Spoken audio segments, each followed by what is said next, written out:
The world had changed, not due to some trivial natural disaster, but because of the arrival of an army of monsters of all kinds. A cool man in black appeared, revealing that these monsters had suddenly arrived and almost wiped out the entire world. The hooded narrator stood high above, looking down at the sea of monsters, and smirked. Quite a gathering, isn't it? The cause of this chaos is about to be revealed. The source of all power, and the reason for the monster's appearance was a colossal tower, known as the Demon Tower or God Tower. The hooded narrator's face was revealed as he explained the reason for those powerful names. An extremely tempting invitation was extended. Climb the tower. Everything you desire is within. Power, wealth, fame. Just climb, and you'll be rewarded. This tower had 999 floors, and at the top of the food chain were high-level entities, gods and demons. Governments worldwide did not stand idly by, deploying a fleet of heavy tanks to blockade, attempting to prevent reckless individuals from entering the tower. But how could mere mortals stop the game of the divine? A bolt of lightning from the sky blew away the leading tank in an instant. Boom! The result was a charred wasteland of scrap metal, and a warning from the gods and demons themselves was issued. Anyone who dares to block the path to the tower will be mercilessly punished. For 5 years, the entire world had its eyes glued to the tower, and now, someone smirked and declared, "The moment to conquer the 600th floor, for the first time in human history, has arrived." Without further ado, a blazing red energy streak tore through the enemy formation, signaling a bloody purge. Immediately after, an earth-shattering explosion shook the entire tower, with enough destructive power to blow away everything in its path. Cha Jin-hyuk roared, his face filled with murderous intent. "You dare block my path?" 9-star. Facing him was a group of people, none other than 9-star, the only 9 players who had reached the peak of the tower. The blonde-haired man from 9-star warned his comrades to be careful, because their opponent had completely lost his mind. But the goal of climbing the tower remained unchanged. Dark power surged around Cha Jin-hyuk as he roared, his identity revealed, one of the stars, known as the Black Star or Star of Death. He was not a weapon master or a superhuman, but he always held the title of the strongest 9-star, Cha Jin-hyuk. And with a crazed smile, he commanded, "Arise." A colossal dark magic circle appeared. Death energy surged as countless skeleton monsters emerged from the ground at the command of Cha Jin-hyuk, the one who resurrects the dead. The pinnacle of death took form. A skeleton knight with eyes blazing with purple fire, clad in dark armor, ready to slaughter all living beings. Standing amidst his army of skeletons, Cha Jin-hyuk smirked and declared he was sick and tired of humanity's ridiculous peace. With a crazed smile, he roared that power was the only thing he needed, and that he would turn everyone into his subordinates to become the strongest. 9-star faced the army of undead. A member shouted that, as expected, he had betrayed humanity. But Cha Jin-hyuk merely snapped back. "Betrayal? Damn it." The blonde-haired man in 9-star, his eyes blazing with holy light, raised his spellbook and ordered the entire team that they had no choice but to punish the traitor Cha Jin-hyuk. The battle erupted.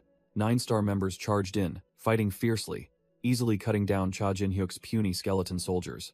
In the air, 3 mages of 9-star combined their strength to unleash a full-power lightning strike, creating a terrifying explosion that swept across the battlefield. Overwhelmed by their collective power, Cha Jin-hyuk stood amidst his pile of fallen soldiers, gritted his teeth and cursed, unable to take on the entire 9-star team by himself. Seizing the opportunity, all 9-star members descended from above, unanimously shouted that Cha Jin-hyuk must pay for betraying humanity. Cha Jin-hyuk's eyes were wide with horror, sweat pouring down as he realized he had been cornered by the full-force attack of his former comrades. A spear of light unexpectedly pierced Cha Jin-hyuk's chest, making him fall backward in shock. The one corrupted by power finally paid the price. But that was just the play told to the world. Cha Jin-hyuk, collapsed and spitting black blood, had never actually betrayed humanity. The truth was buried within the colossal tower. He was the one ambushed by the other 8 stars, and 10 years had passed like a joke. 10 years later, the scene shifted to a messy rented room like a dump, with a fly buzzing around a pile of dirty dishes. A groan came from under the blanket, where a young man lay sleeping. Cha Jin-hyuk shot up, still immersed in the horrific memory, gritted his teeth and swore, "I will return to 9-star." He woke up from the nightmare, shouting in rage, "You bastards!" He looked around the unfamiliar room in a daze, then realized in shock, "Huh? Where is this?" It worked. The young man flashed a sinister smile, clenching his fist triumphantly. "I did it. I used the hidden skill." His purple eyes flashed, memories flooded back. It was the ultimate skill, soul transfer. a magic that could only be activated once when facing death, allowing one's soul to transfer to another suitable body. The official comeback begins. The young man realized the skill had found him a compatible body, and it seemed the resurrection location was still in Korea. Clenching his fist on the blanket, he hissed in his mind, "Damn it, you dogs of 9-star." He ground his teeth, bitter that he was strong enough to solo the 600th floor, but was invited to cooperate by his comrades, only to be stabbed in the back. A surge of resentment rose within him. The memory of that moment made him cough violently, as if spitting real blood. The memory replayed the tragic scene. Cha Jin-hyuk collapsed, pierced by countless swords, while someone coldly asked if he wanted to know the reason for his betrayal. Paladin Cain Fallon and Saintess Carmen Fallon appeared, declaring that in this holy domain, his summoning tricks were completely nullified. Carmen Fallon sneered, mocked his title of one-man army, claiming that he stood no chance against all of them alone. Gasping from his severe wounds, Cha Jin-hyuk looked up, bitterly said that he merely wanted to help them. Cain Fallon looked down with an emotionless expression, told him not to take it personally, as they had no personal grudge. The brown-haired betrayer, with a twisted smile, concluded with the real reason. "We just wanted a new beginning." Cha Jin-hyuk roared in despair, questioning the traitors. "Choi Kyung-hoon, did you deceive him too?" One of them casually mentioned Choi Kyung-hoon, 9-star star warrior, and his close friend, who had not participated in this battle. Cha Jin-hyuk collapsed to his knees, bitterly realized they had deliberately sidelined his close friend so he couldn't help, admitting he had been cruelly deceived. Losing too much blood, Cha Jin-hyuk's vision began to blur. Death was imminent. Accepting defeat, he collapsed, declaring that this time he would die, but dark magic began to flare up in his hand. But he growled. Deep purple magic erupted from his chest, asserting that this was not the end. In his dying moments, the images of the traitors appeared, as he swore to return stronger, to exact his bloody revenge. With eyes blazing with hatred, Cha Jin-hyuk gritted his teeth and swore to make them pay dearly for this betrayal. With a thud, Cha Jin-hyuk's body fell, completely motionless, ending a legend. Immediately, in a completely new body, his soul awoke, letting out a pained roar as memories of the betrayal flooded back. Still dazed, the protagonist gritted his teeth and swore, "Just you wait. I'll turn all of you into summoned beasts and crush your souls until you can never reincarnate." Suddenly, a phone alarm blared loudly, shattering the tense atmosphere of revenge. He woke up on the bed, his eyes still heavy with sleep, fumbling under the covers in confusion. It turned out to be a smartphone, a piece of technology he hadn't touched in a very long time. He smiled with amusement. The feeling of having a phone again after so many years stuck in the tower wasn't bad at all. But as soon as he turned it on, his pupils constricted. A shocking truth hit his eyes, making him unable to believe it. Cha Jin-hyuk quickly put on his hoodie, blended into the bustling crowd, and headed straight for the familiar tower. Amidst the crowd, some loudmouths were bragging about conquering the tower to get rich, while others sneered, claiming those guys couldn't even clear the first floor. Standing among the small fry, Cha Jin-hyuk pulled up his hood, his purple eyes glinting profoundly as he gazed at the place that was once his glorious peak and also his grave. The tower's gate appeared, an ancient, mystical structure with stone steps and dim blue light, ready to welcome a legend returning from nothing. Click! In a dark catacomb, the lid of a heavy stone coffin slowly opened. A skeleton mage with a glowing blue magic eye peeked out, a true one, not some small fry soldier. Scene change. A forest was engulfed in a sea of flames, and a voice echoed, determined to burn it once more. A pair of bare feet frantically dashed through the night, racing against death. It turned out to be Haryu, running headlong, her face drained of color as hellfire pursued her closely. Elsewhere, a skilled hand tossed a gold coin into the air, beginning a gamble of life and death. The masked broker sat amidst a mountain of money, catching the coin and firmly declaring he would guarantee something. A small, pure white fox, Spirit, quietly walked down a deserted alley, signaling an important event was about to unfold. The masked broker's promise was revealed, to make everyone know the name. Cha Jin-hyuk, and the silhouette of a towering overlord emerged. Cha Jin-hyuk, in a completely new form with a pair of demon king horns and sharp eyes, his aura dominating a corner of the sky. At exactly 1 p.m., the tower's gate swung wide open to the excited cheers of the waiting crowd. Amidst the jostling crowd, the reborn main character advanced calmly alone, his demeanor completely different from the small fry around him. Pulling down his hood slightly, Cha Jin-hyuk smirked, his purple eyes burning with hatred, declaring that his journey of revenge had officially begun. The first figures rushed into the gate, hurrying as if afraid to miss their chance to change their lives. Thud! The tower's gate slammed shut immediately after, trapping all the conquerors in a completely different world. Whoosh! As soon as he stepped inside, a magic circle appeared beneath his feet, and the tower system sent its greetings to the challenger. Cha Jinhyuk's face showed no wavering, only his cold eyes recalling the past. It's been 15 years. The system announced a welcome to the tutorial zone, where the first path of trials lay before him. Cha Jinhyuk sighed wearily, speechless at the tutorial label, knowing full well this was the toughest torture, because this so-called tutorial was actually a death maze full of repetitive traps, famously the most annoying floor among the first 10. The system panel appeared, announcing a simple objective: overcome the traps, reach the finish line. HP would be restored at the starting and ending points. First, I need to see how useless this body is. Cha Jinhyuk coldly summoned his status window. The status window appeared. Name was still Cha Jinhyuk, but the stats were truly garbage, all of them at 1. He was speechless. Wow, how pathetic. Wait a minute, the Predator, skill and mana-infused body? These are the real deal. Cha Jinhyuk froze, realizing these were the abilities he possessed before he died, and began to suspect that his power was tied to his soul. If that's the case, then crack. He stretched and cracked his joints, his body ready for a light warm-up. A calculating smile appeared on Cha Jinhyuk's face as he decided to turn this beginner's tutorial into a genuine experience farm. Whoosh! He pushed off the ground, gathering momentum as he lunged forward. Despite his garbage stats, the experience of a top player remained, and he sped through the maze corridor. As soon as he left the starting line, the system announced that the magic arrow trap had been activated, and a deadly red light flashed ahead. Psh! The magic arrow whizzed past Cha Jinhyuk's face, but he merely smirked, dodging the attack instinctively. He thought confidently, I can only see the arrow the moment it's fired. Still the same old trick. Flash! The entire corridor ahead lit up with a series of new traps, signaling an impending rain of arrows. Cha Jinhyuk broke into a sweat, muttering with amusement, this greeting is a bit too enthusiastic. Thud. Without faltering, he charged straight into the barrage of arrows, his speed undiminished. Whoosh! An arrow unexpectedly grazed his temple, making him startle and become wary of the trap's density. Swish!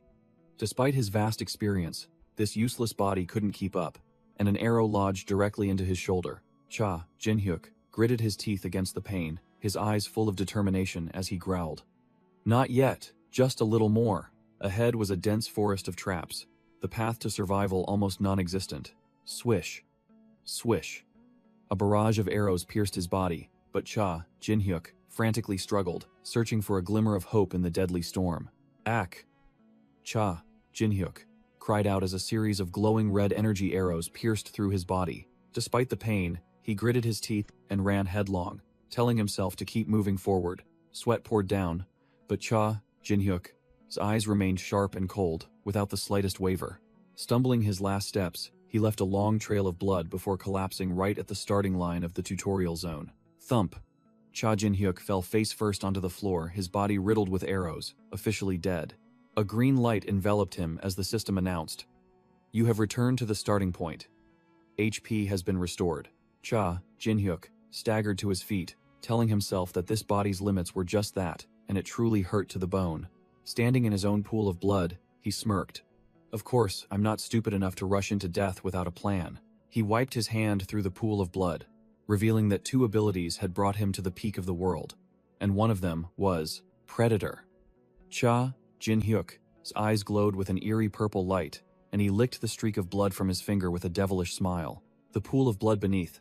Cha Jinhyuk's feet boiled as he explained the Predator skill, devouring any dead object or creature to seize their attributes. He smirked, declaring that this target included his own blood, and all the blood he had shed would turn into experience points. The system panel displayed a level up notification, +1 to all stats, and the endurance levels for bleeding, piercing, pain, and fainting have all increased. Cha Jinhyuk confidently asserted that with his buffed endurance stats, he was now tough enough to withstand basic attacks without needing equipment. A laser arrow unexpectedly shot through his shoulder, but Cha Jinhyuk merely gritted his teeth, declaring that a good player would take a week to clear the tutorial. But, different. I'll clear it by taking every single arrow to grind my stats to insane levels. True to his word, Cha Jinhyuk charged straight into the arrow traps, collapsed, and revived again. repeating the suicidal cycle to grind his endurance stats to perfection. The result of his insane grinding, the endurance bars for bleeding, piercing, pain, and fainting were almost completely filled.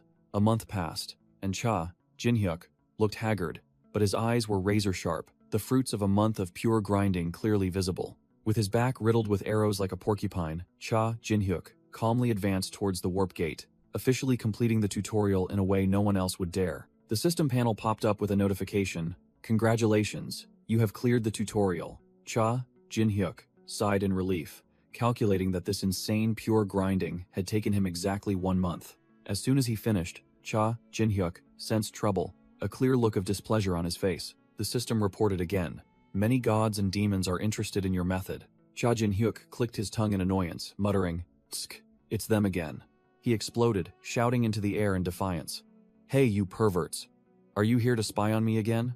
The shadows of numerous powerful entities, from horned demon kings to nine-tailed foxes, appeared, all fixated on him. Cha Jin-hyuk scornfully called them damn stalkers, knowing full well they always hunted for potential players to recruit. He smirked, knowing they wouldn't give anything for free, only looking for a new disciple to run errands, and he wasn't interested just because he'd cleared the tutorial. Amidst a flurry of notifications, a sinister red message appeared. "A demon is smirking." And then, a chillingly familiar name appeared. The apex of malevolence just sent a friendly greeting. "How have you been lately?" Cha Jin-hyuk snapped when he recognized the name Baal, cursing him directly as a perverted stalker. He recalled his previous life. Baal, also known as the apex of malevolence, was the demon who tried to recruit him as a disciple, and now he wondered if he had been recognized. Cha Jin-hyuk smirked, admitting that it was thanks to that demon he acquired the soul transfer skill, but he didn't forget to curse under his breath, calling him a sick pervert. A flurry of notifications from gods and demons appeared, all fixated on him, but Cha Jin-hyuk just stood there with a cold expression. Annoyed by the unnecessary attention, Cha Jin-hyuk pointed directly at the apex of malevolence's notification and yelled, "Hey, you're making me stand out." Immediately, other gods began to gossip about their relationship, while the apex of malevolence hastily sent an apology. Even the god of thunder wanted to talk privately, and the Monkey King showed interest, causing Cha Jin-hyuk to explode, yelling at everyone to shut up because it was too annoying. Regaining his cold demeanor, he asked directly, "Do I look like someone who'd work for others?" Then he ordered them to just shut up and do it if they wanted to spy. The notification from the apex of malevolence immediately changed to a sad status after being rejected. Cha Jin-hyuk decisively delivered a final blow, asserting that even if he were to become someone's disciple, that person would never be the apex of malevolence. After cleaning up the small fry, Cha Jin-hyuk licked the blood from his hand, smirking. "All right, isn't it time for my reward?" As soon as he finished speaking, a brightly glowing magic circle opened beneath his feet, sucking him into another space. Ding, ding, ding. The system began spamming notifications, signaling an incoming shower of rewards. The status window appeared, stats buffed crazily. Strength, stamina, agility, intelligence, and mana all skyrocketed, along with a bunch of fancy resistances like bleeding, pain, and fainting. Cha Jin-hyuk delightedly clenched his fist, feeling the power. Thanks to the mana-infused body skill, his stats increased like a hack, especially mana, which was extremely difficult to farm at low levels. Suddenly, a brand new notification appeared right before him. A new ability has been unlocked. He was dumbfounded, wondering why, as he clearly already had the predation skill. The skill window appeared, confirming he had predation, and a second skill slot was still a huge question mark. Cha Jin-hyuk suddenly understood.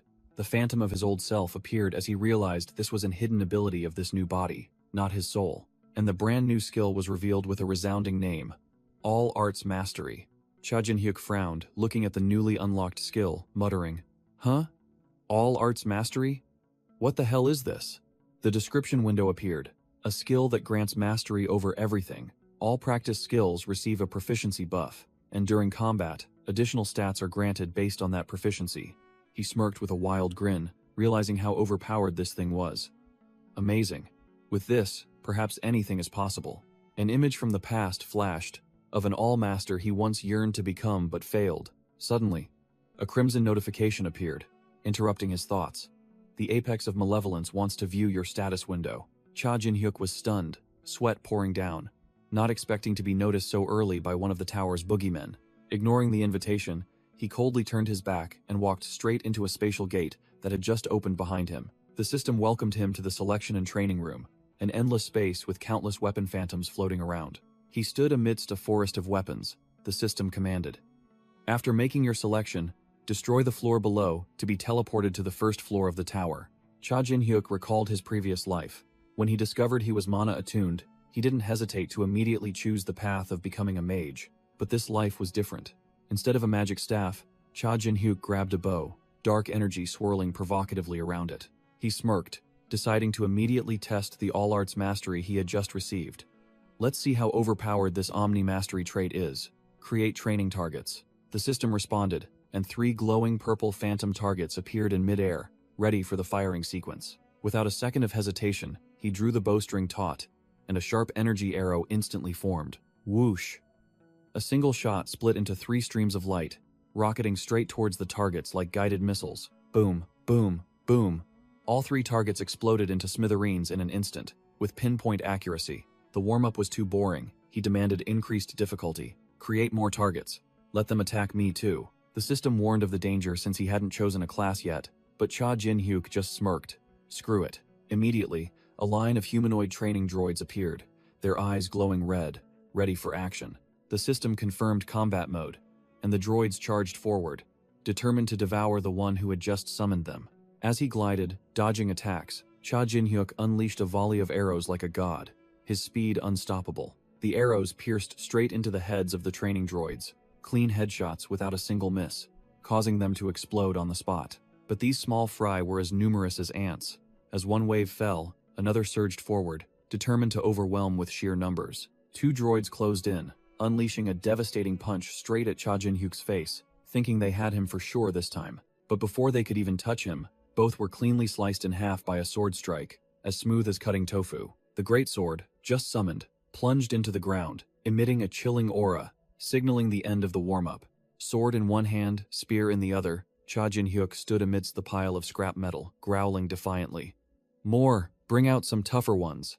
The system responded, increasing the difficulty and summoning a giant boss droid along with its minions, ready for round 2. The boss droid had barely locked onto its target when it saw a shadow descending from the sky at terrifying speed. Without wasting a second, Cha Jin-hyuk landed directly on the boss's head, plunging his spear deep into its eye, finishing it off swiftly. Having dealt with the melee attackers, Cha Jin-hyuk drew a pair of daggers, ready for the next wave of attacks. He landed lightly amidst the swarm of small fry droids, while the giant boss collapsed into a pile of scrap metal behind him. Suddenly, a new squadron of combat drones appeared from above, aiming their weapons directly at Cha Jin-hyuk. Cha Jin-hyuk smirked, immediately recognizing their tactic. Ranged attackers, huh?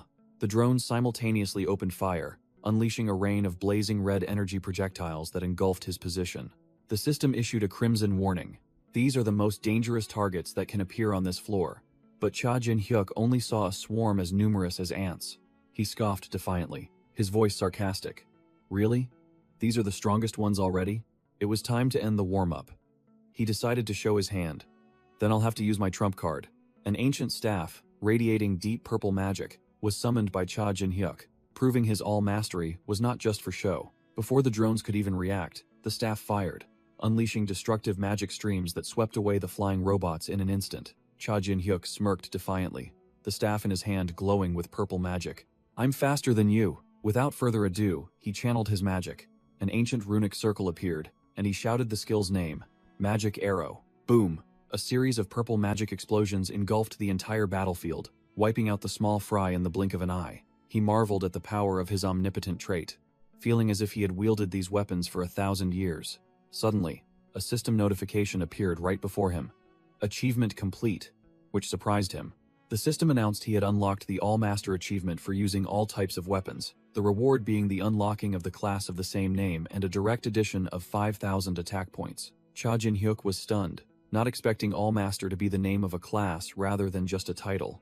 The system presented a final choice, whether to choose All-Master as his main class, warning that this decision could not be changed.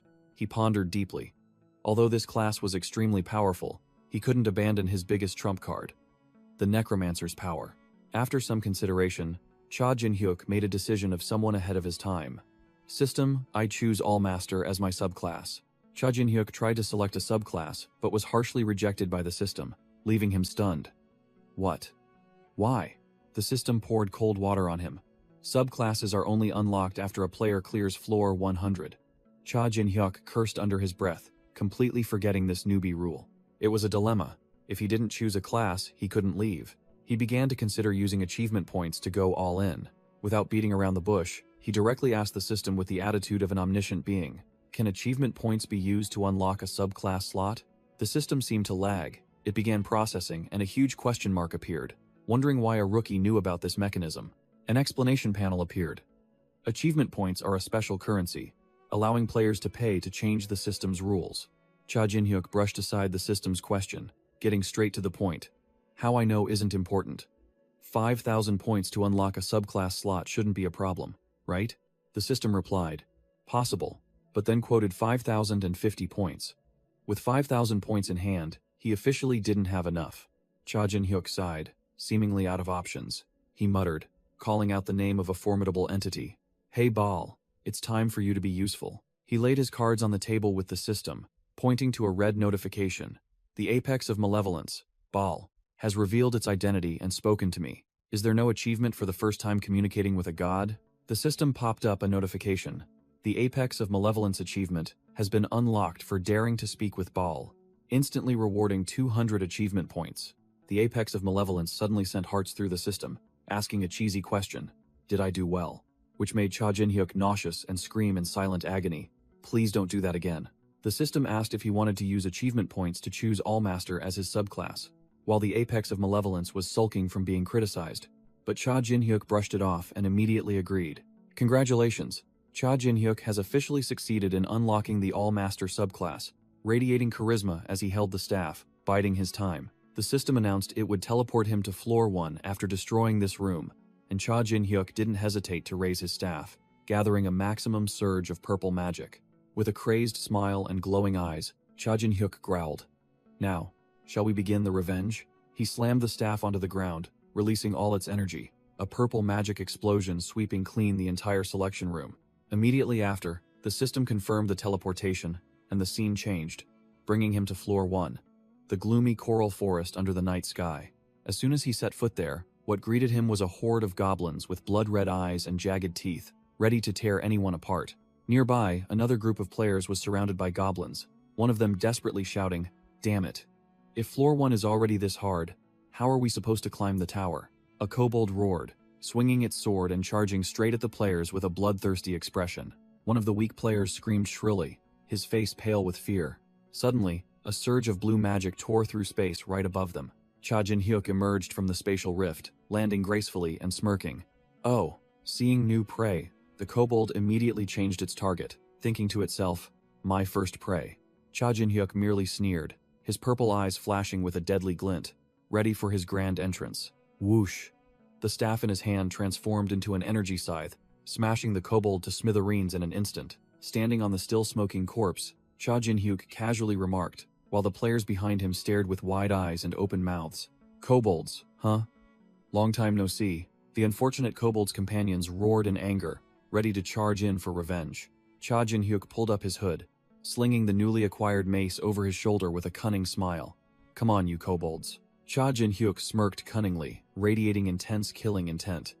"If I wipe you all out, I wonder what I'll be able to farm." He stood alone, facing the entire horde of kobolds, while the clueless players behind him could only stare dumbfounded at his dominant back. The rookies gaped, unable to believe their eyes.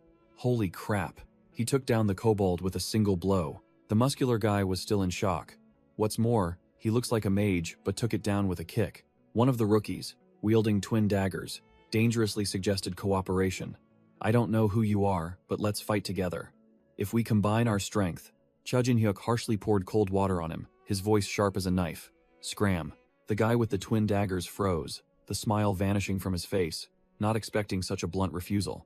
Cha Jin-hyuk cast a warning glance at the players, his voice full of menace. "If any of you dare to touch even one of them, I'll send you off too. Understood?" All the players turned pale with fear, sweat pouring down them like rain. Immediately understanding the situation, they all quickly agreed and then ran for their lives, not daring to look back. Seeing their comrade wiped out, the remaining kobolds roared in fury, their eyes bloodshot with killing intent. Cha Jin-hyuk sneered, dark purple energy billowing around him, his voice full of challenge. "What's wrong? Planning to avenge your friend?" Without further ado, a foolish kobold roared and charged straight in, determined to fight to the death. Thwack! Cha Jin-hyuk's magic staff slammed directly into the monster's face, a devastating blow that left it dazed. He coldly pinned the kobold to the ground, finishing it off without hesitation, to the horror of its companions. Cha Jin-hyuk glanced at the last kobold, his voice full of sarcasm. "What are you doing, not coming up?"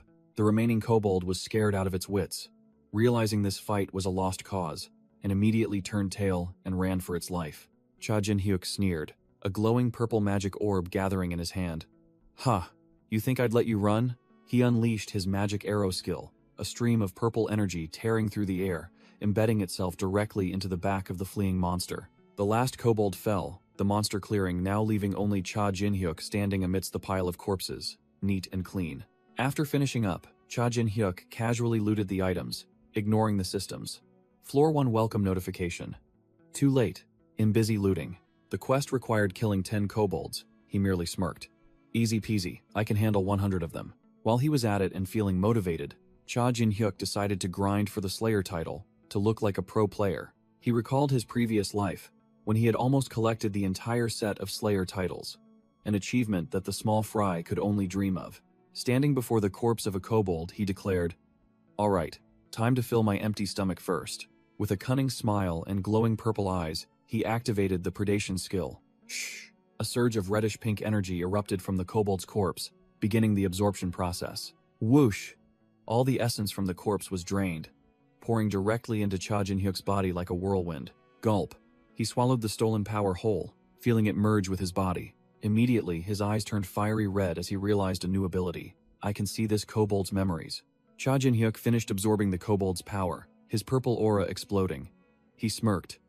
All its power is mine now, plus a bonus of the kobold language. The status window appeared. Cha Jin-hyuk's stats had skyrocketed. Strength 21, Intelligence 25, Mana 31.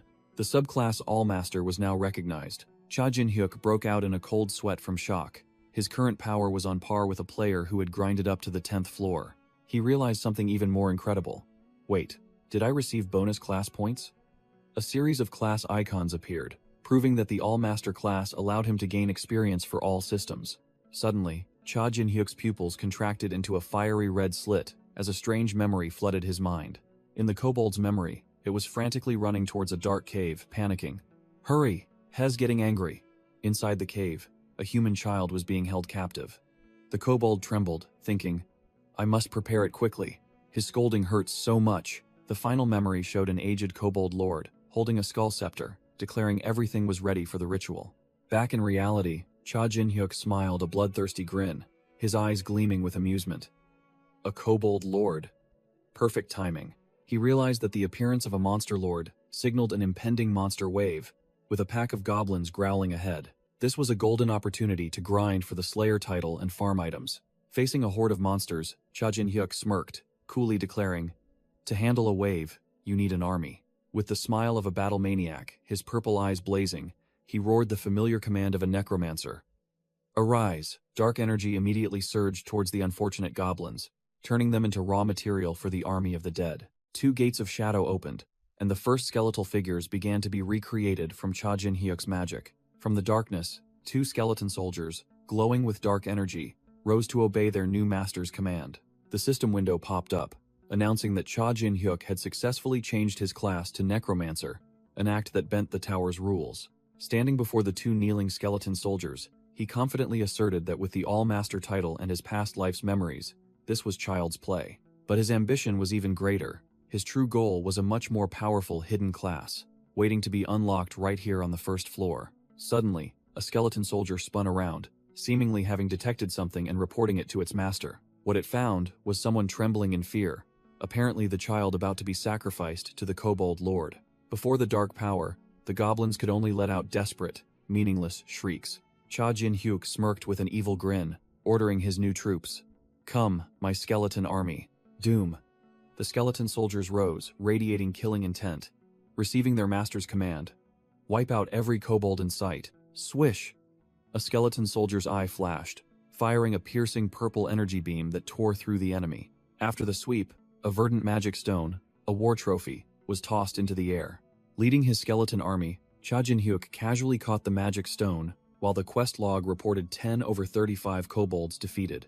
He muttered, "It should be around here." Suddenly, Cha Jin-hyuk froze, his eyes flashing as if he had just remembered something extremely important, and just as expected, an old wooden house appeared in the forest. He confirmed, "Found it." Creak! The heavy wooden door was pushed open. Cha Jin-hyuk, carrying a bag, cautiously peered into the darkness inside. Inside the empty house, he thought to himself, "Lucky. It seems no one has come here yet." Cha Jin-hyuk ordered his skeleton soldiers, "You guys wait here," then entered the wooden house alone, holding the magic stone, looking incredibly cool. Crash! He didn't bother with the usual path, stomping down to shatter the wooden floor, revealing a secret passage below. Cha Jin-hyuk gently landed on the stone stairs below, brushed his hands, and smirked. Jackpot. He tossed a few magic stones down the steps, muttering about a high-tier hidden class of the necromancer system, a mage specializing in controlling souls. His destination was an ancient stone coffin, where the legendary class was hidden, Spirit Master. Cha Jin-hyuk knew everything. He revealed that the first Spirit Master in history, also the NPC guiding class changes, was sleeping soundly right here. Without hesitation, he used his hands to push the heavy coffin lid aside. Whoosh! A surge of blue energy burst forth, and a ghostly skeletal figure in a dapper vest slowly floated up from inside the coffin. Cha Jin-hyuk pulled down his hood, his sharp gaze fixed on the entity, calling out its name familiarly. Balkan. The skeletal Balkan looked down, his eyes glowing with power, and asked directly, "Are you my successor?" Balkan, the skeletal spirit, stared directly at Cha Jin-hyuk, asking with an authoritative voice, "Are you my descendant?" Cha Jin-hyuk smirked confidently, pulled down his hood, and greeted him like an old acquaintance. "Long time no see." Balkan. Balkan froze, his two glowing blue eye sockets flashing with confusion, not understanding what was happening. Balkan felt a bit awkward that his grand entrance had no effect on the young man. But Cha Jin-hyuk calmly retorted, "What's so surprising for a necromancer to see a skeleton?" He added that he had come here after reading Balkan's diary, so he already knew everything. He recalled Spirit Master Balkan's diary, a hidden item he hadn't read in this life. He reminisced about his past life, when Cha Jin-hyuk, in his silver-haired form, found the diary when he was stuck, and decided to return to the first floor. Memories flooded back. After becoming a Spirit Master, he had once failed to turn Balkan into one of his summons. Balkan nodded with delight, declaring bluntly, "Just as you said.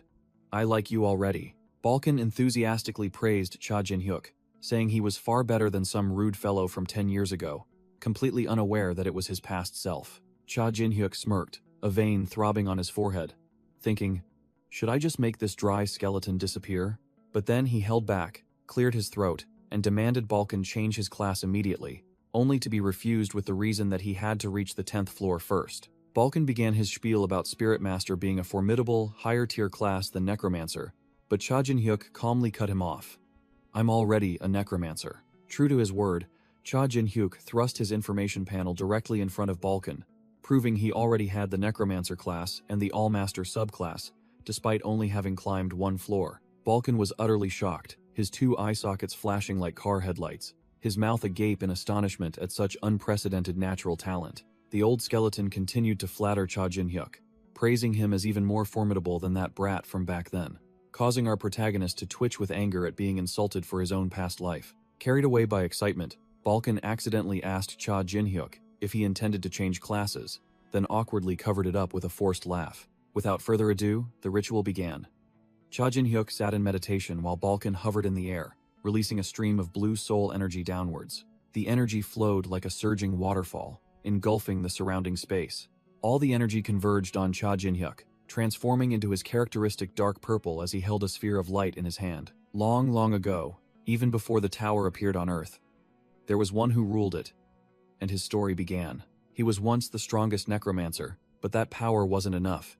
He craved something even more formidable. He considered his flesh and bone summons worthless, and began searching for a different class of summons. Liches and Death Knights were too outdated. What he wanted had to be an entirely new concept. And then he found it. The core of power. Souls. He declared he would summon the souls of the dead, creating a new type of summon that could crush all old limits. After a long period of arduous work, he finally succeeded, giving birth to the Spirit Master class and commanding a powerful army of specters. But his mortal body had reached its limit, and the Spirit Master class he had painstakingly created was on the verge of being lost. With no other choice, he decided to play his final card. Balkan used his own necromancy on himself, transforming into an immortal skeleton, waiting for a worthy successor to inherit his legacy. To find a successor, Balkan accepted becoming a half-human, half-NPC entity, a hidden boss awaiting the worthy. Balkan's entire legacy, the orb of energy containing the essence of the Spirit Master class, was completely transferred to Cha Jin-hyuk. Witnessing the unbelievably smooth power absorption process, Balkan could only gape in astonishment. Cha Jin-hyuk stood firm, his entire body erupting with purple dark energy, completely mastering the new source of power. Balkan solemnly declared, "The boy I once mentioned was the second, and you are the third Spirit Master." The old skeleton began his introductory lecture. "Use the Soul Forge to capture souls, and then you will be able to summon your own legion." Cha Jin-hyuk smirked meaningfully, thinking, "Thanks for the Soul Forge you just gave me." His eyes turned cold, declaring his first incredibly audacious target. "My first prey is you, Balkan." Balkan, still oblivious, proudly clapped, congratulating his successor. "Go forth, climb the tower, and bring glory to my name." Cha Jin-hyuk nonchalantly interrupted the old skeleton's speech, a meaningful smile on his face. "Ah, about that." Cha Jin-hyuk pointed directly at Balkan, smirking provocatively. "Do it yourself, Balkan." Balkan froze, his skull clearly showing extreme confusion. "What?" Realizing he had been painfully tricked, Balkan roared in anger, blue spiritual energy erupting. "You bastard. Have you forgotten the promise in the diary?" Cha Jin-hyuk casually advanced, purple dark energy swirling around him, lecturing as he walked. "Pushing your work onto others is a bad habit." Balkan recoiled, his voice trembling with terror. "Wait, why are you coming closer? No way." With a crazed smile, Cha Jin-hyuk growled, activating a skill, a radiant purple energy orb glowing in his chest. Soul Harvest. Balkan's soul was ripped directly from his skeleton amidst desperate screams, tightly bound by purple energy chains. Exhausted and powerless, Balkan's soul smoked, gasping faintly. "You think..." In a final effort, Balkan's soul tried to flee, yelling, "You think I'll let you catch me?" As his physical skeleton crumbled to the ground, Cha Jin-hyuk flashed a chillingly satisfied smile, declaring victory. Done. On the floor, Balkan's soul had been separated into pure purple energy crystals, glowing eerily. Even as a mere soul, Balkan was still defiant, raising a middle finger in challenge. "This is rude on Earth, isn't it? The previous successor taught me that. See you in hell." No sooner had he finished speaking than a surge of purple magic energy lashed directly at Balkan's face, shaking his soul. Balkan's soul was sucked backward, his skeletal eyes showing utter horror as an invisible force dragged him away. Suddenly, Balkan found himself neatly trapped within a purple magic circle on the ground, stammering, This is magic?" Cha Jin-hyuk looked down at his prey with a condescending gaze, his voice full of sarcasm. "How does it feel? Quite comfortable, isn't it?" He casually explained that he had used a low-level spell, a magic wall, to create this personal prison for Balkan. Balkan roared in helplessness, struggling and vowing to shatter this trashy trap at any moment. Cha Jin-hyuk smirked cunningly, growling, "Did I say this was the only thing?" It turned out that along the way, Cha Jin-hyuk had scattered kobold mana stones and set traps to activate automatically when needed. Cha Jin-hyuk sealed the game, posing a deadly question.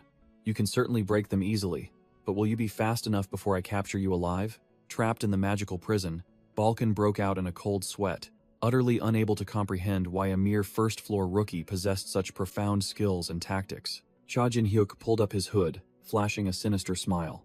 "In my previous life, I failed, but in this life, I finally caught you, Balkan." Hearing the words previous life, Balkan froze, his skeletal eye sockets revealing extreme horror, unable to believe what he had just heard.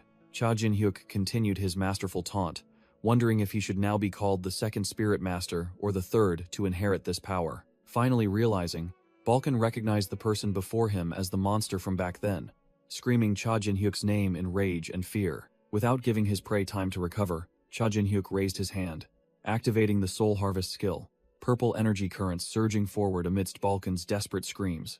Balkan's soul was torn apart, dragged directly towards Cha Jin-hyuk by purple energy chains like an irresistible vortex. The entire soul of the first Spirit Master was compressed and absorbed directly into Cha Jin-hyuk's chest, marking the end of a legend. A moment later, Balkan was reborn as a skeleton soldier, a control collar still around his neck, his entire body trembling from complete subjugation. Cha Jin-hyuk looked down at his new subordinate with a condescending gaze. Don't be too sad, Balkan. Follow me now, and everything you desire will come true. Cha Jin-hyuk strolled leisurely through the dark forest, followed by an entire army of newly subjugated skeleton soldiers, including Balkan, all exuding a chilling purple killing intent. System notifications continuously popped up. The apex of malevolence was staring at him, and the Keeper of Death was curious about this bizarre class. Cha Jin-hyuk merely smirked, knowing full well that the final bosses couldn't enter the class change area. He scoffed defiantly, taunting the big shots who were watching. No need to fret, just wait, and I'll show you what I've got. Cha Jin-hyuk stood before his skeletal army, the aura of a dark king emanating powerfully from him. He looked at the skeleton soldiers, including Balkan, and asked himself a humiliating question. Do I still need this useless skeletal legion? Without a moment's hesitation, Cha Jin-hyuk raised his hand, a simple yet powerful gesture, preparing to cast magic. He commanded, "Disintegrate," and immediately, the entire skeletal army, including the former Spirit Master Balkan, shattered into countless fragments of purple energy and were sucked back towards their master, gathering all the energy into a brightly glowing orb before his chest. Cha Jin-hyuk coldly declared, and once again, rise. Whoosh! The purple energy exploded violently, and from the orb emerged the forms of new monsters, looking infinitely more ferocious and powerful than the dry skeletons. An entirely new army of demonic beasts was summoned, from three-headed dogs to hideous imps, all roaring to display their terrifying power.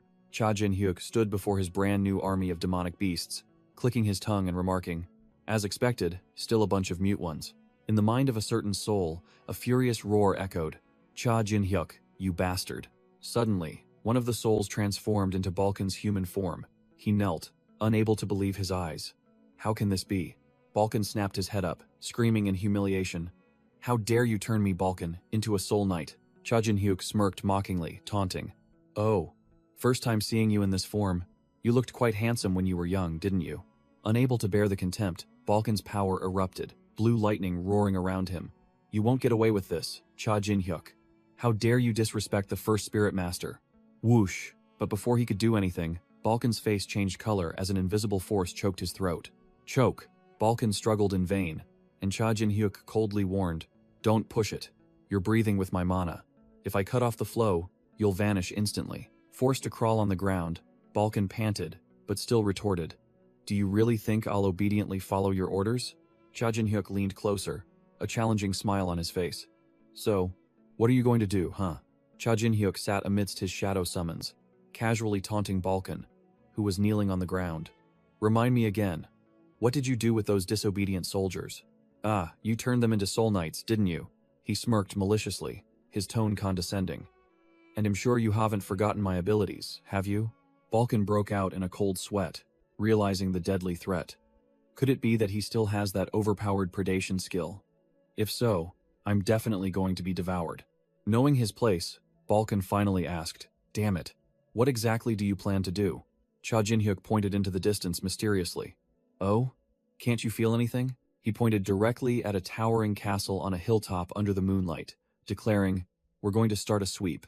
Cha Jin-hyuk's eyes gleamed with amusement as he finalized the target, aimed at the Kobold Lord. The Kobold's castle appeared eerily under the blue moonlight, a fortress awaiting its downfall. At the city gate, 2 Kobold soldiers stood guard, looking no different from low-level creeps. Cha Jin-hyuk casually strolled in alone, causing the 2 Kobold guards to spot him and let out a startled cry. The Kobolds howled loudly, raising their spears in a battle-ready stance, signaling that a cleanup was about to begin. Cha Jin-hyuk smirked maliciously, dark purple energy fiercely erupting around him. Whoosh! He unleashed 2 colossal demonic summons from the dark energy, ready for a bloody hunt. Crash! The demonic summons charged in, slaughtering the kobolds, a punch through the chest, a claw tearing through enemies in an instant. Cha Jin-hyuk calmly watched his monstrous disciples clear the battlefield, the kobolds falling like autumn leaves. The kobolds on the city walls screamed in terror as they witnessed their comrades being slaughtered, but it was too late to escape. He muttered with satisfaction. With 30 soul knights, the kobolds have no chance of resisting. He picked up a spear from a fallen soldier, declaring, and this time, I won't just sit back and watch the show. Carrying the spear on his shoulder, he ordered the surviving kobolds, lead me to your lord, you weaklings. Thud, thud. Heavy footsteps echoed through the castle's dark corridor, signaling the arrival of death. A surviving kobold crawled into the main hall, seemingly trying to report back to the final boss. In the main hall, the kobold lord sensed an unfamiliar killing intent and muttered, "An intruder?" He snapped orders at his petty soldiers. "Hurry up, prepare the sacrifice," ignoring a trembling soldier. Suddenly, one of Cha Jin-hyuk's demonic beast summons materialized in the hallway amidst purple smoke, letting out a terrifying roar. Whoosh! The demonic beasts swept through like a purple whirlwind, tearing apart several guarding kobold soldiers in an instant. The remaining kobolds in the hallway froze, utterly terrified as they saw their comrades vanish without a chance to react. Cha Jin-hyuk himself appeared, grabbing a kobold's face with a devilish grin, dark energy exploding around him. Crack! He tightened his grip, crushing the unfortunate kobold's skull. Thud! The kobold's head was smashed onto the stone floor, beyond recognition. Another kobold bravely lunged down from above, intending to stab him, while Cha Jin-hyuk calmly held the headless corpse. Thwack! Before it could reach its target, the kobold was impaled through the chest by a demonic beast that lunged from the shadows, neatly clearing the nuisance for its master. Cha Jin-hyuk gripped his sword hilt, preparing for the purge. A brilliant purple sword slash tore through the air, instantly cutting down the obstructing kobolds. Standing amidst the battlefield littered with corpses, Cha Jin-hyuk smirked alongside his two demonic beast summons. This hidden class is truly top tier. Suddenly, he paused, sensing a familiar dark energy. Oh, this energy? He smiled confidently, knowing he had arrived at the right place. We're almost at the kobold lord's chamber. Unexpectedly, a red system notification appeared, with two cheering sticks. The apex of malevolence is holding light sticks and cheering for you.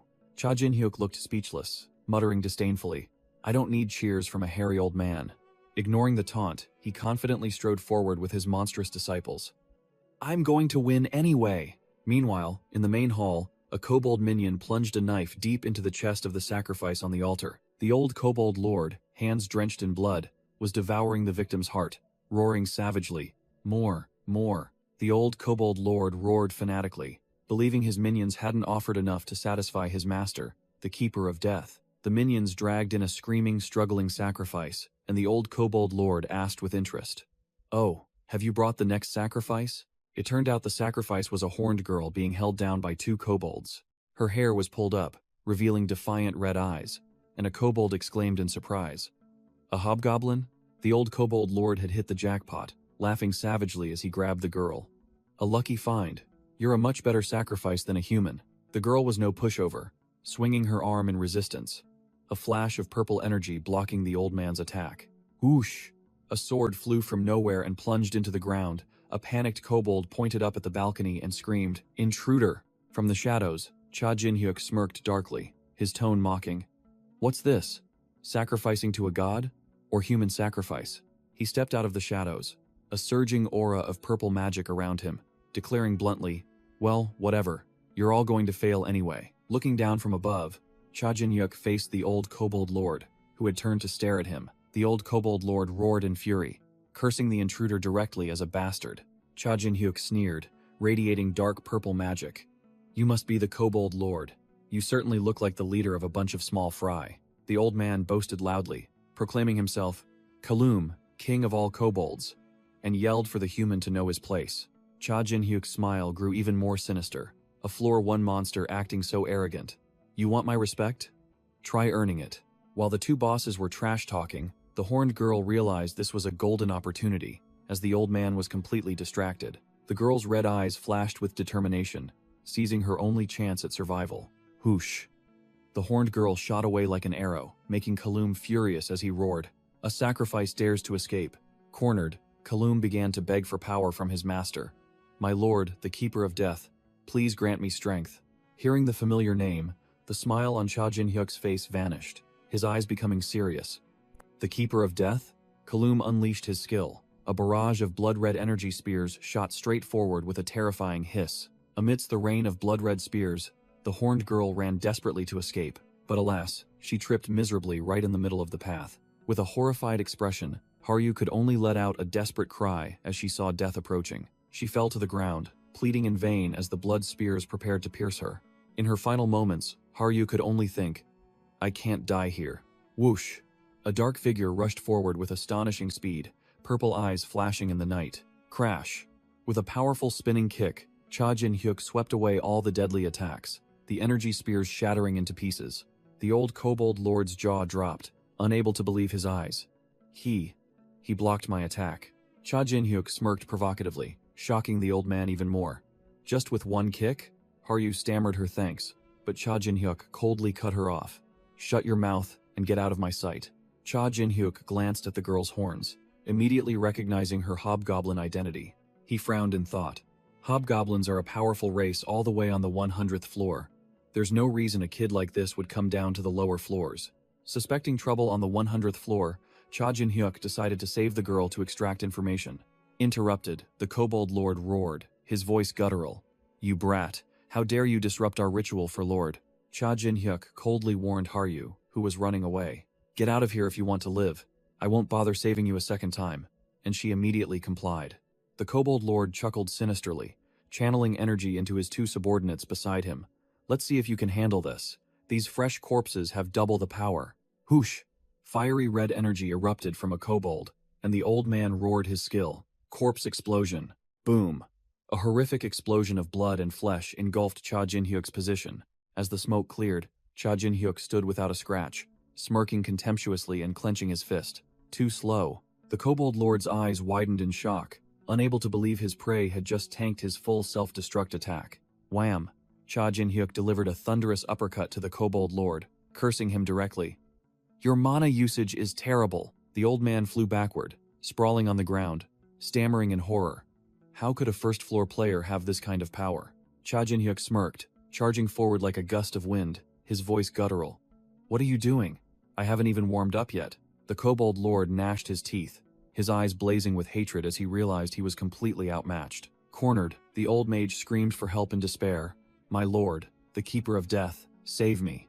In response to that plea, a gigantic pool of blood suddenly formed and began to boil beneath Cha Jin-hyuk's feet. Whoosh! A column of blood shot skyward, engulfing the surrounding space. A gigantic blood hand suddenly reached out, seizing Cha Jin-hyuk tightly. From the pool of blood, a massive monster slowly emerged, its roar shaking the entire area, while the kobold lord could only stare, frozen by the sight. The old man realized it was a blood golem, a high-rank summoned monster, and completely panicked. How could he summon such a high-rank monster? The blood golem's blood hand squeezed Cha Jin-hyuk tightly, as if it could crush him instantly. Crash! The blood golem wasted no words, slamming Cha Jin-hyuk straight into the ground, crushing him, while the kobold lord watched with satisfaction. The kobold lord burst into maniacal laughter, crowing, Ha ha ha, how do you like that? The old man pointed at Cha Jin-hyuk, who lay in the rubble, proudly declaring, See? This is the pinnacle of my summoning power. Lying on the ground, Cha Jin-hyuk smirked, a purple aura beginning to emanate around him. Summoning power? Cha Jin-hyuk's eyes flashed with deadly intent, and he asked a question in a guttural voice that sent chills down the old man's spine. Who are you to dare use summoning magic in front of me? The purple aura exploded, and a series of grotesque specters began to be summoned from the void. Cha Jin-hyuk declared, Let me show you. Whoosh! An entire army of demonic beasts with wild white eyes and sharp claws materialized, ready to tear everything apart. The demonic beasts charged straight towards the blood golem, and Cha Jin-hyuk finished his sentence with the tone of a king. What true summoning magic is. Whoosh! The purple ghostly army surged into the red blood golem, creating an earth-shattering clash of energy. The blood golem began to convulse, its energy core throbbing as if about to explode. Boom! Cha Jin-hyuk's army of demonic beasts stormed in like a purple hurricane, tearing apart the slimy mass of flesh without mercy. The kobold lord's jaw hung open, eyes wide in disbelief at the sight before him, only able to utter a few meaningless sounds. Amidst the purple smoke, Cha Jin-hyuk stood there, hands in his pockets, coldly observing the remnants of the golem that had just vanished. The old man was in deep shock. He defeated his golem so easily. Cha Jin-hyuk pulled down his hood, his sharp eyes analyzing. Even if you're a monster lord, a weak kobold like you couldn't possibly summon a blood golem. He directly addressed the puppet master through the system. It's you, isn't it, the keeper of death, Bune? A notification panel appeared, confirming the entity's surprise. The keeper of death silently nodded in acknowledgement, while another crimson notification appeared. The apex of malevolence is glaring at someone. Balkan's phantom appeared behind him. Cha Jin-hyuk continued to expose. You were curious about my power after I transitioned to a spirit master and summoned a blood golem after seeing me defeat one of your apostles. He turned to the kobold lord, who was cowering on his throne. Clearly, you're just an ignorant puppet. You ran out of mana, didn't you? Because Boone suddenly made you summon the blood golem? The old kobold screamed in despair, spittle flying everywhere. Impossible. My lord will come for you. He will avenge me, even if I die. Cha Jin-hyuk smirked, dark energy erupting around him as the demonic beasts materialized. Just tell your master. I have a lot to say to him too. The demonic beasts lunged and seized the kobold lord, who screamed in panic. Let me go. I'm your king, aren't I? Cha Jin-hyuk raised his hand, lifting the old kobold into the air with dark magic, the old man only able to shriek the Keeper of Death's name in despair. He stared straight into the air, sending a stern warning to Boone. Your fun is over. Don't be bitter. You provoked me first. His purple eyes were as sharp as knives. And you too will pay for daring to test me. The system unexpectedly announced. The Keeper of Death says he likes you and laughs loudly. Hearing the provocative reply, Cha Jin-hyuk merely silently clenched his fist. Crack! A deafening sound of bones breaking echoed, fresh blood splattering everywhere amidst the old kobold's final scream. Cha Jin-hyuk stood coldly amidst the pool of blood.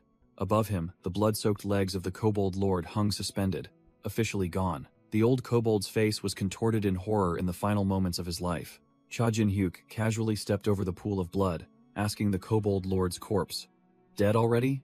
No sooner had he spoken than the kobold lord's soul screamed and shot out of the corpse, erupting in a blue will-o'-the-wisp flame. Cha Jin-hyuk didn't bother with words, reaching out to seize the screaming soul, his voice guttural. "Hey, I won't let you die peacefully." He flashed a sinister smile, clenching both hands, compressing the old man's soul into an energy orb amidst pitiful cries. This was soul forging, a basic skill of a necromancer, transforming souls into orbs for easy absorption. Cha Jin-hyuk smirked, bringing the struggling soul orb to his mouth and declaring, "Bon appétit." Immediately after absorbing it, Cha Jin-hyuk paused, his eyes revealing clear surprise. It turned out the stats he received were utterly trash. Only 1 point added to each. He commented dejectedly, "This isn't even enough to climb to the 50th floor." Suddenly, a voice rang out from behind Cha Jin-hyuk. "Excuse me."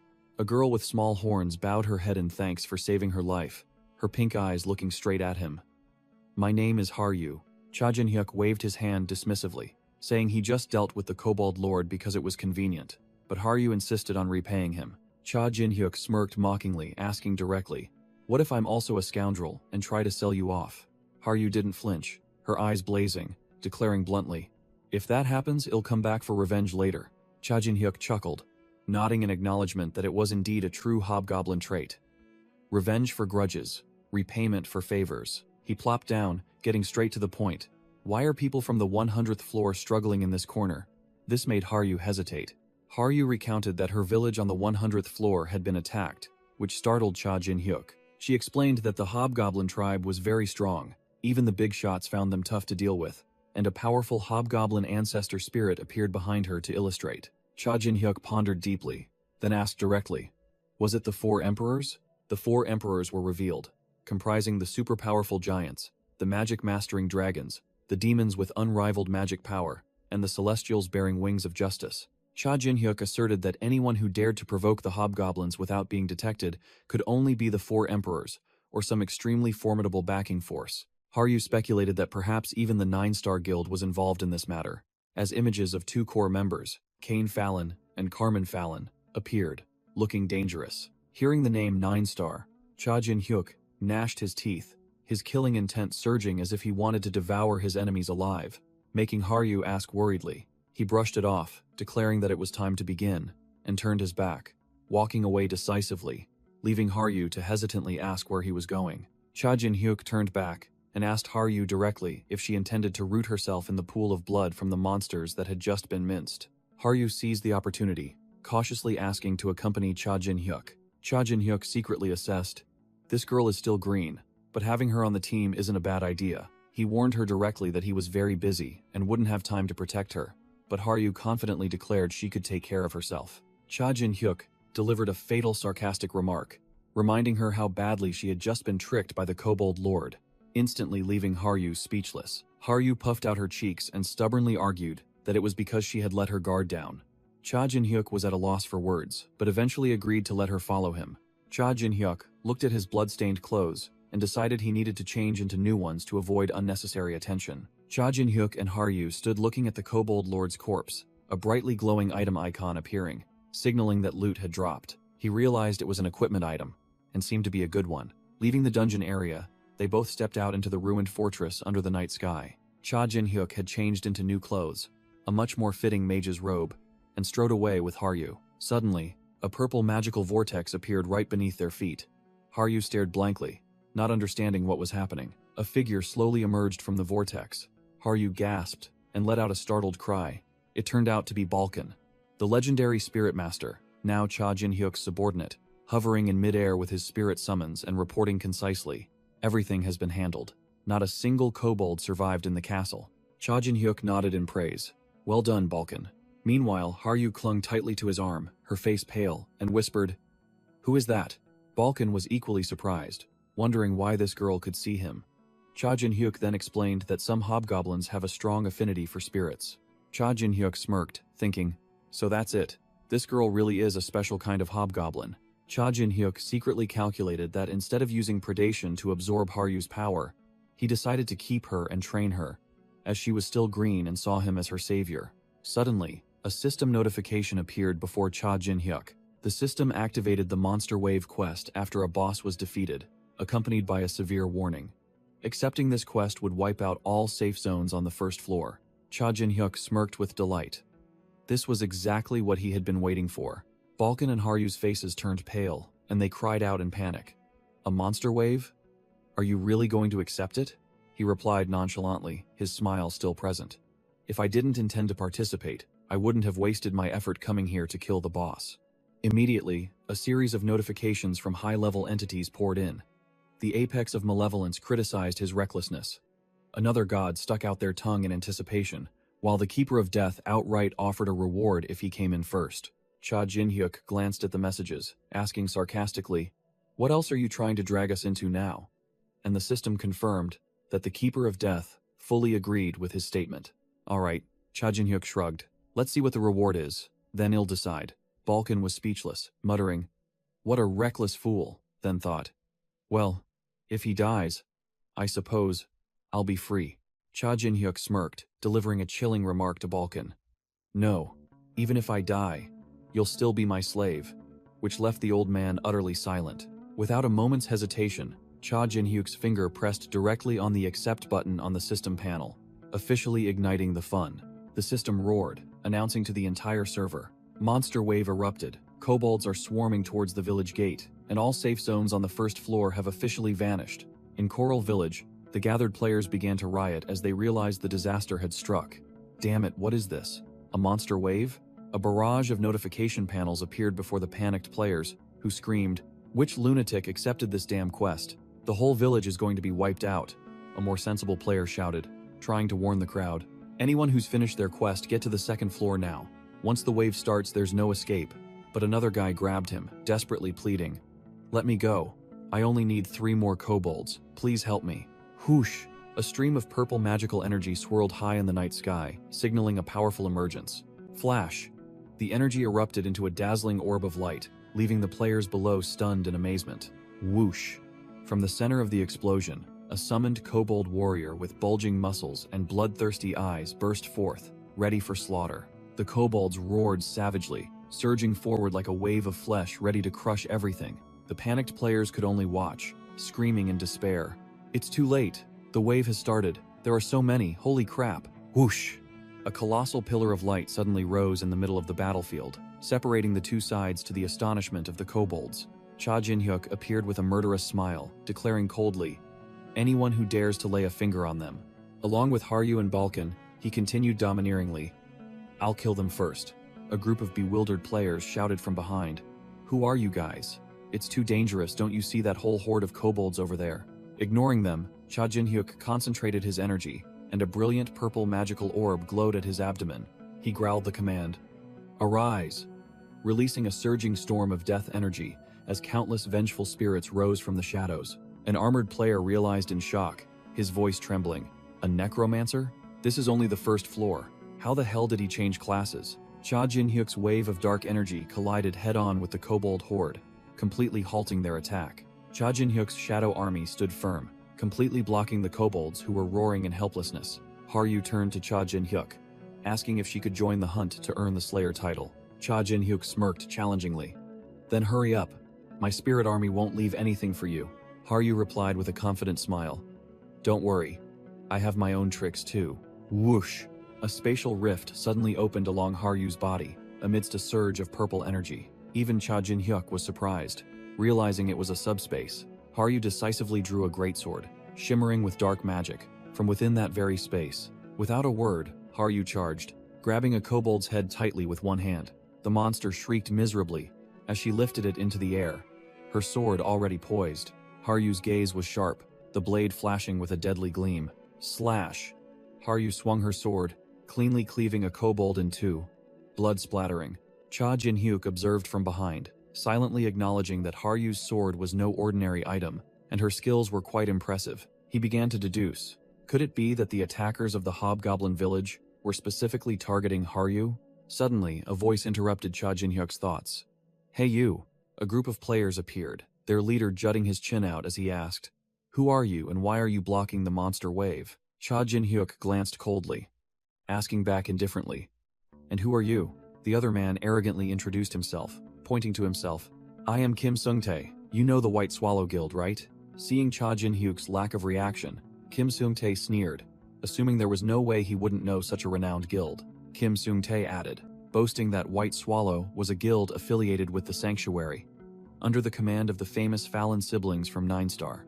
Upon hearing the Fallon siblings' names, Cha Jin-hyuk's killing intent erupted, his eyes glowing with fury. What did you just say? Kim Seung-tae was still blabbering, boasting about his brother in the White Swallow Guild, and declaring that their whole group would join when they reached the 10th floor. Seeing that Cha Jin-hyuk seemed capable, he began to speak condescendingly, suggesting he could talk to his brother about getting him a spot in the guild. But Cha Jin-hyuk flatly refused, and immediately a shadow imp summon materialized from behind him, seizing Kim Seung-tae by the nape of his neck. The imp's chokehold panicked Kim Seung-tae, while Cha Jin-hyuk calmly stated that he had arrived at just the right time, as he needed some clues to catch those others. Cha Jin-hyuk leaned close to the restrained man's face, a smirk playing on his lips as he growled. After this monster wave, I have a few questions for you. Two White Swallow Guild members, seeing their boss being bullied, rushed forward to lecture him, questioning why he would bully other players just because he was stronger. Cha Jin-hyuk's expression remained unchanged as he casually retorted, Why not? It's perfectly logical. He began to preach, stating that rubbish rules like no hitting people or no killing were only valid on Earth. But in this tower, the only truth is power.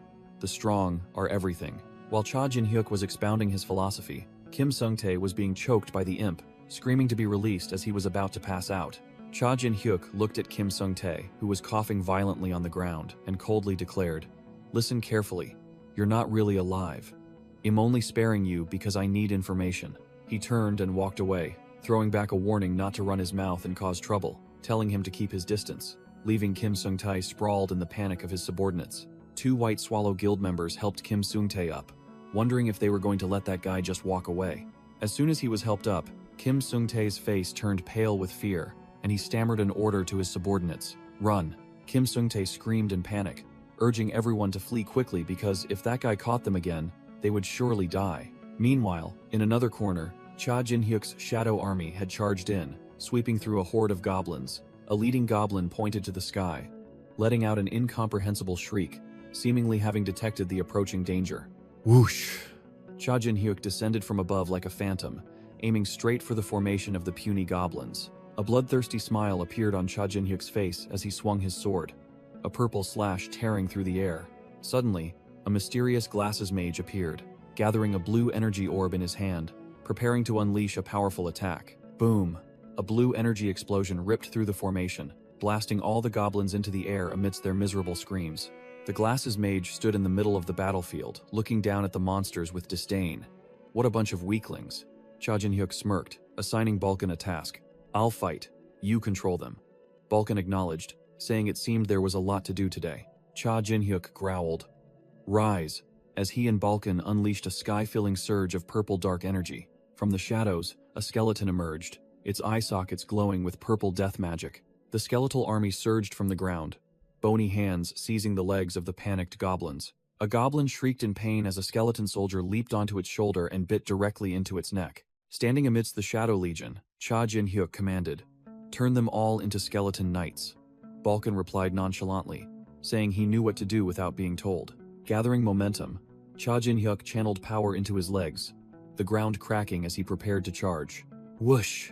Cha Jin-hyuk soared into the air with a crazed smile, growling. "Shall we begin the game?" Boom!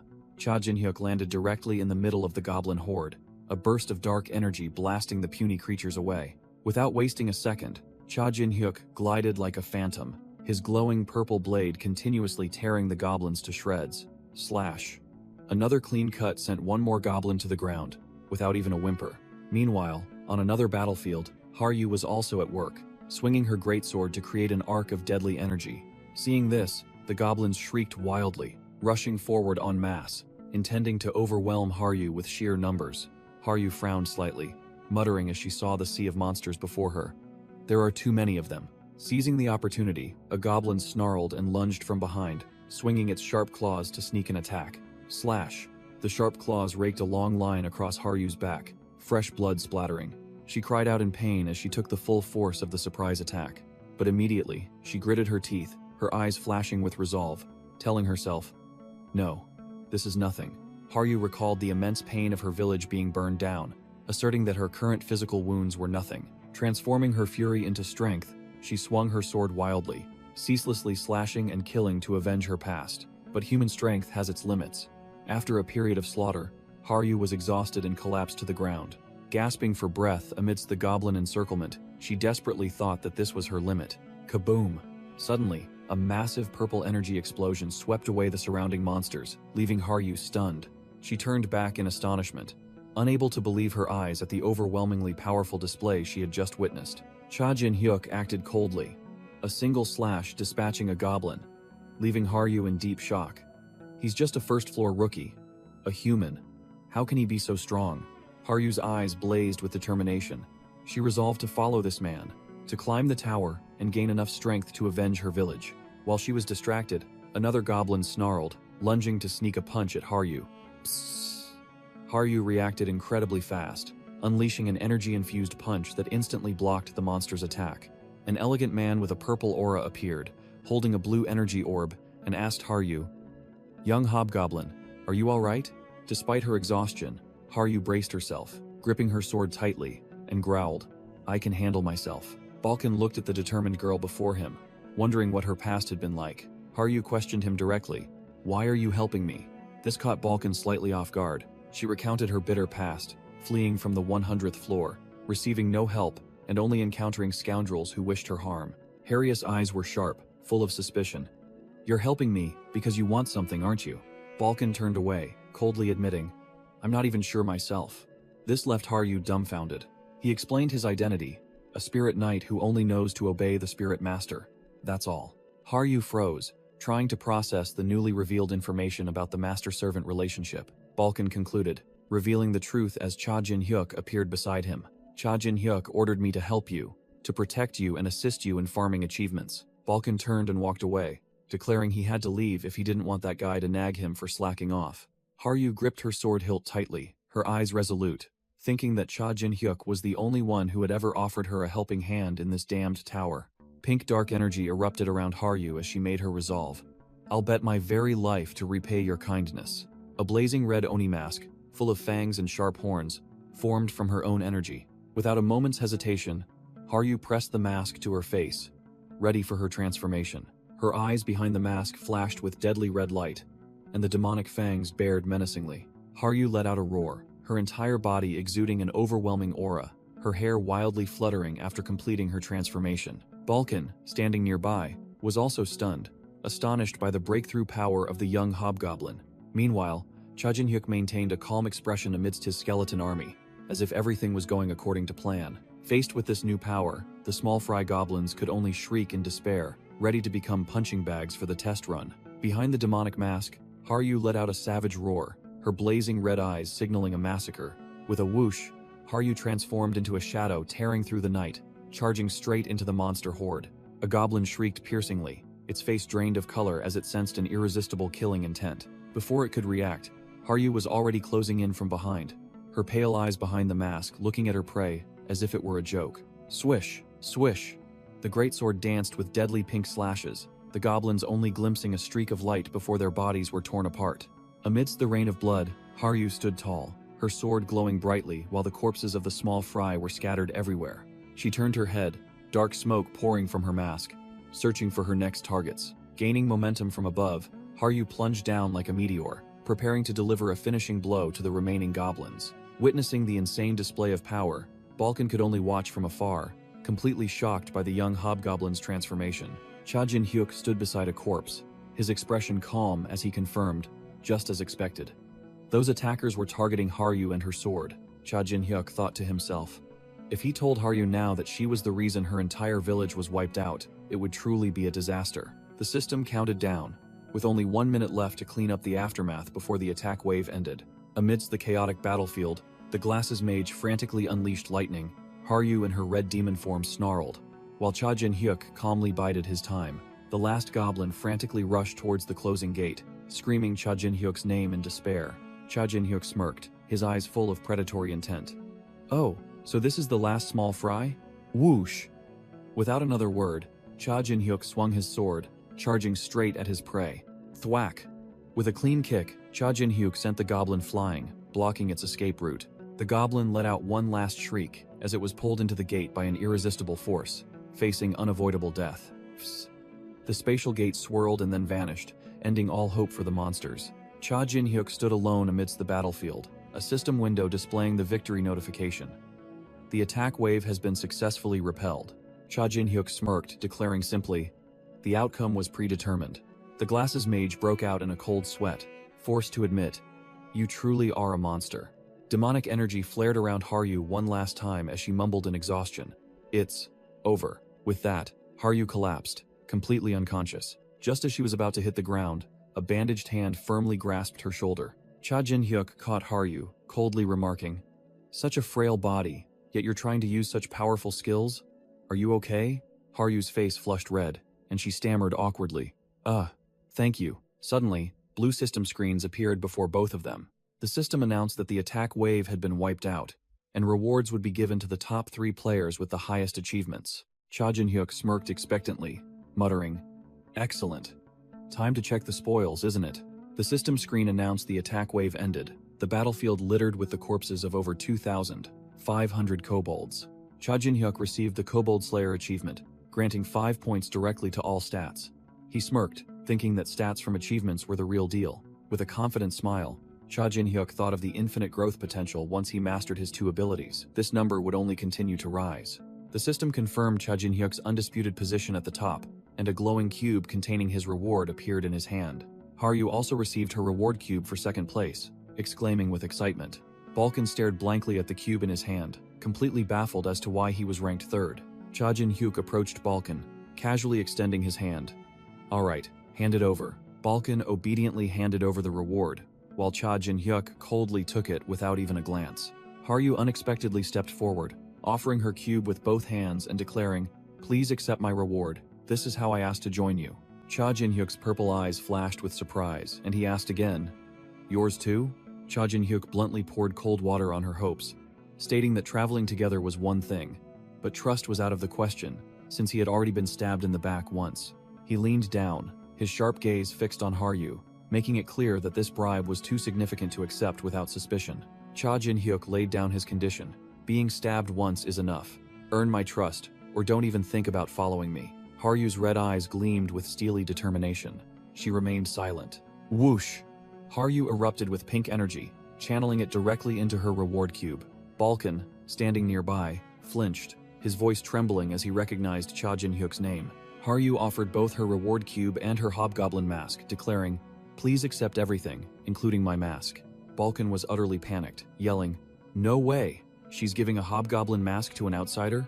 It turned out that the hobgoblin mask was the essence of their power, an item given to a life partner only once in a lifetime, like a marriage proposal. Cha Jin-hyuk held the mask, his confusion evident, and asked in bewilderment, "Why are you giving this to me?" Haryu affirmed resolutely, "This is proof that I will never betray you, and also my thanks for saving my life twice." Cha Jin-hyuk remained suspicious, holding the mask. "Even so, this mask is too valuable. You have another motive, don't you?" Haryu's face darkened, and she spat out a single word, Revenge. Cha Jin-hyuk's surprise was clear. He hadn't expected that answer. Haryu recounted with hatred. Images of her village engulfed in flames flashing before her. My entire village was razed. I tried to find survivors, but there were none left. She bowed her head, admitting bitterly, I think I'm the only hobgoblin left. Her eyes blazed with resolve, her hand clutching the reward cube. As the last hobgoblin, I must avenge my people. Please allow me to follow you up the tower. Cha Jin-hyuk fell silent for a moment, pondering the familiar word revenge in his mind. He looked at Haryu offering the item, and a realization dawned on him. This child is just like me in the past. He placed his hand on Haryu's head, his voice as cold as ice. Betray me again, and you will surely die. Cha Jin-hyuk held the demonic mask, declaring bluntly, I don't need this mask, so don't think of it as your lifeline. Haryu's eyes crinkled in a joyful smile, and she replied, Yes, I look forward to learning from you, boss. Cha Jin-hyuk waved his hand, tossing the glowing reward cubes to Balkan, ignoring whatever Haryu called him. The light from the cubes flashed dazzlingly, signaling the imminent appearance of high-quality items. A full mana accessory set appeared. Mana ring, mana earrings, and mana necklace, all boosting stats and greatly reducing mana consumption. Balkan stroked his beard, praising the excellent items, while Haryu looked bewildered, not understanding why the old man was so excited about mana-boosting gear. Cha Jin-hyuk explained to the girl, clarifying its significance. For a necromancer, this set increases both the quality and quantity of summoned troops by up to 45%. Cha Jin-hyuk immediately put on the new earring, smirking meaningfully at Balkan. Hey, why are you so quiet? He directly called Balkan by the name Booney, asking if the old man thought he'd forgotten his reward, then opened a system notification window. The notification window displayed a powerful message. The Keeper of Death wishes to change locations. The group had moved to a deserted village, desolate under the night sky. Inside the inn, Cha Jin-hyuk concluded that the entire village had fled to escape the monster attack, leaving only the three of them and Balkan's spirit hovering behind. Cha Jin-hyuk lost patience, snapping for the item. This place is fine. Stop beating around the bush. Hand it over. But the Keeper of Death's notification urged him not to rush. Vroom! Immediately, a colossal pillar of purple energy descended from the sky directly onto Cha Jin-hyuk's table. Amidst the magical smoke, a black ring with a skull emblem appeared, radiating a dark aura. Cha Jin-hyuk smirked as he picked up the ring, telling himself that today was truly a harvest day for accessories. But upon closer inspection, his eyes widened, realizing this item was far from ordinary. Seeing their boss's reaction, Balkan and Haryu flinched, hastily asking what was wrong. Cha Jin-hyuk broke into a sweat, his voice filled with astonishment as he announced, This ring carries demonic power. Balkan was heavily shocked, his face paling as he stammered, Demonic power? Are you sure? Balkan explained that demonic power was the exclusive ability of one of the four emperors, a source of strength even more formidable than mana. To obtain it, ordinary people had to sell their souls to demons, becoming demon kin and only receiving a meager fraction of its power over time. Cha Jin-hyuk put on the ring of demonic power, and his status window immediately updated, his demonic power stat jumping straight to 10 points. The system announced that the Keeper of Death wished to make peace, and extended a hand for a handshake. Having received a good item, Cha Jin-hyuk happily overlooked the previous prank and accepted the handshake through the air. Balkan and Haryu marveled at their boss's overwhelming power, acknowledging that he had prepared too thoroughly for climbing the tower. Suddenly, a blazing red notification appeared, trembling in the air. The apex of malevolence is seething with jealousy. A barrage of spam messages appeared, showing that the apex of malevolence was also going crazy, wanting to shake hands and even shaking hands with thin air. Cha Jin-hyuk retorted in a low voice, Everything has its price. If you want something, bring something out here. This made Balkan's face pale at the audacity of this guy daring to provoke a demon king. The apex of malevolence immediately panicked, the system announcing it was rummaging through drawers, wardrobes, and under beds, leaving Cha Jin-hyuk speechless as he yelled, Stop, that's enough. After racking its brain in desperation for a while, the apex of malevolence finally came up with an idea. The system exploded with a notification. The apex of malevolence declares it will bestow a quest upon him. Cha Jin-hyuk's eyes widened, his mouth agape in surprise. A quest? Are you serious? The quest notification appeared right before the three of them, aimed directly at Cha Jin-hyuk. Balkan, surrounded by a purple aura, warned, That's a quest from a demon, kid. Prepare yourself, it won't be easy. Cha Jin-hyuk smirked, a superior look on his face. Fine. Consider it me granting you a favor. The apex of malevolence muttered through the system that this wasn't its intention, but Cha Jin-hyuk immediately cut it off. If you don't want to, then don't. I won't accept. Shake, shake. The apex of malevolence hastily waved its hand through the notification panel, sealing the deal. It's already stamped, there's no taking it back. Ding! The apex of malevolence's quest panel appeared. You must make your reputation resound throughout the tower before reaching the 100th floor. Failure will make you a disciple of the apex of malevolence. Success will reward you with the blueprint of any item. Cha Jin-hyuk's eyes lit up, a cunning smile on his face. The blueprint of any item? If it's a demon's blueprint, I can craft anything, Cha Jin-hyuk muttered as he read the quest. The conditions were tough, but the reward was too tempting. Ugh, but the quest conditions are so harsh. If I lose, I have to become its disciple. I don't want that at all. But his recklessness outweighed his common sense. Cha Jin-hyuk smirked confidently and held out his hand to seal the deal. It's still a golden opportunity. All right. The apex of malevolence. I accept your quest. The deal was sealed. The apex of malevolence's notification panel displayed smiling text and a waving hand, as if shaking Cha Jin-hyuk's hand with great excitement. A wooden door creaked open. Balkan spoke up, asking about the next plan. What now? Are we going straight to the second floor?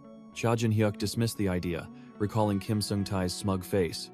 No, we need to extract information from that Kim Sung-tae first. He turned to Balkan, who was radiating a purple aura, and ordered like a boss.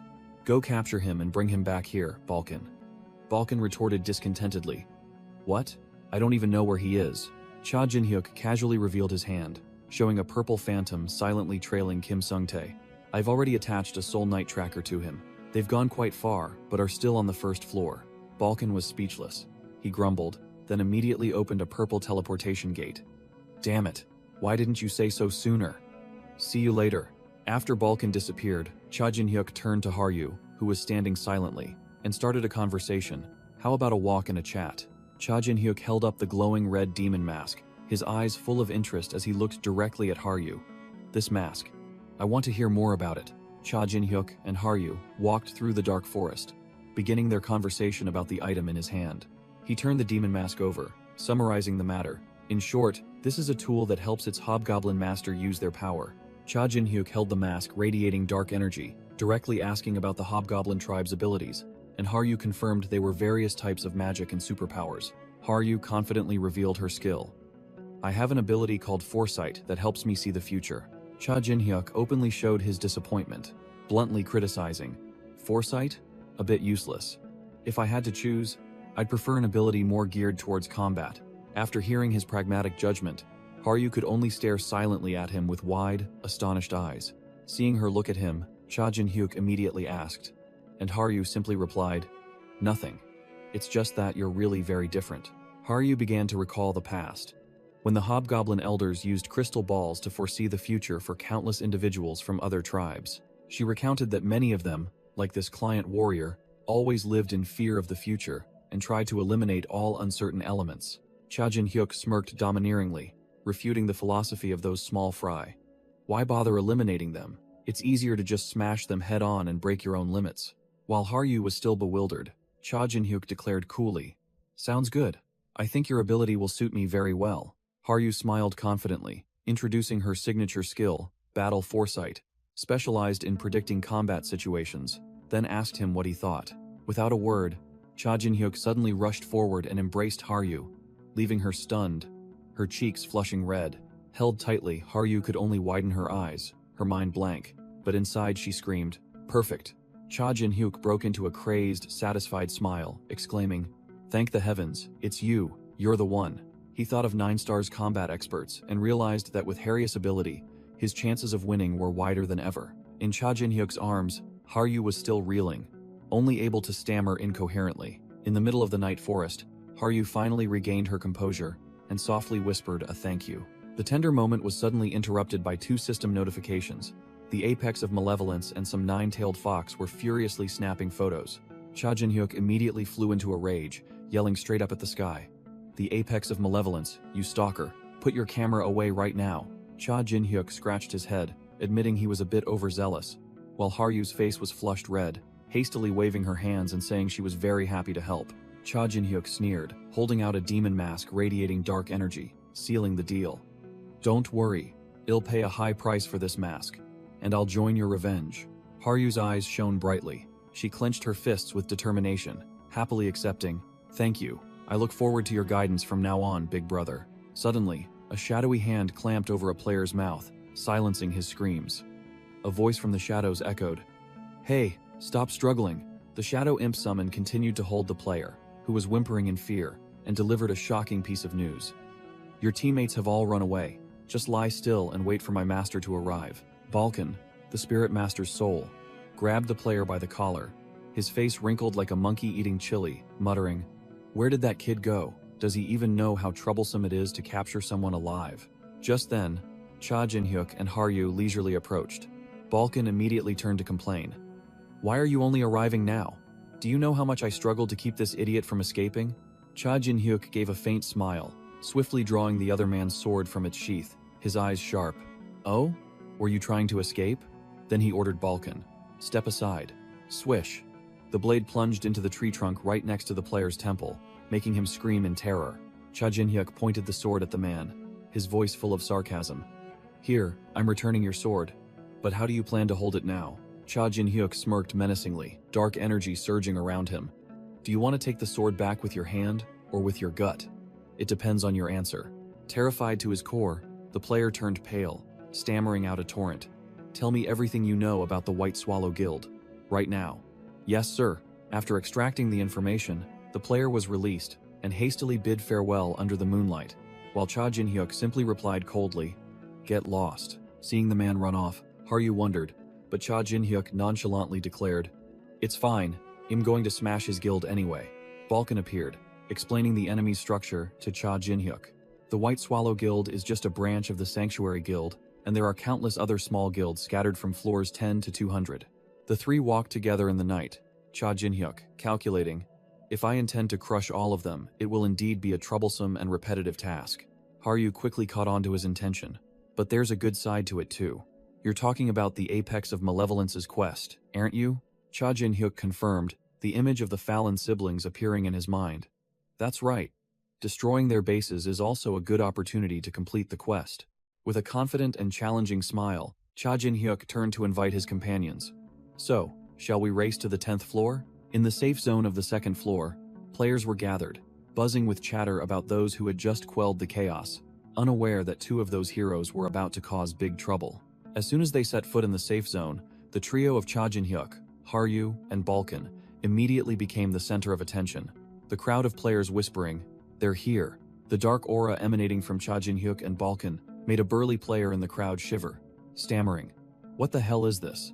Another player recognized the murderous Oni demon mask Cha Jin-hyuk was wearing and exclaimed, "A demon mask?" The crowd began to grow noisy, surrounding the trio and buzzing with questions like flies. "Hey, are you the one who took the quest? Do you have a guild yet? Tell us your name." Cha Jin-hyuk secretly calculated that if he used his real name, he would immediately be tied to the apex of malevolence's quest, making things complicated and troublesome. With his purple eyes flashing behind the mask, he declared with authority amidst the crowd, "My name is Demon Mask." With that, all three coldly turned and walked away, leaving the players gaping at such a cool debut. The loudmouth player was about to chase after them for more explanations, but was held back by another hoodie player. "Wait, you don't see him." The hoodie player seemed sharper, speculating that the masked individual might be a criminal who ruined his life on Earth and fled into the tower. Cha Jin-hyuk walked on, a smirk playing on his lips behind the mask. He knew that concealing one's identity was common in this place, and rumors of the monster wave and the demon mask would attract precisely the attention he needed. Cha Jin-hyuk, still as Demon Mask, turned to Balkan. "Let's go. There's still a lot to test." The old man simply replied, "All right." With that, all three disappeared in a pillar of teleportation light, ignoring the small fry players who were shouting helplessly. The dust hadn't even settled, and the loudmouth player and the hoodie player could only stare blankly at the empty space, muttering, "They're gone." With a whoosh, the three of them landed in a dense forest, officially entering the next floor of the tower. A system panel appeared, welcoming them to floor 2, with a ridiculously simple quest: clear 10 kobolds and 10 kobold warriors. Cha Jin-hyuk glanced at the quest with a bored expression, taking off his mask. "Just as I expected. Nothing special." He snapped his fingers, turning to Balkan with a calculating smirk. "All right, Balkan, this quest is yours." Balkan narrowed his eyes, veins throbbing. his voice full of implication. "Are you ordering me to capture them alive?" Cha Jin-hyuk replied nonchalantly. "If you can, complete Harrius Quest 2. I'm about to test my demonic energy, so hurry up if you want to watch." Balkan flew off in a huff, yelling, "You insolent brat, wait for me, don't use it all up." Haryu could only stand there, watching her two masters. Haryu wondered how to do the quest, and Cha Jin-hyuk replied curtly, "If you don't like it, go catch them yourself." The two stood in the middle of the forest, Cha Jin-hyuk acting like the boss, with Haryu quietly following behind. Cha Jin-hyuk smirked, clenching his fist excitedly, muttering that he never thought he'd get to try out demonic energy. He began to channel his power, dark purple energy swirling around his hand, declaring that he would test the power of demons and the four emperors. With a whoosh, a dark purple demonic energy orb formed, crackling with immense power. Cha Jin-hyuk stared at the demonic energy orb in his hand, confirming that this was the power he had been searching for. Haryu suddenly cried out a warning as she sensed an enemy approaching. She pointed towards the bushes, where a kobold with bloodshot eyes and sharp claws was lurking. Without a moment's hesitation, the kobold lunged out of the bushes, aiming straight for Cha Jin-hyuk. Cha Jin-hyuk sneered, treating the puny monster like a godsend. "Perfect timing, let me test it out." Cha Jin-hyuk smirked, activating his demonic power manifestation skill, and a deep purple energy orb shot straight forward. The demonic energy orb grazed the kobold by a hair's breadth as it managed to tilt its body to dodge the attack. Haryu's jaw dropped in astonishment, unable to believe that the puny monster had dodged the attack. Cha Jin-hyuk sneered confidently, "No, this move doesn't need to be aimed." The kobold hadn't even had time to understand what was happening, its face blank with confusion. Crack! The kobold's entire body suddenly split open, and it let out a grotesque scream as its body began to shatter. While Haryu was still dazed, Cha Jin-hyuk explained nonchalantly, "Demonic energy is a cruel power. The weak have no chance against it." The two stood watching the last fragments of the kobold vanish, and he added that just a slight graze was enough to obliterate it. Cha Jin-hyuk bent down to pick up the blue soul of the recently deceased kobold, declaring that the important experiment was only just beginning. He held the blue soul in one hand and the purple demonic energy in the other, asserting that if a soul knight absorbed demonic energy, they would undoubtedly become stronger. Cha Jin-hyuk began the empowerment process, forcing the deep purple demonic energy into the pale blue soul of the recently obliterated monster, but it seemed the weak soul couldn't handle the power. Cha Jin-hyuk strained, cursing as the puny soul was about to shatter from being unable to bear the demonic energy. He decided to reduce the dose, injecting only 1 unit of demonic energy, and a ferocious demonic shadow began to form within the purple flames. Success! Cha Jin-hyuk laughed gleefully as a muscular summoned demon, engulfed in purple demonic energy, took shape before him. Haryu watched, wide-eyed and open-mouthed, acknowledging the success but noting how difficult it seemed, while Cha Jin-hyuk nonchalantly said it was easier than he thought. A high-tier demon in the past once asserted, apart from the demon race, no one else was skilled enough to use pure demonic energy. Haryu was still in shock, her eyes sparkling as she asked if he had just used demonic energy to create that monster. It turned out the guinea pig was Balkan. Now his soul was enveloped in purple demonic energy, and Cha Jin-hyuk declared this new creation a Hell Soul Knight. Balkan, in his new form, looked visibly smug, while another demon subordinate flattered Cha Jin-hyuk about his master's flawless skill. Cha Jin-hyuk suddenly realized a problem. If he had to empower each minion by hand like this, when would he ever finish? It was too time-consuming for actual combat. Balkan suddenly had a cunning idea, he thought. Wait a minute. I don't necessarily have to be the one to summon them, do I? Cha Jin-hyuk turned to praise Balkan, saying he was far better at summoning and commanding troops than himself. Flattered, Balkan scratched his chin, putting on an air of importance, and cleared his throat. So you finally know how to respect your master. No sooner had he finished speaking than a surge of deep purple demonic energy shot straight into Balkan, freezing him in place. Cha Jin-hyuk changed his tune instantly, grabbing Balkan's soul while the old man screamed, "Cha Jin-hyuk, what the hell are you doing?" He grinned sinisterly, explaining his crazy plan. "If I infuse you with demonic energy, turning you into a Hell Soul Knight, then all the minions you create will automatically be upgraded too." Cha Jin-hyuk continued to taunt, saying that since Balkan was much tougher than those kobolds, he would go all out, injecting a full 10 units of demonic energy, making the old man's face turn pale. Without another word, Cha Jin-hyuk swung his hand, and a colossal pillar of demonic energy engulfed Balkan with a thunderous explosion. Haryu worried about the old man's fate, but Cha Jin-hyuk merely smirked reassuringly. Don't worry, the first-generation Spirit Master won't be obliterated that easily. Inside the Pillar of Energy, Balkan screamed in extreme agony, furiously yelling, "When I get out of here, I'll grind you to a pulp, Cha Jin-hyuk." Cha Jin-hyuk smirked defiantly at Balkan's threat. "Be my guest. I always welcome a summoned being strong enough to threaten me." Whoosh! The pillar of demonic energy dissipated, leaving behind a colossal dark vortex, signaling that a new existence had been born. From within the vortex, Balkan slowly emerged, hovering in midair, his entire body radiating an overwhelming surge of deep purple demonic energy. Cha Jin-hyuk smiled contentedly, declaring, "My strongest Hell Soul Knight." Balkan bowed, an overwhelming aura emanating from him, officially recognized by his master. "It is you, Balkan." No sooner had he been praised than Balkan changed his tune, his voice filled with killing intent. "You've made a mistake, Cha Jin-hyuk," the old man roared, ghostly spirits appearing behind him. "The greatest mistake a necromancer can make is to create a being stronger than themselves, my dear student." Cha Jin-hyuk turned to Haryu, completely unfazed, taking the demon mask from her hand. "Oh, it seems you're feeling resentful. That's good." Without a moment's hesitation, he pressed the demon mask directly onto his face. Purple eyes gleamed behind the mask, and Cha Jin-hyuk sneered, his voice eerie. "I needed someone to test this mask on." Balkan laughed maniacally, boasting loudly. "As you wish, Cha Jin-hyuk. I'll show you mass-produced Hell Soul Knights." With that, the old man unleashed his power, summoning a swarm of deep purple, grotesque, ghostly spirits from behind him.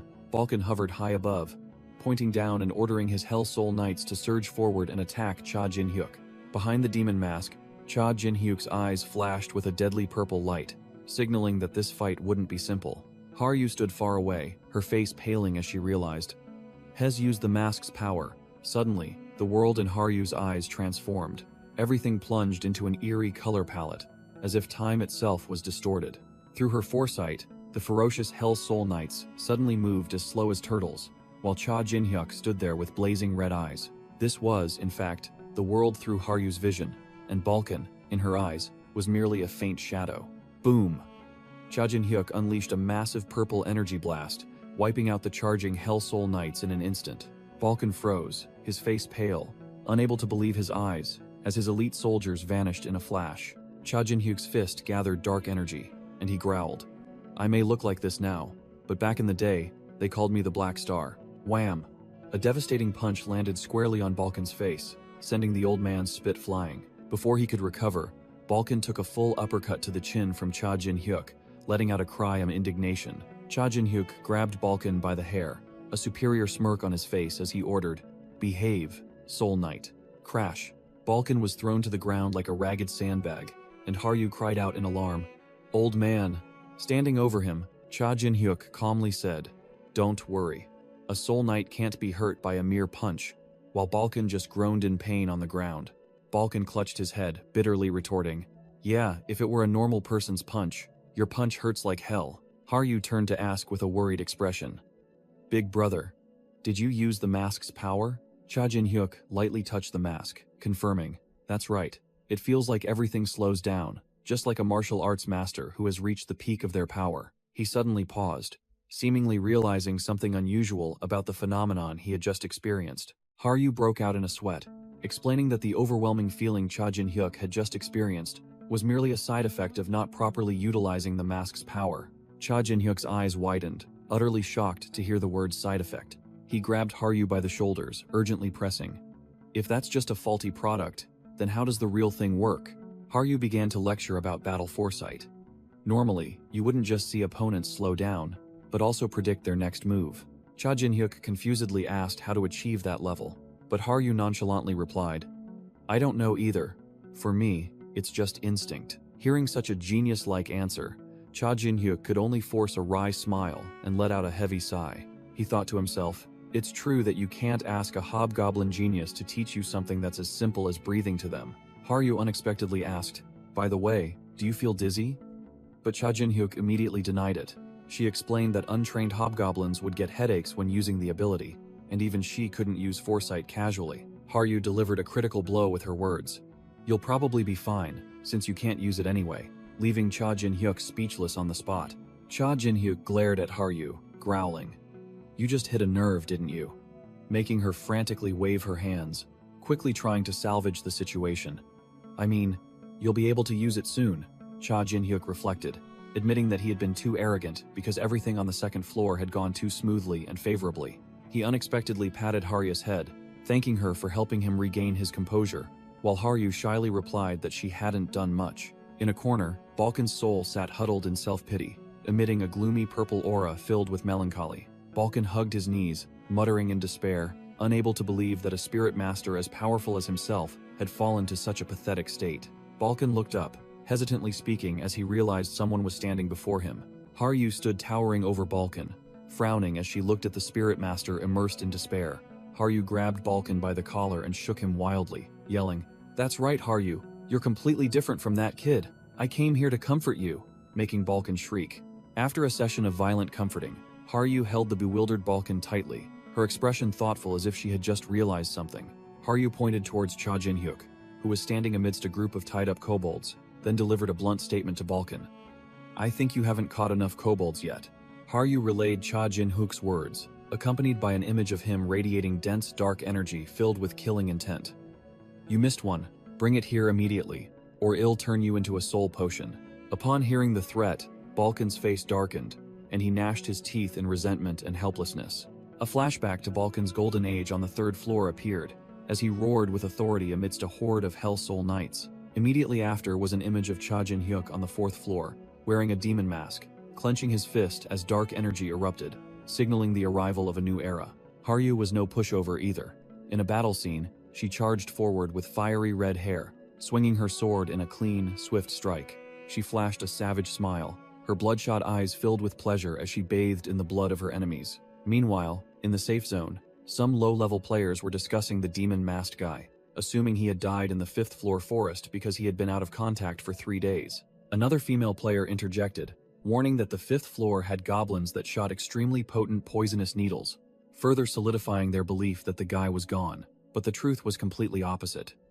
Cha Jin-hyuk was meditating in the forest, one hand pressed to the ground, releasing a cold blue stream of energy. The magical energy spread throughout the forest, showing that he was not in trouble but preparing for a large-scale cleanup. Deep in the forest, a nimble goblin swung through the branches, aiming at an unsuspecting Cha Jin-hyuk. With a fierce expression, the goblin blew a poisoned dart, preparing for a stealthy finishing blow. Whoosh!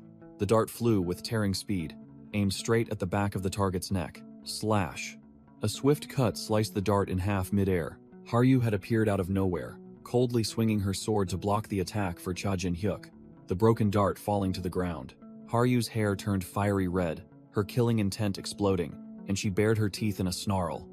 "How dare you attack my big brother?" The low-level goblin's face turned pale, trembling uncontrollably under the terrifying pressure. Immediately, a small shadow imp appeared from thin air, grabbing the head of the panicking goblin. Cha Jin-hyuk stood behind, his hand gathering a sphere of dark energy. A mystical purple light flashing. Energy erupted, and a massive demonic beast was summoned, ready to tear apart anything in its path. Cha Jin-hyuk praised Haryu for her good block, while she was still fuming, surrounded by a red aura of killing intent, furious that someone dared to touch her big brother. Balkan appeared, his face worried as he asked Haryu how she was, still bitterly thinking that she should have just slit that brat's throat herself. Balkan suddenly froze, his eyes widening as he realized something was off about Haryu's demeanor. Haryu turned around, her hair fiery red, eyes blazing, and a savage smile that sent shivers down Balkan's spine, making him realize this wasn't the girl he knew. Cha Jin-hyuk worriedly called Haryu's name. She had returned to normal with her black hair, while a hooded stranger stood with his back to them. Haryu startled awake, confusedly wondering why she was holding a sword and smiling so terrifyingly, completely unable to remember anything. Cha Jin-hyuk ignored Haryu's confusion, looking directly at the stranger and declaring, "I have waited a long time. Everything is finally ready." The wave initiator turned around, a confident smirk on his face as he announced shocking news. "Tonight, I will initiate a monster wave." The scene shifted to the previous night on the fourth floor, where the group sat around a campfire, preparing for the next challenge. Cha Jin-hyuk explained the battle plan to Haryu and Balkan. Starting from the fifth floor, goblins will appear instead of kobolds. It's time to claim the title of Goblin Slayer. Balkan dismissed it, arguing that hunting a monster lord was impossible since no one knew where or when it would appear. Cha Jin-hyuk nonchalantly replied, "Why hunt a goblin lord? It's not necessary." He smirked confidently, revealing a shocking secret. I know how to create an artificial monster wave. Haryu and Balkan's jaws dropped, their eyes wide and mouths agape, unable to believe their ears. Create an artificial wave? ID. Balkan remained skeptical, thinking that if this trick was feasible, word would have spread like wildfire. But ID. Cha Jin-hyuk simply replied that he had only stumbled upon it by chance. He recounted the past. When he was the renowned Black Star, he had once accidentally pierced a corner on floors 300 to 400 and discovered this secret amidst a swarm of skeleton soldiers. ID. Cha Jin-hyuk pointed, explaining the tower's mechanism. Each floor has a central area dedicated to spawning monsters. The plan was incredibly simple yet audacious. Find that core, continuously pump mana into it, and a ID monster wave would erupt. ID Balkan wondered if he had reaped a hefty reward from this, but ID Cha Jin-hyuk coolly stated, "No, this is my first time trying." He explained why. Monsters on floor 300 were on a completely different level from the puny ID goblins. If a ID monster wave erupted there, even the ID 4 emperors would struggle to defend against it. Sitting by the campfire, ID Cha Jin-hyuk firmly asserted to his two companions, "Yes, but now it's different." He declared an extremely ambitious goal: clear as many ID monster waves as possible to farm stats, while in the safe zone, the ID tower challengers were still bustling about like ants. Thud. The ground beneath a player's feet suddenly shook violently. A ID blonde player in orange and his ID blue hat player companion were startled. An earthquake? In the tower? The ID blonde player in orange frantically pointed forward, his voice trembling. A gigantic spatial gate, brimming with radiant energy, burst open in the middle of the city. A player immediately recognized it. It's a ID monster wave. Just like on the first floor, from within the gate, a swarm of green-skinned ID goblins with bloodshot eyes roared savagely and poured out like a flood. The crowd of ID tower challengers panicked, scattering in all directions, not understanding why a ID monster wave had erupted right in the middle of the village. There was no announcement about this. The ID goblins began their attack, simultaneously blowing darts from bamboo tubes, creating a deadly rain. Whoosh! The ID blue hat player couldn't dodge in time, taking a dart squarely in the back and falling face first, making his ID blonde player in orange friend scream in terror. The ID blonde player in orange rushed to help his friend up, but it was useless. The other man could only gasp in despair. "I can't move." The ID blonde player in orange. His face turned pale, realizing his friend had been hit by the paralyzing poison from the ID goblins' darts and could now only lie there waiting to die. Carrying his companion on his shoulder, the ID blonde player in orange ran headlong, but the ID goblins were right on their heels.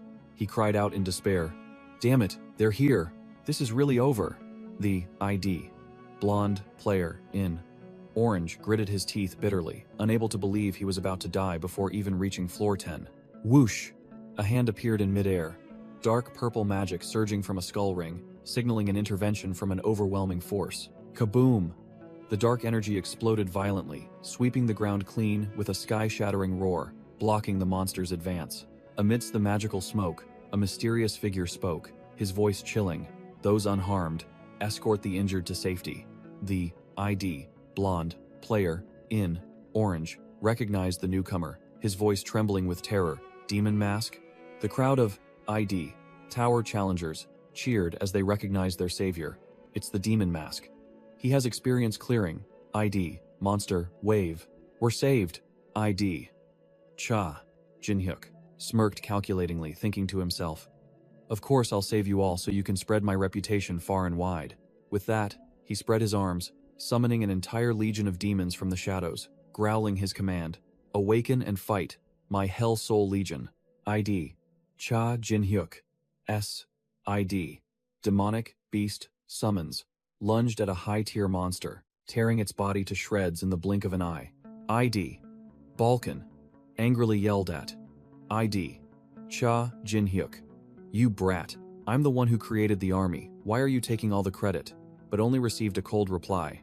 Shut up and keep creating knights. Suddenly, a surge of blue energy erupted in front of ID. Cha Jin-hyuk, signaling the appearance of a new variable. ID. Balkan was startled to see a knight from his ID. Shadow army, engulfed in eerie blue flames. From within the blue flames, a new group of monsters emerged, looking like an elite mage army rather than mere cannon fodder. The monsters revealed themselves to be a swarm of ID. Psychic goblins, with bloodshot eyes, clutching skull staves, ready for battle. ID. Balkan warned that these creatures could damage the knights, and ID. Cha Jin-hyuk admitted they had to be dealt with first if they didn't want to lose the entire battle. On a rooftop, ID. Haryu appeared, silently observing the chaotic battlefield below, preparing to join the fray. Without a moment's hesitation, ID. Haryu plunged straight down from above, a confident smirk on her face, aiming directly for the ID. Goblins. Whoosh! ID. Haryu landed, her sword flashing with a pink trail of light, instantly cleaving a ID. Psychic goblins in half.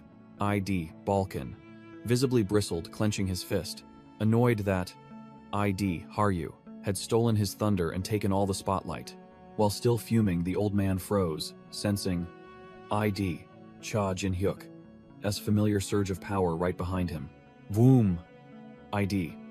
Cha Jin-hyuk acted, his demon mask baring its fangs and directly siphoning a surge of pink-purple energy from the goblin's corpse.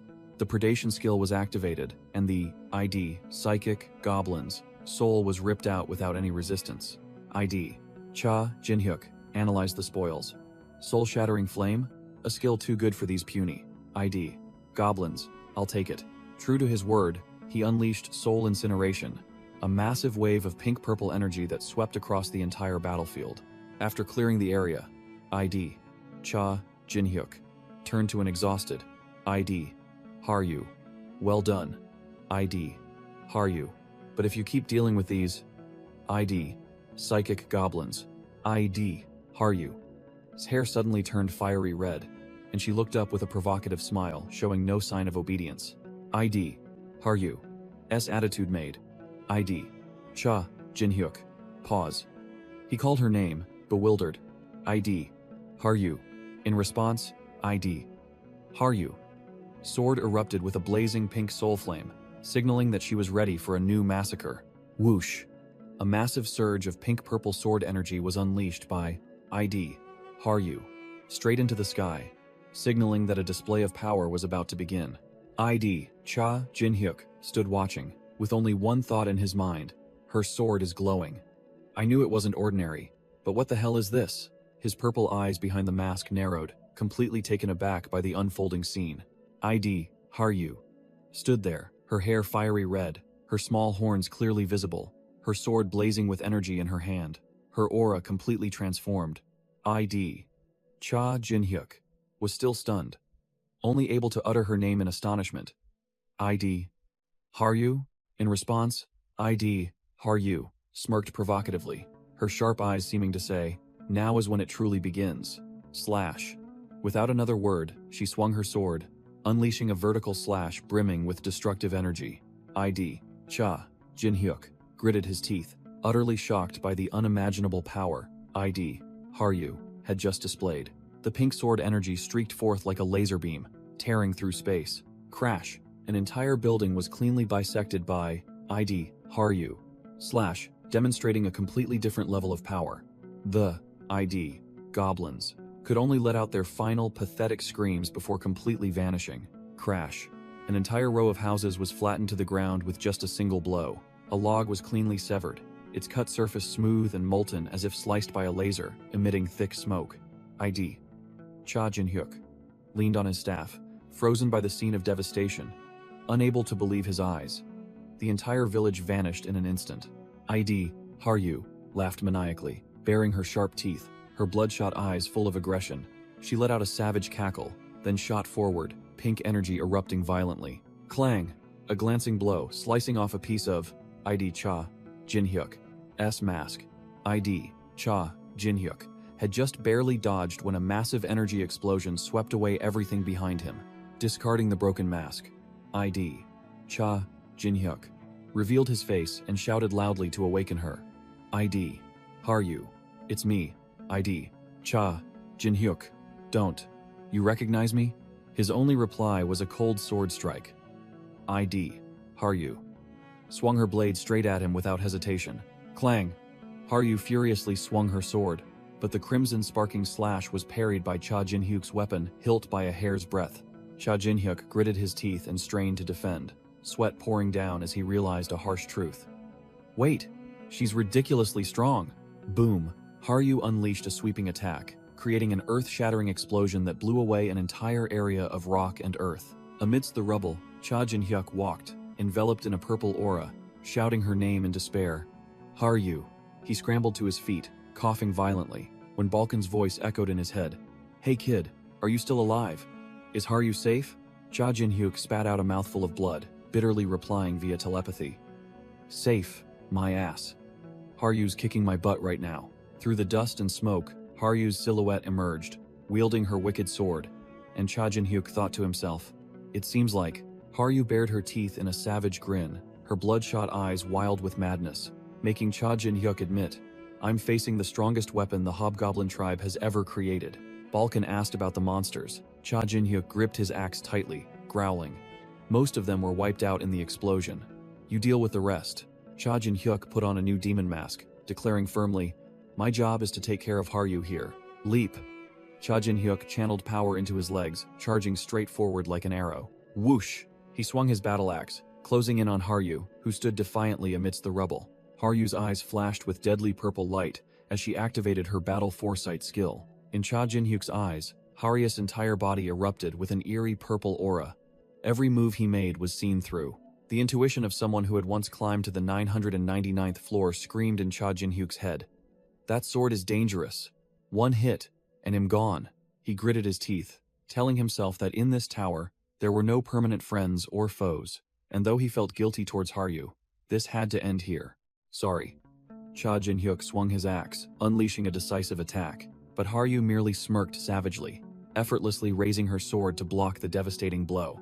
In that moment, the image of an innocent Haryu, smiling and calling him Big Brother, flashed through his mind. Damn it!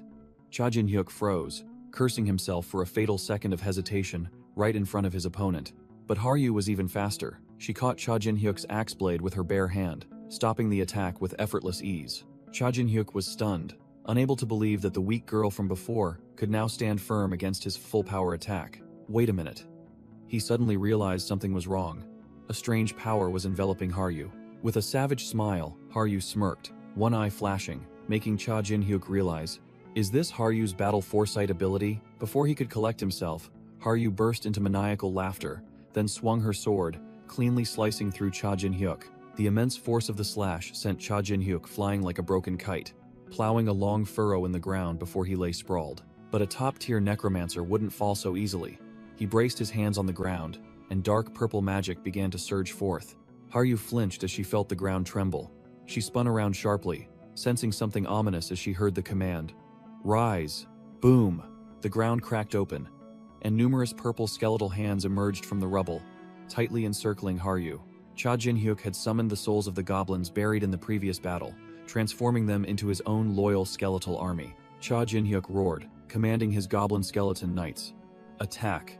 The skeletons immediately obeyed, their grotesque hands reaching out to grab Haryu tightly, trying to restrain her. But in an instant, Haryu's eye flashed with a deadly crimson light. Whoosh! With just one slash, Haryu swept away the trashy skeleton soldiers, turning them into a pile of fragments. Cha Jin-hyuk was dumbfounded, unable to believe his eyes. I didn't even see her move. Is it battle foresight again? Haryu smirked savagely, making Cha Jin-hyuk bitterly admit. Too strong. There's no way to win against an opponent like this. Bang! A pink energy explosion engulfed Cha Jin-hyuk, blowing him away. He somersaulted in the air and landed safely, but he had clearly taken a significant hit. Cha Jin-hyuk looked up, his eyes flashing with doubt. Across from him, Haryu was panting heavily, and Cha Jin-hyuk immediately realized. Something's wrong. Is she running out of energy? Just as he expected, Haryu clutched her head in pain, blood trickling from the corners of her eyes, a clear sign of power abuse. Cha Jin-hyuk smirked, realizing this was the side effect Haryu had mentioned. A golden opportunity to turn the tables. The plan was clear. Force her to continuously activate battle foresight until she collapses. Thud. Cha Jin-hyuk pushed off the ground and dashed away, beginning a high-speed game of cat and mouse, luring Haryu into a trap. Haryu landed, growling in frustration as her prey kept dodging like an eel in front of her. Cha Jin-hyuk stood calmly in the distance, deliberately maintaining his distance to stall, waiting for his opponent to lose patience. He smirked mockingly, snapping his fingers provocatively. "Why are you just standing there? Not attacking anymore?" "She took the bait," Haryu roared, charging straight with a heaven-splitting slash as pink and purple energy erupted. But it was too predictable. Cha Jin-hyuk deftly dodged aside, letting her powerful slash shatter the floor. Just as Haryu was still suspended in the air, Cha Jin-hyuk commanded Rise, summoning a shadow assassin that lunged from behind her. The undead assassin unexpectedly stabbed through the chest of a goblin zombie, spraying a deadly toxin right in front of Haryu. Cha Jin-hyuk smirked mockingly. He knew well that goblin paralysis poison was potent stuff, enough to cripple a hobgoblin in battle. Her eyes bleeding, Haryu gritted her teeth and activated Battle Foresight, the only ability that could help her evade this dirty trap.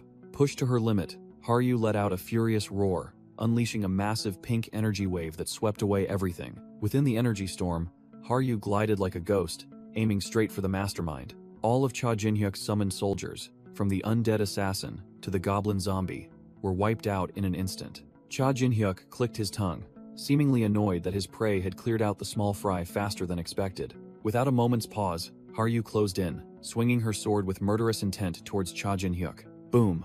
Cha Jin-hyuk deftly dodged aside, letting Haryu's slash tear through the arena floor behind him.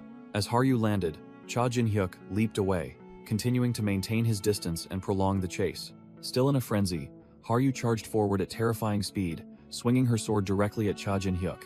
With a maniacal grin, she poured all her strength into the finishing blow, determined to end the fight with a single strike. But Cha Jin-hyuk deftly dodged in midair, narrowly evading the sword, leaving Haryu to slash at empty air. Haryu landed, feeling something was wrong as her sword got caught in her opponent's cloak. She froze, completely unable to understand why the attack, confirmed by Battle Foresight, had missed so badly. Cha Jin-hyuk smirked, revealing that he had figured out the side effect of Battle Foresight, and this entire plan was designed to counter it. He pointed behind him, where a goblin zombie holding a blowgun was, the very one who had carried out the sneak attack. Cha Jin-hyuk explained his crazy move. He had intentionally let the goblin zombie's poison dart shoot through his own body to hit Haryu. The toxin seeped in, Haryu staggered, her strength drained, and she became completely paralyzed. Having lost all her strength, Haryu collapsed. Her pink combat energy dissipated, and the match was decided. The match ended. Cha Jin-hyuk seized the now completely helpless Haryu. He lifted her up, sighing with satisfaction. "Finally, I've got you." Setting Haryu down, he looked at his bandaged hand, realizing the toxin was also spreading through his body and making it numb. Ignoring it, Cha Jin-hyuk turned to order the goblin zombie. "Hey zombie, bring that here for me." The zombie waddled closer to the poison dart that had fallen to the ground, the weapon that had just defeated Haryu. Receiving the dart, Cha Jin-hyuk without hesitation put it straight into his mouth, and dark energy began to pour out. He chewed ravenously on the dart and absorbed the toxin, and the system panel displayed a notification that he had gained paralysis toxin resistance. Having finished, he coldly looked down at the unconscious Haryu and commented. He admitted, "Haryu, your ability is quite troublesome, you know." In her unconsciousness, Haryu floated in a dreamy pink space, her sword also hovering beside her, marking her complete defeat. In a faint pink mental space, Haryu woke up, confusedly wondering where she was. A mysterious voice rang out, asking if she was the new master, while a hand gripped the sword hilt tightly. Before Haryu was an overpowering silhouette, carrying a sword on his shoulder under the full moon, claiming to be the new master of the Dragonflesh sword. The Dragonflesh sword spirit revealed itself, a red-haired demon with a pair of white horns and a sneering grin, scoffing that Haryu was just a kid. The demon grabbed a tiny version of Haryu in his palm, asked if she was a hobgoblin, then made a half-right, half-wrong statement. Haryu completely didn't understand what the hell he was saying. Clang. The demon pressed the sword blade directly against Haryu's neck, killing intent overflowing. He leaned close to her face, his voice full of menace.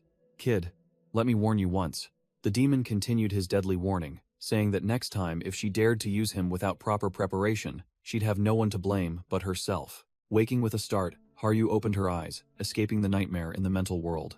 Balkan's spirit informed Cha Jin-hyuk that Haryu had woken up, just as he was carrying her on his back through the crowded safe zone.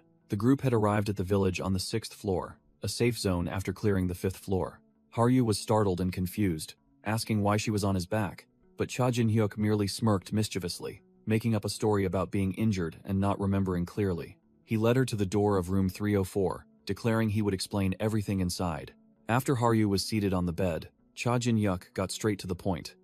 After checking their equipment and recovering, the team would head straight up to the big city on the 10th floor. He explained the tower's rules. Every 10 floors there would be a major city, and the entrance was that floor's boss. Balkan added information, stating that the boss was the Orc Warrior, a being with combat power comparable to monster lords. Haryu eagerly offered to fight alongside them after recovering, but the reply she received was a cold no. Cha Jin-hyuk crossed his arms, delivering a statement like a splash of cold water. From now on, you will act separately from us. Haryu was completely shocked, crying out in panic, unable to believe she was about to be abandoned. Cha Jin-hyuk got straight to the point, asking Haryu if she remembered what happened on the 5th floor, and she admitted her memories were fragmented. He explained that her sword was a demonic sword, devouring reason in exchange for peerless power, turning her into a bloodthirsty demon. Haryu froze upon hearing the harsh truth. She had lost control and turned to attack him. Cha Jin-hyuk warned bluntly, "If you keep relying on that unstable power, you'll be dead before you even reach the 100th floor," then declared he would give her a task. The task given was to climb to the 10th floor by herself without using the sword's power. Haryu immediately understood. She needed to stop relying on this borrowed power and train her own strength. With a challenging smile, Haryu boldly accepted. "All right, I'll definitely become a worthy teammate for you." Cha Jin-hyuk smirked with satisfaction. His training plan was on track. Afterwards, Cha Jin-hyuk and Balkan's spirit began to move through a crowded street, separating from Haryu to carry out their own plans. Haryu, now wearing a hooded cloak, thanked Cha Jin-hyuk for helping her conceal her hobgoblin identity while acting alone. Cha Jin-hyuk casually told Haryu to take her time, because he had business on the 10th floor anyway, while Balkan stood beside him, lamenting their temporary separation. Haryu looked straight into Cha Jin-hyuk's eyes, declaring with determination, "I'll catch up to you soon enough." Haryu turned and walked away, beginning her solo journey, while Cha Jin-hyuk and Balkan watched her silhouette fade away, telling themselves they would wait, no matter how long it took. A few days later on the 9th floor, a devastated battlefield appeared. Orc corpses lay scattered everywhere. A remaining large orc let out a pathetic roar, its eyes wide with fear and rage. Cha Jin-hyuk, in his combat form with a demonic mask, charged forward and scoffed. "You're big, but you're no different from those goblins." His eyes behind the mask flashed with deadly intent, and he growled a single word, "Begone." With that, he launched a roundhouse kick enveloped in purple mana, with wind-splitting speed. Pow! The kick landed squarely on the orc's jaw, and a dry thud echoed. The orc flew backward like a kicked ball, crashing headfirst into the ground with an earth-shattering roar. Cha Jin-hyuk landed after finishing the cleanup, and Balkan's spirit appeared and reminded him, "It's done. Remember to harvest their souls. I need orc soul knights." Balkan looked at the pile of scattered orc corpses, casually remarking that creating monster waves had become routine, even enjoying it. Balkan suddenly grumbled, calling Cha Jin-hyuk a cold-blooded bastard for not even mentioning Haryu. Cha Jin-hyuk smirked domineeringly. "If she wasn't capable enough, I wouldn't have taken her in from the start. She's strong, and shall overcome it, even if it's for revenge. Stop babbling, and bring more orcs here," Cha Jin-hyuk ordered, giving a thumbs up. While the quest panel displayed an incredibly overachieved monster farming count, 997 over 50, Balkan's eyes practically popped out, and he strained his neck to yell, "You truly are disrespectful. Don't you know how to show respect to your elders? Do you not have parents?" Cha Jin-hyuk glanced at him with icy eyes, replying curtly and emotionlessly, "No, I don't." Balkan froze, his mouth agape, speechless at the blunt and cruel answer. Cha Jin-hyuk explained, "I'm an orphan. I grew up in an orphanage. Choi Kyung-hoon was also there with me." Balkan could only utter an "oh" before falling silent, completely silenced by Cha Jin-hyuk's past. Balkan placed a hand on Cha Jin-hyuk's shoulder, intending to play the sympathy card after hearing about his past. Balkan feigned understanding. Everyone has their own story, I suppose, but Cha Jin-hyuk merely scowled in response. "What's with that attitude?" Balkan tried to act all chummy and ask for a hug, but Cha Jin-hyuk snapped, "Get lost. I don't need your pity." At the same time, the system announced a new achievement. Orc Butcher. With a whoosh, two brightly glowing warp gates opened, signaling the start of a new game. Both of them had been warped to the 10th floor, heading straight into the challenge room. The system panel appeared, the rules simple. Defeat the boss to clear the stage, lose and get sent back. Balkan's surprise was evident as he saw something unfamiliar. Oh, what is this? It's my first time seeing it. Before them was the clear time leaderboard, filled with insane records under 1 minute, leaving Balkan stunned. Balkan bitterly pointed out that neither of their names were on the board, guessing they were all achievements of the 4 emperors, those born to hack players. Cha Jin-hyuk smirked domineeringly. So what? Don't you think, well, break the record today? Balkan's delight was evident at Cha Jin-hyuk's declaration, dark aura flaring around him. Sounds good. Cha Jin-hyuk looked at the preparing system panel, casually asking if they could set up before the match. The system confirmed, and a 1-minute countdown began, allowing them time to prepare. Without wasting a second, Cha Jin-hyuk commanded, Balkan, as soon as the boss appears, use the Hell Soul Knight to bind it. Cha Jin-hyuk and Balkan took their stances, spirit summons hovering around them, ready for their debut. Shall we begin? Thud. Cha Jin-hyuk slammed his hand onto the arena floor, sharp claws digging deep into the ground to activate a skill. Whoosh! A gigantic, brightly glowing blue summoning circle spread across the arena from his position. Energy converged, and he roared, Magic Spear. A colossal spear of light formed amidst dazzling lightning bolts. Cha Jin-hyuk smirked arrogantly, boasting loudly, Let me show you the power of an All-Master. Enchant. Element. Whoosh! Blazing flames immediately enveloped the magic spear, transforming it into a destructive weapon with dual attributes. Balkan continuously bestowed a series of overwhelming buffs upon the spear. Penetration, agility, strength, and finishing blow. Cha Jin-hyuk smirked, adding one last wicked buff. Enchant. Mana. Crack. The spear was enhanced to its limit, a surge of dark purple mana exploding to engulf it. Whoosh! The fully buffed spear shot forth, carrying the combined power of both Cha Jin-hyuk and Balkan. The system announced coldly, The test will begin shortly. The countdown ran, Cha Jin-hyuk staring ahead, his eyes full of challenge. Balkan also took his stance, ready as soon as the final number appeared on the screen. Kaboom! The test began, a summoning gate exploding in the center of the arena, the system calling out, Summon Orc Warrior. From within the gate, a blood-red eye flashed, radiating intense killing intent. Roar! A colossal orc warrior, muscles like mountains, swung its enormous battle axe and charged straight at Cha Jin-hyuk. Balkan didn't say much, letting out a roar before unleashing his Hell Soul Knight summoning skill, iron chains and dark purple mana exploding forth. Immediately, the ghostly soldiers of the Shadow Army materialized, rushing to surround the newly summoned orc warrior. Meanwhile, Cha Jin-hyuk merely smirked challengingly, softly calling out the name of his weapon, Gungnir. A colossal, razor-sharp purple energy spear condensed directly above the orc warrior's head. Whoosh! The Gungnir spear plunged down with terrifying speed, piercing through the boss like a skewer. The orc warrior froze, its body beginning to disintegrate before it could even swing its axe or do anything else. Thud! The giant collapsed to the ground, completely vaporized, leaving Cha Jin-hyuk standing there nonchalantly. The system clock stopped at 96. An unbelievable achievement. The announcement board exploded. New record. 10th floor test cleared in 0.96 seconds. Cha Jin-hyuk grinned sinisterly, entering the name that would spread terror throughout the tower. Devil's Mask. The system announcement board exploded with shocking news. 10th floor clear record updated. Time 0.96 seconds. Achieved by Devil's Mask. At a tavern on the 8th floor, screens simultaneously lit up, a player shouting upon seeing the new record. Check it out. The 10th floor record is under 1 second. Haryu, sitting alone, was also stunned. The other player continued gossiping. Devil's Mask? Isn't that Wave Killer? Harriet's red eyes gleamed with determination. She gripped her cup of water tightly and told herself, "I'll try even harder, big brother." Meanwhile, Balkan burst into insane laughter before the warp gate, shouting joyfully, "Ha ha ha, we've broken the 4 Emperors record." The old man clapped Cha Jin-hyuk on the shoulder, proudly showing off their great achievement, but the main character simply gave a short, cold reply.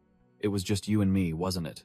Cha Jin-hyuk ordered them to quickly proceed to the 16th floor. As there was still much to do, Balkan immediately agreed, suggesting they handle everything and then wait for Haryu. Elsewhere, a skilled hand tossed a money bag into the air and caught it professionally. In a luxurious office, the masked broker sat in contemplation behind a desk, his expression full of calculation. What he was looking at was the shocking record announcement of Devil's Mask on the system screen. The masked broker smirked, his eyes flashing with calculation. Devil's Mask, huh? The 10th floor, the first major city that tower climbers had to visit, was also where the warp gate back to Earth was located. Those who gave up or ran out of skill to climb the tower had gathered here, turning this place into the busiest city within the first 100 floors. Cha Jin-hyuk opened the system shop, got rid of some junk items, and conveniently bought a few HP and mana potions to prepare for the new journey. Balkan remarked that the market here was still bustling despite the auction ban being lifted. Cha Jin-hyuk merely hummed in acknowledgement. Having completed the auction registration, Cha Jin-hyuk knew well that not every item could be bought through normal means. As he carried a sack through the market, a gold lich grocer enthusiastically called out an invitation. Immediately after, a blacksmith from the gold lich workshop also strained his neck to call out, "Hey young man, need any weapons?" Walking a few more steps, an innkeeper waved an invitation from the entrance of the Gold Lich Inn.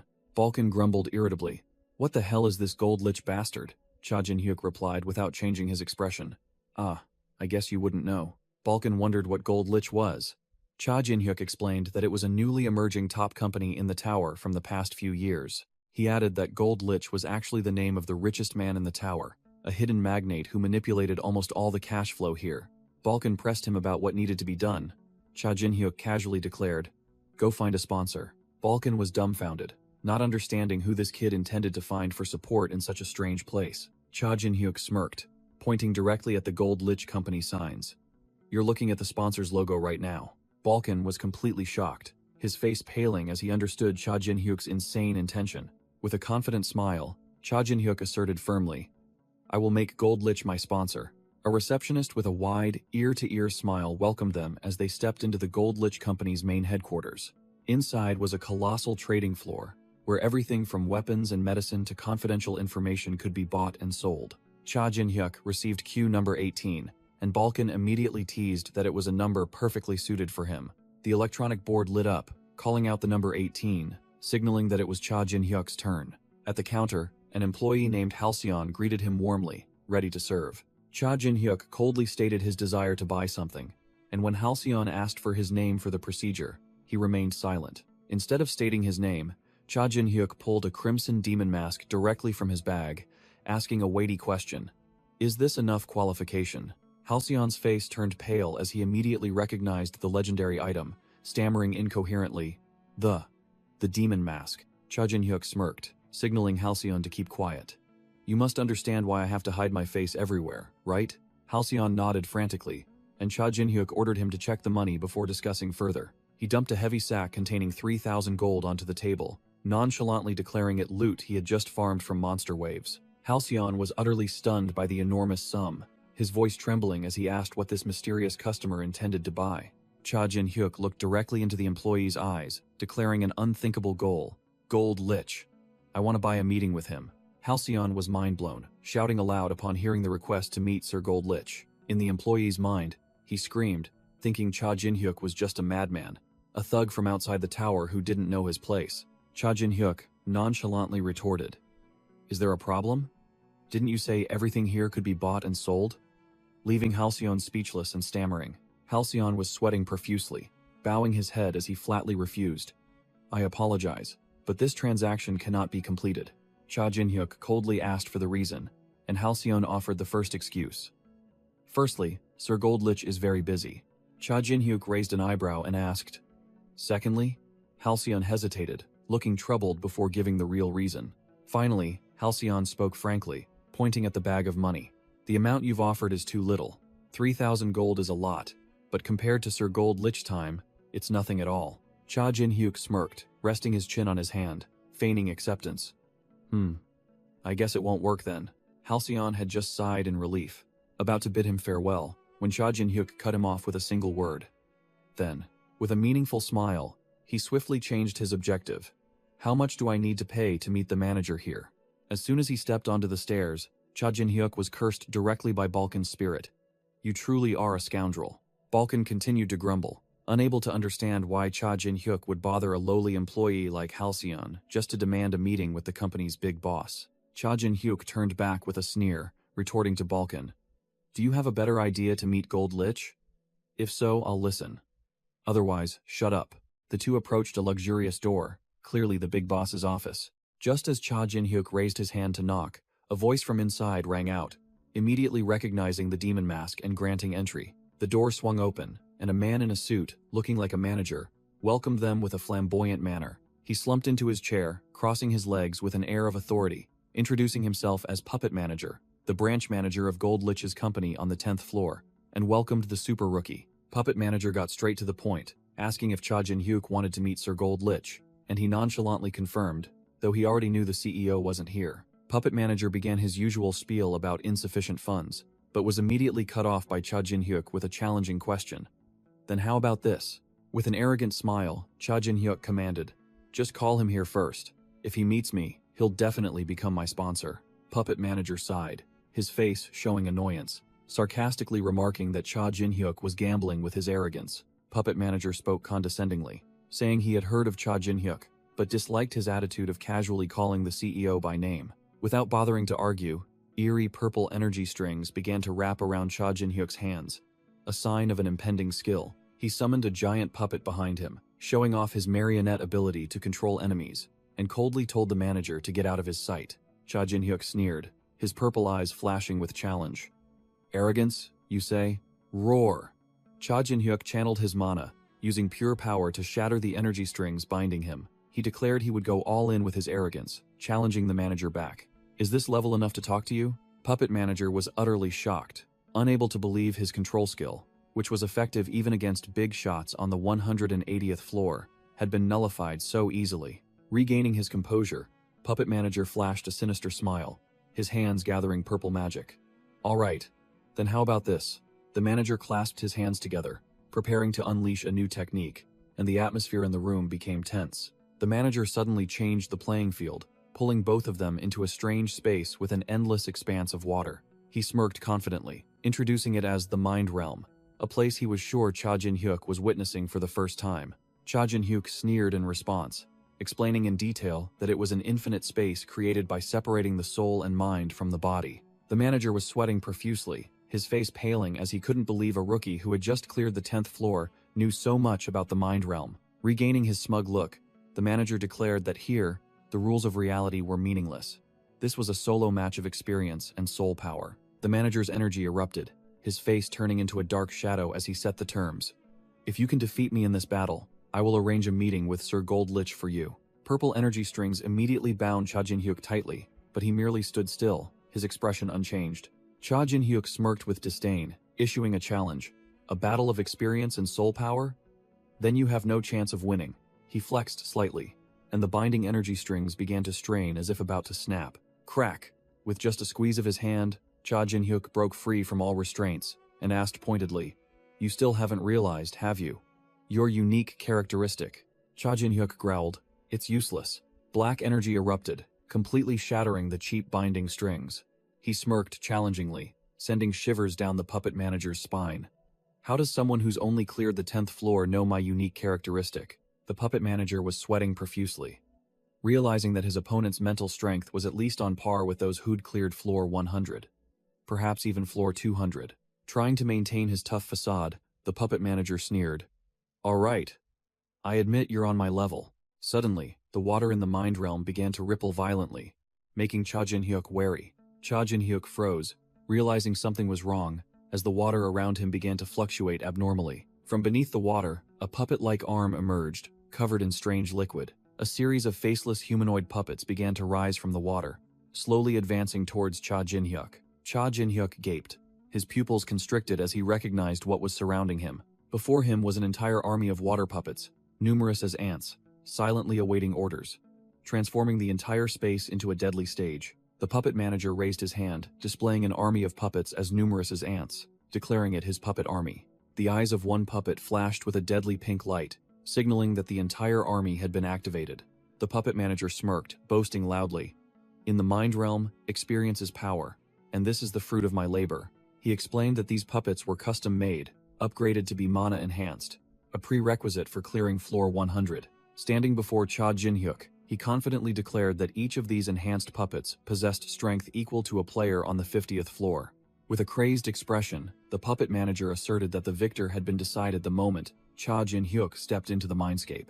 He roared an order to attack, and the entire puppet army immediately surged towards Cha Jin-hyuk like a tsunami. A puppet charged forward, swinging a powerful fist directly at its target. Cha Jin-hyuk broke out in a cold sweat, his pupils contracting at the overwhelming, inescapable assault. Wham! Thinking he was ambushed, Cha Jin-hyuk immediately counterattacked, unleashing a dark purple mana-infused punch that shattered a puppet's face.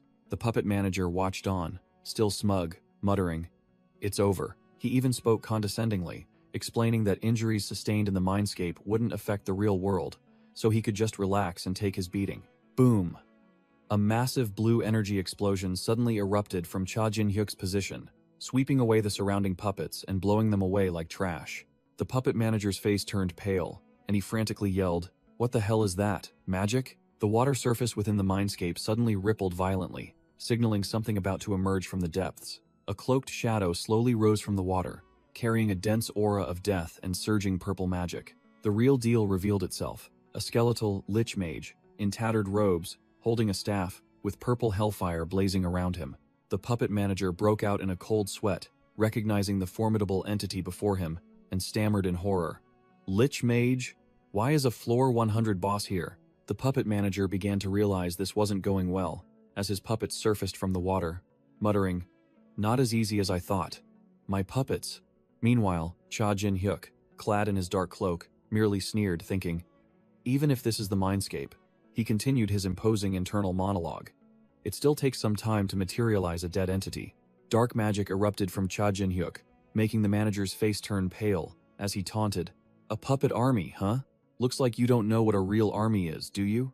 Cha Jin-hyuk's purple eyes flashed. He decided to teach the brat a lesson. "This is a good opportunity. Open your eyes wide and see.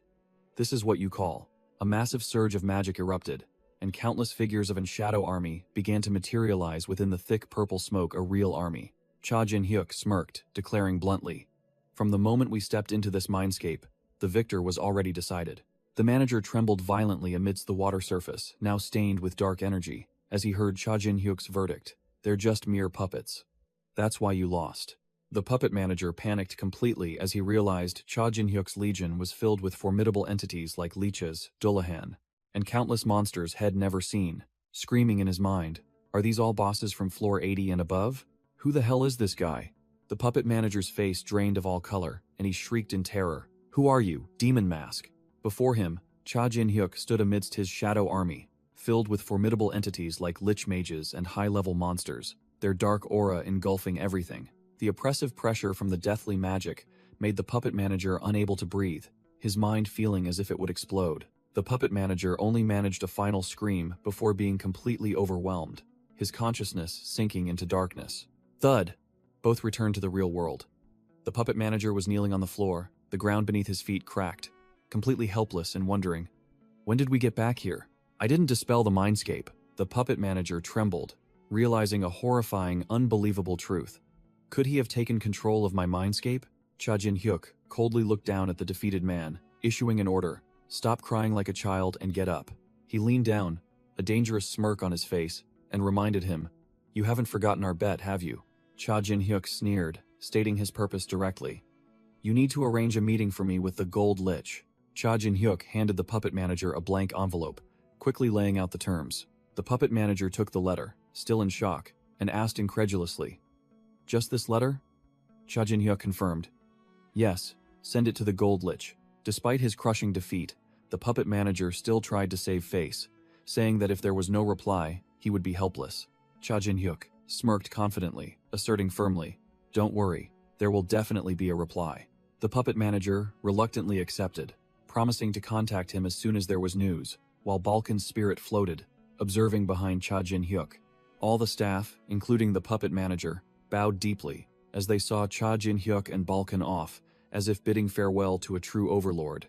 As dusk fell, Balkan suggested they both return home to rest after a long day. Cha Jin-hyuk bluntly dismissed the idea, declaring that they still had to go to the next location, leaving Balkan dumbfounded.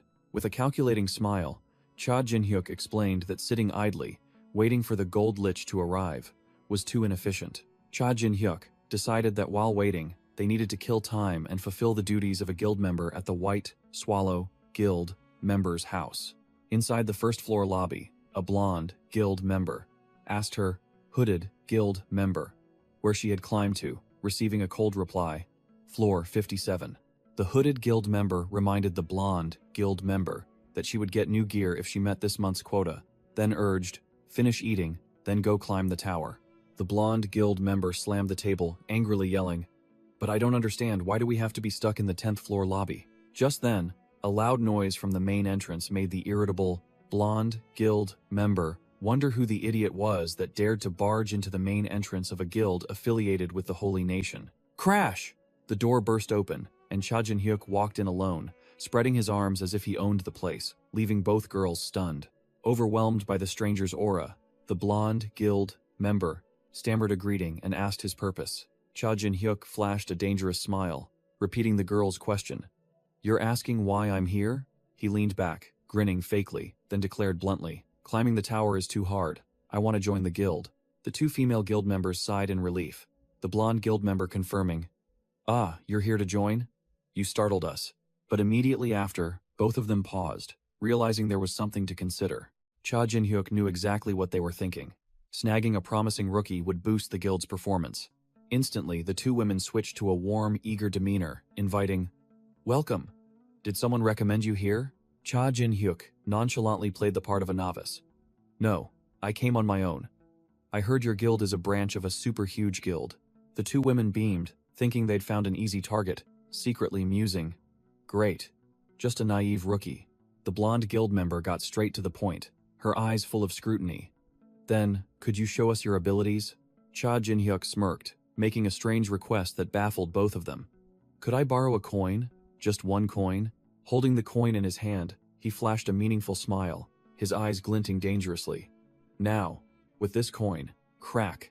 The hard metal coin was twisted and shattered by the mere grip of his two fingers. The two recruiters gaped, eyes wide and mouths agape as they watched the rookie crush the coin with his bare hands. "Oh my god, he just crushed it with his bare hands. That's incredible," Cha Jin-hyuk casually added. "And I also know a bit of simple magic," leaving the two women stunned. As soon as he finished speaking, a fiery magic circle flared in his palm, accompanied by a sneer. "Just petty tricks like creating fire." The two women seemed a bit deflated, expecting something more formidable, and offered a forced remark. "Oh, you have many petty tricks." But immediately, they turned to whisper to each other, their eyes shining as if they'd struck gold. "What a steal. This isn't just about improving our performance anymore. If we nurture this guy, who knows, he might become a big shot." The blonde guild member even licked her lips greedily. "Besides, he's quite handsome, isn't he?" This made the hooded guild member turn pale at her friend's bold taste. While the two were still plotting, Cha Jin-hyuk had run out of patience, his eyes sharp and cold. "Enough stalling. It's time." Boom! A terrifying sound echoed, making everyone jump. The two women panicked. "What was that? What was that sound?" A ponytail warrior rushed in, his face drained of color. "Hey, something big has happened," he shouted in despair. "There's some crazy demonic monster outside, it's destroying the whole village." The blonde guild member yelled, announcing that all players above floor 50 were being urgently summoned, while the hooded guild member grumbled about the terrible timing. The two women told Cha Jin-hyuk to wait a moment, and they'd be right back, then ran off at top speed. Slam! The door closed, leaving Cha Jin-hyuk alone in the empty room. Then Cha Jin-hyuk quietly picked up a red cloak. He decided it was time to return to his demon mask persona, and dark energy began to pour from his body. The transformation complete, Cha Jin-hyuk donned the red cloak and demon mask, purple magic swirling around him, ready to join the fray. Meanwhile, outside, the streets were in chaos, a purple energy explosion destroying houses while players screamed warnings to stay away. The low-tier players were completely helpless, admitting that all their attacks had no effect on the enemy. The culprit revealed himself, a glasses mage looking extremely resentful, channeling energy and roaring. How hateful. From a distance, a short-haired scout and a blue-hooded scout watched, speechless at the mage's overly dramatic display. "That's truly embarrassing." The glasses mage, his face red, roared with bitterness. "I know. I've lived for hundreds of years and never gotten to play a proper role." He continued to furiously curse Cha Jin-hyuk for daring to humiliate the first spirit master in history, and swore he would never forgive him. Wham! A devastating punch landed on the ponytail warrior's face, making him let out a pathetic cry. Before he could recover, Cha Jin-hyuk delivered a lightning-fast kick directly at the warrior lying sprawled on the ground. Crash! The warrior flew like a bullet, smashing through the wall behind him in helplessness. Cha Jin-hyuk coldly stepped over the rubble, muttering, searching for something. Not here, then where? From another door, a top-knot warrior poked his head out irritably. Seriously, so noisy. What was that sound just now? As soon as he finished speaking, his face changed, his eyes wide with horror at the sight before him. Facing him was Cha Jin-hyuk. The warrior stammered in fear. Who are you? How did you get in here? Without a word, Cha Jin-hyuk lunged, grabbing the warrior's throat, mercilessly cutting off all questions. Still clutching the top-knot warrior's throat, Cha Jin-hyuk dragged him into a room full of books, muttering, "Oh, this room has many books. It must be here." He pressed his mask close to the warrior's face, his voice cold as ice. "Hey, I'm looking for something. You guys are a subsidiary guild of 9-star, right?" His eyes behind the mask flared with killing intent, as he bluntly stated his purpose. "I want a list of all the other guilds and their exact locations, so I can crush them all." The top-knot warrior was sweating with fear, but tried to stand his ground, stammering a threat. "Do you think you'll be safe in this tower, after messing with a member of 9-star? Cha Jin-hyuk smirked, his voice full of sarcasm. "Thanks for your concern, but now isn't the time for you to worry about others' business." He tightened his grip, warning in a low growl that made the warrior's eyes bulge in pain. "You could really disappear if you don't give me the information right now." Under the pressure of death, the warrior finally gave in, trembling as he pointed towards a table. The warrior stammered, pointing at some papers on the table, his voice panicked. "Over there, on the table." Snap. Cha Jin-hyuk cleanly broke the warrior's arm, coldly thanking him. "Thanks for helping me save time." Thud. He tossed the useless body to the floor and casually walked towards the table, where what he needed lay. Cha Jin-hyuk placed his hand on the stack of documents he had just acquired, beginning his purge. With the list in hand, he muttered behind his mask. "So this is..." He glanced through the names of the guilds, his voice full of contempt. "All of Fallon's lackeys?" With a snap of his fingers, a magical flame erupted, burning the corner of the paper. He growled, "Kane and Carmen, just you wait. I'll slowly crush everything." The list burned to ashes at his feet. He declared firmly as he walked away. "Until I find you." Amidst the towering inferno of a recently flattened guild base, Cha Jin-hyuk coldly announced, "One down." The flames of vengeance still burned brightly, signaling that the hunt had only just begun. Next one. Elsewhere, a flickering candle illuminated a luxurious room. The masked broker sat at a table, flipping through documents and speaking. Next. He examined a report, frowning as he asked, "Is this a report from the 10th floor branch? Sent by Puppet?" Amidst the pile of papers, an envelope was pushed out, signaling a piece of sideline news. The broker glanced at it, looking puzzled by its unusual appearance. Russell. He opened the letter and wondered. A letter? There's already a report. Why send this? Sitting alone in his luxurious office, he began to read the contents. His eyes widened, and sweat began to pour as he read the name, Demon Mask. He frantically crumpled the paper, roaring in his mind. Damn it, how does he know about this? In the report, a city was engulfed in flames, the information clearly stating, the incident was suspected arson, the perpetrator's identity was unknown, and all combat witnesses had been eliminated. Amidst the devastation, Beck Julio, the guild leader of White Swallow, spoke. "That guy who wants to join our guild is very suspicious." A blonde female member was asked about the culprit's appearance, and she hesitated before replying. Well, he was thin. The testimonies of the two witnesses became chaotic. One said he was a handsome man with a high nose, while the other insisted he was an ugly man with a flat nose. The completely contradictory statements from the two female guild members made Beck Julio snap. "What the hell are you two talking about?" The blonde female member suddenly froze as she recalled Cha Jin-hyuk, signaling silence, a manipulated memory now revealed. Meanwhile, Cha Jin-hyuk merely smirked, his face distorted like an illusion, muttering, "Don't tell me." Standing amidst the city, engulfed in flames, Beck Julio began to suspect. Could it be magic? Cutscene. Cha Jin-hyuk had returned safely to base, quietly standing by the window. He declared, "I'm back," just as Balkan's spirit materialized, and he praised his subordinate. "Well done, Balkan." Cha Jin-hyuk teased Balkan about rumors of a terrifying ghost, causing the old spirit master to grumble back. "Are you mocking me?" Ignoring the taunt, Cha Jin-hyuk got straight to the point. "How did it go? Did you handle everything smoothly without getting caught?" He explained his trick, a cheap but extremely effective illusion that made everyone who saw him remember a slightly different face. Balkan wondered why he returned empty-handed. Cha Jin-hyuk smirked and tapped his temple. "All the information about other guilds? I've got it all in here." Amidst their conversation, a knock echoed at the door. Balkan immediately spun around, while Cha Jin-hyuk remained unfazed. "Come in." Cha Jin-hyuk teased his subordinate. Did you order room service or something? Balkan grumbled in response. Of course not. Outside, a slender hand was placed on the doorknob, preparing for a far from peaceful visit. Cha Jin-hyuk put on his demon mask and gave a concise order. I'll count to 3. Balkan, catch them. He began his deathly count, his purple eyes gleaming behind the murderous mask. 1, 2.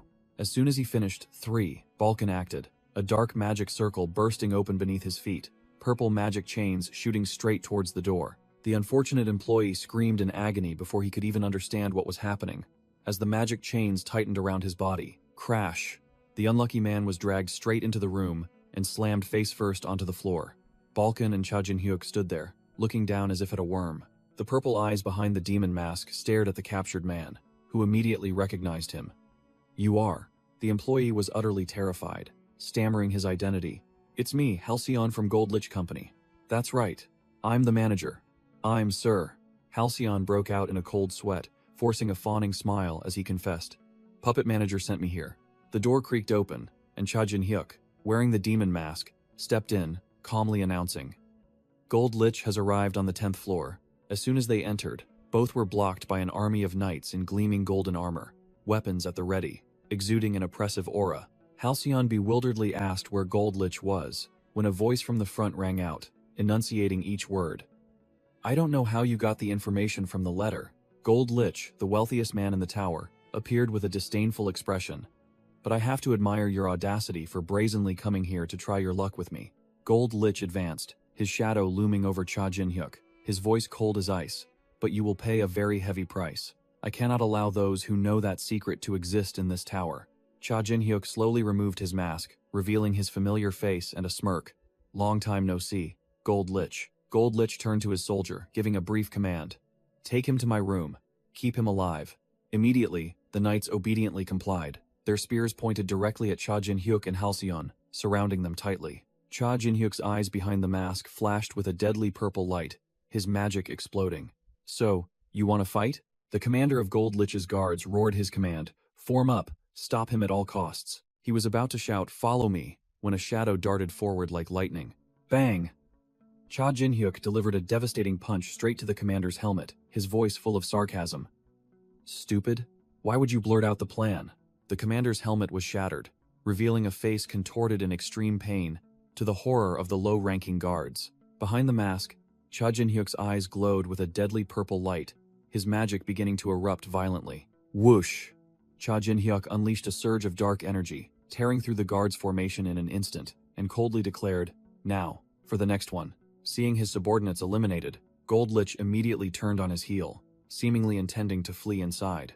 But Cha Jin-hyuk blocked his path from above, holding a shield and spear made of magic, challenging him in a low voice.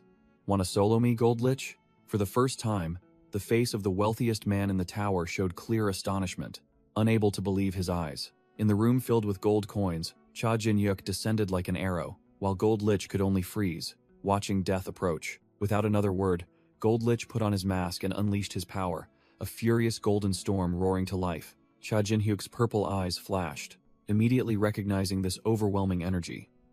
The power of gold? Clang! The mana-infused rain of gold coins poured down.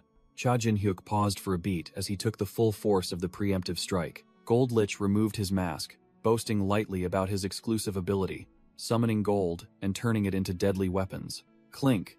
Each gold coin embedded itself into Cha Jin-hyuk's shield, but he looked unfazed, completely unharmed. Crash! Cha Jin-hyuk slammed his shield onto the ground, his voice full of challenge. Is that all you've got, Gold Lich? Of course not. Gold Lich smirked, his eyes gleaming as he began to unleash his real firepower. Whoosh! A series of gigantic golden spears erupted from the ground, hurtling towards Cha Jin-hyuk, who was hovering in the air. Gold Lich confidently declared this was the golden wave created from his entire fortune in this branch, warning that even Cha Jin-hyuk would be eliminated if he took the hit. Kaboom! With just a flick of his finger, Gold Lich detonated the entire golden wave, creating a terrifying explosion that swallowed everything. Amidst the smoke and dust, Gold Lich confidently declared, it's over. But it wasn't over. A golden spear unexpectedly pressed against Gold Lich's throat, making him freeze. Cha Jin-hyuk had appeared behind him at some point, coldly stating, when it comes to speed, I don't lose, you know? The employee Halcyon, watching from afar as his boss had a blade at his throat, turned pale, stammering Goldlich's name. Goldlich brushed the spear aside, growling, "You think you can suppress me so easily? Someone like you, I can easily." Cha Jin-hyuk interrupted calmly, his eyes unwavering. "No, you can't kill me." He immediately explained his hand, that Goldlich didn't know the source of the leaked confidential information, and that's why they were ordered to capture him alive. The purple eyes behind the mask gleamed with absolute confidence. Cha Jin-hyuk concluded, "I'll tell you the source of that information." Knowing he had completely fallen into a passive position, Goldlich broke into a cold sweat and had no choice but to concede. "Follow me." The two were led to a private, luxurious room, clearly to begin a far from pleasant negotiation. Stepping into the opulent room, Cha Jin-hyuk sarcastically remarked on Goldlich's wealth. "Nice room. It's good to have money, isn't it?" Shwoom. Goldlich placed his hand on the door, and a dazzling golden barrier was immediately activated, sealing off the entire room. Immediately, sharp golden spears flew from all directions, tightly encircling Cha Jin-hyuk, seemingly leaving no escape. But Cha Jin-hyuk merely smirked, calmly announcing, "This place has been completely sealed by my magic. Neither gods nor demons can enter." Goldlich froze, his voice strained as he questioned, "Now tell me." Losing his composure, he roared, exposing his vulnerability. "Who told you I own the auction house?" Cha Jin-hyuk flashed a wicked smile behind his mask, delivering a fatal blow. "I was lying. No one actually told me." Fwish. Realizing he had been painfully tricked, Goldlich flew into a rage, pure golden energy gushing from his hands. A massive stream of liquid metal condensed into an enormous double-bladed battle axe, exuding an overwhelming aura. "Losing an arm or a leg probably won't be an issue for you, will it?" Goldlich roared, swinging the colossal battle axe down, determined to finish the fight. Slash. The colossal pure golden battle axe cleaved straight down towards Cha Jin-hyuk's head, its power enough to split an entire building in half. Clang.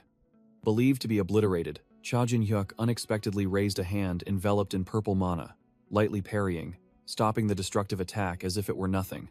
Goldlich's pupils contracted. He couldn't believe his eyes, only managing to utter a sound of astonishment. Right behind Cha Jin-hyuk, Balkan's spirit appeared, its surging dark purple magic power making Goldlich freeze. A spirit knight? Goldlich broke out in a cold sweat, stammering as he realized the implication. Only a spirit master can summon a spirit knight. Could you be? Cha Jin-hyuk sneered, slowly pulling down his demon mask, his voice dripping with sarcasm. "Do you recognize me now?" "Revealed." Cha Jin-hyuk grinned widely, declaring bluntly, "It's time to pay your debts. You owe me money, William." Goldlich's eyes widened and his jaw dropped. He shrieked in utter horror as he recognized his sworn enemy. "You're still alive, Cha Jin-hyuk?" He began to mutter, piecing together his memories. The 600th floor mission, 9 stars betrayal, and Baal's gift. Goldlich rested his chin in thought, his eyes sharpening. He had deduced the truth. "You resurrected yourself afterward, didn't you?" Cha Jin-hyuk exhaled slowly, calmly, listening to Goldlich's story, while Balkan's spirit hovered right behind him like a warning. Goldlich was still reeling from shock, admitting he still found it hard to believe this was Cha Jin-hyuk, but the protagonist merely dismissed it indifferently. Regaining his composure, Goldlich got straight to the point, his eyes sharp. "What do you want?" Cha Jin-hyuk sneered, laying down conditions like a boss. "First, I need money from the Goldlich Company. Sign a sponsorship contract with me." Goldlich growled. "You talk as if my company belongs to you." But Cha Jin-hyuk calmly retorted, "It practically does." A flashback flickered, revealing the past when Cha Jin-hyuk, in his original appearance, supplied goods from the higher floors to Goldlich when he was still a petty merchant. Cha Jin-hyuk declared directly, asserting his status. "I am a founding contributor and the largest shareholder of the Goldlich Company." Goldlich had to admit this brazen attitude was exactly like Cha Jin-hyuk, and the protagonist merely confirmed coldly. Who else could it be? Accepting the truth, Goldlich shifted to negotiation, smirking as he laid down a condition. "But you must offer something in return for the contract to be signed, even if you're the real deal." Cha Jin-hyuk played his trump card, offering to exchange intelligence and the deductions he had gathered thus far. Goldlich, ever the merchant, his eyes gleaming at the scent of money, immediately named his price. "All right, name your price. Tell me." Cha Jin-hyuk began to analyze, stating that 9-star members were all ego-driven, and there was no way they would cooperate willingly. There had to be a mastermind pulling the strings. He raised 4 fingers, confidently asserting that in this tower, only 4 forces were powerful enough to command them. Gold Lich's face turned pale upon hearing this, stammering as he recognized the terrifying name. Don't tell me. The 4 emperors? Cha Jin-hyuk explained that these 4 emperors only wanted to protect their race's exclusive status, so they wouldn't allow any foreign genius to have a chance to climb to the top of the tower. Therefore, they would ruthlessly eliminate anyone who planned or had the potential to reach the tower's summit. Gold Lich continued, saying that the 4 emperors would turn those who cooperated with them into rulers of the higher floors, and Cha Jin-hyuk simply replied with one word: bingo. Gold Lich tried to salvage the situation, arguing that this was merely speculation, and currently, Cha Jin-hyuk was the only known victim. Cha Jin-hyuk remained unfazed, throwing out a fatal question that silenced Gold Lich. Do you know about the Hobgoblin village on the 100th floor? He sneered, declaring that he knew the sole survivor of that tragedy, a young hobgoblin named Haryu, while Balkan's spirit appeared behind him as an affirmation of power. The scene shifted, focusing on a young hobgoblin in battle. In a flashback, Haryu single-handedly wiped out a horde of orcs, each swing decapitating an enemy. Even so, she gritted her teeth, knowing her current skill wasn't enough. I need more strength to defeat that thing. Haryu tensed, her hair turning red and horns sprouting as she poured all her might into the life-or-death battle. But her opponent was a colossal orc warrior, a true boss. And Haryu completely collapsed as the system coldly announced, "Time's up. Mission failed." The system announced that Haryu had lost in the challenge room on the 10th floor and was kicked back to the safe zone on the 9th floor. Back in the present, Haryu gripped her sword tightly, her eyes burning with determination. I must become even stronger if I want to see my brother again. Suddenly, an enigmatic red-haired entity appeared behind her. It was the sword spirit, tempting her. What are you complaining about? Just use me. The dragonflesh sword spirit smirked, continuing to whisper temptations to Haryu, asserting it could easily handle that orc warrior. But Haryu resolutely refused, her eyes sharp. No, I will not use you, dragonflesh sword. Haryu recalled her promise to her brother, telling herself she wouldn't take any shortcuts. She brushed off the dragonflesh sword spirit's temptations, declaring bluntly, I have to get stronger on my own. Don't bother me. In a luxurious room, Gold Lich listened to Haryu's story, wondering why, in an entire massacre, only a young hobgoblin and a sword survived. Gold Lich narrowed his eyes, his mind racing, immediately realizing the issue. Their target was that hobgoblin girl and her sword? Cha Jin-hyuk snapped his fingers, sneering as he confirmed. Bingo again. They wiped out the entire hobgoblin tribe just to kill one child. He continued to explain, with the haunting image of the brown-haired betrayer appearing, that their goal was to eradicate them completely. Gold Lich broke out in a cold sweat. This information was too shocking, enough to shake the entire tower, but he also had to admit that all the pieces had fallen into place. The financial magnate sprang to his feet, his eyes bloodshot, gritting his teeth. And my goal is revenge. Cha Jin-hyuk leaned in close, his voice chilling as he declared his target was 9-star, and if the 4 emperors were pulling the strings, he would wipe them all out too. Finally, Cha Jin-hyuk delivered the finishing blow, looking directly into Gold Lich's eyes. They are the ones who killed your family. Cha Jin-hyuk's words struck Gold Lich's most terrifying memory. The image of himself as a child, eyes wide and vacant under the pouring rain. The past flooded back. The young Gold Lich stood alone amidst a graveyard, surrounded by the corpses of his entire family sprawled in pools of blood and cold rain. Back in the present, Gold Lich's pure golden energy fluctuated wildly, flickering as if about to extinguish, reflecting his master's internal collapse. The financial magnate slumped into his chair, utterly devastated by the cruel truth, while Cha Jin-hyuk merely stood there, observing coldly. Amidst the tense atmosphere, the curious onlookers began spamming messages. The apex of malevolence was curious about the conversation, while the 9-tailed fox outright teased, "Are you interested in men?" After a struggle, Gold Lich lifted his head, accepting the wager. "All right, I'll buy your information," and Cha Jin-hyuk smirked triumphantly. Excellent choice. But immediately, Gold Lich's eyes sharpened like razors, his gaze filled with calculation and ruthlessness. He sprang to his feet, the aura of a dominator returning, and challenged in a strained voice, "But prove that you are him, right here, right now." Cha Jin-hyuk sighed, clearly losing patience. I thought you were starting to trust me. Was all this really necessary?" The Gold Lich replied with a merchant's air, "I am a businessman. Trust is as precious as money to me. Nothing can be bought or sold without absolute trust." Cha Jin-hyuk muttered, "Annoying idiot," then directly called upon a hidden power. "Hey, Baal." He turned to the Gold Lich, asking loudly, "Can you help me prove my identity?" The financial magnate, still suspicious, pointed and asked back, "Is a handshake all it takes?" A message from the apex of malevolence appeared, playing hard to get. Who would vouch for someone just for a handshake? Cha Jin-hyuk clenched his fist, sealing the deal. Fine.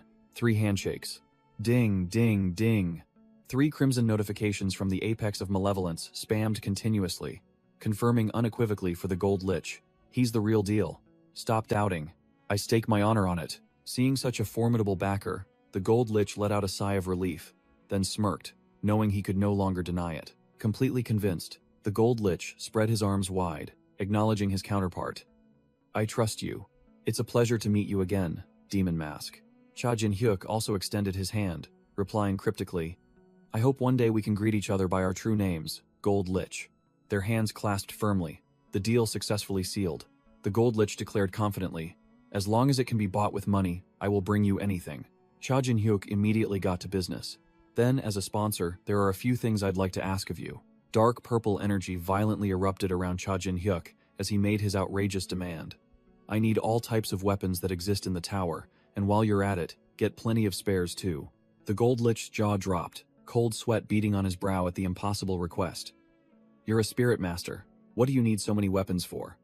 Are you planning to wage war on the 10th floor? Cha Jin-hyuk smirked, retorting, have you ever heard of the title All Master? While simultaneously displaying his status window with the overpowered subclass. The Gold Lich's jaw dropped, his eyes wide as he realized that All Master wasn't a joke, but a real occupational title. Cha Jin-hyuk explained nonchalantly. Just as the name implies, I'm proficient in all professions. Any weapon I wield feels like I've used it for decades. The Gold Lich secretly calculated, realizing that Cha Jin-hyuk, though currently weak, already surpassed his potential from his previous life, a monster waiting for its metamorphosis. His daring spirit surged, and the Gold Lich decided to go all in, roaring to his subordinate. Puppet Manager. Are you out there? The Puppet Manager poked his head out the door, looking annoyed. Yes. Have you two finished talking? The Gold Lich didn't mince words, giving a direct order. Go buy all the weapons on the 10th floor and bring them here. Use a different company name to avoid exposure. The Gold Lich flicked out a gleaming gold card, acting like a magnate. Oh, and remember to package it to VVIP standards. In the room filled with gold, the Gold Lich and Cha Jin-hyuk waited, the atmosphere as tense as a stretched string. The Gold Lich turned, his face serious. My apologies for keeping you waiting. The Puppet Manager returned, holding up a pitch-black coat, and reporting that he had brought all the requested goods. Cha Jin-hyuk frowned, wondering how a mountain of items could be contained in just one piece of clothing, but the Puppet Manager calmly asserted that everything was neatly inside. Still unconvinced, Cha Jin-hyuk pressed. Inside where? The Gold Lich smirked, explaining that this wasn't ordinary merchandise, but a genuine spatial coat. It turned out the coat's lining connected directly to a personal dimension, capable of storing an entire arsenal of weapons, as long as they were inanimate objects. Cha Jin-hyuk swiftly put on the coat. This item not only allowed customization of temperature, size, and color, but also came pre-buffed with defensive magic. Even better, all accessories stored in the subspace automatically activated their effects, and his earring immediately glowed with a blue light. The Gold Lich, in his magnate persona, reminded him that this was a rare item owned by only a few big players in the tower, so he should use it carefully. Cha Jin-hyuk, wearing the coat, exuded charisma, smirking in response. You're the one who needs to be careful, because you'll be bearing the consequences of this extravagant spending. With that, he turned and walked away, purple magical energy already gathering at his feet, signaling an impending equipment test. A group of battered players stumbled out of the teleportation gate, their leader Kim Sung-tae sighing in relief. We're alive. I thought we were goners. The headband warrior also felt relieved, admitting that even though they didn't gain any achievements, they survived thanks to Kim Sung-tae's gear. But the price was too high. The hoodie player lamented that the entire team had exhausted all their funds on the 10th floor mission, wondering how they would continue climbing the tower. Kim Sung-tae puffed out his chest, reassuring everyone, and boasting that they shouldn't worry because the White Swallow Guild had a branch on the 10th floor. Once they met his older brother, they'd all be rich again.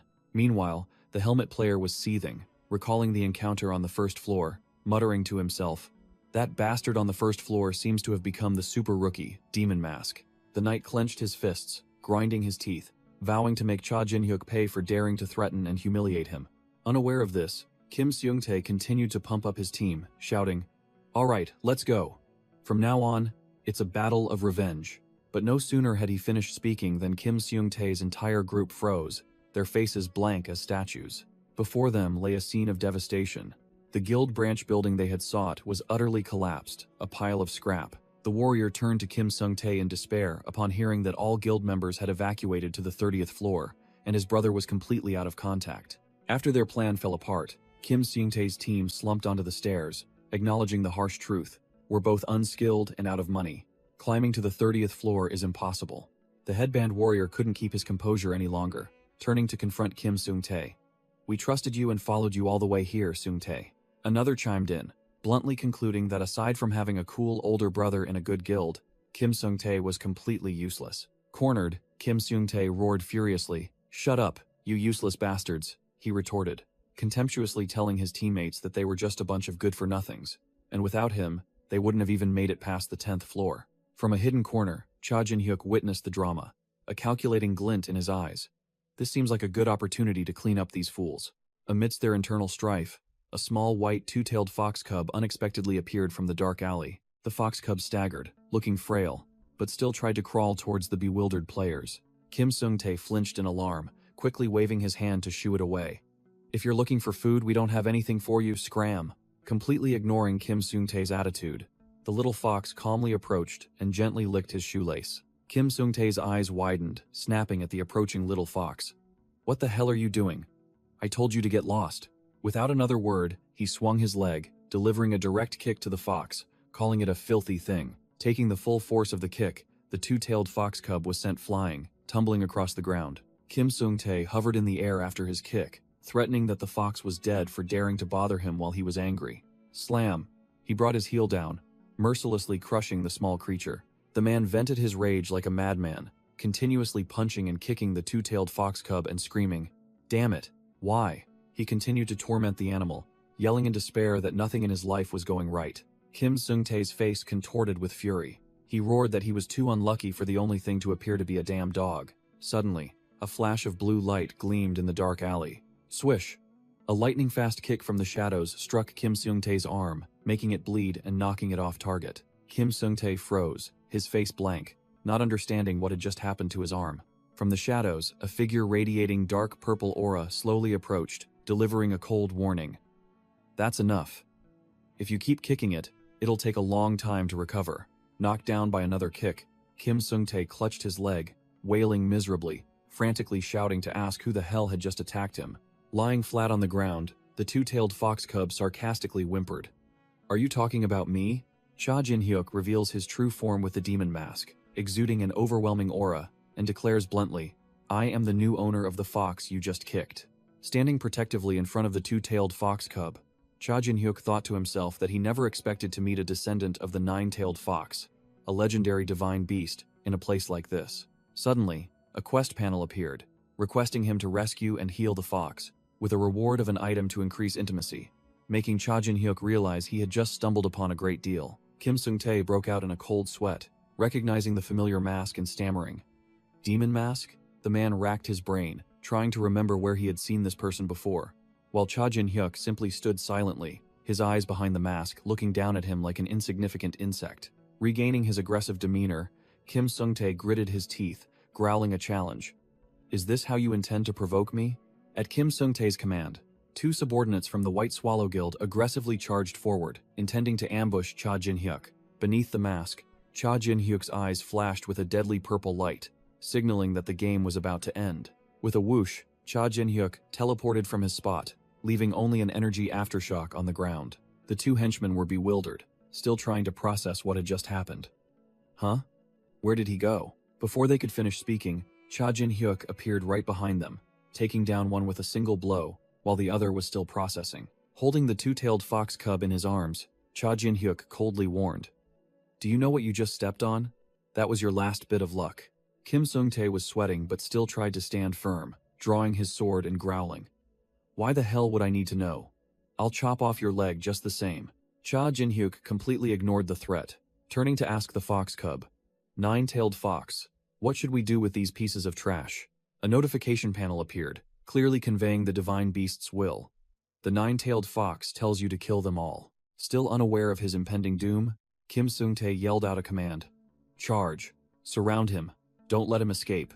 Cha Jin-hyuk, still wearing the demon mask, coldly called out to Kim Seung-tae. Hey, come pick up the item you left behind. With that, he threw Kim Seung-tae's severed leg, enveloped in dark energy, straight at him. Kim Seung-tae froze, utterly horrified as he realized the disgusting projectile flying towards him was his own leg. The mana-infused leg shot like a bullet, embedding itself into the already defeated henchman. Cha Jin-hyuk activated the corpse explosion skill, turning the entire battlefield into a giant purple mana bomb, blowing everything away. After clearing out the small fries, he looked at the two-tailed fox cub in his arms and asked, "So, you are the child of the nine-tailed fox?" The two-tailed fox cub grinned, letting out an excited yelp as if to confirm its prestigious identity. Back at the base, Cha Jin-hyuk took off his mask and decided that the first thing to do was give his new pet a cool name. After some contemplation, he came up with a creative name. If we shorten baby fox, it would be Box, right? The fox cub was speechless upon hearing it. Balkan's spirit appeared and commented sharply, "I think when that fox grows up, it'll split your head open." And the nine-tailed fox nodded vigorously in agreement. Provoked by Cha Jin-hyuk, Balkan's aura flared, and he declared that he would show the young man his sophisticated naming sense, accumulated over the years. Balkan puffed out his chest and pronounced a cheesy name, with the meaning of fox, ho, and brilliant rang. Let's call it Horang. Both Cha Jin-hyuk and the two-tailed fox cub were speechless, their contemptuous silence making Balkan shout in embarrassment. "If you don't like it, just say so." When it was his turn, Cha Jin-hyuk nonchalantly held up two fingers. "It's a two-tailed fox, so let's just call it Miho for short. Isn't that brilliant?" Balkan sneered, still trying to save face. "Ha!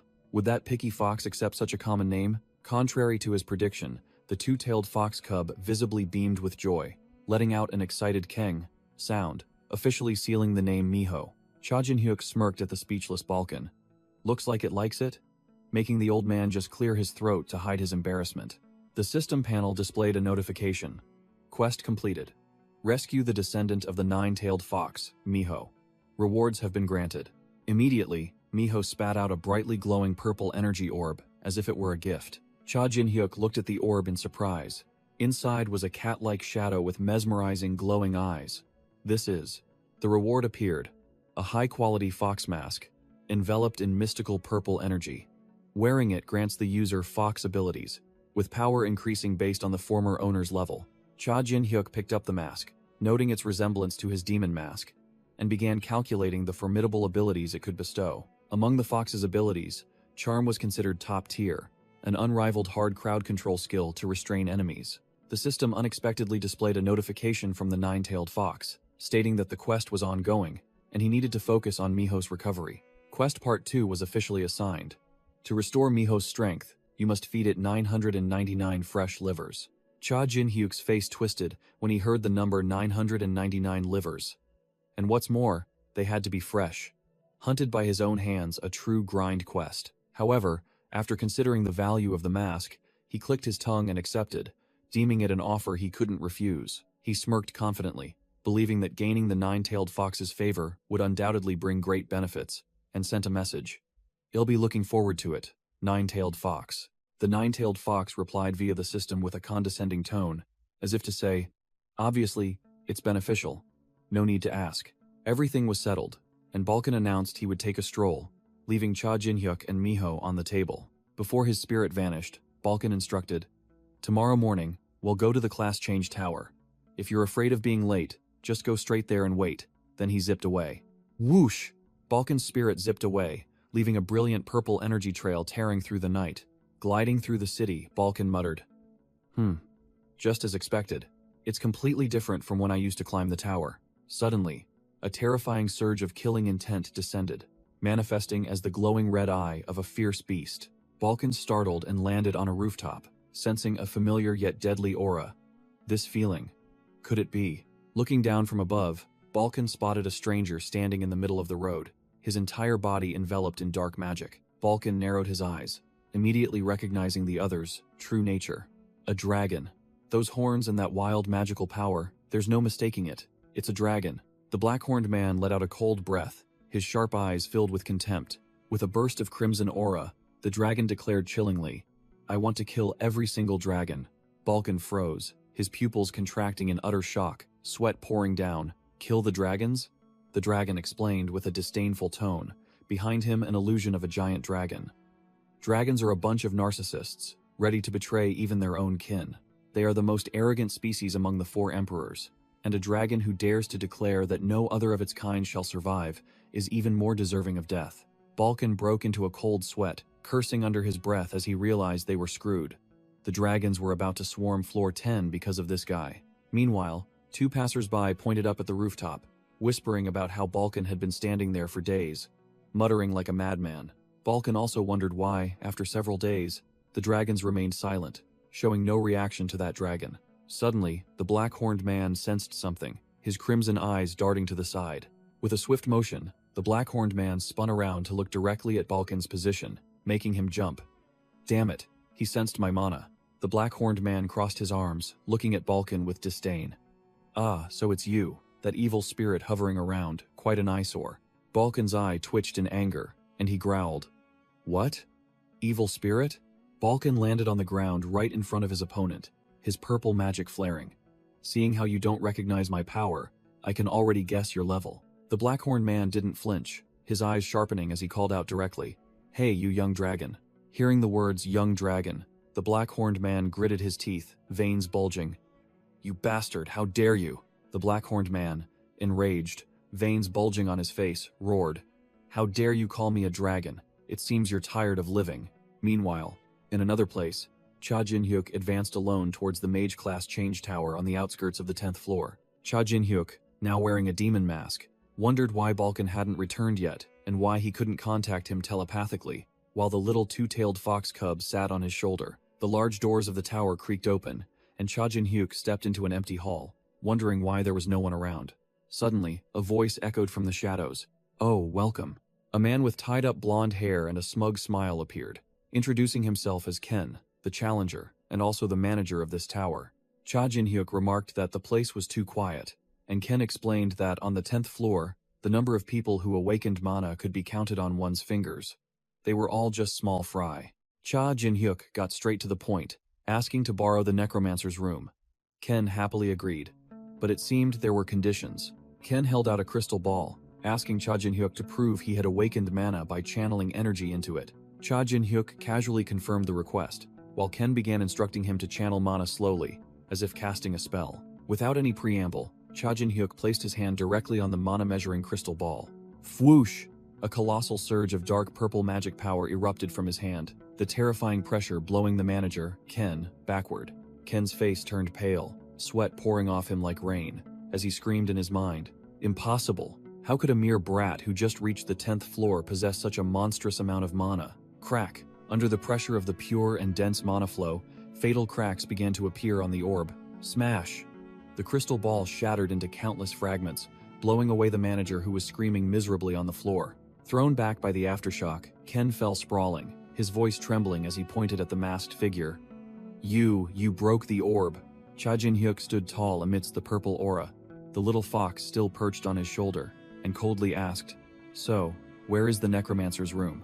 Scene change. In another place, the black-horned man let out a furious roar, his entire body erupting with a pitch-black killing aura. Slash. He unleashed a blazing red slash that tore through space, its power enough to flatten everything. In the air, Balkan, in his spirit form, hovered, directly facing the black-horned man who held his sword menacingly. Balkan, in his spirit form, began to find this situation difficult, muttering that without Cha Jin-hyuk, his use of mana and spirits was severely limited. The black-horned man charged forward, roaring a challenge. How long do you plan to hide behind those spirits? Come out and fight me solo. A terrified villager pointed at his horns, and the black-horned man smirked, confirming it arrogantly. The villager shrieked, He's a dragon, which sent the black-horned man into a rage, veins bulging on his face. Shut up! Who called me a dragon? The black-horned man roared, scaring the townsfolk out of their wits, sending them fleeing headlong. Hovering high above, Balkan analyzed the situation. Hez definitely a dragon, but it seems Hez extremely sensitive to that word. Balkan continued to ponder, realizing something illogical. It's as if his body and soul are operating independently. How is that possible? Suddenly, Balkan froze. Images of his younger self and Cha Jin-hyuk flashed through his mind, and a crazy idea sparked. Balkan's research blood boiled. his spirit contorting into a sinister smile as he growled, "A researcher's curiosity is surging." Whoosh! Balkan unleashed his power. A shadowy entity with sharp teeth shot out from his hand, ready to fight. The black-horned man narrowed his eyes, realizing his opponent was using his own spirit as a weapon. Balkan laughed like a madman, shouting that he absolutely had to see what was inside that guy with his own eyes. Boom! Balkan fired his spirit laser, a destructive purple energy beam shooting straight towards the black-horned man. Whoosh! The black-horned man easily dodged the attack, smirking. "It seems you're no ordinary evil spirit." Balkan smugly explained his exclusive magic, spirit power, a strength that even that kid hadn't touched yet. He boasted loudly, proclaiming himself the first spirit master, the Great Balkan, and threatened to make his opponent regret daring to provoke him. The black-horned man casually glided past the attack again, scoffing, "Oh, is it introduction time?" Whoosh! Without another word, the black-horned man drew his sword and shot straight towards Balkan like an arrow. Clang! Balkan had to strain to block the heaven-shattering slash. The black-horned man's sword pressed down on him, suffocating him. "I am the dragon hunter, Hendrik," he roared, "and I am the one who will send you to your grave." Balkan broke out in a cold sweat upon hearing his opponent's title, stammering, "A dragon hunter?" He suddenly understood that such a title could only be earned by truly slaying a dragon, and he couldn't fathom why such a formidable spirit was trapped within a dragon's body. Hendrik's eyes flashed with a brilliant red light, his killing intent exploding, giving Balkan no more time to think. Whoosh! A stream of crimson energy in the shape of a phoenix shot straight towards Balkan, exploding upon impact with the ground. Thrown back by the aftershock, Balkan realized he had been too overconfident. His opponent was not a young dragon, but the spirit of a conqueror of the 7,800th floor. Hendrik took a stance, and Balkan bitterly admitted that this fight was too difficult.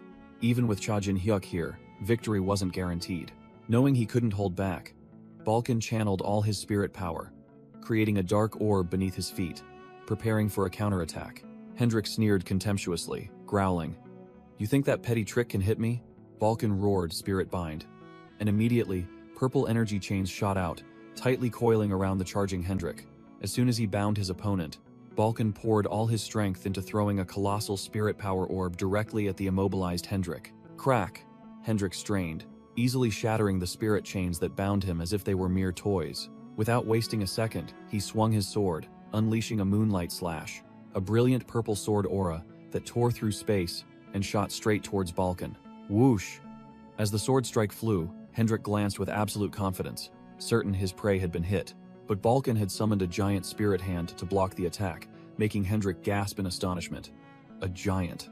Hendrik was stunned, unable to believe his eyes as his trump card was neatly neutralized. Boom! The giant spirit hand slammed straight down onto the ground at Balkan's command of Spirit Bind, trapping Hendrik in an explosion of dark energy. The ground trembled as a colossal mass of shadow enveloped Hendrik's position, imprisoning him within. Gasping for breath, Balkan's spirit admitted it was a risky gamble. He had burned through all the temporary mana and spirits that Cha Jin-hyuk had given him. Sweat pouring off him, Balkan muttered that the bastard definitely wouldn't be able to move for a while. And this was his chance. Balkan's eyes flashed. He gritted his teeth and made the ultimate decision. Time to run. Just as Balkan thought he was safe and made his escape, the spirit prison flashed with a ray of light, a sign of its collapse. Slash! A sharp strike from within tore through the shadowy barrier. Hendrik let out a powerful roar, his blazing red sword aura sweeping away the remnants of the spirit prison. Gasping for breath, Hendrik muttered the name of the one who had just escaped. Balkan. That's his name, isn't it? He burst into maniacal laughter, declaring bluntly, "Good. Next time we meet, I'll personally tear you apart." Raising his glowing sword to the sky, Hendrik shouted, engraving his vow into the air. Scene change. Ken, the tower manager, walked and introduced the rooms in the area to Cha Jin-hyuk, explaining that there were many ways to use magic. Cha Jin-hyuk secretly assessed the guide, realizing that even though Ken was only a 10th floor challenger, his true strength might even surpass that of 35th floor players. Wearing the demon mask, Cha Jin-hyuk decided to use Ken as a temporary guide. Ken grinned as he opened a door, announcing to Cha Jin-hyuk and the two-tailed fox cub sitting on his shoulder, "This is the necromancer's room." Inside the necromancer's room, dark purple energy violently erupted, sending countless ancient books and magical items flying into the air. Cha Jin-hyuk looked around the treasure trove, smirking. Potions, corpses, even books. Truly a paradise for a necromancer. Ken, the tower manager, poked his head out with a sinister smile, telling him to call if he needed anything, but Cha Jin-hyuk simply gave a curt reply to dismiss him. "Alright, let's begin," Cha Jin-hyuk declared, while the two-tailed fox cub began sniffing around the stone floor curiously. Suddenly, a surge of purple magic power erupted from the two-tailed fox cub, making it jump in surprise. From that energy, Balkan's spirit appeared, looking disheveled, muttering his own name in astonishment at being suddenly summoned. Cha Jin-hyuk crossed his arms and asked Balkan what he had been doing, to which the old spirit master just clutched his head and sarcastically complained, "Oh, just a bit of over-exercising this morning." Taking off his demon mask, Cha Jin-hyuk looked directly at Balkan and stated his purpose clearly. "That's right. I want to use spirit power just like you." Finishing his words, Cha Jin-hyuk unleashed dark magic power, commanding, "Spirit Knights, get to work," and a giant shadow hand emerged from the ground. It turned out that the formidable Spirit Knights were just a bunch of small shadow demons, summoned to act as laborers, carrying and reorganizing the messy piles of books. A shadow librarian lit a candle, initiating the ritual. Within the magic circle, Cha Jin-hyuk began to meditate, his shadow minions hovering around him. The two-tailed fox cub stared blankly at its highly focused master, not understanding what was happening. Balkan's spirit suddenly appeared, scooping up the two-tailed fox cub and sneering, "Stay away from it, Two Tails." Cha Jin-hyuk commanded with an unprecedentedly serious tone, "This might be my last order, listen carefully, Balkan." He cast a sharp glance, instructing, "Protect my body until I awaken." Balkan smirked slyly, warning and taunting, "Be careful, if you die, I'll take your body for myself." Whoosh!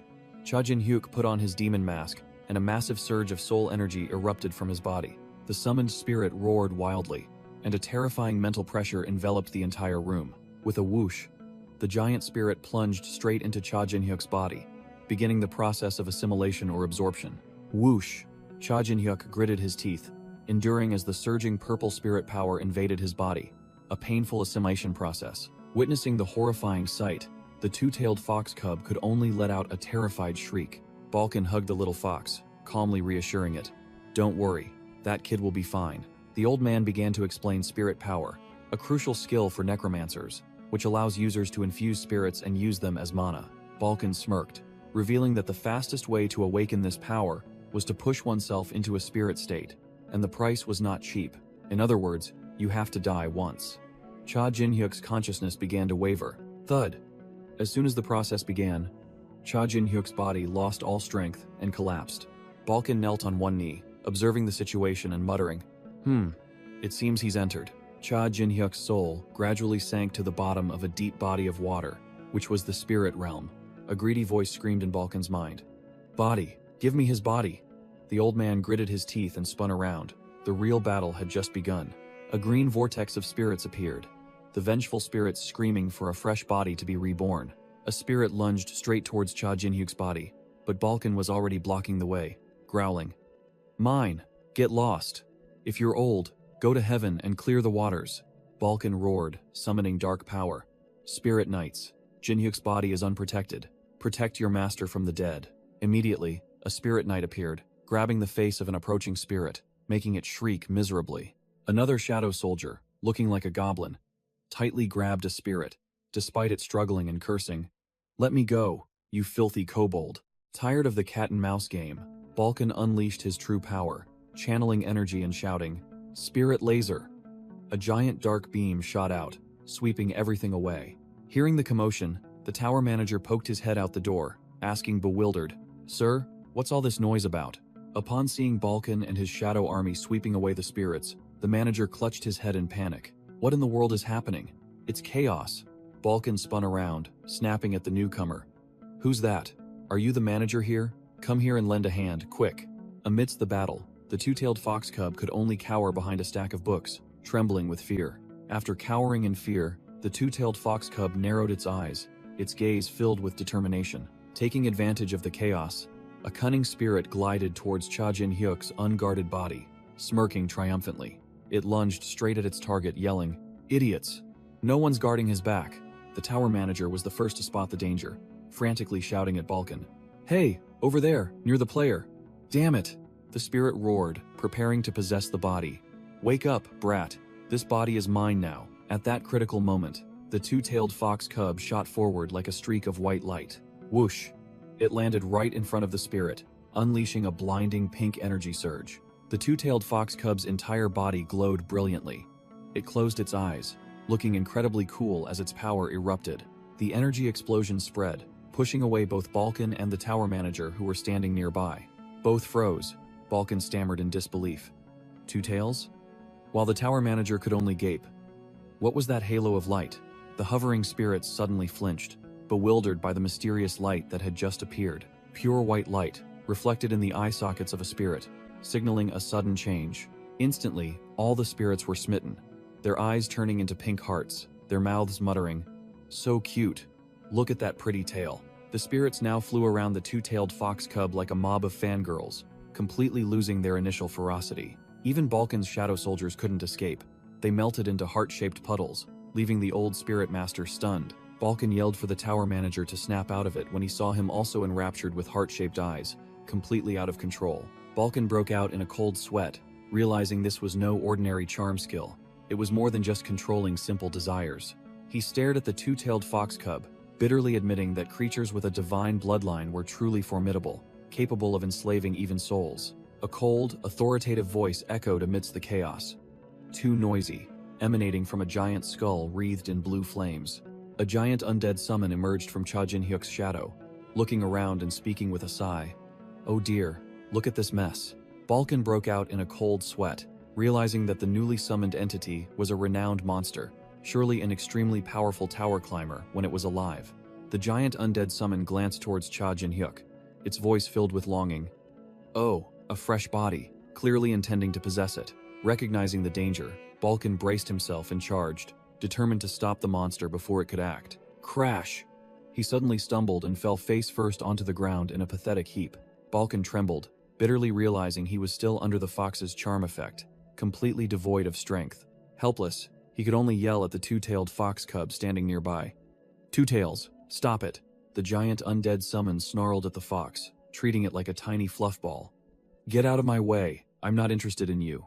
Without another word, the two-tailed fox cub erupted with pink energy and lunged straight for the bony monster. The undead's giant hand was stopped by one of the tiny fox paws, making it exclaim in astonishment. What the hell? The two-tailed fox cub bristled its fur and let out a powerful growl, proving it wasn't just a decorative pet. The giant undead summon was utterly bewildered by the fox's energy. What kind of monstrous energy is this? Could it be a mythical creature? In response to its surprise, the two-tailed fox cub merely puffed out its cheeks and blew a harmless-looking pink heart-shaped bubble. Balkan stood frozen in the distance, unable to believe his eyes. No way. Is that all its strength? Is that all it's got? Seeing the fox antics, the giant undead summon roared in contempt, raising its sword to strike. Two Tails.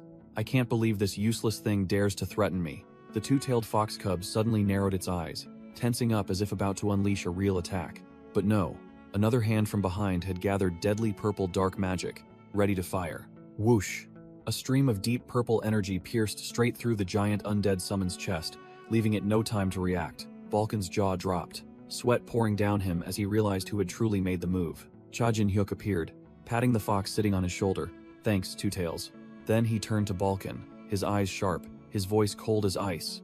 "And you're dead for sure, you bastard spirit master." Shot through with a hole, the giant undead summon screamed miserably as its spirit body disintegrated. Cha Jin-hyuk declared coldly, absorbing all the vengeful spirits around him. Even evil spirits can be used as ammunition. Under the two-tailed fox cub's power, the ferocious vengeful spirits were instantly charmed, their eyes turning into hearts as they were obediently absorbed. Furious at being tricked, the giant undead summon roared, "You brat!" and swung its giant bony arm at Cha Jin-hyuk. Without bothering to dodge, Cha Jin-hyuk spread his arms, dark purple magic swirling and gathering on his 10 fingertips. His eyes flashed with a deadly glint, and he growled, unleashing his skill. 10-finger bullet. Thwack! Thwack! Countless streams of deep purple magic bullets shot out, embedding themselves in the giant undead summon's body, piercing it like a sieve. Boom!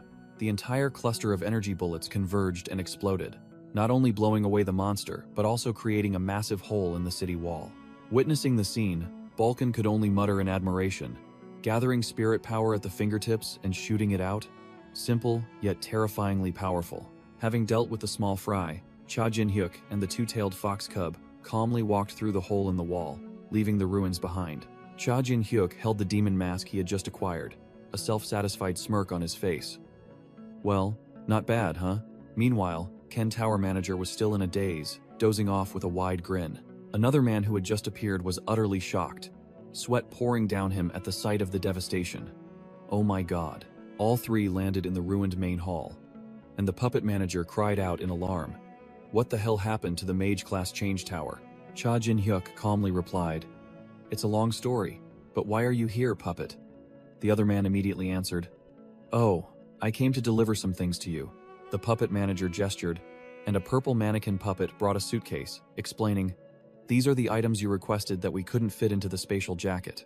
Inside the suitcase were numerous vials of various level poisons, a blazing firestone, and a chilling ice stone. Cha Jin-hyuk seemed surprised to see the delivery faster than expected, and he narrowed his eyes, asking, Oh, you found them quicker than I thought. But didn't you say, he stared at the puppet manager, questioning, that you use this puppet for battles from floor 100 and above? The puppet manager merely smiled meaningfully, calmly confirming, Yes, that's right. The puppet manager declared this was his last assignment as a manager. He would soon return to being a tower climber to continue grinding. Cha Jin-hyuk narrowed his eyes and asked concisely, Why? The puppet manager smirked, his eyes filled with ambition. Because I feel I need to become even stronger. He explained his goal was to become one of the top merchants, and he had a hunch that the presence of the Gold Lich and Cha Jin-hyuk would create a massive upheaval for the entire tower. With that change, he asserted that a floor 100 climber's skill level would no longer be enough to sit in the top merchant's seat. Cha Jin-hyuk scoffed, showing interest in the other man's determination, and secretly thought he bore a resemblance to the Gold Lich in his youth, ambitious and sharp, standing beside an equally young puppet manager. Cha Jin-hyuk made a powerful offer, holding the demon mask in his hand. Once you have acquired the necessary skills, share your plans with the Gold Lich and me. The puppet manager immediately clasped his hands and bowed in thanks, a satisfied look on his face. That's exactly what I wanted to hear. The carriage, driven by the mannequin puppet, began to roll, leaving the ruined tower, while Cha Jin-hyuk and Balkan watched from above. Balkan flew off, leaving Cha Jin-hyuk alone with his thoughts. Well then, Cha Jin-hyuk opened the box filled with rare skill stones and mana, muttering, Time to fill this empty stomach, huh? Balkan returned, his face paling in horror. You're not going to devour all of that, are you? Cha Jin-hyuk smirked challengingly, picking up a blue stone. What else? What good are these things otherwise? He explained clearly as the energy from the stone was absorbed into his hand. My predation skill allows me to absorb the power of any item and make it my own. Shh. He prepared to swallow the stone, his voice full of provocation. Aren't you curious what new powers he'll gain after devouring all of them? In another room, Ken Tower Manager slowly regained consciousness after his stupor. Ken Tower Manager jolted awake, screaming in panic. Challenger, you're in danger. Balkan coldly looked down at the newly awakened manager. Oh, you're finally awake. Ken Tower Manager slumped to the floor, anxiously asking about the situation, but Balkan reassured him. Don't worry, they are all safe. Balkan seemed flustered, admitting that even he wasn't sure what would happen next. Ken Tower Manager looked bewildered, not understanding what danger Balkan was referring to. Suddenly, Balkan floated in the air, emitting an overwhelming aura of deep purple energy that made Ken Tower Manager scream in terror. Meanwhile, Cha Jin-hyuk was writhing in agony, his entire body engulfed in a fierce flame. Going all out, he opened his mouth and swallowed the blazing skill stone straight down his throat, screaming in torment. Witnessing the horrifying scene, the two-tailed fox cub lay flattened on the ground, trembling, while the system notification from its mother, the nine-tailed fox, was also fretting. The nine-tailed fox continued to complain via the system, asking not to show her child such violent scenes anymore, causing the two-tailed fox cub to roll onto the ground, feigning unconsciousness. Cha Jin-hyuk's purple eyes flashed with a deadly light, and he growled, activating his skill. Predation. A chaotic storm of energy, a mix of fire and dark purple magic, erupted from Cha Jin-hyuk's body, blowing away everything around him. After the skill charging process ended, Cha Jin-hyuk panted, his face covered in ash, proving that the recent grand display had drained his strength. The system reported that Cha Jin-hyuk had burn resistance. He smirked, holding a vial of poison, muttering that his next goal was poison resistance. In a flashback, Balkan was speechless watching Cha Jin-hyuk torture himself, cursing him as a bastard for chugging so many poisons. Cha Jin-hyuk explained that he needed to build resistances for all of 9 Star's fighting styles, with system notifications confirming he now had resistance to all toxins, burn, and freeze. Recalling his miserable death, Cha Jin-hyuk bitterly thought that if he had realized the tricks of the poison expert among the traders that day, he wouldn't have perished. Back in reality, a shadow imp flew in front of Balkan. He calmly said, "Oh, it's here." Cha Jin-hyuk and Balkan stood together. The shadow imp nodded, confirming to Balkan that these were all the orcs in the area. Cha Jin-hyuk turned to the two-tailed fox cub sitting on his shoulder, smiling. "Sorry to keep you waiting. You can eat now, Two Tails." Balkan wondered if he needed to mash the liver for it. Cha Jin-hyuk suddenly remembered. Oh right, it's still a baby after all. A close-up of the baby two-tailed fox cub's jaws, with razor-sharp enormous fangs, drooling profusely. The two-tailed fox cub transformed into a giant shadow monster, devouring the pile of orc corpses in one gulp, leaving both Cha Jin-hyuk and Balkan stunned. The two-tailed fox cub happily looked up, its mouth still stained with blood. It seemed mashing the liver, for it was unnecessary. The feed liver quest has reached 127, over 999. Cha Jin-hyuk walked through the bustling city, secretly thinking that, although he really wanted to start a monster wave, it was best not to draw attention here. Balkan walked beside him, suddenly asking directly, "Hey, who did you fight yesterday?" This startled Cha Jin-hyuk, who was wearing a demon mask. "Wait, you know?" Balkan snapped. "Do you think I wouldn't notice your mana being used? Who was it? Did you run into one of the four emperors or something?" Cha Jin-hyuk's purple eyes flashed. He confirmed succinctly, "Bingo." Cha Jin-hyuk calmly admitted, "I soloed a dragon. He was quite strong." Balkan was severely shocked upon hearing this, his eyes wide as Cha Jin-hyuk continued to explain that he even had to use spirit power to restrain his opponent. Whoosh! Dark purple magic fiercely flared around Cha Jin-hyuk as he muttered, "One of the four emperors." His eyes were bloodshot. The presence of such a formidable opponent right here made him restless. "Was here?" Balkan broke out in a cold sweat, frantically shouting, "Calm down, Jin-hyuk. Don't unleash your demonic power in the middle of the street." Cough. Cha Jin-hyuk coughed up a mouthful of blood, the price for overexerting his power. He wiped his mouth, muttering about the side effects of Predator, while Balkan grumbled, "I told you to calm down." Cha Jin-hyuk dropped a bombshell. He wasn't an ordinary dragon, leaving Balkan stunned. In the middle of the street, Cha Jin-hyuk began to recount the entire course of his epic solo battle to Balkan. His purple eyes narrowed. The name began to emerge. A dragon hunter named Hendrik? Balkan confirmed that was the name the man called himself, but still couldn't believe it. But that's impossible. Cha Jin-hyuk flinched, breaking into a cold sweat as he realized an even more terrifying truth. How could he separate his soul from his body? The phantom of young Balkan appeared, and Cha Jin-hyuk suddenly realized that he himself was living proof that it was entirely possible. A light flashed in his mind. Cha Jin-hyuk whispered, "I've heard the name Hendrik the Dragon Hunter somewhere before." In a flashback, Hendrik appeared as a true monster, standing on the corpse of a giant dragon, one who had earned the title of Dragon Hunter by slaughtering every dragon that dared to challenge him. Cha Jin-hyuk said he heard rumors that Hendrik had died on the 80th floor, and speculated that he might have also been ambushed by the four emperors. Cha Jin-hyuk smirked challengingly, declaring, "All right then, we should go meet that Hendrik." No sooner had he finished speaking than Cha Jin-hyuk coughed up blood violently, making Balkan frantically shout that he was pushing himself too hard. Balkan explained that while the Predator skill was powerful, ingesting poisons, and those stones had caused severe damage, requiring immediate treatment. Cha Jin-hyuk brushed it off, scoffing at the idea of finding a priest for healing, fearing he and his army of spirits would be purified.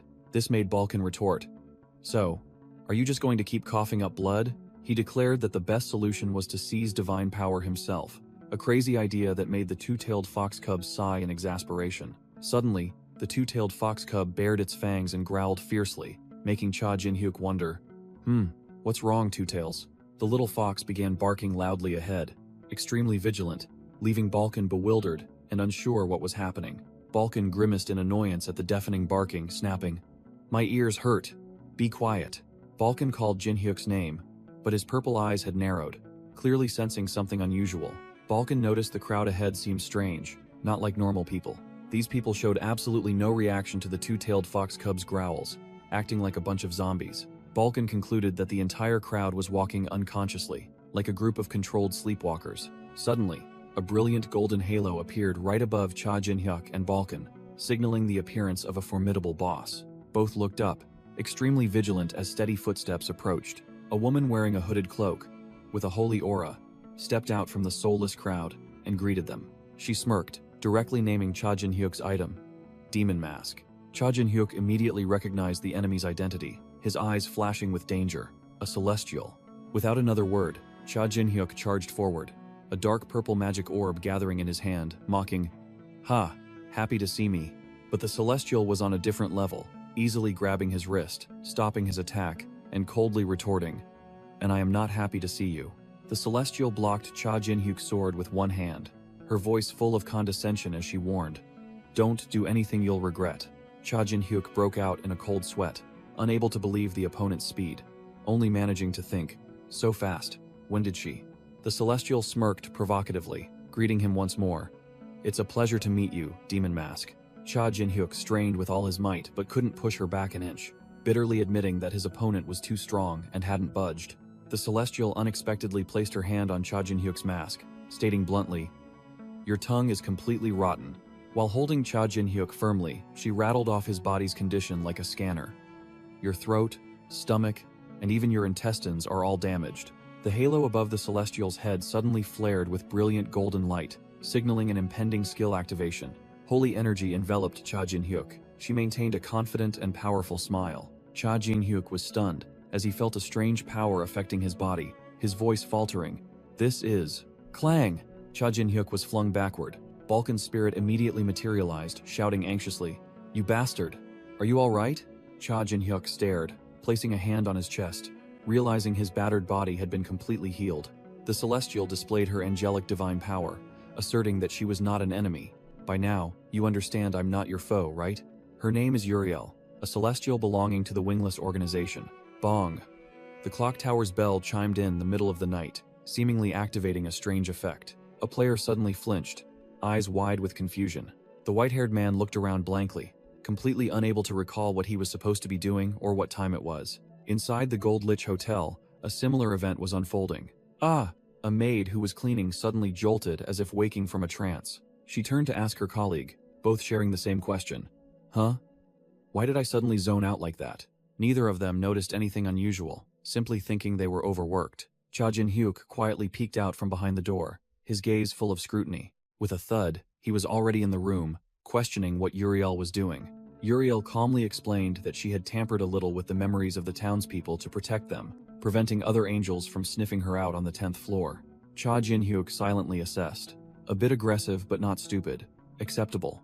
He approached, asking directly, "Memory manipulation? Not bad.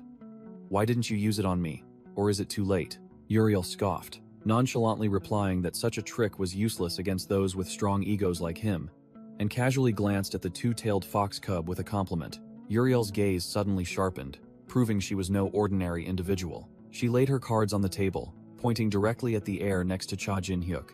"And your spirit friend, who's been closely watching me this whole time." Balkan materialized, his face showing surprise at being discovered, then turned to ask Cha Jin-hyuk, "So, why did you seek me out?" Cha Jin-hyuk raised his head, making a domineering declaration. "This masked one is the embodiment of anomaly, and a challenger to the celestial realm." Balkan stood behind Cha Jin-hyuk, making a blunt remark. "Even if this kid and his followers are weak, they will still succeed." Uriel revealed her reason for coming here. It was due to the prophecy bestowed upon Wingless. Cha Jin-hyuk asked directly, "Was it decreed by God?" Uriel replied nonchalantly, "Something close to that." Cha Jin-hyuk smirked, thinking to himself about the prophecy. "The masked one who embodies anomaly. It's definitely talking about me." He turned to question, "What the hell is this Wingless group? This is the first I've heard of it." Without bothering to explain further, Uriel decisively removed the black cloak she was wearing. The cloak fell to the ground, revealing her figure in a white dress. Cha Jin-hyuk was stunned, unable to utter a word as he saw what was on her back. Uriel turned her back, revealing a pair of tiny, seemingly severed wings on her bare back, making Cha Jin-hyuk exclaim, "Your wings." She turned back with a serious expression, warning, "The angels have all gone mad now. Their greed has blinded them." Uriel explained that those who opposed them would be deemed sinners, exiled, and subjected to cruel punishment. She emphasized that the punishment for a sinful angel was to have their wings torn off, the symbol of their entire race. Cha Jin-hyuk summarized the matter bluntly. "In short, you were once an angel, but now you're out of favor." Uriel confirmed and introduced her organization. "Wingless is a group of angels, like myself. who have been exiled from Utopia City. She revealed a shocking prophecy that Cha Jin-hyuk was the one who would disrupt the reign of the four emperors. Based on that prophecy, Uriel flatly declared, "And Wingless wants to lend you a hand in this matter." Cha Jin-hyuk fell silent, his demon mask concealing all expressions, but he was clearly calculating his next move. In his mind, Balkan was wary, but Cha Jin-hyuk decided, "I don't think she's lying, just agree."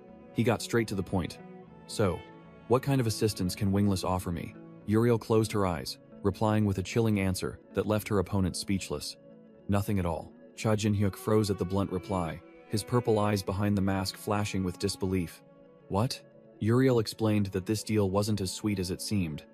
"Wingless possesses infinite power, but because of that, Utopia considers us enemies and is closely monitoring us. Supporting you would mean incurring the enmity of all angels." Cha Jin-hyuk mumbled, weighing the pros and cons. This is a dilemma. Refusing an army that once consisted of angels would be a waste, but accepting comes with too great a risk. But then he concluded, looking directly at Uriel, "But if there's a situation where I'm forced to use Wingless's power, will you help?" Uriel didn't hesitate for a moment, her sharp eyes replying, "Very willingly." Cha Jin-hyuk smirked behind his mask. "Good. Then we have officially sealed our alliance, Wingless." Uriel bowed deeply in thanks and then conveniently gave him a nickname. "Thank you very much, Demon Mask." Cha Jin-hyuk thought to himself, "I see." Realizing he hadn't introduced himself yet, he approached, asking a loaded question. "Can you blind both gods and demons?" Uriel was bewildered, not understanding what he was saying. In response to Cha Jin-hyuk's request, Uriel reached behind her back and decisively pulled a feather from the base of her severed wing. The pure white feather radiated brilliant golden divine power, ready to activate a special ability. A burst of golden light erupted, enveloping Uriel, Cha Jin-hyuk, and even Balkan's spirit, pulling all three into a completely separate space. Uriel explained that this space operated on a similar principle to a skill the Gold Lich once used, a private world that could not be interfered with. Cha Jin-hyuk, in his demon form, asked to confirm, "Those bastards really can't hear us, can they?" Uriel confirmed, telling him to curse freely. Hearing that, Cha Jin-hyuk smirked defiantly, ripped off his mask and growled, "Then let's try this." He tilted his head back and roared directly at the supreme beings who were watching. "You sick, peeping bastard, Baal. Are you listening?" Uriel froze, speechless at the audacity and recklessness of her newfound ally.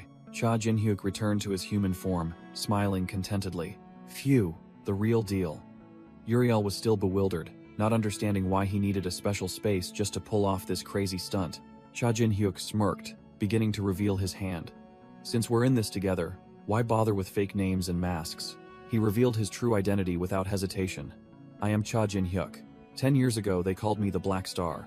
Uriel was utterly shocked upon hearing this, her pupils contracting as she stammered his name in extreme horror. She cried out in alarm, then collapsed to her knees before Cha Jin-hyuk, completely losing her composure. She bowed her head repeatedly in apology, admitting her incompetence for not recognizing a figure of his stature sooner. Cha Jin-hyuk paused, his purple eyes flashing with suspicion as he realized her reaction was far from normal. "Wait a minute. You," Uriel looked up and confirmed bluntly.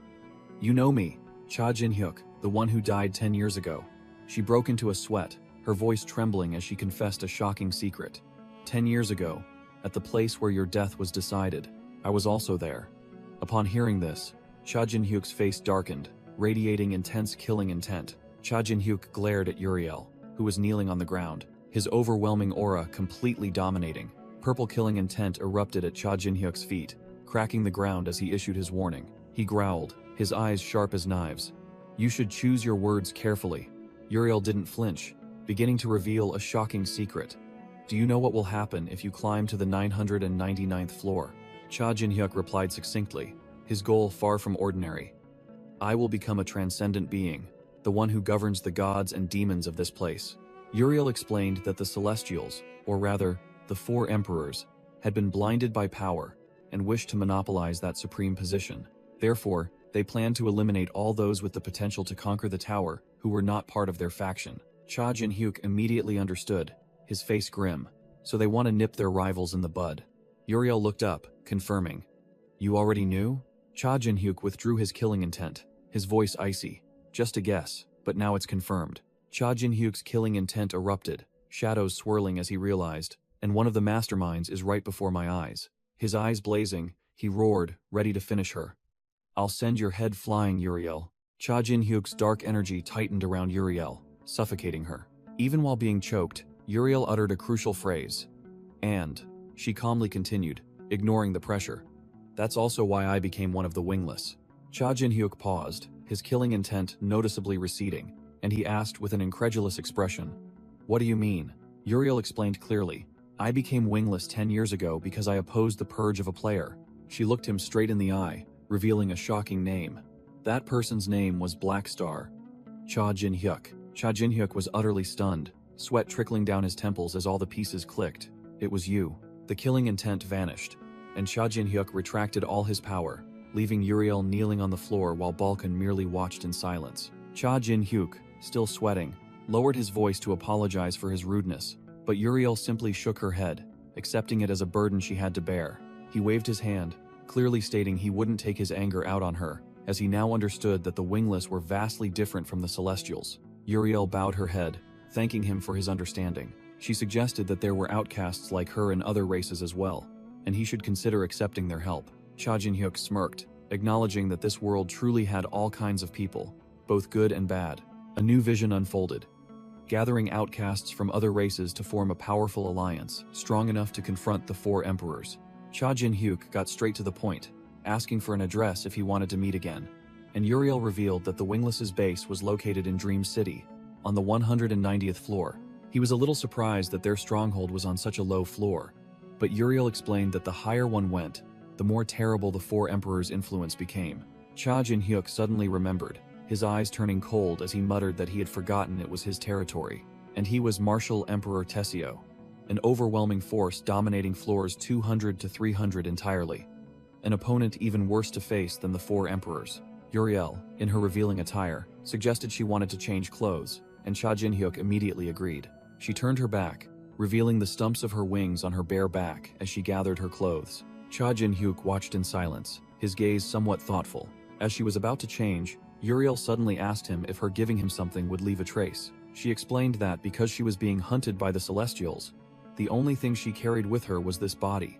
Cha Jin-hyuk smirked meaningfully, replying simply, "That's enough." Uriel blushed, asking again in confusion, not expecting him to be that kind of person. Cha Jin-hyuk flinched, hastily waving his hands to explain, stammering that he meant he wanted one of her feathers. Hearing that, Uriel sighed in relief, telling him to take as many as he liked since they would grow back. Uriel carefully pulled a feather from the base of her wing stump, explaining that she was only worried it wouldn't grow back. Cha Jin-hyuk seized the opportunity, grabbing a handful of pure white feathers from Uriel. He was warned that the Celestials could locate the owner through the feathers, and they absolutely must not be given to others. Cha Jin-hyuk grinned sinisterly, nonchalantly declaring, "Don't worry, I plan to devour all of these myself," leaving Uriel dumbfounded. Uriel recoiled in alarm, insisting he was that kind of person, while Cha Jin-hyuk frantically yelled denials. Uriel instructed that she would leave everything to him, and would meet him again in Dream City. Standing beside Balkan's spirit, Cha Jin-hyuk vowed not to disappoint him, while the 2-tailed fox cub sat obediently at his feet. Uriel, in her new cloak, turned back for a final message. "I will look forward to your progress, Demon Mask." The fallen angel decisively turned and walked away, her footsteps echoing in the empty corridor. As soon as she left, the feathers in Cha Jin-hyuk's hand immediately glowed and floated, preparing to be absorbed. The 2-tailed fox cub looked up at its master, letting out a few soft cries as if questioning. Balkan asked Cha Jin-hyuk if he intended to devour the feathers right away, and the protagonist unhesitatingly confirmed, "Of course, I can't wait." Cha Jin-hyuk smirked, wondering if his body could withstand the divine power of the Celestials, and if successful, what new skills he would acquire. Balkan helplessly turned away, remarking bluntly, "Do whatever you want. I admit I gave up the 3rd time you drank poison." Balkan reached out to the 2-tailed fox cub, ordering it to lift its head. As he lifted the 2-tailed fox cub, Balkan warned it not to pick up its master's indiscriminate eating habits, leaving the pet bewildered. Without another word, Cha Jin-hyuk shoved the entire bunch of feathers into his mouth. Swallowing with a gulp, Cha Jin-hyuk's expression became extremely focused, his hand gripping his demon mask tightly. A flash of light, and Cha Jin-hyuk's pupils turned emerald green, glowing eerily. Immediately, Cha Jin-hyuk's body was enveloped by streams of brilliant golden energy, making him scream in agony. Balkan initially seemed startled, but then turned away with an expression of "not my problem," muttering that he wouldn't get involved in this. Balkan grabbed the two-tailed fox cub and flew off, declaring, "Alright, Two Tails, let's fly," leaving Cha Jin-hyuk writhing in the dazzling golden energy. Overloaded with divine power, Cha Jin-hyuk let out a desperate scream, his eyes rolling back as if he were about to pass out. The pain temporarily subsided, and he could only manage a faint whisper before his consciousness faded. Losing all control, Cha Jin-hyuk's body collapsed onto an endless surface of water. Submerged in the water, he gradually regained some clarity, struggling to get up. Sitting bolt upright in the middle of the water, Cha Jin-hyuk realized he was no longer in the real world. Did I pass out? This place is. He was astonished to realize he had been thrown into the mindscape, a vast mental space. Cha Jin-hyuk muttered, understanding that his body could no longer withstand the divine power, and decided to end the battle right here. As soon as his hand touched the water, a brilliant golden light suddenly spread from his palm. He turned back in surprise, realizing something was wrong within his own mental world. Shwa! A gigantic waterfall of brilliant golden divine power suddenly cascaded down in the mindscape, astonishing Cha Jin-hyuk, who asked with a trembling voice, "A waterfall?" He was overwhelmed to realize this was the divine power within him, power from a single feather, as vast as a mountain. Cha Jin-hyuk broke out in a cold sweat, secretly thinking it was a good thing he hadn't confronted Uriel directly, as he wouldn't have survived intact even if he won. He could only imagine the terrible pain of having to swallow all of her power while wading through the current of divine power. The brilliant golden water level suddenly rose, making Cha Jin-hyuk realize this was not an illusion but a real threat. Standing before the divine power waterfall about to engulf his entire mental world, he wondered what to do to win this gamble. Facing a perilous situation, Cha Jin-hyuk smirked again, full of defiance. A purple aura of dark energy exploded around him, and he licked his lips, declaring firmly, "Well, there's only one way." Back in reality, Balkan sensed something was amiss, as Cha Jin-hyuk's unconscious body on the floor began to tremble violently. Shh!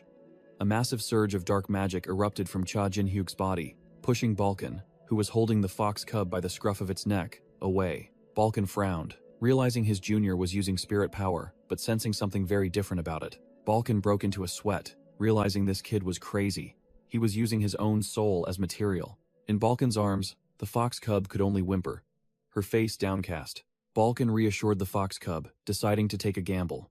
Just trust him.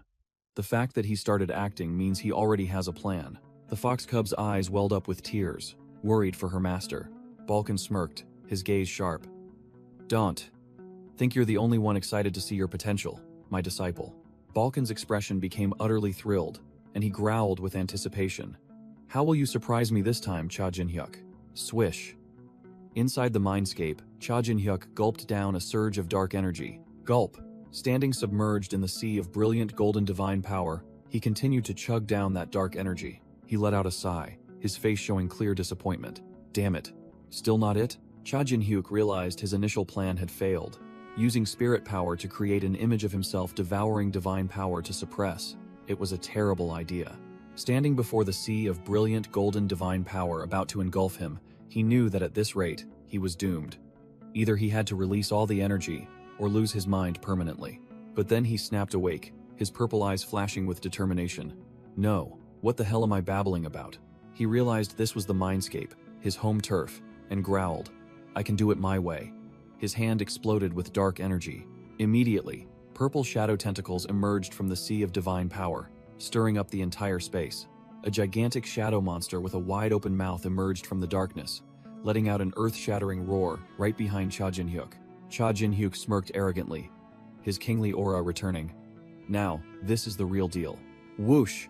The shadow monster charged like a storm, devouring the brilliant golden sea of divine power into its bottomless maw. He stood there, a delighted smile on his face as he watched his creation sweep everything clean. With a gulp, Cha Jin-hyuk swallowed the reprocessed mixed energy. Cha Jin-hyuk smirked with delight, his purple eyes glowing brightly amidst the dark energy.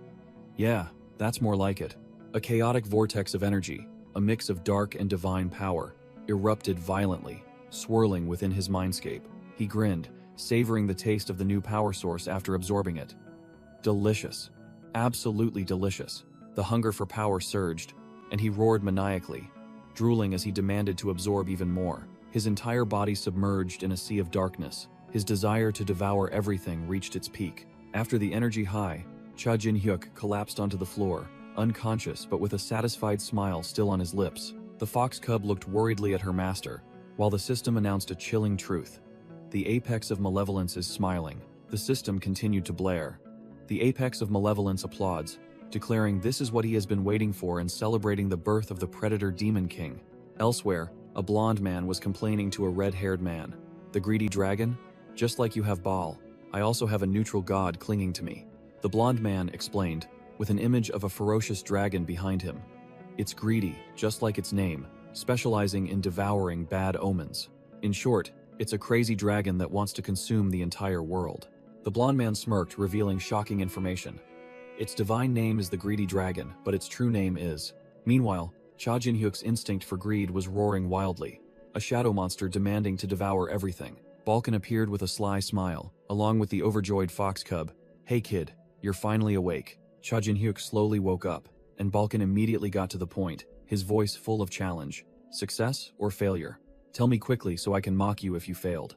Cha Jin-hyuk gave him a sidelong glance, a clear winner's smile on his lips. Too bad for you. Of course I won, Cha Jin-hyuk declared, as a hybrid energy orb of dark and divine power gathered in his palm. He showed off his achievement right on his chest, where the energy orb was glowing. It's not very big, but I've created a divine power reactor right inside my body. How about that? Satisfied yet? Balkan broke into a cold sweat, unable to believe it. But he's not even one of the 4 emperors, just a mere human. How the hell did he absorb the power of the Celestials? Balkan's expression was a mix of panic and slight delight, and he warned, if those Celestials find out about this, they won't hesitate to issue a worldwide bounty on you. Cha Jin-hyuk remained unfazed, his attitude as if this were a trivial matter. If you've wounded their pride, it won't stop there. I wouldn't be surprised if their entire race came looking for me. Balkan acknowledged Cha Jin-hyuk's achievement as remarkable, but also warned that it was too dangerous, as his current level was not enough to withstand a direct blow from one of the 4 emperors. He envisioned a terrible scenario, if an unavoidable situation were to occur, forcing Cha Jin-hyuk to face one of the tower's top figures alone. Then, with his incomplete power, his only outcome would be annihilation. A few days later, at the 10th floor hunting grounds, Cha Jin-hyuk's farming expedition officially began. A shadow devourer was summoned, letting out a wild roar to signal the hunt. Immediately, the demon charged forward, delivering a devastating punch that made an orc spit blood. The unfortunate orc's head thudded to the ground, game over in an instant. The remaining orc roared in anger, swinging its battle axe and charging to avenge its comrade. But it was useless.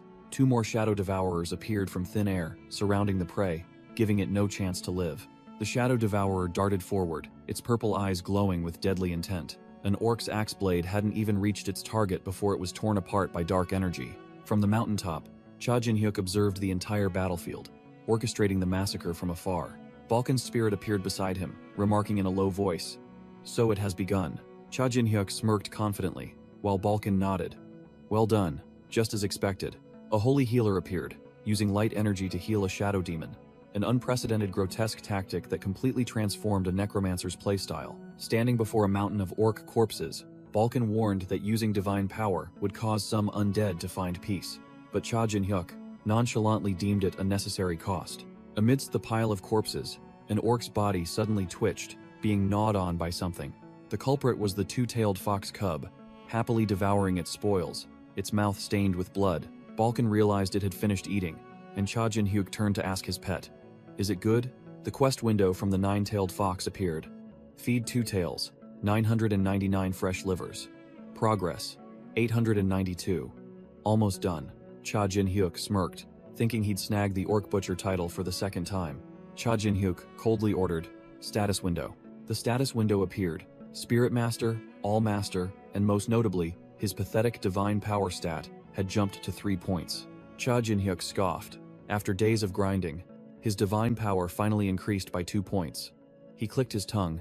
3 points is barely anything, but it's good to have for emergencies. Balkan's spirit appeared, asking seriously, "What do we do now?" Cha Jin-hyuk flashed a calculating smile, declaring his next objective. "We have to go meet that guy, Hendrik." Balkan confirmed that Hendrik had always stayed in one spot, never bothering to climb the tower, leading Cha Jin-hyuk to speculate he was waiting for someone. Balkan revealed shocking information as they walked through an alley. Hendrik is a dragon slayer disguised as a dragon. Cha Jin-hyuk merely smirked, admitting he had wanted to meet him for a long time. Cha Jin-hyuk surmised that Hendrik's reason for being rooted on the 10th floor was similar to Uriel's. Perhaps he was waiting for some signal from the gods and demons. Balkan announced they had arrived. They just needed to step out of the alley to see their target, where the clamor of the crowd could be heard. To conceal his identity, Cha Jin-hyuk pulled down a cool-looking red demon mask, his sharp purple eyes glinting. In the bustling square, Hendrik stood tall, his superior aura making the surrounding crowd seem like mere small fry, while Cha Jin-hyuk and Balkan observed from afar. Cha Jin-hyuk's dragon aura couldn't be hidden. Hendrik immediately sensed it and muttered, "So that's it. He really has become a dragon." Cha Jin-hyuk gestured with his chin, preparing to rush out, but Balkan quickly stopped him. His voice panicked. "Wait, are you just going to talk to him without a plan?" Balkan continued to warn, his voice filled with worry. "There's a chance you're not the one he's waiting for. Doing that will only provoke him." Cha Jin-hyuk smirked confidently, his attitude dismissive. "If it comes to that, we can just fight, right?" Hearing the all-brawn, no-brain answer, Balkan's face paled, and he gritted his teeth, cursing under his breath. "This madman," Balkan yelled, trying to back out. "Do whatever you want, but don't drag me into it." But Cha Jin-hyuk immediately saw through him. "Ha, I knew it. You got beaten up by him last time, so you're scared now, aren't you?" Balkan vehemently denied it. "Scared? Who said I was defeated? The first-generation Spirit Master never." But Cha Jin-hyuk cut him off. "You're clearly lying. He beat you to a pulp, so you had to run away, right?" Seemingly oblivious to the noisy argument nearby, Hendrik simply closed his eyes, completely immersed in his own world. In a flashback, a red-eyed warrior, his face scarred and eyes bloodshot, recalled a fateful promise. The prophecy echoed, "On the 10th floor, one will come to fulfill your wish. Wait for him," accompanied by the silhouette of a dominant warrior standing amidst a storm of crimson energy. Back in the present, Cha Jin-hyuk stepped forward decisively, his overwhelming aura completely unconcealed. Standing before Hendrik, Cha Jin-hyuk got straight to the point. "You are Hendrik, correct?" While Balkan and the two-tailed fox cub stood right behind him, Hendrik smirked, casually confirming his identity. "That's me. I was waiting for you to speak first." Hendrik's gaze swept over and stopped at Balkan, making the old spirit master jump in fright. "Oh, a familiar face is here too." Hendrik turned back to assess Cha Jin-hyuk from head to toe before declaring, I suppose you're qualified enough, but..." Veins bulged on Cha Jin-hyuk's masked face, clearly annoyed. "I don't like being openly criticized, but since I passed the test, I'll let it slide this time." Hendrik paid him no mind, crossing his arms and ordering, "There are too many people here. Follow me." The group began to move, Hendrik leading, followed by Cha Jin-hyuk, the two-tailed fox cub, and Balkan's spirit, who was trembling like a leaf. Cha Jin-hyuk stopped at the meeting point, stating firmly, "We're here." The group was led by Hendrik into a dead-end alley. Cha Jin-hyuk wondered, "Huh? A dead end? Why did we wander so far?" Without another word, Hendrik gathered a crimson energy sphere in his hand, crackling with electricity. Psst. He punched the energy directly into the wall, opening a distorted spatial gate, from which a terrifying aura surged out. Cha Jin-hyuk decided to see it through. "Let's just follow him." And Balkan could only nod and follow helplessly. Cha Jin-hyuk's eyes behind his mask glinted, clearly sensing the overwhelming power emanating from the gate. Shh. The group was sucked into another space. Cha Jin-hyuk looked around, bewildered. "Where are we?" Hendrik explained that this was a hidden area on the 10th floor. Hendrik confidently asserted that even the gods and demons couldn't pry here, and Cha Jin-hyuk admitted that the feeling of being watched had significantly diminished. After ensuring their safety, Hendrik turned to face Cha Jin-hyuk, getting straight to the point. "Now then, I will ask you." Hendrik dropped a bombshell. "I will wipe out the dragons that killed me in this tower. Are you ready to join me in this battle?" Cha Jin-hyuk smirked arrogantly behind his mask, clearly not considering Hendrik's offer to be a superior one. He taunted him directly. "Hey, for a big guy like you, isn't your dream a little too small?" Hendrik frowned, asking again in an irritated tone, unable to believe his ears. "Small?" Standing behind him, Balkan's face turned pale as he yelled in panic. "Jin-hyuk!" Balkan's spirit trembled, whispering into Cha Jin-hyuk's ear, "That guy is a monster. Why are you provoking someone like him?" Cha Jin-hyuk brushed him off, ordering Balkan, "Shut up, you useless fellow. I have a plan." Cha Jin-hyuk crossed his arms, feigning understanding. "I don't know the details of your situation, but I can guess how you got here." Cha Jin-hyuk's eyes behind his mask flashed sharply. "You know it too, don't you? The 4 emperors weren't the only ones who killed us." Cha Jin-hyuk flipped in the air, his tone challenging. "Your obsession with dragons is your business, but that goal isn't grand enough for me." He pointed forward, declaring his ultimate goal. I'm going to clean up all the bastards who betrayed me, not just the 4 emperors. Cha Jin-hyuk patted Hendrik's shoulder, bluntly criticizing. I repeat, your plan is too small, not grand enough for us to cooperate. Hendrik froze, realizing the madness of the man opposite him. Don't. Tell me you're planning to go all out against the 4 emperors too? Cha Jin-hyuk shrugged, his voice full of challenge. I'm just like you, returned from the dead, and those bastards were the ones who sent me off. Do you need a clearer answer than that? Upon hearing this, Hendrik suddenly burst into insane laughter, leaving Balkan standing behind him bewildered, not understanding what was happening. Hendrik cackled, showing extreme delight at Cha Jin-hyuk's audacity. Cha Jin-hyuk glanced at Balkan, who was sweating profusely, his face calm as if to say, See, I knew it. The laughter subsided, and Hendrik nodded in acknowledgement. Is that so? You're right. I apologize. Hendrik's expression turned sinister. He had pieced everything together. So, the one that woman Uriel mentioned in the prophecy is you. Cha Jin-hyuk was startled to hear the name Uriel, a question forming in his mind. Had he already met the wingless? Hendrik placed his hand on the hilt of his sword, the blade flashing with a cold light, and declared, All right, I like you now. Hendrik drew his sword, a blazing red aura erupting from him, and declared, Let me test if your resolve is real or just empty words. He narrowed his eyes with interest, asking directly, You, the one who wants to start a revolution, what is your name? Cha Jin-hyuk slightly removed his mask, a proud and confident smile on his face as he stated his name, Cha Jin-hyuk. Black Star, Cha Jin-hyuk. Suddenly, a sky-shattering roar echoed, cursing directly at Hendrik. You damned lizard! Jeno, a muscular old man with horns on his head, stepped forward with an overwhelming killing intent, questioning, Are you here to cause trouble again? Haven't you taken enough of what you wanted? Cha Jin-hyuk turned to ask Hendrik, who looked annoyed. Who's that? An acquaintance of yours. Cha Jin-hyuk's eyes flashed, realizing something unusual about Jeno, who had just appeared. Hendrik explained, He's been the blacksmith here since before I arrived. He's also the one who forged this sword for me. Jeno, the horned blacksmith, carrying his hammer on his shoulder, growled. That's right. If you've already received the sword, then get out of here. Why are you back? Cha Jin-hyuk and Balkan, standing behind him, both broke out in a cold sweat, their faces paling in shock at Jeno's aura. No way. Cha Jin-hyuk froze, his mind racing as he realized the true identity of the muscular old man. He's a hobgoblin.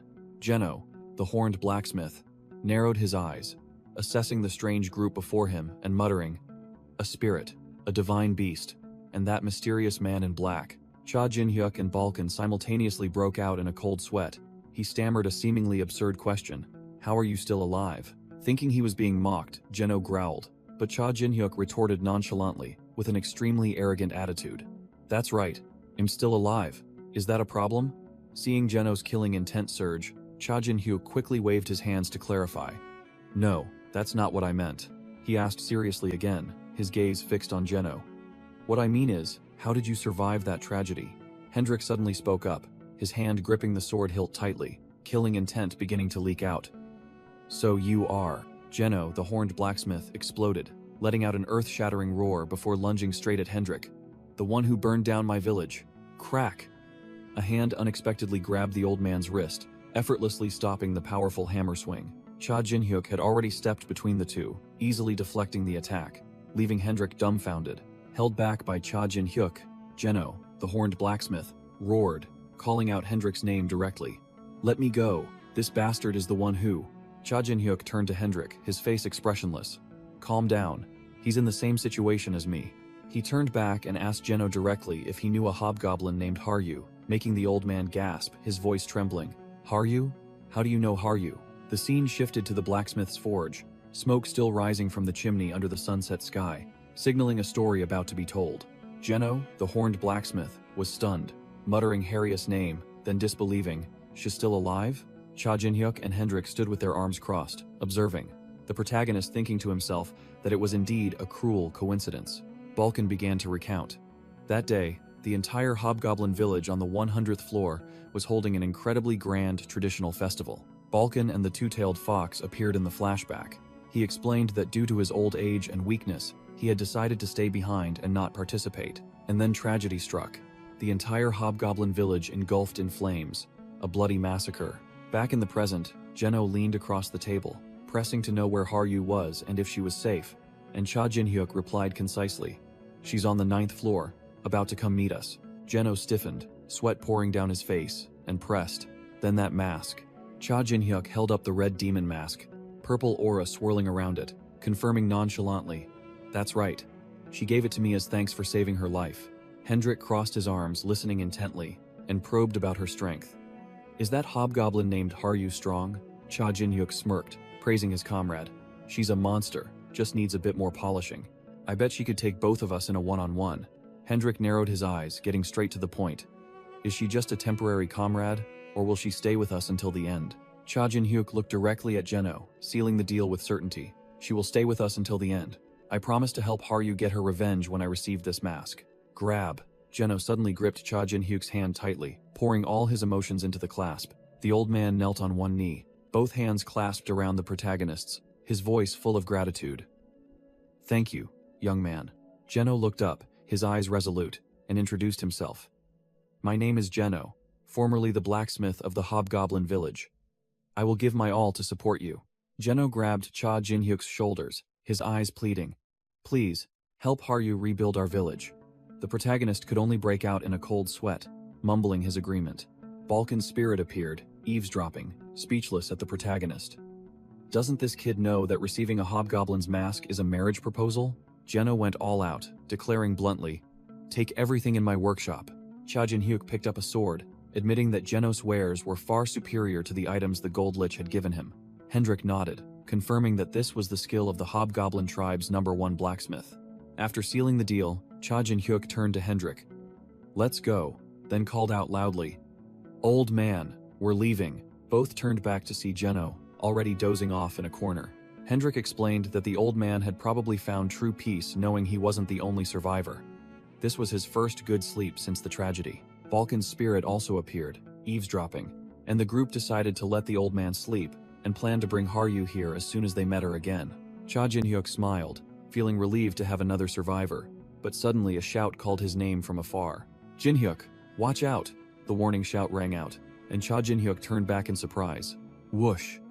A massive, blazing red energy stream grazed Cha Jin-hyuk's face by a hair's breadth, his eyes turning sharp and cold. Kaboom! The energy stream shattered the wall behind him, creating a terrifying explosion. But Cha Jin-hyuk stood firm like a god. Amidst the rubble, Cha Jin-hyuk stood unmoving, his sharp, cold gaze fixed on the assailant. "You." Hendrik spun a blazing red magic circle in his hand, his tone nonchalant. "Humph, you're quick to react." He revealed his true form, a figure brimming with demonic energy and a pair of pitch-black horns, and repeated with a sneer, "Didn't I tell you that I would test you?" Hendrik sneered, bluntly declaring that if Cha Jin-hyuk was so useless as to die by his hand, then his so-called revolution was nothing but a joke. Cha Jin-hyuk retorted with an even more arrogant smile, his purple eyes blazing with defiance. "Don't get cocky, Dragon Slayer. You're being tested too." Thump! A nearby building shook violently as if something had just crashed into it. Whoosh! A colossal shadow shot straight through the window, destroying everything in its path. Boom!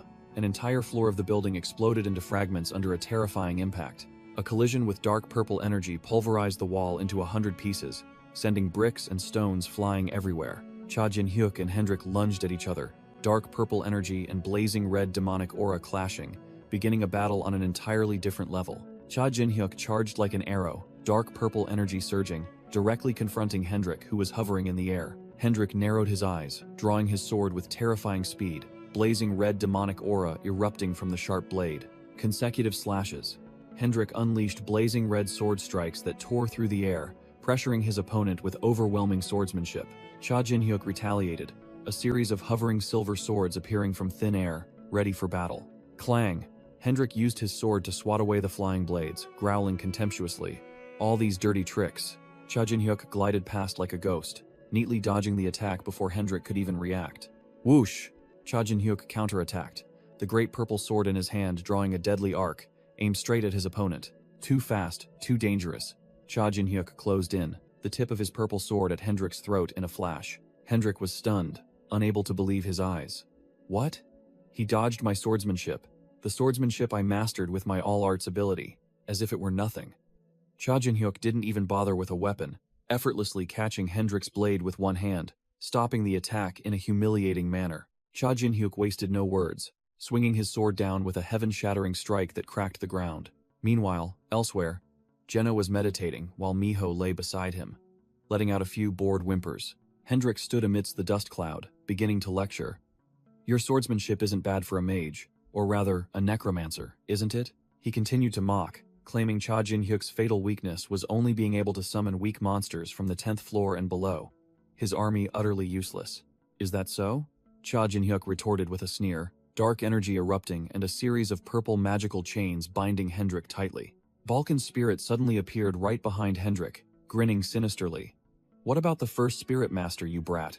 Cha Jin-hyuk's great sword transformed, purple energy converging into a colossal spear, crackling with electricity. Cha Jin-hyuk raised the divine spear Gungnir high, terrifying pressure radiating everywhere, ready to send Hendrik to his demise. Hendrik was speechless, his face pale, unable to believe the mythical power aimed directly at him. Cha Jin-hyuk transformed his weapon into a staff again, boasting loudly, "This is my ultimate magic, the one that decapitated a great orc warrior in just 1 second." Cha Jin-hyuk smirked, uttering a cold farewell. Farewell. As soon as he finished speaking, the staff in his hand transformed into a colossal dark blade, striking straight down at Hendrik's head. Bound tightly by the magical chains, Hendrik gritted his teeth, his face filled with fury. He strained, his hand gripping the hilt of his sword, determined not to yield to Cha Jin-hyuk's attack. Hendrik's sword flared with a brilliant red light, emitting a scorching energy, ready to counterattack. Balkan's eyes widened, sweat pouring down him as he recognized the familiar pattern on the sword. That pattern. Could that sword be? Hendrik roared, activating his magic dispel ability, his sword easily shattering the dark chains. Balkan was utterly panicked, shouting a warning. Run, Jin-hyuk. His sword, Hendrik swung his blazing sword, yelling its name. Dragon Slayer sword. A slash carrying crimson demonic energy directly collided with the dark blade, two opposing forces exploding. Cha Jin-hyuk was pushed back by the aftershock of the explosion, but he stood firm, the dark staff in his hand radiating deep purple energy. The terrifying explosion sent Balkan flying, the old man only managing to scream Cha Jin-hyuk's name in pain before impact. Wham! Balkan, still dazed, took a heaven-shattering punch to the face, sending his glasses flying. Hendrik grabbed Balkan, his voice full of sarcasm. You're Cha Jin-hyuk's strongest weapon, aren't you? Hendrik's grin widened, his crimson eyes gleaming with arrogance and extreme delight. He declared that Cha Jin-hyuk had run out of pawns, then shot forward, decisively ending the match. It's over, Cha Jin-hyuk. Whoosh! Cha Jin-hyuk suddenly appeared, blocking Hendrik's attack and coldly retorted. Wrong. Cha Jin-hyuk smirked, his weapon having transformed into an energy crossbow at some point. Did you forget about me? I'm the strongest one. The crossbow fired colossal purple energy spears, tearing through the air straight towards Hendrik. Hendrik easily dodged the attack, bluntly criticizing. Compared to your swordsmanship, your archery is truly terrible. Cha Jin-hyuk responded to the criticism with action. The crossbow in his hand transformed into a brilliant purple magic spear. He didn't just create one, but two energy spears, hovering in mid-air, ready to launch like guided missiles. Hendrik froze, realizing this wasn't archery but pure magic, while Cha Jin-hyuk smirked with a small magic circle right before him. Swoosh! The two magic spears flew at terrifying speed, piercing straight into Hendrik's chest, fresh blood splattering. Hendrik gritted his teeth, letting out a pained groan, unable to believe he had taken such a fatal blow. His crimson eyes flickered, clearly indicating the recent attack had caused severe damage. Cha Jin-hyuk knew the time was right. He charged forward, determined to finish the fight quickly, before his opponent could recover. He pulled out a trump card, a demonic mask radiating dark energy, muttering to himself, "When I was with Haryu, I couldn't use it properly. But this time, it will work." As soon as he finished speaking, Cha Jin-hyuk pressed the mask to his face, a colossal wave of dark energy engulfing him. His purple eye flashed with a deadly light, signaling a new power about to be unleashed. A surge of dark magic from the mask shot straight at Hendrik, sending him flying backward. Hit by the attack, Hendrik gritted his teeth, his crimson eyes bloodshot, clearly enraged. He roared, unleashing a colossal firestorm that swept through everything around him, demonstrating overwhelming power. Wearing the demonic mask, Cha Jin-hyuk bitterly realized he had missed his chance to finish the fight, and the battle would now become much tougher. Amidst the sea of flames, Hendrik burst into delighted laughter, roaring, "Ha ha ha, you're stronger than I thought. I lost strategically." His face became utterly frenzied, as he screamed a challenge. "But this isn't the end. Give me more." He swung his sword, summoning the Dragon Flash technique, a colossal energy dragon roaring, challenging his opponent to continue attacking. Cha Jin-hyuk was stunned, completely overwhelmed by the terrifying power of the new technique. Sweat poured down him. He realized he couldn't find any escape from this absolute attack. Facing the fire dragon about to devour him, Cha Jin-hyuk desperately admitted that even using battle foresight wouldn't be fast enough to dodge, and taking this hit would surely mean his end. Out of options, Cha Jin-hyuk decided to play another trump card, pulling out a white fox mask and muttering. If that's the case, Miho's ears perked up somewhere, sensing the familiar power that had just been activated. Wearing the new mask, Cha Jin-hyuk whispered with a confident smile, still holding the old demonic mask. I trust you. Deep purple dark energy erupted from the mask, its eyes glowing brightly, signaling a truly extraordinary item. Amidst the sea of flames and the colossal energy dragon, Cha Jin-hyuk confronted Hendrik, his aura not inferior in the slightest. Hendrik roared, Dragon Flash, swinging his sword, the energy dragon screaming as it charged straight at its target. Whoosh! Instead of defending, Cha Jin-hyuk transformed into a purple blur, charging straight into the eye of the storm, deciding to fight to the death. But just as he was about to strike, he froze, realizing his opponent had also vanished from sight. Boom! Hendrik suddenly appeared from above, unleashing a heaven-shattering blow down on the charging Cha Jin-hyuk. One beat faster, Hendrik's blade was already at Cha Jin-hyuk's eye, a perfect counter that turned the tables in an instant. Kaboom! Hendrik's dragon flash exploded, flattening an entire block in a sea of fire. But when the smoke and dust cleared, his sword was plunged into an empty crater, the target having vanished. Hendrik was stunned, unable to believe someone could dodge that move with just speed. Did he dodge my attack? Whoosh! Cha Jin-hyuk landed lightly on a nearby wall, completely unharmed. Hendrik's gaze was fixed on his opponent's new toy. That mask, he immediately recognized it as belonging to that fox, and bared his teeth in a sneer. Are you playing dress-up, Cha Jin-hyuk? Hendrik roared and charged, determined to finish this. In response, Cha Jin-hyuk unleashed his power, his 10 fingertips transforming into sharp, dark claws, ready for battle. Without hesitation, he lunged straight down from the wall, preparing for an all-out confrontation. Clang! Claws and steel sword clashed fiercely. A battle of an entirely different caliber had officially begun. Clang! Clang!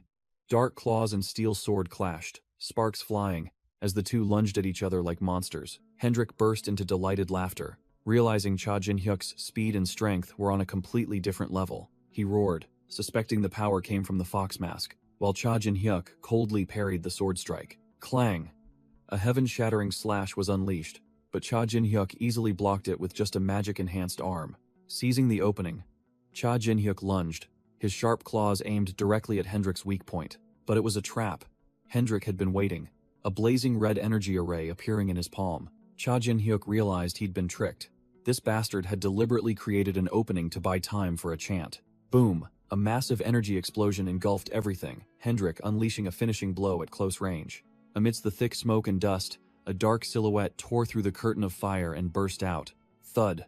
Cha Jin-hyuk landed cleanly on a cliff face, narrowly escaping the explosion without a scratch. The eyes on Cha Jin-hyuk's fox mask gleamed with a pink light. Time to mess around. He erupted with energy, activating the charm skill from the mask. A pink aura spreading everywhere. Hendrik froze, his face blank as he was surrounded by a swarm of flying hearts. Crack! This cheap effect began to shatter before the iron will of a true warrior. I'm not interested in men! Hendrik roared, shattering the charm magic. He smirked, smug that he could break this childish trick with just a little focus. But Cha Jin-hyuk had been waiting for that moment, declaring, "But for an instant, you won't be able to move," and lunged like a ghost. In a flash, Cha Jin-hyuk had seized Hendrik, who realized he had to finish this immediately, at such close range. Cha Jin-hyuk thought, "Kyung-hoon, lend me your skill." All power was concentrated into his fist. The All-Master's martial arts, spirit power, magic power, divine power, all in one heaven-shattering punch. Cha Jin-hyuk roared, pouring all his energy into his glowing purple fist. "It's over, you bastard." He unleashed the borrowed technique, Choi Kyung-hoon style, first form, rising dragon fist, a heaven-shattering uppercut aimed at Hendrik. Whoosh! A wave of purple energy swept horizontally, blowing away everything on the ground. Boom! The punch exploded into a colossal pillar of energy, devastating the entire block. The ground cracked open. Hendrik, like a puppet with severed strings, was flung into the rubble. Balkan scrambled to his feet amidst the bricks, his head spinning. Damn it, did I pass out? How did the fight end? He stared in astonishment at the scene before him. Amidst the thick smoke and dust, a figure still stood unmoving. As the dust cleared, Cha Jin-hyuk was revealed, his fox mask now around his neck, while Balkan called his name in horror. A stream of dark black blood began to seep from the corner of Cha Jin-hyuk's eye, the price for an all-out attack. Balkan frantically called Cha Jin-hyuk's name as his body swayed, seemingly depleted of strength after the attack. Dark blood streamed from the corner of his eye. Cha Jin-hyuk gritted his teeth bitterly as he realized he had exhausted all his strength and couldn't move. Amidst the rubble, Hendrik slowly propped himself up with his sword, blaming himself for not finishing the fight with that last attack. Hendrik slowly pulled his sword from the ground, his aura undiminished despite having just taken a heaven-shattering blow. Hendrik smirked, declaring that Cha Jin-hyuk had passed his test. Cha Jin-hyuk ignored him, pointing directly at his opponent and roaring, "You're the one who's out. You should have fallen after that blow, you monster." Hendrik burst out laughing at the accusation, but Cha Jin-hyuk only snarled, calling him a troublesome bastard. Cha Jin-hyuk's eyes turned cold. He growled, "Fine," as specks of red energy began to gather around him. Cha Jin-hyuk proposed one final deathmatch to decide the victor, and Hendrik charged, ready for battle. Hendrik grinned with amusement, admitting that he was starting to like Cha Jin-hyuk, and was ready to accept any trick he had. Cha Jin-hyuk realized in horror that he had completely run out of energy, his body stiff and unable to move after his all-out attack. But Hendrik gave him no time to rest. A blazing red energy dragon roared, ready to devour everything. Hendrik smirked, naming his overwhelming technique, Blossom Dragon. An energy explosion in the shape of a dragon's maw bit down, engulfing Cha Jin-hyuk, who was helplessly kneeling on the battlefield. Thinking the match was over, Hendrik smiled again and declared unexpectedly, "All right, I give up. You passed." Cha Jin-hyuk, standing amidst the ruined epicenter, roared with bitter frustration, "You bastard." A while later, in the recovery room, the pet's voice rang out, mercilessly teasing, "So you lost too, didn't you? Didn't you call me a failure earlier?" The two-tailed fox lay sprawled, continuing to rub salt in the wound. "What did you say again? Let me test you, Dragon Slayer?" Wrapped in bandages, Cha Jin-hyuk exploded in anger, raising a glowing hand threateningly. "Shut up right now or I'll turn you into one of my soul knights." Meanwhile, elsewhere, Hendrik was also heavily bandaged, his hand trembling with pain, proving that the recent battle had taken a heavy toll on him as well. Cha Jin-hyuk, completely bandaged, groaned in pain, while Balkan's spirit stood beside him, smirking. "Serves you right." Balkan continued to tease with a delighted expression, warning Cha Jin-hyuk not to overexert himself. Balkan sarcastically remarked that Cha Jin-hyuk was lucky to have met Uriel and received divine power. Otherwise, with that weak body, he would have been wiped out on the spot. Provoked, Cha Jin-hyuk roared curses at old man Balkan, while Balkan just laughed heartily, asking if he was hearing the cries of a loser, and the two-tailed fox sighed in exasperation. Suddenly, there was a knock at the door, and the two-tailed fox perked up its ears to listen. The door slowly opened, and a deep voice resonated. "I'm coming in." Hendrik, also covered in bandages, walked in and asked about Cha Jin-hyuk's condition. Cha Jin-hyuk recognized the uninvited guest, but Balkan was startled, his voice trembling as he saw Hendrik. Balkan broke out in a cold sweat, recalling his previous solemn vow to tear the man apart with his own hands the next time they met. Immediately, Balkan did a 180-degree turn, scratching his head and chuckling awkwardly as he hastily apologized to Hendrik for what happened last time. Hendrik smirked, acting magnanimous. "I don't hold grudges.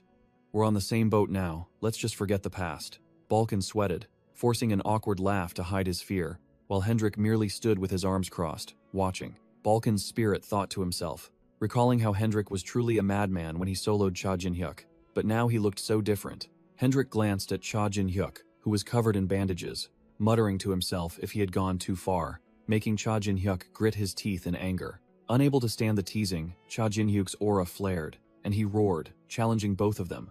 "Come at me if you dare. I'll definitely win next time."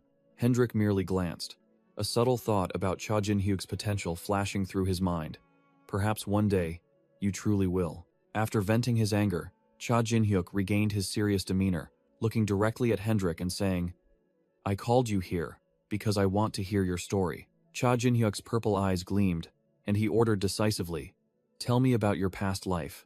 Hendrik's face darkened, his aura growing heavy as Cha Jin-hyuk finished, "And your death as well." Hendrik began to recount his tragic past, how his family and homeland had been completely wiped out by the dragon race in a sea of fire. In Hendrik's memory, the dragons of the four emperors roared, raining fire down upon his homeland, incinerating everything. A villager screamed in utter agony as the flames consumed him, his body burning to ash. Amidst the sea of fire, the young Hendrik could only watch helplessly as his people cried out in despair. I was lucky to escape death and all that remained within me. Tears of helplessness streamed down Hendrik's cheeks, his bloodshot eyes reflecting the scene of destruction. The sky was obscured by the shadows of countless dragons, an absolutely overwhelming force. The dragons soared like gods of death, giving no creature a chance to survive. Was an overwhelming rage aimed at those horns and scales. His eyes now held no fear, but a burning flame of hatred. Hendrik recounted. After that, I just climbed the tower like any other player. Luckily, I was talented enough to get this far. Cha Jin-hyuk listened in silence, then made a subtle remark. Your story is very similar to someone else I know. Hendrik revealed, I began my dragon hunt for revenge on the 600th floor. Cha Jin-hyuk frowned in surprise. The 600th floor? That fast? So you started hunting the 4 emperors back then? Hendrik firmly stated that engaging the 4 emperors had become commonplace, sending shivers down Cha Jin-hyuk's spine just hearing it. He smirked arrogantly, explaining that the higher he climbed, the weaker the 4 emperors' penalties became, and by the 800th floor, they completely vanished. The 2 words penalties made Cha Jin-hyuk jump. An important piece of the puzzle just clicked into place. The tower system was revealed. There was a calibration mechanism to prevent high-ranking players from monopolizing lower floors. Anyone descending more than 200 floors from their current benchmark would have their power nerfed. Hendrik explained that was precisely why he survived the Gold Lich's attack. Without that penalty, he would have been wiped out in an instant. Cha Jin-hyuk immediately realized the issue and asked directly, Wait, what's the highest floor you've ever reached? The magnificent tower stood tall amidst the clouds. An unbelievable number was announced. The 900th floor. Hendrik bowed his head in admission, his journey having stopped at that terrifying milestone. Cha Jin-hyuk broke into a sweat, completely shocked. The 900th floor? This guy almost became a transcendent. Hendrik recalled his final battle, when he had to single-handedly face countless elite armies of the 4 emperors, and eventually fell, becoming the way he is now. Hendrik scoffed at fate. How ironic, among so many species, I was reborn in the form of a dragon, my greatest enemy. Cha Jin-hyuk looked at him with understanding, his voice softening. You must have had a hard time. Hendrik admitted. Yes, I wanted to die, but dying in this tough body isn't easy either. He clenched his fist, his eyes burning with determination. So I decided to accept my fate, and use this very body to complete my revenge. Cha Jin-hyuk smirked, showing approval for that vengeful mindset. That's certainly your style. Hendrik changed the subject, asking directly about the tower climbing plan, and mentioning waiting for Haryu, making Cha Jin-hyuk dumbfounded. What? You're coming with us? Hendrik sneered, teasing the protagonist's skill. How could I abandon a weakling like you? Cha Jin-hyuk's face twitched in annoyance, veins popping on his forehead. This guy is really annoying. Suddenly, Hendrik became serious, looking directly at Cha Jin-hyuk. We have a lot in common, Cha Jin-hyuk. In my final moments, I was all alone. Hendrik's words were like a knife stabbing directly into Cha Jin-hyuk's memories. He fell silent, sweat pouring, as he recalled being stabbed in the back by his comrades. Hendrik concluded, laying the groundwork for a new alliance. We must learn from past mistakes. It's foolish to think we can handle them alone. Cha Jin-hyuk nodded, acknowledging Hendrik's logic. You're right. We need comrades, people who will fight alongside us. Hendrik stood up, concluding the matter. So, I have a proposition. Hendrik looked directly at Cha Jin-hyuk, dropping a bombshell. Why don't we form a guild? Cha Jin-hyuk was utterly shocked, sweat pouring down his face at the sudden proposal. A guild? The scene shifts to the 600th floor, the main headquarters of the Holy Land Guild, a magnificent and splendid building. Clack, clack. A pink silhouette strode angrily, muttering, How annoying. Bang. Carmen Fallon kicked the door open, her face filled with murderous intent, yelling, What happened? Kane. Inside the room, Kane Fallon stood before a giant energy screen, displaying the chaotic scene on the lower floors. Kane Fallon turned with a sinister smile, announcing, We received a rather interesting report from the White Swallow Guild branch on the 10th floor. He continued, his voice full of sarcasm. Someone single-handedly burned their entire base to ashes. Carmen Fallon's jaw dropped in astonishment. What? Alone? Kane Fallon, his face impassive, reported. According to intelligence from Beck Julio, this wasn't the work of a group or any guild. Carmen Fallon immediately lost her composure, yelling, Absurd. No matter how strong someone is, the penalty system would cripple the power of anyone on the lower floors. Snap. Kane snapped his fingers, his tone casual. Exactly. Even we, members of 9-Star, couldn't flatten a guild base after taking the full penalties of the 10th floor. He looked out, his gaze sharp. That means this guy has become insanely strong after only 10 floors, just like we were back then. Carmen Fallon was speechless, sweat pouring, her face a mix of shock and bitterness at the prospect of a new monster appearing. Kane smirked, showing interest. Well, we still don't know his true strength, Carmen asked worriously. If he's as strong as we think, what then? Kane turned back, his smile now a sinister grin. Of course, his eyes glowed with deadly red, a malicious grin spreading across his face. We'll have to eliminate them, just like we did 10 years ago. He concluded the plan swiftly. Hire a bounty hunter. A blonde bounty hunter exhaled a puff of smoke from her drink, calmly remarking, someone with real power. She stood before the corpse of a giant snake monster she had just defeated, its energy orb shattered, concluding, another mission accomplished. The blonde bounty hunter pulled up her hood, her sharp golden eyes and smug smile showing she was no pushover. Back in the room, Cha Jin-hyuk sat deep in thought over Hendrik's guild proposal, while Balkan and Miho stood by, listening intently. Cha Jin-hyuk finally spoke, calling his opponent by his true name. I agree with your idea, Hendrik. Hendrik was a little surprised, but Cha Jin-hyuk continued. But there's still one thing that concerns me. Cha Jin-hyuk revealed he was stuck on a quest from Baal. I have to make my name famous throughout the tower before reaching the 100th floor. He explained bluntly. The issue here was personal fame.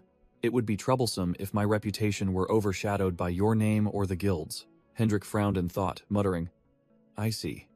Baal's quest, you say? Hendrik narrowed his eyes, his crimson pupils flashing with a decisive glint, concluding, then the answer is very simple. Hendrik sealed the deal with an intense proposal. You should be the guild master, Cha Jin-hyuk.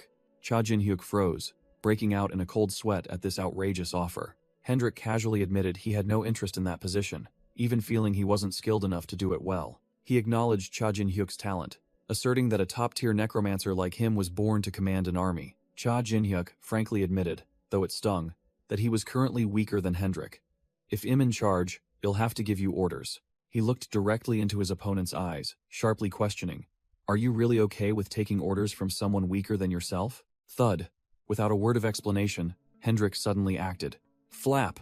His cloak billowed as he knelt on one knee, bowing his head in absolute submission. Cha Jin-hyuk froze, completely bewildered by what Hendrik was doing. Hendrik looked up, his crimson eyes filled with unwavering resolve, stating firmly, is this enough of an answer? Hendrik began recounting his past. Cha Jin-hyuk, you don't know what humiliation I've faced, as an image of a tattered, red-haired warrior, riddled with arrows and swords, appeared. The red eyes of the warrior in the flashback were bloodshot, filled with extreme resentment. A gigantic hand descended from the sky, crushing the lone warrior, signifying a defeat more bitter than any other. Back in the present, Cha Jin-hyuk questioned, so, you mean this bit of humiliation is nothing to achieve your goal? And Hendrik confirmed without hesitation, exactly. Cha Jin-hyuk smirked, revealing his sharp teeth, and replied curtly, all right then. With a sly smile and flashing purple eyes, Cha Jin-hyuk pointed to himself, declaring, then I'll gladly accept the position of guildmaster to complete our revenge. Hendrik smiled in satisfaction, acknowledging his decision. You've made the right choice. Balkan, the spirit master's soul, spoke up to ask about the guild's name, while Miho sat beside him, curious. Cha Jin-hyuk recalled a prophecy, an image of him wearing a demon mask appearing. The one who wears the strange mask will initiate a revolution against heaven. He settled on an overwhelming name for his guild with a confident expression, Revolution. Nothing suits it better. In a town within the tower, there were two ways to establish a guild: pay a registration fee to the company or negotiate with the puppet manager for a waiver. Halcyon, grinning from ear to ear, bowed and greeted. Welcome back, Sir Demon Mask. Wearing the demon mask, Cha Jin-hyuk coldly asked, oh right, the puppet manager is gone, isn't he? Halcyon gleefully confirmed his new status. Yes, I, Halcyon, am now in charge of the 10th floor branch. Cha Jin-hyuk glanced to the side, noticing an uninvited guest comfortably seated in the room. Ken, the tower manager, leaned back in his chair with a smug expression, wondering why Cha Jin-hyuk was here. Ken explained that he was just loitering around while the tower was under maintenance, and coincidentally befriended Halcyon, which the new manager happily confirmed. Halcyon rubbed his hands, returning to the main topic with an expectant look. So, what brings you here today, sir? His purple eyes flashed behind the mask, and Cha Jin-hyuk got straight to the point. I want to form a guild. Halcyon beamed, flattering that if it were a guild founded by Sir Demon Mask, everyone would surely scramble to join. Halcyon looked bewildered, explaining the rules. But to form a guild, you need at least 2 people. Cha Jinhye quietly appeared with Hendrik, Balkan, and Miho, asking nonchalantly, 2 people you say? Is this enough? Halcyon and tower manager Ken's eyes widened and jaws dropped, immediately recognizing the infamous boss. It's the dragon in the plaza. You got him to join your guild? Cha Jin-hyuk put his mask back on, commenting casually. Looks like my guild members are quite famous, huh? Hendrik, however, didn't care, wondering if famous was even a compliment. Cha Jin-hyuk declared this lineup was just the beginning. There aren't just these members. I've already sent invitations to other future members. Meanwhile, at the forge, Master Blacksmith Geno was hard at work when a glowing blue invitation suddenly appeared before him. The former branch manager also received an invitation from a mannequin puppet, and he immediately complied. I understand. Sir Goldlich also instructed me to spare no effort in fulfilling your requests. Amidst a fierce battle with an orc warrior, Haryu and a red-haired swordsman also unexpectedly received a glowing invitation. The final invitation was placed atop a mountain of gold coins, a gesture typical of the wealthy. The recipient was none other than William, the Gold Lich, who smirked meaningfully. A guild? Interesting. Cha Jin-hyuk gathered dark magic power in his hand, purple energy crackling with immense pressure, preparing to unleash a skill. With a devilish smile, he unleashed 10-finger bullet, 10 streams of magic power shooting from his fingertips like machine gun fire. That wasn't all. A gigantic magic circle appeared on the ground, ready for a wide area attack. Separation magic was activated, firing countless purple energy beams that swept away the charging high-tier monsters. Amidst the rain of magic bullets, Cha Jin-hyuk stood still like a god, the monsters around him merely trash being obliterated. Hendrik asked about the 9-tailed fox's quest, and Cha Jin-hyuk replied curtly while standing on a pile of monster corpses. Yeah, and today's the day I complete it. Meanwhile, Miho was happily devouring the liver, the feeding the liver quest progress bar almost reaching its final mark. She gulped, completing the 998th piece out of 999. The final number jumped to 999, over 999, the quest bar flashing unusually, signaling that something was about to happen. Immediately, a gigantic pink pillar of light shot straight into the sky from the fox's position, energy erupting violently. Hendrik wondered about the quest reward, and Cha Jin-hyuk nonchalantly replied, It didn't tell me. The pink energy sphere spun rapidly, exploding violently, signaling a major event. The system panel displayed a message from the 9-tailed fox, stating it was about to regain its true form, making Cha Jin-hyuk immediately realize the situation. Balkan's face went pale, and he frantically pointed towards the explosion. Look, Jin-hyuk! A female silhouette radiated dazzling light, hovering in midair amidst the storm of energy. Cha Jin-hyuk broke out in a cold sweat, his eyes wide with disbelief at the sight before him. This is... The light faded, revealing a white-haired, red-eyed fox girl with 9 flowing tails, leaving Cha Jin-hyuk utterly shocked. Miho's true form? Having just made her overwhelming debut, the fox girl lost her balance and fell straight into the bewildered Cha Jin-hyuk's arms. Hendrik and Balkan rushed over to check on them, while the 2 supreme entities, the apex of malevolence and the 9-tailed fox, chatted privately, praising the cute child. The fox girl woke up in Cha Jin-hyuk's arms, looking up with innocent eyes and babbling. Da! The fox girl, with sparkling eyes, looked up at Cha Jin-hyuk and uttered a single word. Dad? Cha Jin-hyuk, Balkan, and Hendrik all froze, their brains unable to process this sudden family reunion. While they were still bewildered, Haryu suddenly appeared, walking straight towards them. Haryu broke out in a sweat, her eyes spinning, and she asked Cha Jin-hyuk with a trembling voice, You have a child? Cha Jin-hyuk recognized Haryu, his mind reeling, unable to understand why she was here, while the fox girl in his arms also looked over curiously. The fox girl pointed towards Haryu, innocently asking Cha Jin-hyuk, Who is that?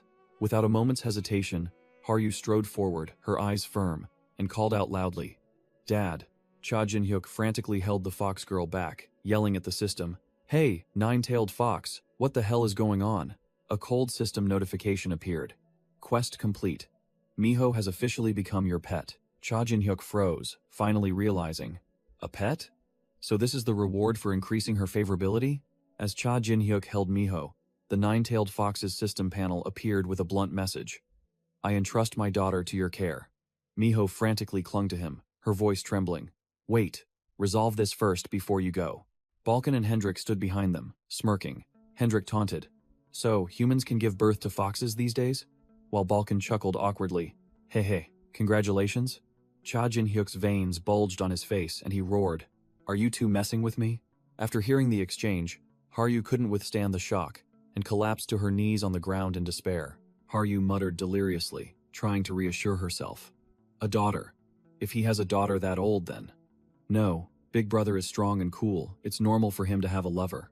Harriet's pupils were tangled like threads, and she lied to herself. Just accept it from the start. Just think that I mean something to him. It's fine. I'm okay. A pair of black boots stepped in front of Haryu. Hendrik spoke, recognizing her. A female demon. So you are Haryu. Hendrik stood tall, introducing himself properly. Pleased to meet you. I am Hendrik, and I have joined Cha Jin-hyuk's party. Still kneeling on the ground, Haryu looked up at Hendrik with astonished eyes, speechless at his imposing aura. Haryu's pupils contracted, clearly reflecting Hendrik standing before her. In Harriet's eyes, Hendrik's reflection erupted in red flames, a premonition from her newly activated foresight ability. Haryu's foresight activated, throwing her into a horrifying vision. Her hobgoblin village, engulfed in a sea of flames. Villagers, both adults and children, screamed in despair as the destructive flames consumed everything. Amidst the sea of fire, a cloaked shadow with a pair of demonic horns stood tall, the mastermind behind the tragedy. The villain revealed himself with a savage smile, his hands erupting with deadly flames, reveling in the destruction he had wrought. Back in reality, Haryu gritted her teeth, her eyes locked on Hendrik with hatred, roaring, "The village's enemy." Without a word of explanation, she lunged at Hendrik with a full-force attack, yelling, "Die!" But the black-haired demon merely stood still, looking surprised. Clang! Hendrik easily blocked Haryu's sword strike with one hand. Her strength was utterly childish before him. Attacked unexpectedly, Hendrik turned to Cha Jin-hyuk, snapping, "Cha Jin-hyuk, explain it to her. She's misunderstanding something." Cha Jin-hyuk merely smirked, casually taunting. "Really? She went crazy when she saw you? Deal with it yourself." Hendrik broke out in a cold sweat, realizing his teammate had left him in a tough spot, and worried the situation would worsen. She might get seriously hurt. Ignoring Hendrik, who was under attack, Cha Jin-hyuk calmly thought, "Don't worry, she'll get through it." Hendrik smirked, easily blocking Haryu's blade, and began to scheme. "In that case, consider this your entrance exam for fighting against gods." With that, Hendrik unleashed his aura, sending Haryu flying. Haryu was blown away like a leaf, tumbling through the air. Whoosh! She plummeted straight to the ground, creating an earth-shattering impact. The ground cracked open into a deep crater after her uncontrolled landing. Amidst the dust cloud, Haryu let out a furious roar, refusing to fall. She sprang up, charging to attack again, her two swords clashing with sparks. Hendrik looked Haryu straight in the eyes, his gaze both acknowledging and disdainful. "Good spirit. But that alone won't cut me," Hendrik growled, unleashing a torrent of blazing red energy that completely overwhelmed Haryu. Haryu strained to block the attack, her entire body trembling as she realized how terrifying Hendrik's power was. Thrown back like a puppet, Haryu flew backward, tearing up the ground with a thunderous crash. Lying flattened in the crater, Haryu bitterly admitted that the power gap between them was immense. She gritted her teeth in hatred, resentful that her enemy was right before her, yet she was too weak to exact revenge. Suddenly, the dragonflesh sword spirit materialized, laughing maniacally and confirming Hendrik's identity. "Haha, that's right, that bastard is a dragon." The dragonflesh sword spirit turned to Haryu, his voice full of arrogance. "Hey little demon, just this once, I'll lend you my power." His eyes flashed with crimson lightning, and he roared, "I will give you the power to kill that dragon. So you understand why I am the dragon-slaying sword." Haryu accepted the pact, her black hair turning fiery red, as a surge of pinkish-purple energy erupted, enveloping her body. Empowered, Haryu soared into the air, preparing to unleash a destructive blow, making Hendrik look up with interest. "A sword with a spirit, huh? Good, come at me." "Die!" Haryu roared, swinging her energy-infused sword straight down at Hendrik's head. Clang! Hendrik smirked, effortlessly blocking Haryu's full power slash with one hand. Haryu was utterly shocked, unable to believe that the power of the dragon-slaying sword was so easily blocked by just one hand. Before she could recover, Haryu took a devastating kick to the stomach from Hendrik. The kick sent Haryu flying backward, gasping for air. She collapsed to the ground, utterly helpless against the disparity in skill. Hendrik approached, his voice full of sarcasm. "Don't think my sword is ordinary. In terms of material, it's superior to yours." Completely overwhelmed, Haryu could only grit her teeth and call out the name of the dragon-slaying sword in despair. The dragonflesh sword spirit appeared behind her as Haryu screamed in her mind, begging for enough power to exact revenge. The dragonflesh sword spirit laughed gleefully, placing a hand on Harrius' head. "Haha, that's it. That's the spirit I need." Responding to her call, Haryu's sword once again erupted with energy, radiating a deadly pinkish-purple killing intent. Haryu, her hair fiery red, was engulfed in the deadly purple killing intent from her sword. Hendrik froze, recognizing that overwhelming power. "That's Thread Sword." Haryu roared, her eyes burning with hatred. "This is a blood debt for my village. I will make you pay for the resentment of the dead." She swung an earth-shattering sword strike, a massive surge of energy tearing through space and hurtling straight towards Hendrik. Hendrik, sweating coldly, muttered, "This power far exceeds that kid's level. The sword is forcing her." Realizing the danger, Hendrik decided to act. If this continues, the sword's owner will be wiped out. Whoosh! Hendrik closed in, grabbing Haryu's wrist tightly and yelling, "Let go of that sword," he warned in a low voice. "That power is like a parasite devouring you. You're not strong enough to control it." Haryu gritted her teeth, enduring the excruciating pain as the dark energy gnawed at her body, unable to let go. Painful memories flooded back. The image of the hobgoblin village engulfed in flames appeared, explaining her hatred. Devoured by the sword, Haryu completely turned chaotic, her hair blazing red and her eyes spewing dark energy. She roared defiantly, "As long as you're not dead, I won't let go of this sword." Her hateful energy exploded, and Haryu unleashed a destructive attack, vowing never to forgive the one who burned her village. Hendrik glided as light as wind, easily dodging her full power attack. Hendrik smirked, seeing through the core of the problem. "So you also hate the dragon race. That's why you can't resist it, isn't it?" "All right," Hendrik declared, his entire body erupting in a sea of flames. "As someone who has wielded a sword longer, I know what I must do." He unleashed his full power, and a colossal fire dragon appeared, roaring, asserting that he would stop her from walking the path of evil. Hendrik looked directly at Haryu, his voice firm. "It's going to hurt, but you won't die." Facing overwhelming power, Haryu froze, her frenzy extinguished by absolute terror. Flash! Hendrik wasted no words, firing a destructive crimson energy blast straight at Haryu. Haryu gritted her teeth, mustering all her strength to withstand an attack of a completely different caliber. Kaboom! An earth-shattering explosion erupted, blowing away everything within its range. Even though she was sent flying like a rag doll amidst the shattered debris, Haryu stubbornly refused to let go of her sword. Waking up after the impact, Haryu's bloodshot eyes showed surprise as she realized her surroundings had changed. Her rage dissipated. Haryu found herself standing in a familiar forest full of blue flowers, confused as she realized this was near her village. A soccer ball unexpectedly rolled to her feet, an object completely out of place in this world. Her hair now black again, Haryu picked up the ball blankly, completely bewildered by what was happening. Suddenly, a voice called out, "Haryu," making her jump and turn around. The children from Haryu's village, with their strange faces, ran towards her, shouting that they had lost their ball. Haryu, back to her normal state with black hair, smiled and handed the ball back to the children. She gently asked them questions, but her smile seemed forced as she confronted her past. The atmosphere changed 180 degrees. The children's faces turned demonic, and they coldly questioned, "Why are you the only one who survived?" Haryu froze, her pupils contracting in horror at the question that pierced straight into her guilt. A hand suddenly erupted in furious flames, clenching as if desperately clinging to life. A blazing, skeletal spirit appeared right before her, screaming Haryu's name and begging her for help. Its burning mouth gaped open, letting out a desperate roar. "I want to live like you too." Completely broken, Haryu could only stare, tears streaming endlessly at the horrifying memories tormenting her. A mountain of charred hobgoblin villagers' corpses appeared in Haryu's mind, their mournful voices echoing in unison, questioning, "Why, Haryu? Why are you the only one who survived?"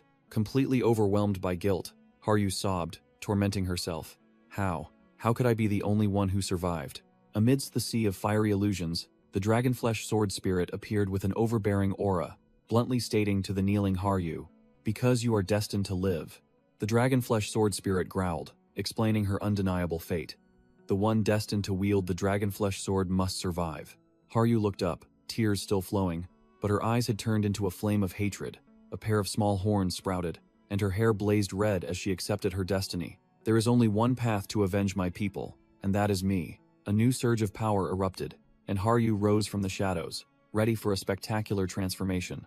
Whoosh! Haryu shot straight up the cliff face at terrifying speed, leaving a stunned Hendrik below, her voice echoing, "A hobgoblin never forgets kindness or hatred. That is our nature." Hendrik broke out in a cold sweat, unable to believe Haryu's level. "She took my dragon flash and still bounced back? Are you kidding me?" Thud. Haryu landed with immense force, the ground cracking beneath her feet, signaling a completely different level of power. In her chaotic state, Haryu let out a wild roar, swinging her broken sword and charging straight at Hendrik. With eyes wide and filled with hatred, she poured all her strength into this suicidal attack. She lunged forward at terrifying speed, aiming straight for Hendrik, who stood ready. Hendrik was thrown back, but he merely clicked his tongue in disdain. "Ch, is that all?" Crack. Harry's sword couldn't withstand the impact, shattering into crystal fragments. Haryu collapsed, exhausted. The dragonflesh sword spirit appeared, coldly remarking, "It seems you can't handle this power yet." He looked at her, his voice serious. "You must become stronger." The dragonflesh sword spirit continued to instruct as Haryu lost consciousness. "Until you can fully wield me, until you can avenge your entire tribe." Thump. Hendrik caught the unconscious Haryu, the impact creating a loud sound. Cha Jin-hyuk and Balkan rushed over in a panic, shouting Harius and Hendrik's names, unsure of what had just happened. Hendrik, still upholding Haryu, calmly explained, "I'm fine. The kid ran out of juice before she could stab me." The black-horned man looked at Haryu slumped in his arms with a calm expression, as if he had just finished a warm-up exercise. Haryu was fast asleep. Hendrik stated simply, "Just let her sleep." The group took Haryu to an inn in town so she could get some proper rest. Lying on the bed, Haryu was still unconscious, clearly having pushed herself beyond her limits, especially after wielding that overbearing sword. Cha Jin-hyuk worried. "When she wakes up, she'll probably try to stab me again, huh?" Hendrik replied concisely, "Quite possibly. Her situation is similar to mine." Hendrik mused, speculating with certainty. There must have been members of the dragon race among those who destroyed her village. The black-horned man looked at Haryu, asserting that she, too, would have to face hatred like him, then concluded with a philosophical statement. "Weapons are not guilty. The wielder is." Cha Jin-hyuk looked directly at Hendrik, his expression serious, clearly having something private to discuss. Creak. The room door opened, and Cha Jin-hyuk called out simply, "Come with me, Hendrik." Cha Jin-hyuk announced that he had booked the entire floor for Hendrik to rest until Haryu woke up, but the black-horned man stubbornly brushed it off, saying there was no need to worry about him. Cha Jin-hyuk exploded, snapping directly at Hendrik. "You idiot! Who's worried about you? I did this so Haryu could have peace and not have to see your face." Hendrik's cloak flared as he silently turned and left, not arguing another word. In the quiet room, Haryu had fallen into a deep sleep, looking completely peaceful after exhausting all her strength. Haryu stirred slightly, her eyes slowly opening, beginning to wake from her daze. Through her still hazy eyes, Haryu saw a blurry silhouette of a white-haired girl, whispering, "Huh? Is that?" The image gradually sharpened. It was the evolved fox girl sitting beside her, but in her delirium, Haryu mistook her for, "My brother?" The evolved fox girl's eyes lit up, letting out an excited, "Wow!" when she saw Haryu stir awake. Haryu sprang up like a coiled spring, her face utterly panicked at seeing the evolved fox girl right beside her, stammering, But you're," while the evolved fox girl innocently announced, "The girl with horns is awake." Just then, Cha Jin-hyuk walked in, and Haryu joyfully called out, "Brother!" The evolved fox girl ignored Haryu, rushing straight towards Cha Jin-hyuk and happily shouted, "Dad," while Haryu behind her was still dazed. Everything still a bit blurry, but, hearing the word "Dad," Haryu froze, sweat pouring down, her pupils spinning from information overload. The shock was too great, causing Haryu to sway, unable to stand steady. With a thud, Haryu collapsed onto the bed, unconscious for the second time, leaving the evolved fox girl bewildered. "Huh? Sleeping again?" Cha Jin-hyuk grabbed the evolved fox girl, lifted her up, and warned in a low voice, "There'll be a funeral soon if you keep calling me that." The evolved fox girl innocently asked whose funeral, and Cha Jin-hyuk coldly glanced at the motionless Haryu. "Hers." Cha Jin-hyuk concluded with the team, "Are you all packed? We won't be returning to floor 10. Haryu confidently replied, boasting that the dragon-slaying sword now felt like a part of her body, and even if it broke, it would find its way back. Hendrik declared that his belongings were managed by magic, so nothing was left behind, while Miho quickly corrected herself. "Dad, no, big brother. I didn't forget anything either." Cha Jin-hyuk, now wearing a red demon mask, looked surprised. "Huh? That's a surprise. You're calling me big brother instead of dad?" Haryu immediately puffed out her chest, her face full of pride. I taught her that. Haryu explained as if it were obvious that Miho was still young and couldn't distinguish between dad and big brother. So she had painstakingly taught her for clarity, despite the girl's speechless expression. Miho pouted and instantly flipped the script. But Miho likes dad more. Snap. Hearing that, Harriet's expression changed, radiating killing intent, her eyes sparking with fire as she tightly squeezed the terrified Miho's head. Cha Jin-hyuk interrupted the comedic scene, throwing out several scrolls and ordering, "Each of you take one." Hendrik picked up the scroll to examine it, and it was a teleportation scroll. Cha Jin-hyuk explained that by simply tearing the scroll, they would all be teleported to the meeting room prepared by William, causing Haryu and Miho to gape in awe at the exorbitant price of this high-quality item. Just as Cha Jin-hyuk was about to depart, Balkan shrieked, his face pale. "Wait, hold on, what about me?" Exuding dense dark energy, Cha Jin-hyuk turned back, saying in a nonchalant voice, "Ah, right, I almost forgot," then extended his hand. A surge of dark energy grabbed Balkan's soul and pulled it out, making him scream in pain and anger. "Cha Jin-hyuk, you bastard. I told you not to treat me like an item that can be taken out and put back into an inventory."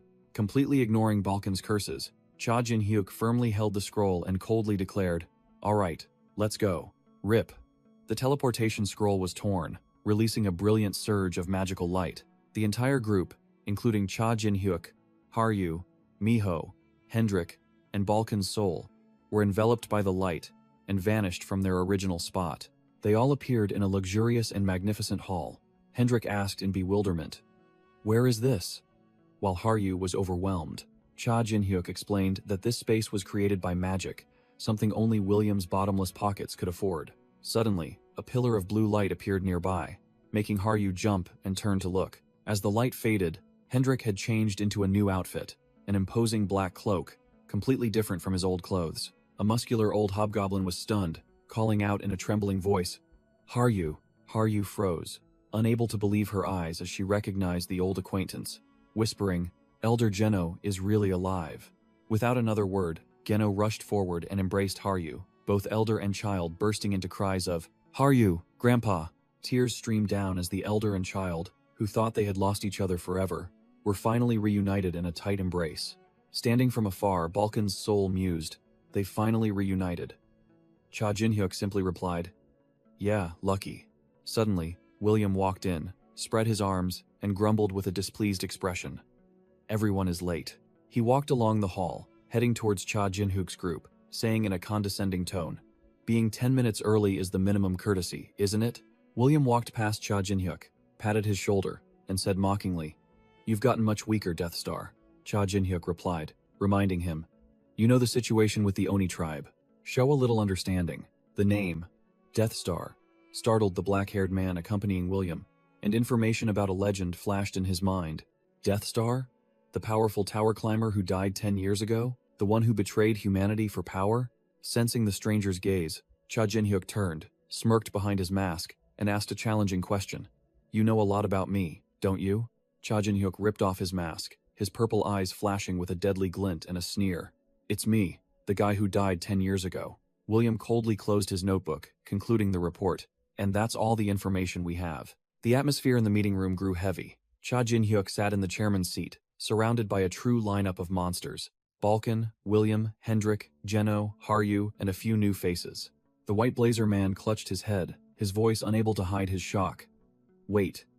So," Haryu continued, her eyes filled with indignation, "the 4 emperors have secretly eliminated those with potential, and the raid on the Oni village on floor 100 was one of their actions." The white blazer man looked at Cha Jin-hyuk and Hendrik, finally piecing things together. "So, both of you, Cha Jin-hyuk and Sir Hendrik, are victims who returned from the dead." Cha Jin-hyuk, wearing sunglasses, smirked confidently. "Exactly. Therefore, our guild's goal is revenge." Taking off his glasses, Cha Jin-hyuk's purple eyes blazed with madness as he announced the guild's name, Heaven Defiers. "True to our name, we will overturn the entire celestial realm where those bastards live." Geno laughed heartily, muttering in admiration. "I knew he was crazy." The white blazer man also couldn't hide his excitement, his eyes shining brightly. "But just as expected, these people will be able to change this entire tower." The door to the luxurious meeting room creaked open as the discussion about the future of the Heaven Defiers Guild came to an end. William questioned the upcoming plan, but Cha Jin-hyuk just sneered. "What else is there for tower climbers to do? His purple eyes flashed with a deadly light. Cha Jin-hyuk declared succinctly, "I will climb the tower." He affirmed that this was also the common goal for all guild members.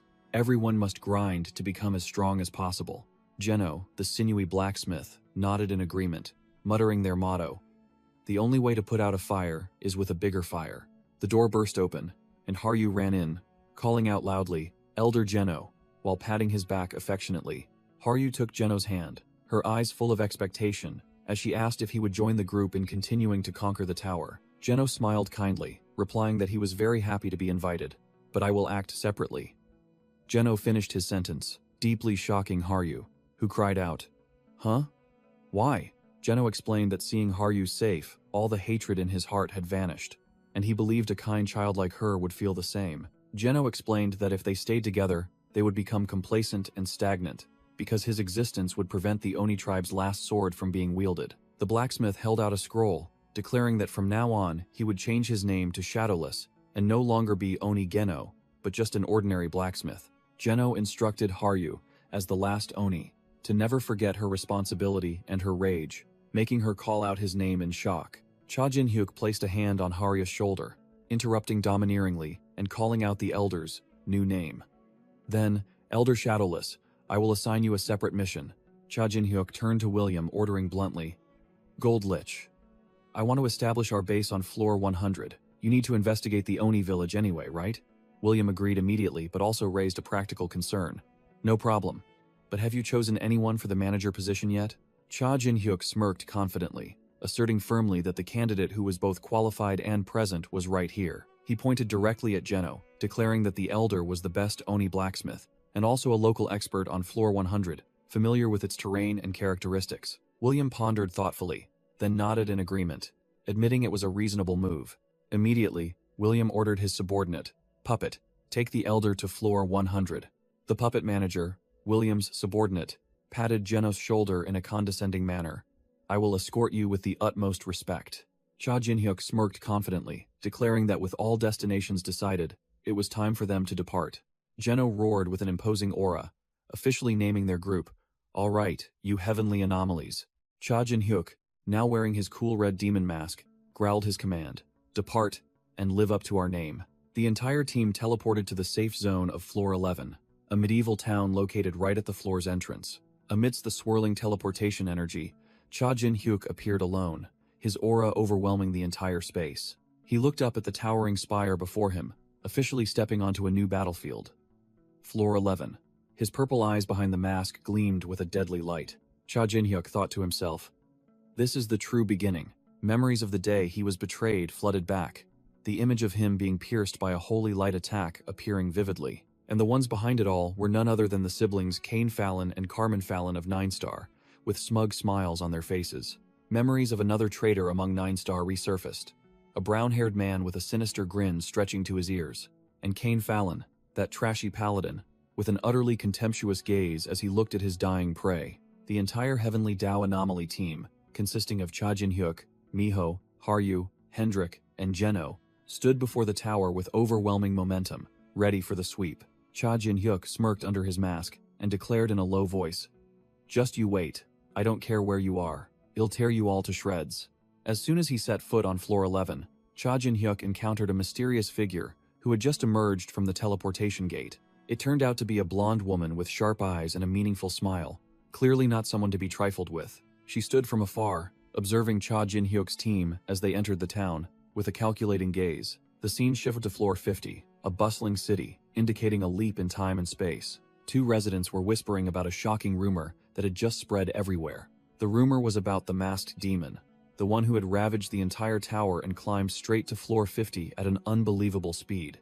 The Holy Land Guard spotted the intruder and shouted, "Deal with him." Cha Jin-hyuk stood surrounded, dark energy erupting as he summoned the Shadow Army from beneath the ground, calling them the Believers of the Holy Land. Following the order to wipe them out, the Shadow Legion charged into battle, slashing and killing, tearing the guards to shreds in an instant. Another squad of soldiers ignored William, who lay fallen, shouting as they charged straight towards the main target. "Ambush him! Target the necromancer!" Cha Jin-hyuk merely smirked under his demon mask. Clearly, this warm-up wasn't enough for him. The real deal began to appear. Haryu and Miho also entered the fray, with no less impressive aura. A guard screamed in despair, completely unable to comprehend where these monsters came from. Standing afar, the red-haired commander was stunned as he witnessed an entire dense shadow legion pour out and a purple magic explosion destroy a corner of the city. The red-haired commander gnashed his teeth, with dark lines etched on his face, resentful that this disaster occurred precisely while he was in charge.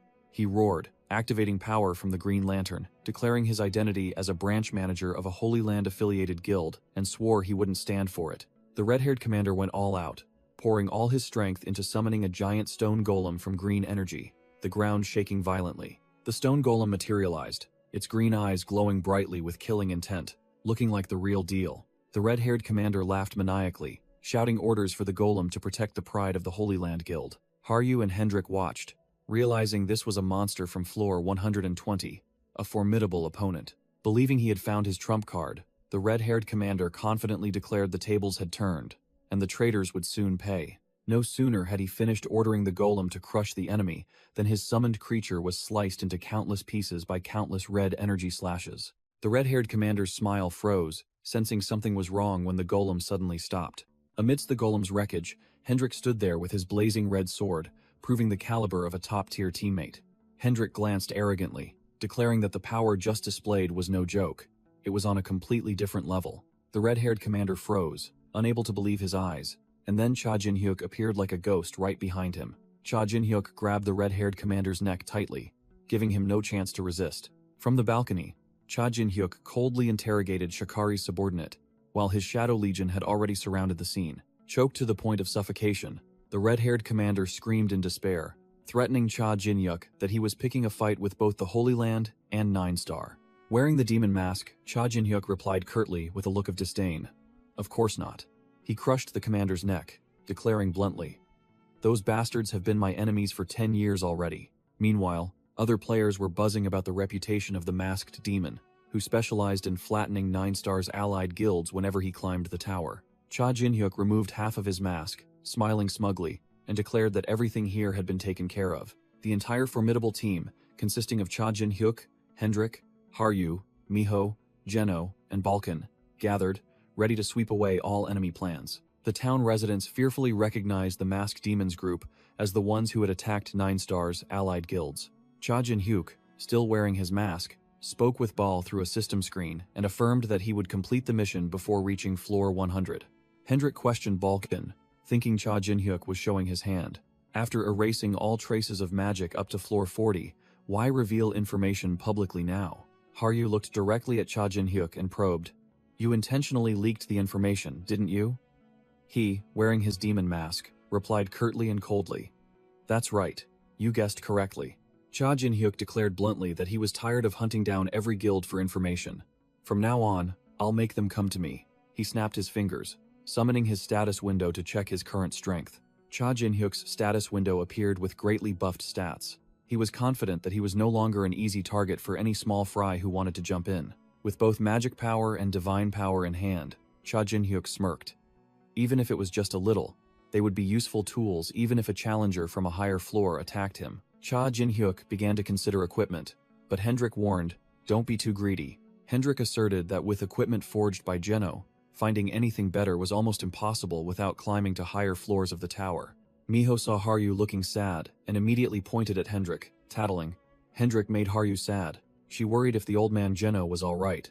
Hendrik flinched and vehemently denied it, while Cha Jin-hyuk coldly concluded, "It seems we have no other choice." Cha Jin-hyuk turned and walked away, declaring that if he wanted to lift Haryu's spirits and find some good gear, there was only one place to go, making Hendrik ask curiously.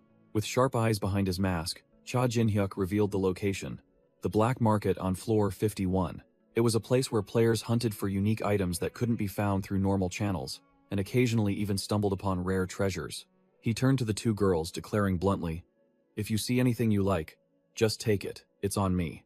Haryu's eyes lit up as she asked again, while Miho jumped up and down, cheering, insisting on going. Cha Jin-hyuk thought to himself. He hadn't expected the two of them to be so excited. He should have bought them things sooner. Balkan appeared, excited at the mention of shopping. But just then, a strange red orb rolled to the group's feet. The orb suddenly emitted a dazzling light, clearly a device that had just been activated. Hendrik's eyes widened in horror, immediately realizing, a bomb. Kaboom! A terrifying explosion engulfed the entire area. Amidst the smoke and dust, Cha Jin-hyuk was thrown back by an extremely powerful force. Unable to react in time, a click sound echoed. His purple eyes behind the mask flashed, as if he had activated something. Cha Jin-hyuk's pupils contracted, realizing a brand new threat was aimed directly at him. Shane suddenly appeared, firing an energy shot straight at his face. Cha Jin-hyuk narrowly dodged in the nick of time, the energy blast tearing up the ground where he had just stood. The explosion created a terrifying shockwave, blowing away a corner of the Black Market Street. Cha Jin-hyuk muttered, admitting that toy gun was incredibly powerful.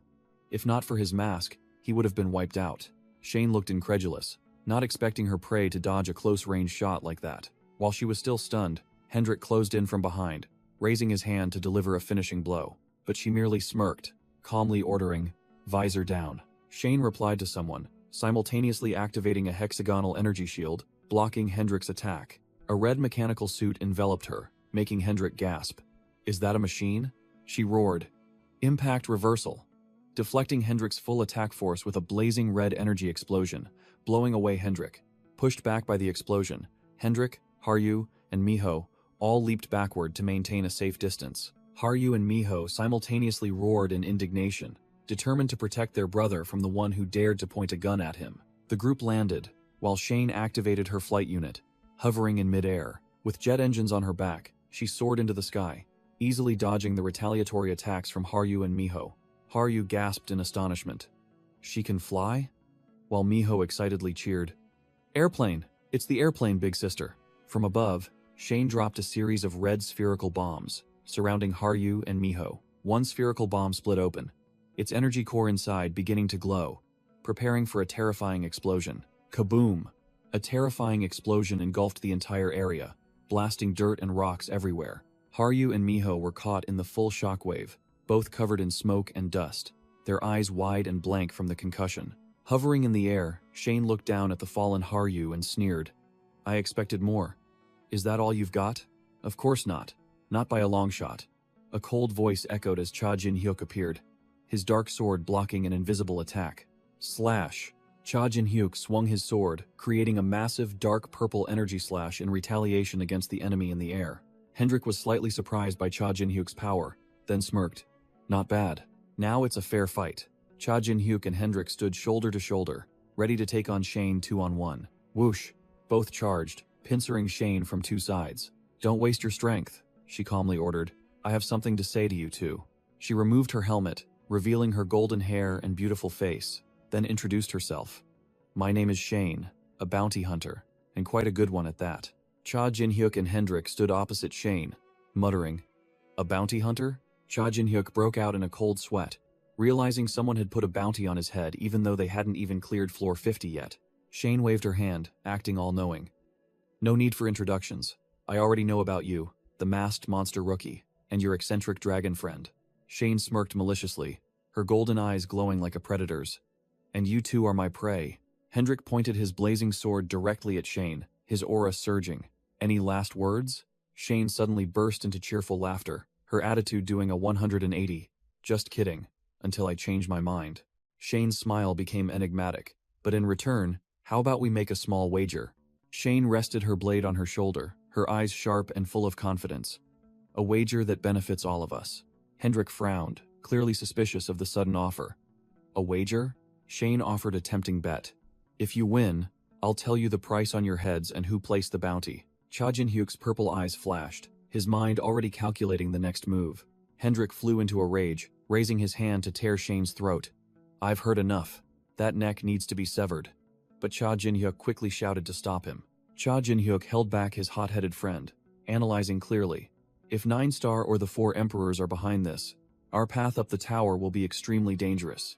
Let's hear what she has to say first." Hendrik clicked his tongue loudly, his face grim, but he reluctantly calmed down. Cha Jin-hyuk stepped forward to seal the deal.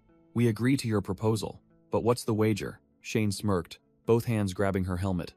"I always enjoy testing my strength against powerful opponents." "Whip!" Shane donned her full gear, clapped her hands together, and growled. "What I mean is, let's have an all-out battle." Hendrik roared as if tricked. "What? That's no different from just fighting." But Shane cut him off. "With one condition." Shane raised a hand, stating her condition firmly. No matter who wins, all three of us must survive. If I die, you won't get any information. Hendrik and Cha Jin-hyuk exchanged glances, beginning to realize the issue. So she doesn't want a deathmatch. What the hell does she want? Shane added another condition, pointing directly at Cha Jin-hyuk. Since it's 2-on-1, I forbid you from summoning anything, you masked demon. Cha Jin-hyuk nonchalantly agreed immediately, but in his mind, he already had a plan. Once I catch her, I'll make her scream. Hendrik meanwhile laughed like a madman, licking his lips with bloodlust. So as long as you're alive, it's fine even if I break all your limbs, right? In that case, Shane was no less eager for battle, smirking as she activated her helmet. Let's do this. Whoosh. Shane's helmet detached, transforming into a hovering combat drone, ready to fire. Rat-a-tat-tat. The drone rained bullets down on Cha Jin-hyuk's position, forcing him to jump back to dodge. Cha Jin-hyuk smirked, his hand already charged with purple magic. This childish toy isn't enough. Surprise. Shane closed in from behind with an energy sword, her voice full of sarcasm. Did you forget about me? Cha Jin-hyuk raised one hand, conjuring a soul shield to block the barrage of bullets from the drone in the sky. While Cha Jin-hyuk focused on defense, Hendrik seized the opportunity, lunging down like a wild beast, swinging his sword straight at Shane. Shane smirked defiantly, ordering her drone. Deploy shield. Thinking they were coordinating, Hendrik, unexpectedly, was the one to sabotage, swinging his sword straight at Shane, while Cha Jin-hyuk was still busy blocking bullets. Both Hendrik and Cha Jin-hyuk were stunned when the surprise attack was blocked. Clang! Hendrik's blazing red sword clashed fiercely with Shane's energy blade, creating a terrifying shockwave. Boom! A massive energy explosion erupted from the point of impact, blowing away everything around them. The entire area shook violently, the ground cracking under the destructive power of the two belligerent fighters. Standing above, Shane could only sigh in exasperation. Huh? They're not coordinating at all. Are both of them the type who prefer to act on their own? Amidst the rubble, Hendrik grabbed Cha Jin-hyuk by the collar, his face filled with murderous intent. Hendrik roared, "Can't you see I'm stuck here, you bastard?" But Cha Jin-hyuk was no pushover, snapping back. "Look at yourself. You should know I'd attack." Cha Jin-hyuk leaned in close, his voice full of authority through his mask. "Me? You're the one who needs to adapt to your guildmaster, and that's an order," Hendrik snarled, his eyes wide with fury. "Listen closely. Letting me handle it is the only way to win this game." As Hendrik and Cha Jin-hyuk were still growling at each other, a cold voice echoed from above, mocking, "Hey, mind if I interrupt your little squabble?" Shane hovered in the air, a brilliant blue lightning orb gathering in her hand, judging. "I get that everyone has their own opinions, but completely ignoring me like this is a bit much, don't you think?" With a challenging smile, Shane smirked and asked a simple, deadly question. "Do you guys know what a railgun is?" Blast! Without a word of warning, a colossal electromagnetic energy column tore through the night, hurtling straight down. Both Hendrik and Cha Jin-hyuk could only widen their eyes in horror as they were swallowed by the blinding white light. Whoosh! The column of light collided with the ground, creating a mushroom cloud explosion and a vortex of energy that swept away everything in its range. Boom! The shockwave spread, turning a vast area into a desolate plain bathed in blinding white light. While the aftershocks still lingered, a surge of purple dark energy suddenly erupted from the ground, signaling another intervention. Flash! A second dark explosion erupted, blowing both Cha Jin-hyuk and Hendrik away amidst desperate screams. Truly a chaotic mess. Thud, thud. Two figures plummeted from the sky into a forest, face-planting into the ground like two potatoes. Cha Jin-hyuk scrambled to his feet, his face scrunched up, a few leaves stuck to his head, looking like a dazed fool who'd just been beaten. He let out a sigh of relief, grateful that the pre-prepared forced teleportation had activated, admitting that they had almost been wiped out for real. Hendrik didn't think so, roaring furiously. "You just made us run away in the middle of a fight. What the hell are you doing, Jin-hyuk?" Cha Jin-hyuk immediately clapped a hand over his reckless teammate's mouth, signaling, "Silence." Now, a strange sound echoed, and Cha Jin-hyuk broke out in a cold sweat as he detected an unidentified flying device approaching at high speed. He realized it was Shane's drone, an insanely high-tech weapon, and began to question her true identity. Recalling Shane's face, Cha Jin-hyuk affirmed firmly in his mind, "That woman named Shane cannot be from Earth." He reasoned that this tower connected countless dimensions and worlds. She must be a conqueror from a place with technology far beyond anything he had ever known. Cha Jin-hyuk turned to Hendrik, his eyes serious, preparing to explain the situation to the hot-headed man. "Hendrik, listen." Cha Jin-hyuk looked directly at his reckless teammate, his voice firm. "If you truly want to win, You have to listen to me this time. In the air, Shane and her drone circled, searching, wondering. Where could they have hidden? With a whoosh, a surge of purple energy brushed past her back, making Shane jump, her eyes wide with alarm. Cha Jin-hyuk suddenly materialized in midair, hovering defiantly right in front of the bounty hunter. Shane smirked, pointing her gun at him. Daring to show yourself like this? I guess you've given up, huh? A red demon mask appeared, covering Cha Jin-hyuk's face, and he replied nonchalantly, Sorry, but my horoscope today doesn't include losing. He growled, activating his soulbind skill, and countless purple shadow arms erupted from the ground, snarling ferociously. The dark energy exploded into a colossal vortex, engulfing a whole section of the night sky. Trapped within a network of purple energy, Shane still acted superior. What is this? I thought it was some amazing move. Turns out it's just a pathetic binding spell. She continued to mock, saying her pride was hurt that he thought this trick would work.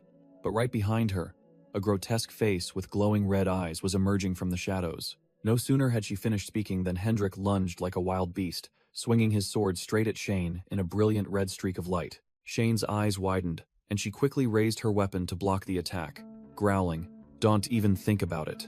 Hendrik's attack dissipated into a wisp of black smoke, revealing it to be merely an illusion. Shane immediately realized, such an obvious feint?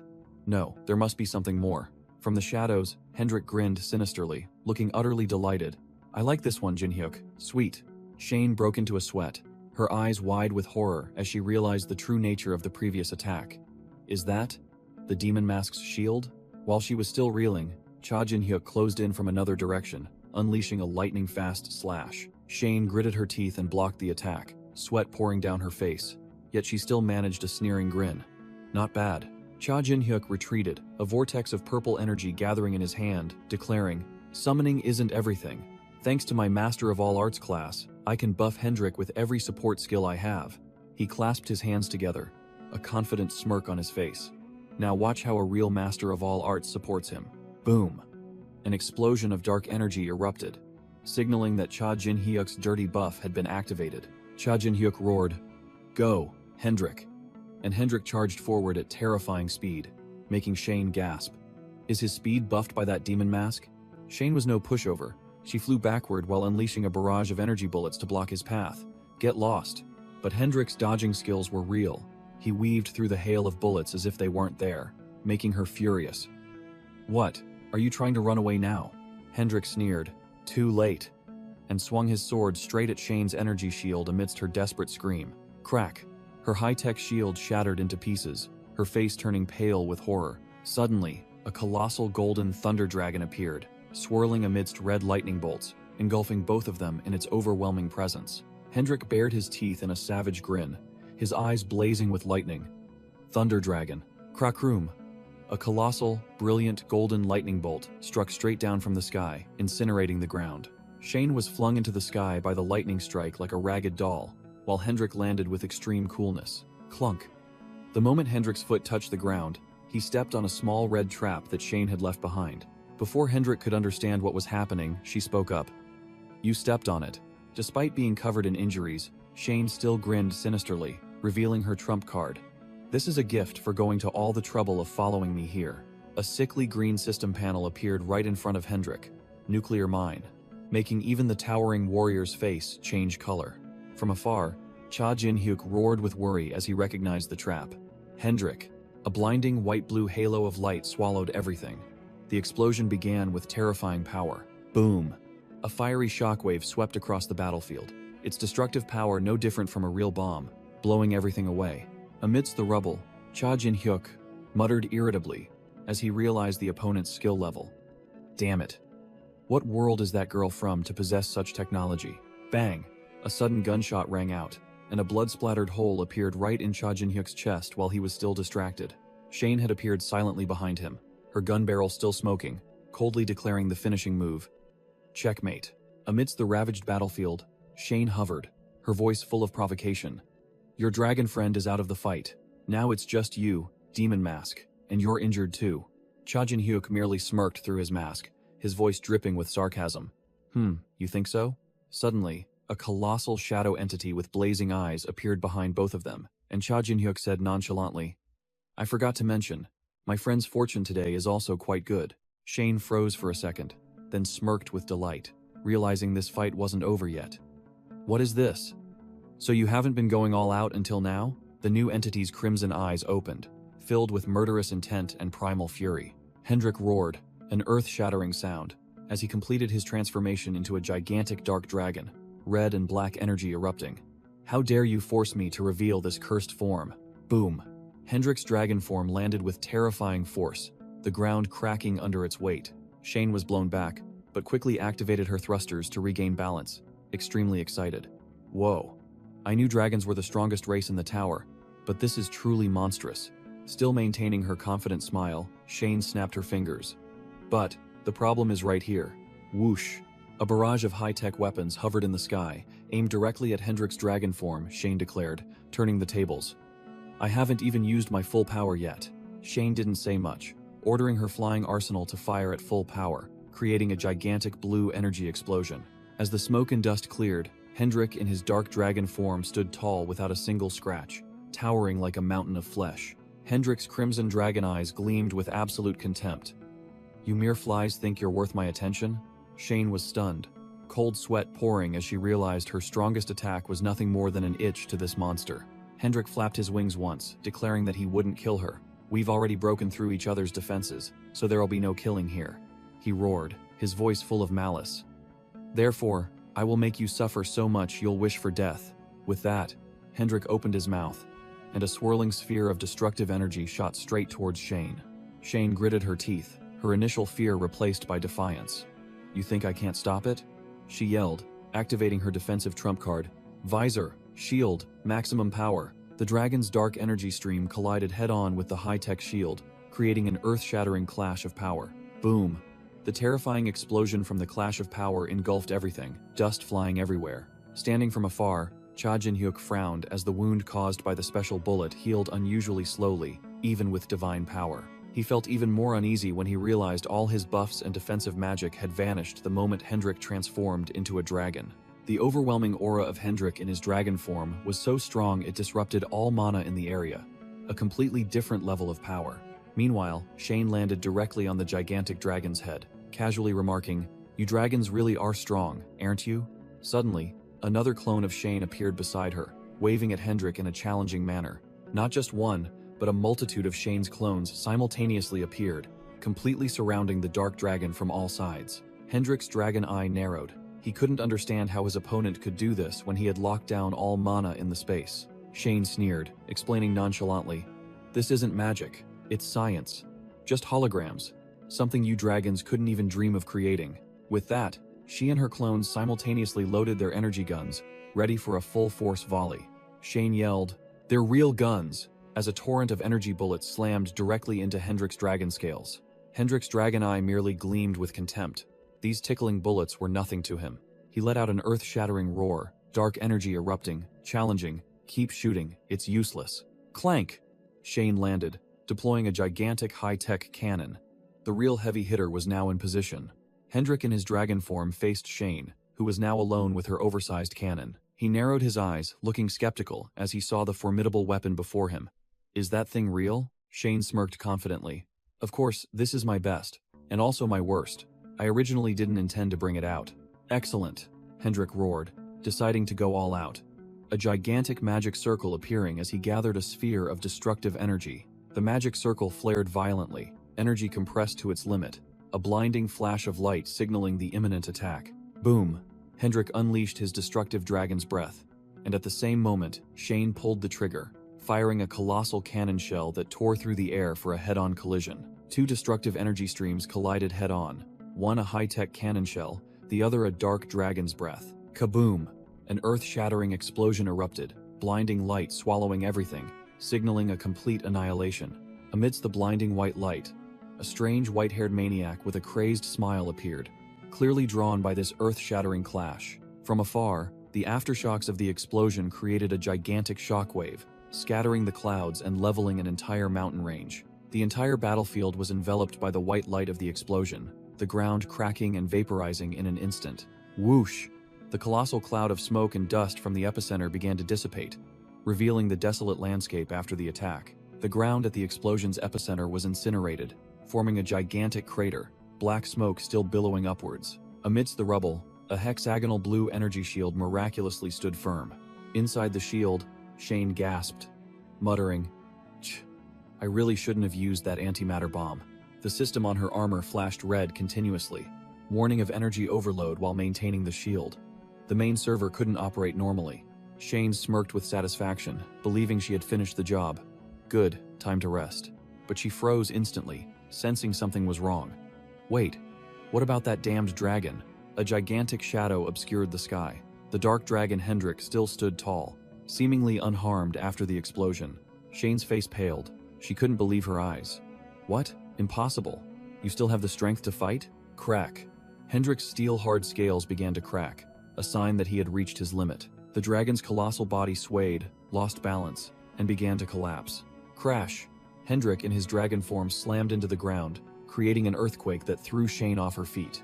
Delusional with victory, Shane burst into maniacal laughter, thinking she had truly defeated a boss-level monster. Ha ha ha, I won. A cold voice cut through her premature celebration. You're celebrating a bit too early, aren't you? From within the smoke and dust, Cha Jin-hyuk slowly stepped out, reminding the stunned woman. This is a 2-on-1 fight. Or did you forget? Cha Jin-hyuk smirked, provocatively wiping his mouth. And I'm still standing here. Shane aimed her energy cannon, growling. Quite the big talk, for a guy with a hole in his chest. Do you think that handsome face will help you win this fight? She continued to boast from afar. My remaining weapons are more than enough to send you off. Why don't you know your place, and just surrender? Cha Jin-hyuk silently held up a dark dragon scale radiating dark energy. I don't think so. With that, he threw the scale directly into his mouth and chewed it ravenously, activating his predation skill to his opponent's astonishment. Shane was speechless, sweat pouring, unable to believe the sight before her. He just ate that scale? Crimson demon horns and wings began to sprout from Cha Jin-hyuk, a dark aura erupting as he declared, We really need the information you have. His dragon wings spread wide. A long tail whipped powerfully through the air, and he roared. So even if I have to be a little rough, I'll extract it from you. Shane completely broke, her face contorting in horror at the terrifying pressure. This feeling. Before her eyes, Cha Jin-hyuk hovered in midair, enveloped by a gigantic red energy dragon, a spectacle of absolute destruction. In his half-dragon, half-demon form, Cha Jin-hyuk felt the surging mana and realized this was the level of a mana master, confident that nothing was impossible. A series of gigantic, blazing red magic circles simultaneously lit up, enveloping Cha Jin-hyuk as he hovered in midair, preparing for a finishing blow. Shane looked up at the sky, her face turning pale as she witnessed the terrifying magical power being summoned, a sight beyond her imagination. Cha Jin-hyuk smirked arrogantly, calling out the name of his skill, Gungnir. From the magic circles, countless gigantic spears of shadow formed, pointing directly down at the sole target below. The rain of pitch-black spears poured down like a storm, tearing up the ground where Shane stood, leaving no opening to evade. Shane gritted her teeth, sweat pouring down, as she focused all her power into her glowing eyes, preparing to counterattack. She yelled out the skill name, Vision Scattershot, and a massive energy explosion erupted from her position to counter the rain of spears. Boom! Shane was blown backward but managed to activate her thrusters, screaming in horror. What? This is true dragon-level magic, damn it! As she flew backward, she tried to analyze the situation, wondering if her opponent was a dragon from the start, then realized an even more terrifying truth. He gained this power only after eating Hendrik's scale. Shane's eyes widened, her mind raced, and she realized a horrifying truth. This guy can use the power of whatever he eats. A little too late to realize that. Cha Jin-hyuk roared, plunging down like a blazing red meteor with imposing dragon wings. Not one to back down, Shane roared. Light Ray Sword, and activated a glowing green energy sword from her gauntlet to meet the attack. Clang! Cha Jin-hyuk's dragonized arm directly clashed with the energy sword, pure power against high technology. What's wrong? Where's that confident bounty hunter from before?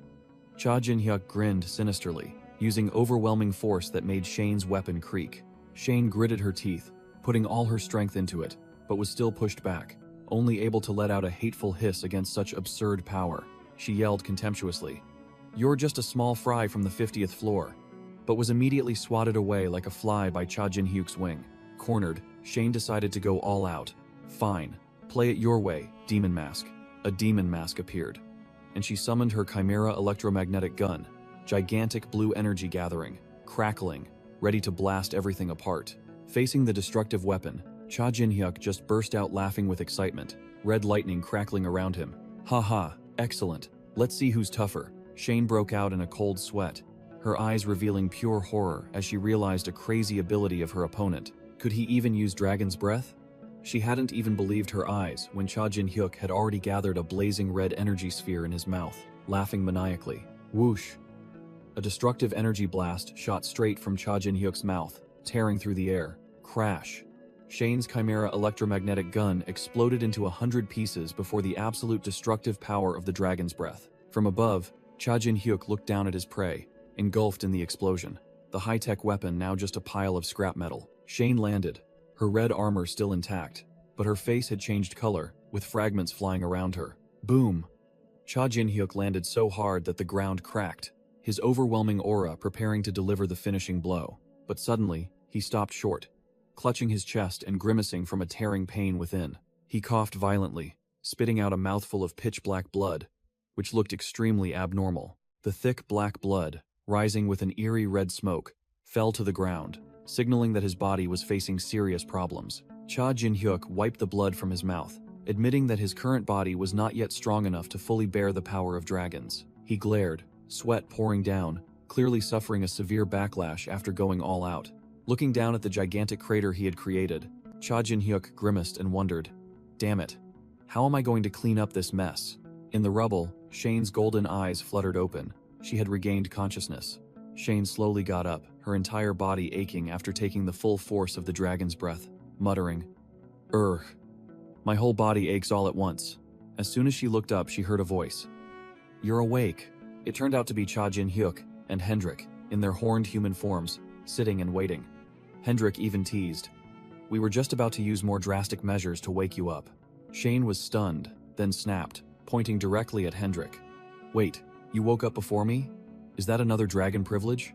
But then she stopped short. Her gaze shifted behind the two of them with an expression of utter bewilderment. Shane stammered as she saw a gigantic sphere of dark energy hovering, devouring the space. "What in the world is that?" Cha Jin-hyuk explained succinctly that he had erected a barrier because both of them being unconscious had ruined the battlefield, and he couldn't just leave that mess as it was. Shane just grinned, sweat running down her face, while muttering to herself, "Haha.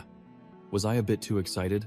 She frankly admitted that she had lost completely, realizing she had overestimated her own strength and was powerless against a monster who could even steal the powers of the four emperors. Hendrik sneered, thinking she had underestimated them, then questioned, "But why did you want to take that bet?" Shane smiled brightly, her face full of excitement. It turned out her reason was extremely simple. It was a chance to solo a dragon. How could I pass that up? Both Cha Jin-hyuk and Hendrik froze.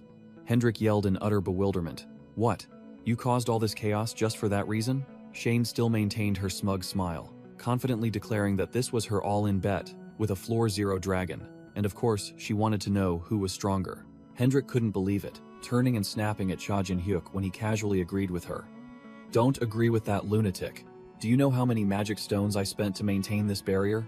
Cha Jin-hyuk rubbed his forehead, looking exasperated with the two warmongers, then sternly ordered, "All right, now that you're awake, keep your promise and let's talk." Cha Jin-hyuk, emitting a thick, dark aura, looked down at Shane and asked directly, "Which bastard put a bounty on our heads?" Shane narrowed her eyes, replying succinctly about the one who had put a bounty on both their heads. Cha Jin-hyuk interrupted, warning her that the situation wasn't simple. "You should know this first. It's not just one guy hunting you." Shane spun around, an astonished expression on her face upon hearing about the extent of the bounty. Cha Jin-hyuk revealed a shocking truth with a grim expression. "It comes from a guild alliance." Cha Jin-hyuk's pupils constricted. A horrifying memory flooded back as he recognized the name, muttering, "No, it can't be." Hendrik, still clueless about the tower's politics, asked blankly, "What the hell is a guild alliance?" Shane began to explain the tower's rules.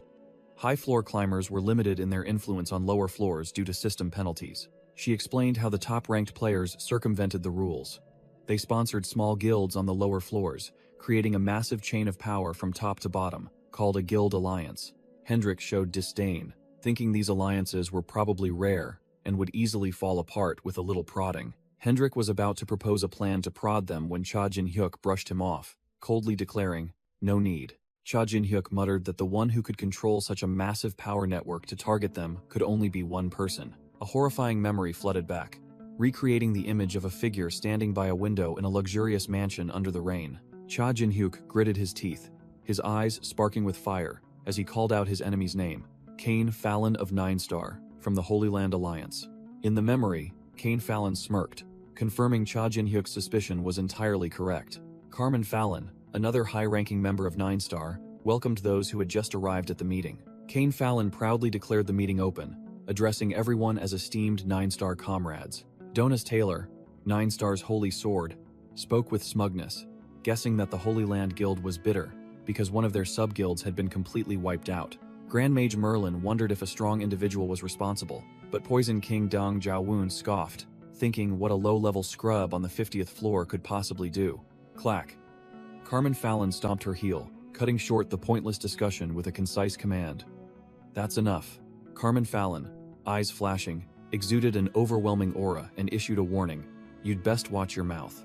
Donis Taylor didn't flinch, drawing his sword and sneering. Oh, or do you want to fight to the death? Carmen Fallon snapped, questioning him directly.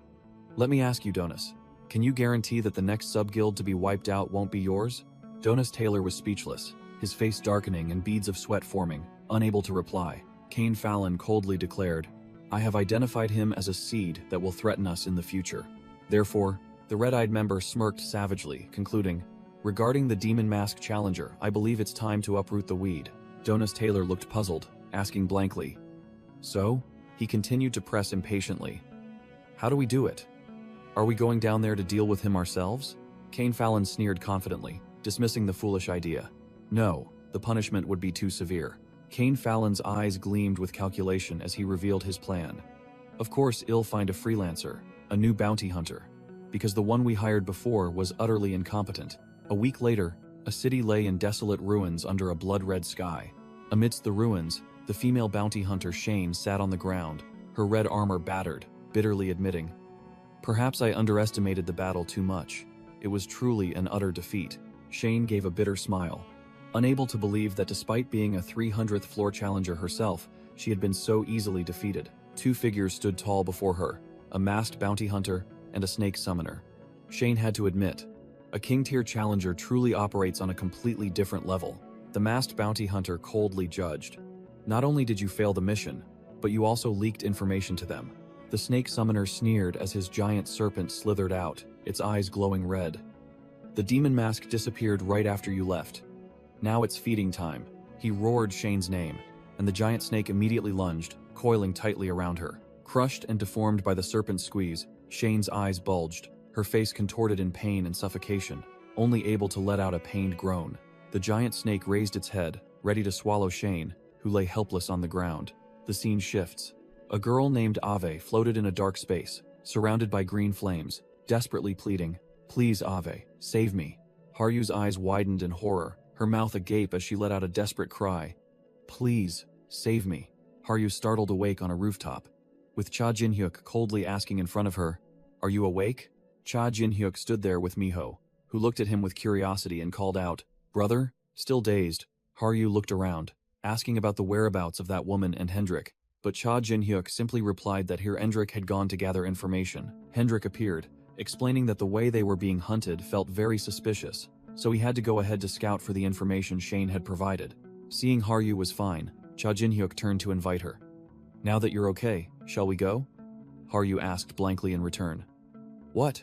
Go where? Cha Jin-hyuk smirked meaningfully, asking Haryu if she had forgotten, then announced their next destination. The group headed straight for the black market in the 51st floor commercial district, a bustling and lively place with all sorts of shops and stalls. In the middle of the market, Miho's eyes lit up when she saw a cotton candy stall and immediately insisted, Jin-hyuk, can you buy me one? Cha Jin-hyuk agreed instantly, saying there was plenty of time before the black market opened, making Miho jump up and down with joy. In the bustling market, Haryu was still dazed, wondering if the recent battle had just been a dream. Cha Jin-hyuk saw Haryu spacing out and asked if she wanted anything to eat. Haryu, startled, forced a smile and replied that she was just lost in thought. Miho suddenly appeared with a full bowl of food, her eyes sparkling with excitement as she invited Haryu to eat with her. Haryu hesitantly thanked her and called Miho two-tailed fox. while Cha Jin-hyuk silently observed with a calculating expression. As night fell, the group moved to a deserted alley under the moonlight, preparing for their next venture. Cha Jin-hyuk, now clad in cool black attire and his mask, declared that before entering the black market, they needed to disguise Haryu to make her less conspicuous. Snap. With a mere flick of his fingers, magic was activated. Whoosh! Instantly, Haryu was transformed into an elegant white dress with a purple cloak. She looked utterly astonished and delighted. Cha Jin-hyuk ordered Miho, two-tailed fox, transform and jump onto my shoulder, and the fox girl immediately transformed into a cute small beast. The group approached the black market entrance, but while others were let through, a guard stopped them and demanded to see their identification. Blocked by the guard, Cha Jin-hyuk didn't bother speaking much, silently presenting a pitch-black card. The guard's eyes widened in terror the moment he saw it. A black card. The kind of card that grants free entry to all black market auction houses. What kind of backing must one have to possess such a thing? Cha Jin-hyuk coldly asked with a light tone. Is there a problem? Making the guard break out in a cold sweat, hastily denying it while trembling.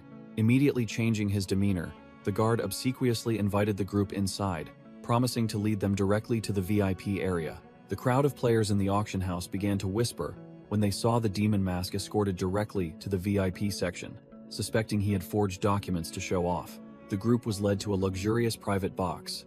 The guard pointed to a button and explained how to participate in the auction. Cha Jin-hyuk flatly ordered not to be disturbed unless called, and the guard obediently complied, bowing his head and retreating outside. Thud! The heavy wooden door of the VIP box slammed shut, completely isolating them from the noisy world outside. The door closed, ensuring absolute privacy for the distinguished guests. Below, the stage lights shone down, the auction host stepped out, and the auction officially began. The auction host stepped out, a meaningful smile on his face, stirring up the auction floor. The stands erupted, the players shouting and wildly waving their bidding paddles for the first item. A fox-eared staff member presented a summoning tassel, with a final bid price of 350,000 gold. Sitting high above, Haryu dismissively complained that it was all junk. Cha Jin-hyuk also found it strange. All this rubbish, yet so many people? The intuition of someone who had once stood at the pinnacle told Cha Jin-hyuk that something was amiss here. He muttered, "These small fry certainly wouldn't gather just for a few pieces of trash. There must be a main item about to be presented." And indeed, the auction host solemnly announced the introduction of the next item, which was covered by a giant white cloth. Suddenly, Haryu's pupils constricted in horror. Her foresight ability had just shown her a vision of death. Cha Jin-hyuk immediately sensed the abnormality, turning to call her name with full vigilance. "Haryu?" Without a word of explanation, Haryu suddenly lunged straight over the railing, leaping onto the stage to Cha Jin-hyuk's utter astonishment. Mid-air, Haryu heard a desperate cry for help echoing in her mind, ignoring the stunned black market guards. A faint plea for help emanated from beneath the white cloth, confirming that this item was a living creature. Her hair turning fiery red, Haryu roared as she plunged down like a meteor. "I'm here!" The hobgoblin girl was determined to tear through all obstacles, her eyes focused solely on her target. The black market guards snapped awake, brandishing their runic weapons, ready to crush the intruder. A guard launched a preemptive strike, the magic circle on his mace flashing, aiming directly at Haryu. Haryu was sent flying by the attack, sliding across the floor with a furious scream. Without a second's hesitation, she swiftly drew her sword, which glowed with vibrant pink energy, and yelled, "Get out of my way!" Clang. The auction host suddenly appeared, effortlessly blocking Haryu's slash with a massive blade. Haryu lay sprawled on the ground, the auction host looking down with disdain, his voice icy. "You dare touch the item I've set my sights on?" A corpulent goblin mobster, dressed like a godfather, sneered at Haryu, who was flattened on the floor. What an arrogant little brat. Suddenly, Cha Jin-hyuk appeared, a burst of dark purple energy shielding Haryu. His voice was ice cold. "I think you lot are the ones who should disappear. Who did you think you were messing with?" The auction host drew a knife, standing beside the goblin mobster, both facing the newcomer. The fat man looked amused. "Oh, look who we have here." The goblin mobster bared his yellowed teeth, his eyes flashing sinisterly as he recognized his opponent. "Demon mask, is that what you said?" The scene shifted back a few minutes. Cha Jin-hyuk noticed Haryu's unease and asked about it. She replied with a tense expression. "I heard a voice coming from that thing." On stage, the auction host laughed loudly, trying to gloss over the scuffle, claiming it was just the usual excitement when bidding on a rare item. He reached out towards the item covered by a white cloth, his voice dramatic. "And now, to heat things up even more, I present the next item." Whoosh! The covering cloth was ripped from the pedestal. From the VIP box, Harriet's eyes widened in horror. She recognized it instantly. Wait, that's... A series of tragic images flooded her mind. Her hobgoblin villagers, some fleeing in panic, others looking up in despair. The auction host tore off the cloth, introducing the unique item. A flower brooch in the style of the extinct hobgoblin tribe. Haryu's eyes were bloodshot, her teeth grinding in anger. How dare they auction an item made by my tribe? A firm hand suddenly gripped Haryu's shoulder, stopping her from rushing out. Cha Jin-hyuk, hidden behind his demon mask, held Haryu tightly and uttered a short, powerful phrase. Trust me. The auction host grinned maliciously, yelling to the crowd. All right, everyone, let the bidding begin. The low-level players below buzzed like a disturbed beehive, frantically shouting bids, the number skyrocketing from 150,000 to 250,000 inches an instant. Suddenly, the corpulent goblin mobster in the VIP section raised his paddle number 28, baring his golden tooth and shouting an overwhelming figure. 1 million. The auction host paused slightly, but quickly regained his professional demeanor, announcing the current highest bid was 1 million gold, and challenging if anyone dared to go higher. From his vantage point, the goblin mobster glanced towards Cha Jin-hyuk and Haryu, smirking inwardly that his antique collection was about to gain a new item. The goblin mobster feigned regret that he couldn't stuff a hobgoblin corpse, but figured this item was enough to bring him some joy.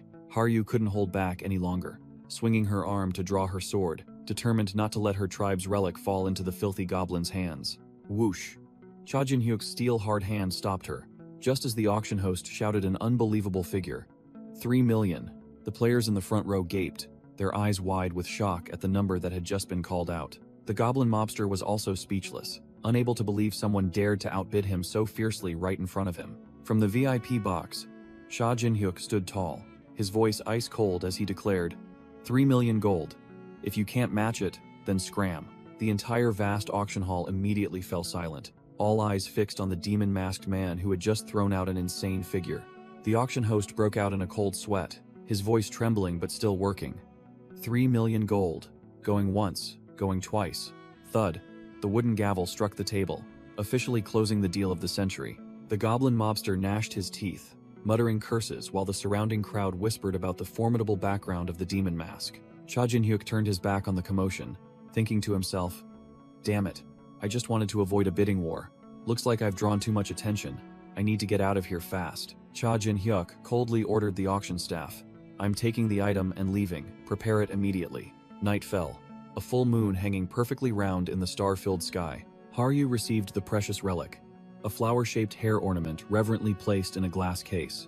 Haryu thanked him profusely, but Cha Jin-hyuk nonchalantly replied, It's not my money, thank the gold lich. The hair ornament suddenly emitted a warm, pink energy. A white-haired spirit emerged from the brooch, embracing Haryu and whispering her thanks. Thank you, my sister. Haryu was stunned, her eyes wide with astonishment at the presence of her deceased sister. Clenching the relic, Haryu closed her eyes, making a firm resolve. Until everyone's souls can rest in peace, I will fight to avenge us. Cha Jin-hyuk suddenly realized the situation, thinking to himself, so that's it.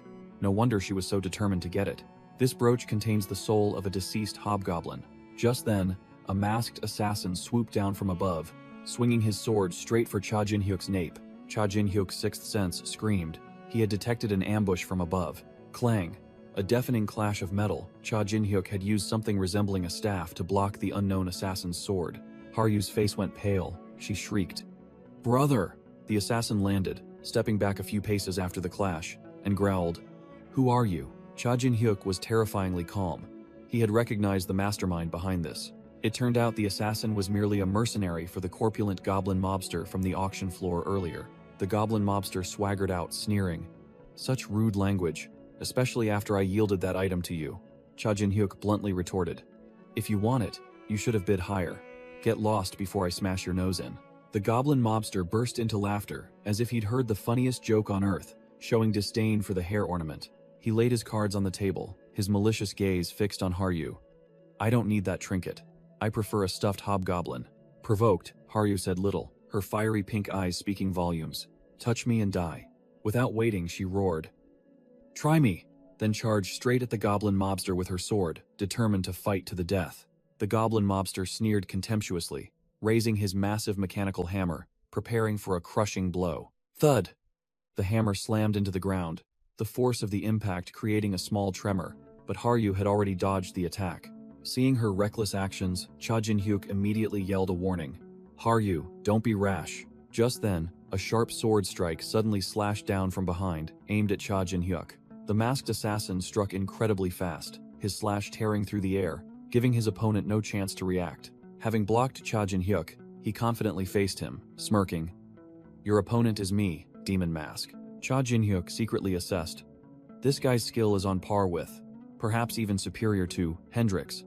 This is the real deal. Alright then. Cha Jin-hyuk's eyes flared with purple dark energy, ready for an all-out fight.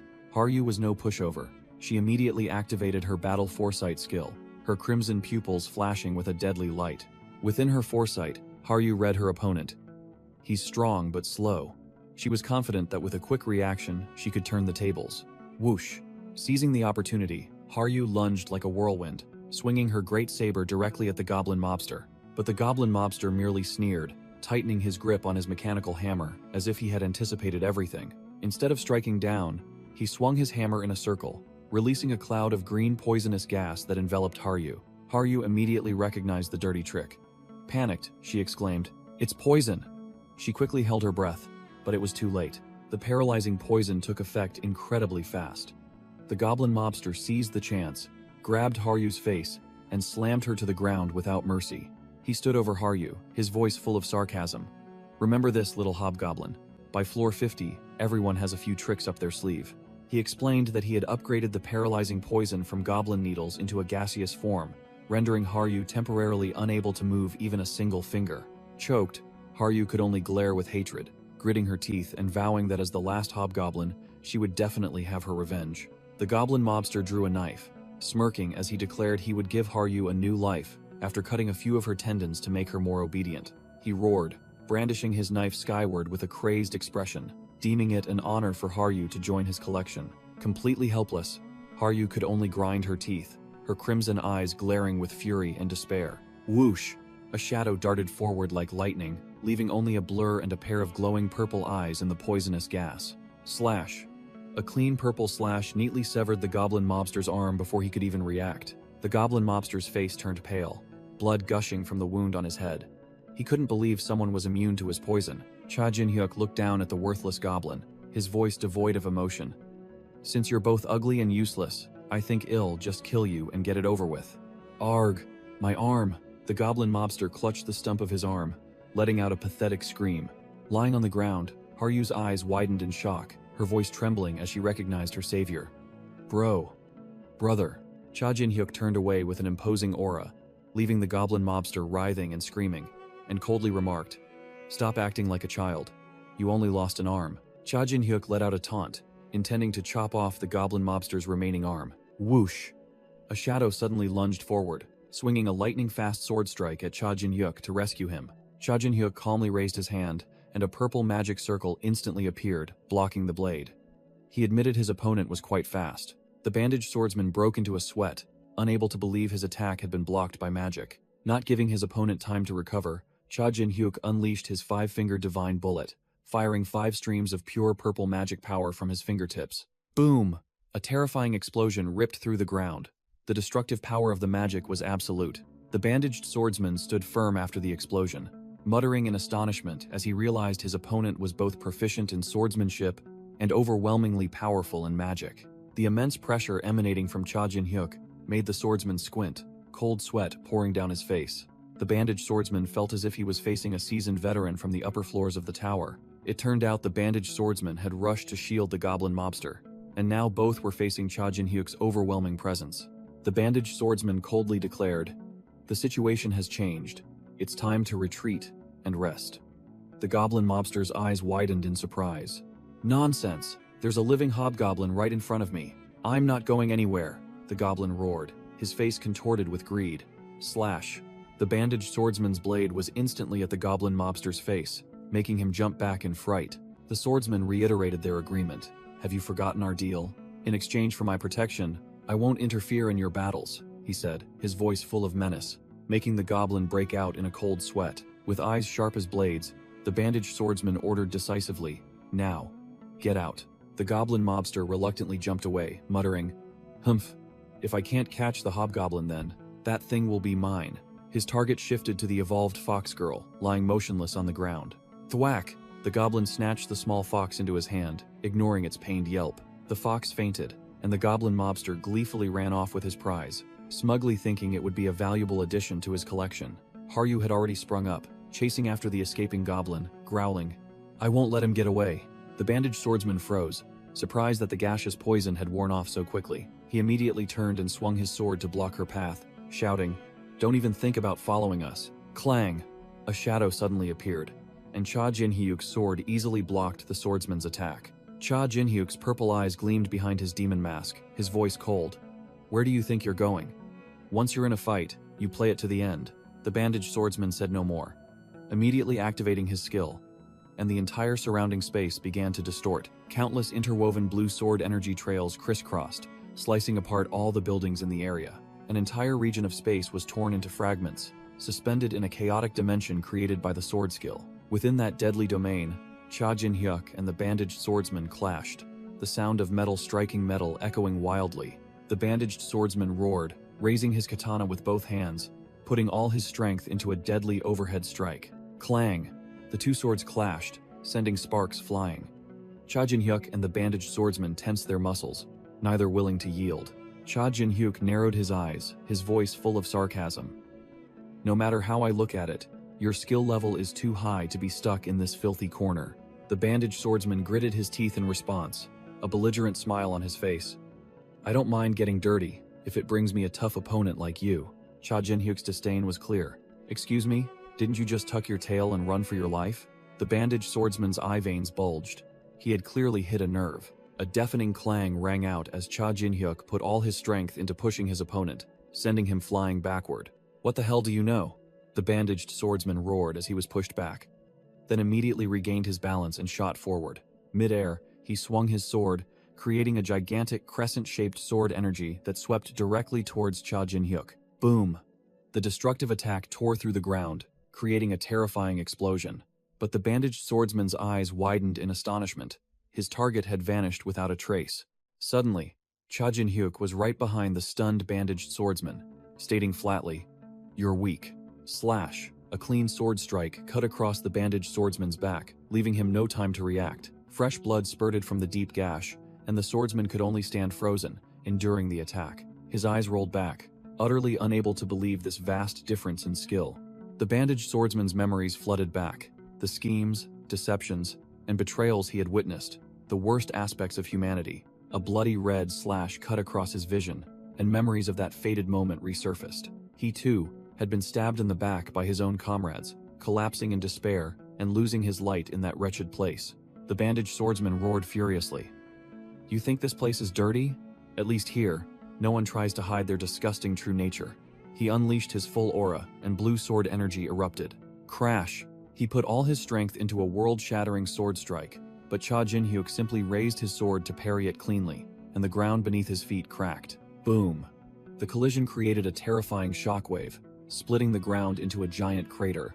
Cha Jinhyuk spoke coldly, revealing that he, too, had been betrayed to his death, and thus fully understood that wretched feeling. The bandaged swordsman was stunned, unable to believe his ears, but still tried to argue back. But Cha Jinhyuk declared chillingly, "You're still just a piece of trash. If you were truly strong, you would have continued climbing the tower and wiped out those who stabbed you in the back." With that, he threw a punch straight to the face, and purple, dark energy exploded. Bang! The punch landed squarely on the bandaged swordsman, creating an energy explosion that shattered the arena floor. The bandaged swordsman was sent flying like a ragged puppet, slamming into the ground and forming a deep crater. Looking down at the gasping, defeated foe, Cha Jinhyuk spoke with contempt. "I don't run away like you," he declared firmly, his entire body erupting with surging dark aura. "I will find those who betrayed me and crush them." In the deep crater, the bandaged swordsman could only let out a pathetic scream, completely broken. After finishing off the bandaged swordsman, Cha Jinhyuk walked away coldly, leaving the defeated foe behind. At the same time, the goblin mobster was fleeing headlong, cursing bitterly. "You demon mask, just you wait. I'll deal with you and Haryu." He calculated that if he could just reach the main street and blend into the crowd, he could escape safely. Thinking of that scenario, The goblin mobster flashed a triumphant smile, believing he had escaped danger. Suddenly, a pair of blood-red eyes locked onto him from behind. Swish! Haryu appeared unexpectedly, delivering a clean sword strike that sliced right through the goblin mobster. Standing on the rooftop, Haryu declared coldly, "Goodbye. From now on, you're out of the collecting business." But immediately after, she suddenly froze, noticing something unusual. The goblin mobster was gone, leaving behind only his monocle and a glittering golden card on the ground. Back in the arena, Cha Jin-hyuk slowly floated up from the deep crater he had created, his aura absolutely overwhelming. The bandaged swordsman slumped to the ground, bitterly asking why he hadn't been finished off. Cha Jin-hyuk stood superior, reminding him of his grudge. "You still have unfinished business, don't you? Those bastards who stole your light." He ordered the bandaged swordsman to go and crush his old enemies to dust. The swordsman smirked, accepting the deal, but not forgetting to make a threat. "Fine, but after that, I'll come for you and make you regret not killing me." Cha Jin-hyuk scoffed confidently, showing no fear at all. "Heh, I look forward to it." The group turned and left, leaving the swordsman alone, while Miho trotted along behind them. Balkan grumbled, needling Cha Jin-hyuk. "You're letting an enemy go because you sympathize with another backstabber?" And immediately got a shut up. Haryu rushed over, calling out, "Brother," which made Cha Jin-hyuk turn to ask if she was all right. Cha Jin-hyuk directly asked about the fat goblin's fate, and Haryu confirmed she had dealt with him. Haryu held out a gleaming golden card she had found among the goblin's belongings, her face full of questions. Balkan took the golden card, realizing it was related to an auction house, but wasn't a payment card, muttering, "This thing." The dazzling golden card reflected Cha Jin-hyuk's demonic face, and Balkan concluded, "Usually, this is a pass." Cha Jin-hyuk smirked, his eyes gleaming as he realized this was a ticket to high-class auctions. An opportunity to get his hands on rare items had arrived. Haryu timidly approached from behind, calling out, "Brother?" She bowed her head, her voice full of remorse. "I'm sorry, I was too impulsive and almost put everyone in danger." "Pat!" Cha Jin-hyuk placed a hand on Haryu's hat, reassuring her simply, "It's all right." He looked straight at her, his voice firm. "We all know how much that hairpin means to you. Taking a bit of a gamble for something so important is worth it." His gaze turned sharp and cold, warning. "But remember one thing. The path of revenge sometimes requires a mind as cold as ice." Haryu looked up, her eyes no longer hesitant but shining with determination, and she smiled, replying, "Yes." The auction staff member's eyes widened at the dazzling golden card, recognizing it as a secret pass card. Cha Jin-hyuk coldly inquired about its privileges, making the staff member break out in a sweat, who then hastily invited him to follow the private VIP entrance. The group was led into an empty auditorium. When Haryu wondered why, Cha Jin-hyuk gently reminded her, "VIP items are naturally known to few." On stage, the auction host shouted, announcing that the final auction of the day had officially begun. The host leaned close to the camera, scoffing as he asked the crowd if they were ready for the main event. In the seats below, the non-human VIP bidders, from pig-headed monsters to goblins, were all seething with excitement, each determined to snatch the final item. Through his mask, Cha Jin-hyuk observed the fervent atmosphere and remarked, "Looks like a big one." Thud, thud. A giant object covered in red cloth and iron chains was lowered onto the stage, and the entire auditorium roared, demanding to see the item immediately. Haryu's eyes widened in surprise, while Cha Jin-hyuk speculated, "A cage? It must contain some kind of divine beast or demon beast." The auction host grinned sinisterly, shouting, "And this is the magnificent final act we have prepared for you all." Rip. The covering cloth was ripped away, revealing a human figure trapped behind sturdy iron bars. Through his mask, Cha Jin-hyuk frowned, muttering, "What in the world are these crazy bastards auctioning off?" The item was revealed. A dark elf slave girl, chained from head to toe, advertised as having been captured in absolute secrecy. The dark elf slave girl's amber eyes flared with a hateful glare, radiating murderous intent. Looking down from above, Cha Jin-hyuk calmly remarked, "That fierce gaze is to be expected. It's not strange given the circumstances." But he immediately noticed something unusual. "Wait, something strange. Besides the ferocity, I can also sense the pure mana of a high elf." Information appeared explaining, dark elves are a species born from exposure to demonic energy, while pure mana is characteristic of high elves. These two things fundamentally cannot coexist. Balkan appeared beside him, offering a horrifying hypothesis. "It's not impossible. Perhaps someone forced a high elf to be exposed to demonic energy," which made Cha Jin-hyuk question, as no high elf would ever let that happen to themselves. Balkan speculated that one of the 4 emperors was behind this, which stunned the dark elf slave girl, making her unable to believe her ears. The auction floor erupted, with customers frantically shouting bids, from 1.5 million straight to 2 million gold. Amidst the chaos, a cold voice rang out, silencing all noise with an unimaginable figure. I bid 5.5 million.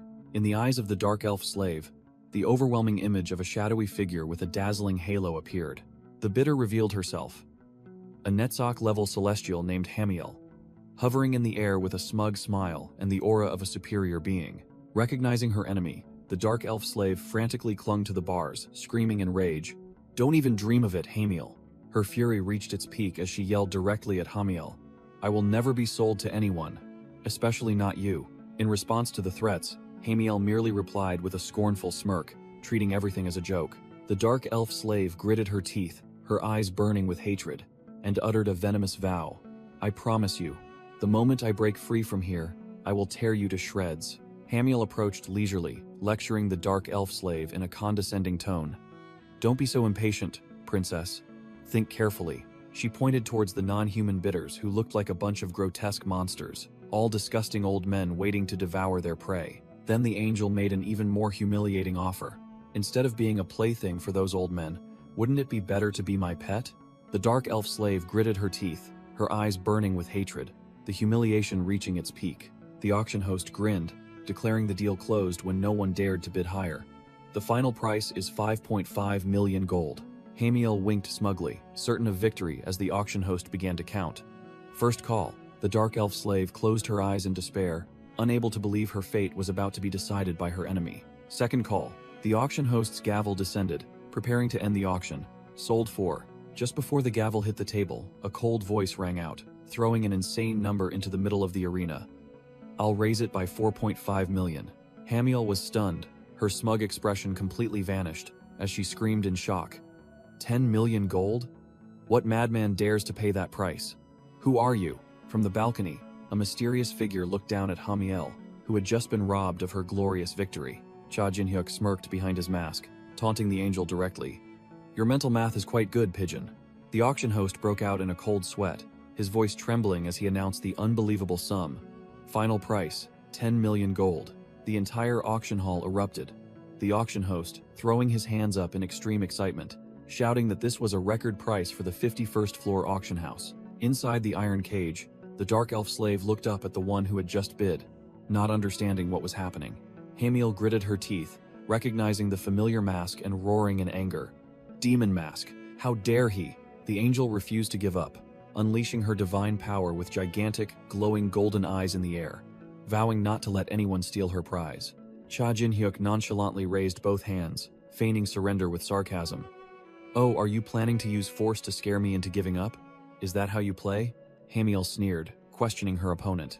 That's my question to you. You're clearly just driving up the price. What are you going to pay with? Crack. Instead of answering, Cha Jinhyuk unleashed a surging wave of dark purple energy, an unmistakable declaration of war. The auction host broke into a cold sweat, speechless and unsure how to handle the fiery confrontation between the two powers. Hamiel sighed, adopting a superior air as she accepted the challenge. The angel decided to assert her dominance.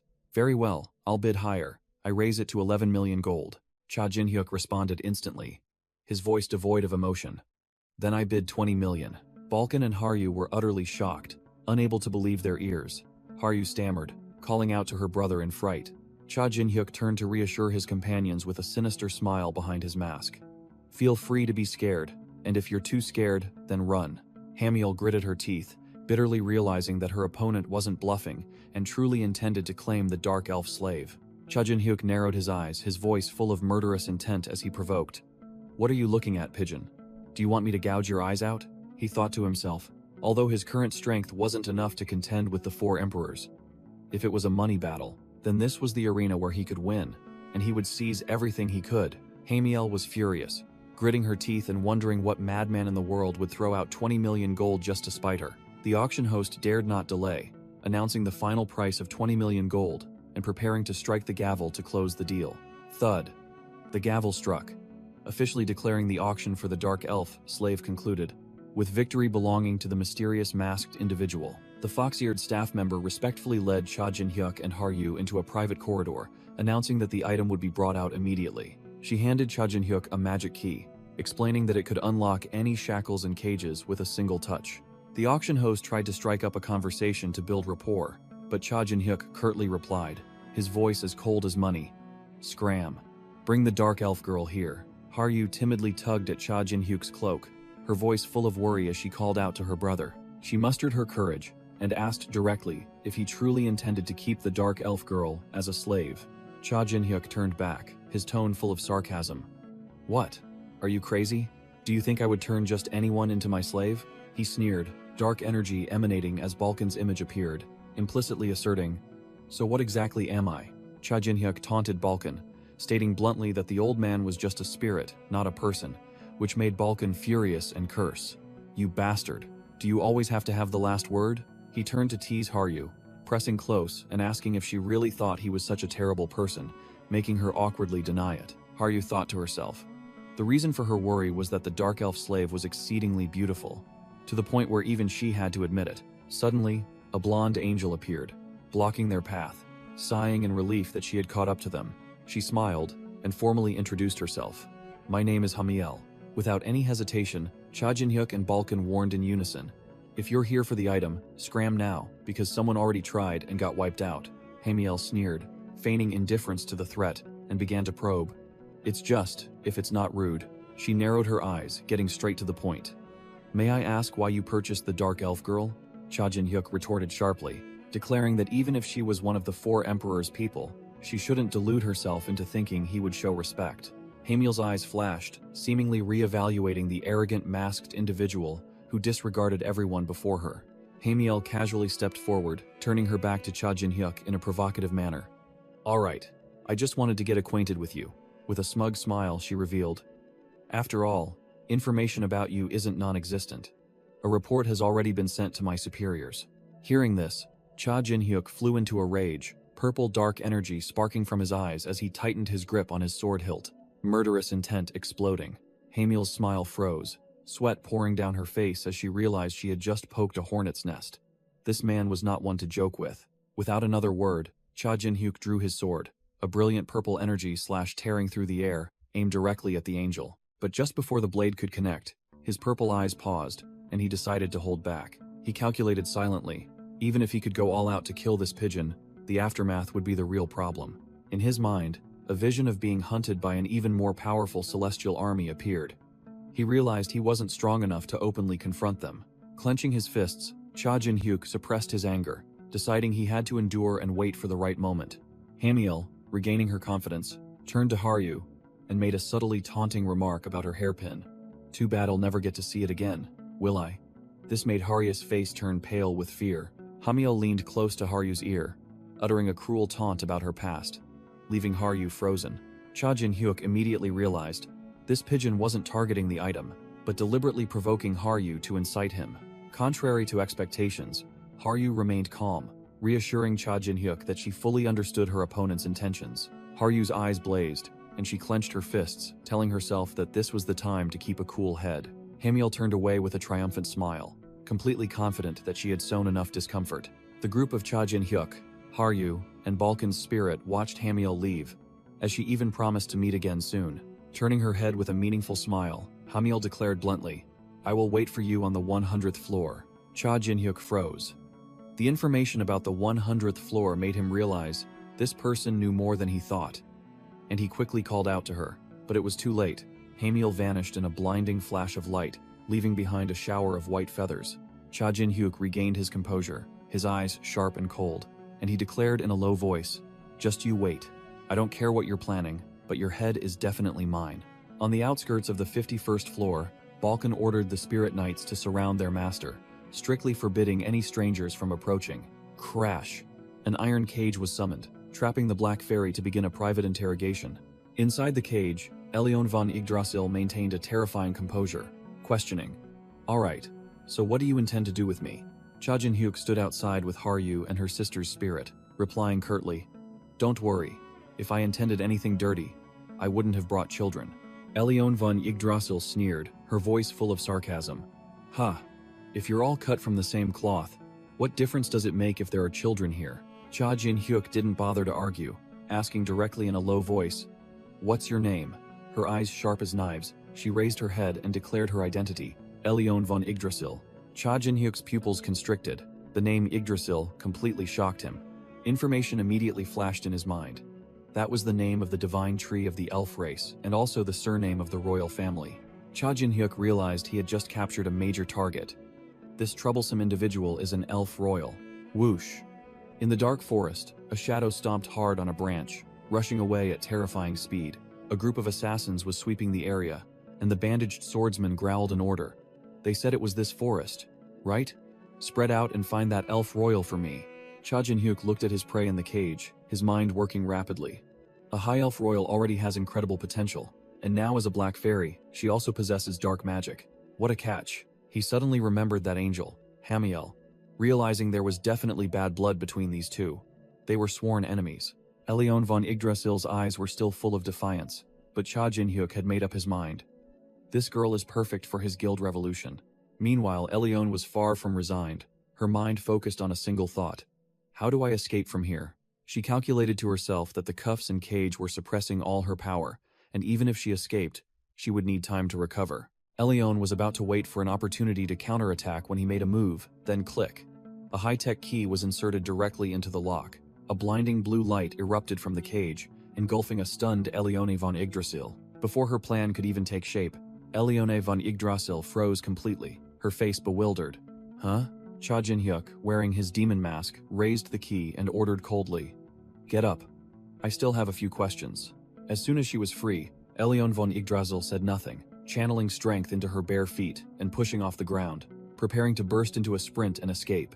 With a whoosh, she shot forward like an arrow, her hand reaching out with determination to escape. But Cha Jin-hyuk had anticipated this move. Before she could take 3 steps, Elion von Yggdrasil tripped, tumbling miserably on the ground and crying out in pain. Cha Jin-hyuk calmly watched the individual, who had just cost him 20 million gold, lying sprawled out, mocking, "Give up."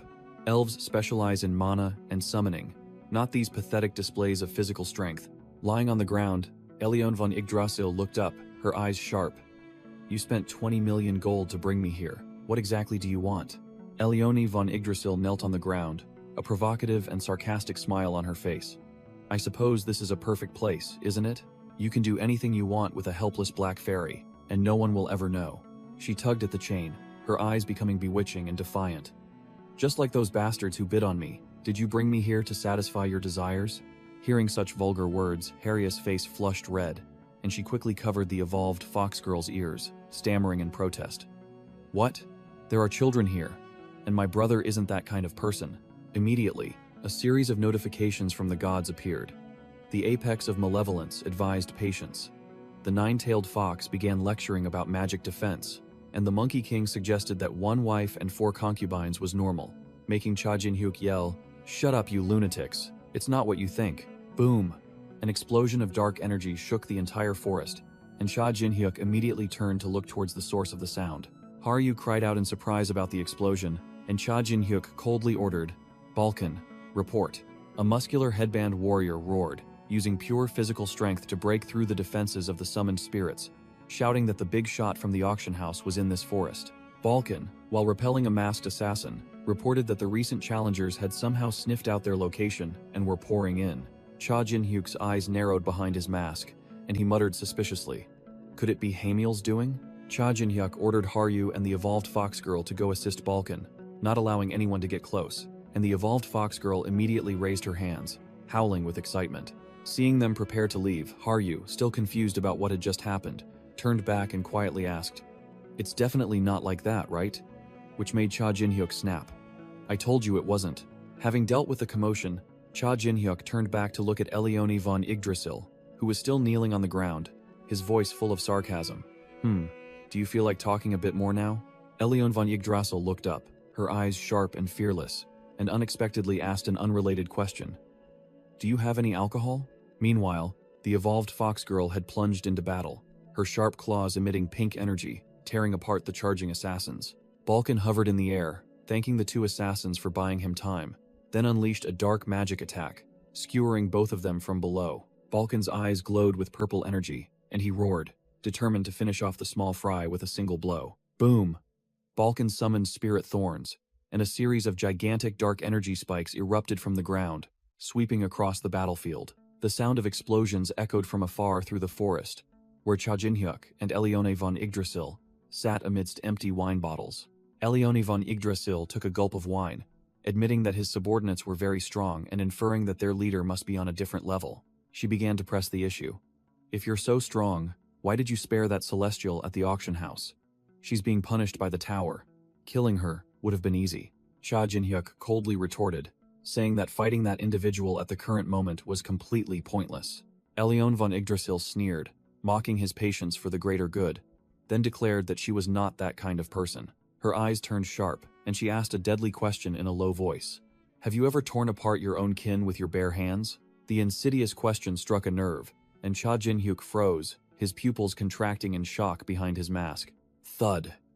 The memory began with a scene of an ancient patterned sword plunged deep into a chest, fresh blood splattering. The stabbed man showed no fear. Instead, he roared madly. Again, cut a line and tear open my chest. Slash. Elione von Yggdrasil gritted her teeth, swinging her sword down in extreme agony. Blood splattered on her face, tears welled in her eyes, and she stammered in despair. Father. Elione's father, dying, blood gushing from his wound, still managed to praise his daughter. You did well. Only death can allow me to give this to you. He pulled out a glowing golden orb from his chest, his voice full of hope. Our future, the fruit of the Yggdrasil tree. He took his last breath, placing the orb into the blood-soaked hands of a sobbing Elione von Yggdrasil. I entrust it to you. The flashback shifted to a chase, the sound of galloping horses echoing with a stern command. Find Elione for me. A group of elf pursuers led by a blonde man was galloping at full speed, and he confidently declared, they can't have gone far, not with the old man gravely wounded. The leader revealed his face with a sinister smile, his identity unveiled. Her brother, Elad, the traitor who sold out his people to the four emperors and seized power. Elione's father panicked as the enemies arrived, yelling at his daughter to quickly eat the fruit of Yggdrasil. Slash! A brutal strike tore through the air, fresh blood splattering as the old man was cut down. Elione von Yggdrasil watched in horror as her father fell, while she desperately tried to escape. Another blade slashed, not at her, but at the hand holding her last hope, shattering the fruit of Yggdrasil. From the sky, a celestial descended with pure white wings. Elione von Yggdrasil screamed in hatred. Hamiel. Immediately, a dense stream of pink demonic energy pierced through Elione von Yggdrasil's chest, freezing her in place. Hamiel landed, holding a lantern filled with demonic aura, sneering that this was the punishment for the little princess daring to refuse their invitation. With a smug smile, Hamiel boasted that the substance in the lantern was pure demonic energy, potent enough to corrupt even a high elf. Hamiel twisted her lips maliciously, declaring there was no better target to defile than Elione's detestable high elf pride. Under the influence of the demonic aura, a phantom of death appeared, plunging Elione von Yggdrasil into an abyss of painful screams. That was how she was corrupted, and ultimately sold as merchandise. Cha Jin-hyuk analyzed that even though the elf race was a target for the four emperors, they still didn't dare to make a move. The power of the elf race on the 300th floor was overwhelming, with mana and spirit summoning abilities on a different level, enough to make even the four emperors sweat profusely. Therefore, when they couldn't fight head-on, they resorted to dirty tactics, planting and exploiting traitors from within, a far more effective strategy. Elione von Yggdrasil concluded her story in despair, bitterly admitting that her efforts to save her people only led to a tragic end for herself. But Cha Jin-hyuk cut off her emotional outpouring, flatly declaring, "The end? Not yet. Those bastards who stole your kingdom and enslaved you are still alive and well." His eyes behind the mask flashed with killing intent, and he growled, "And so are you. The game only ends when one side is completely wiped out." Cha Jin-hyuk extended an offer she couldn't refuse, his voice full of power. "Join my revolution guild. I will help you slaughter your enemies." Meanwhile, elsewhere, Haryu was panting after single-handedly clearing out a bunch of small fry. She started to hesitate, worried about leaving her brother alone with that black elf woman. A vision of Cha Jin-hyuk being seduced by Elione von Yggdrasil flashed in Haryu's mind, making her panic so much that her face contorted with jealousy. Just as Haryu was panicking and wanted to turn back, a giant red orc, its eyes glowing with killing intent, loomed up behind her.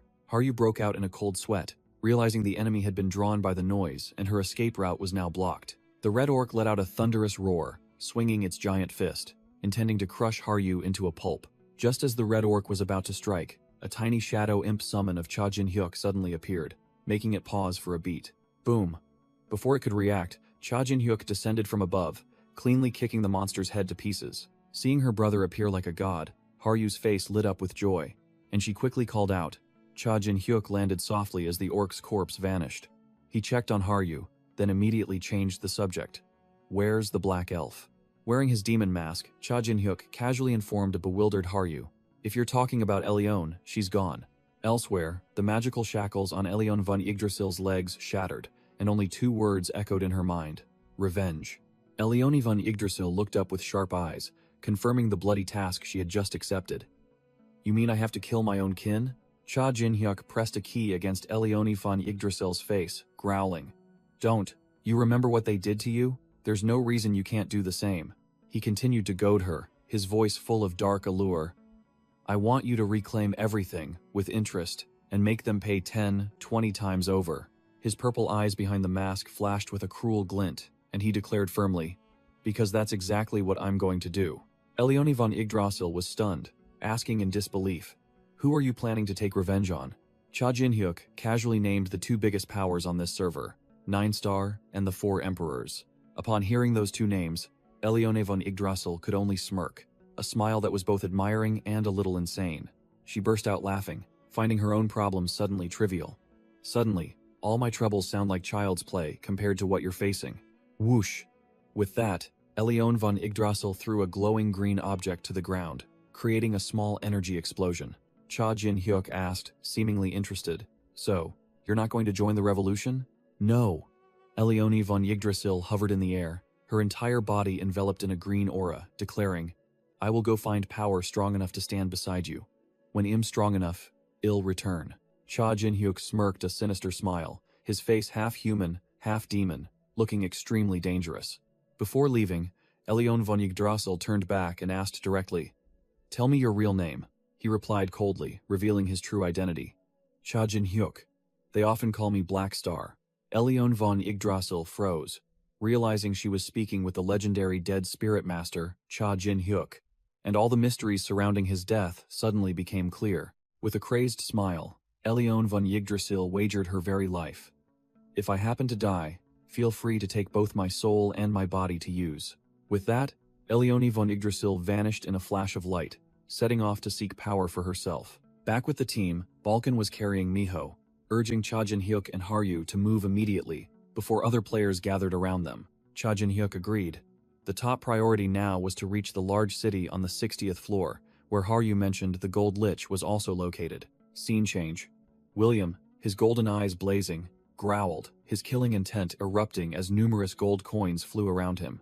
William roared, Gold Rush, unleashing a storm of razor-sharp gold coins that shredded every enemy in sight.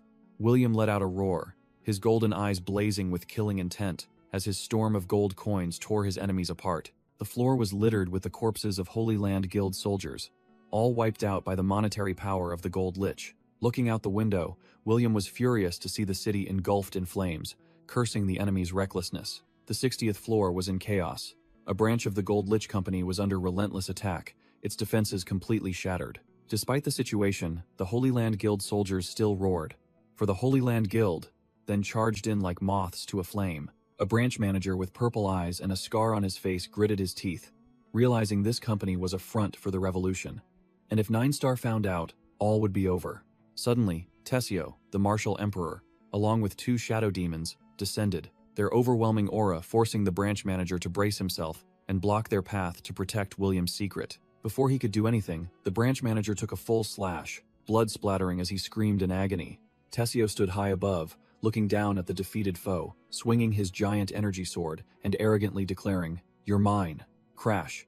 A devastating blow from Tessio slammed straight into the ground, creating a terrifying explosion that blew everything away. A giant muscular man swung his greatsword, and the puppet manager's marionettes narrowly dodged the attack, making him click his tongue. Oh, you managed to dodge that? The muscular man, Hosyan, guild leader of the giant hippo, smirked mockingly. Not bad for a scrawny puppet master. The puppet manager gritted his teeth, realizing the opponent had even brought guild leaders. clearly intending to level this place to the ground. Suddenly, a controlled puppet turned and stabbed through the puppet manager as he cursed, bitterly realizing his last puppet had also been taken. Beck Julio, guild leader of White Swallow, appeared with a superior air, explaining the basic lesson. To deal with a puppet master, you must first clear out his puppets. Beck Julio acted condescendingly, warning Hosian not to stray, which made the muscular man growl furiously at being looked down upon, believing he knew perfectly well how to hunt bosses for rewards. Beck Julio continued to taunt, scoffing that the White Swallow Guild had cornered them, and Hosian was just a giant pig trying to snatch the spoils. Hosian strained his neck and roared, "I'm a hippo, remember that clearly," then retorted that Beck Julio's own people had foolishly exposed their plan on the 10th floor, messing everything up. Seeing the two guild leaders engrossed in their argument, the puppet manager realized this was a golden opportunity to turn the tables. The puppet manager mustered all his strength, darting towards the two unguarded enemies, yelling, "It's time for you to become my puppets." The puppet manager unleashed his ultimate skill, energy strings lashing out to entangle Beck Julio and Hosian, leaving both guild leaders stunned. Wham! Before he could revel in his success, the puppet manager took a devastating kick to the gut from a mysterious figure. He widened his eyes, spitting blood, while his attacker casually remarked, "Oh, my apologies." May, guild leader of the partisans, placed her foot on the puppet manager's back, sneering. "I took care of him while you two were busy bickering, didn't I?" she declared bluntly, her eyes sharp.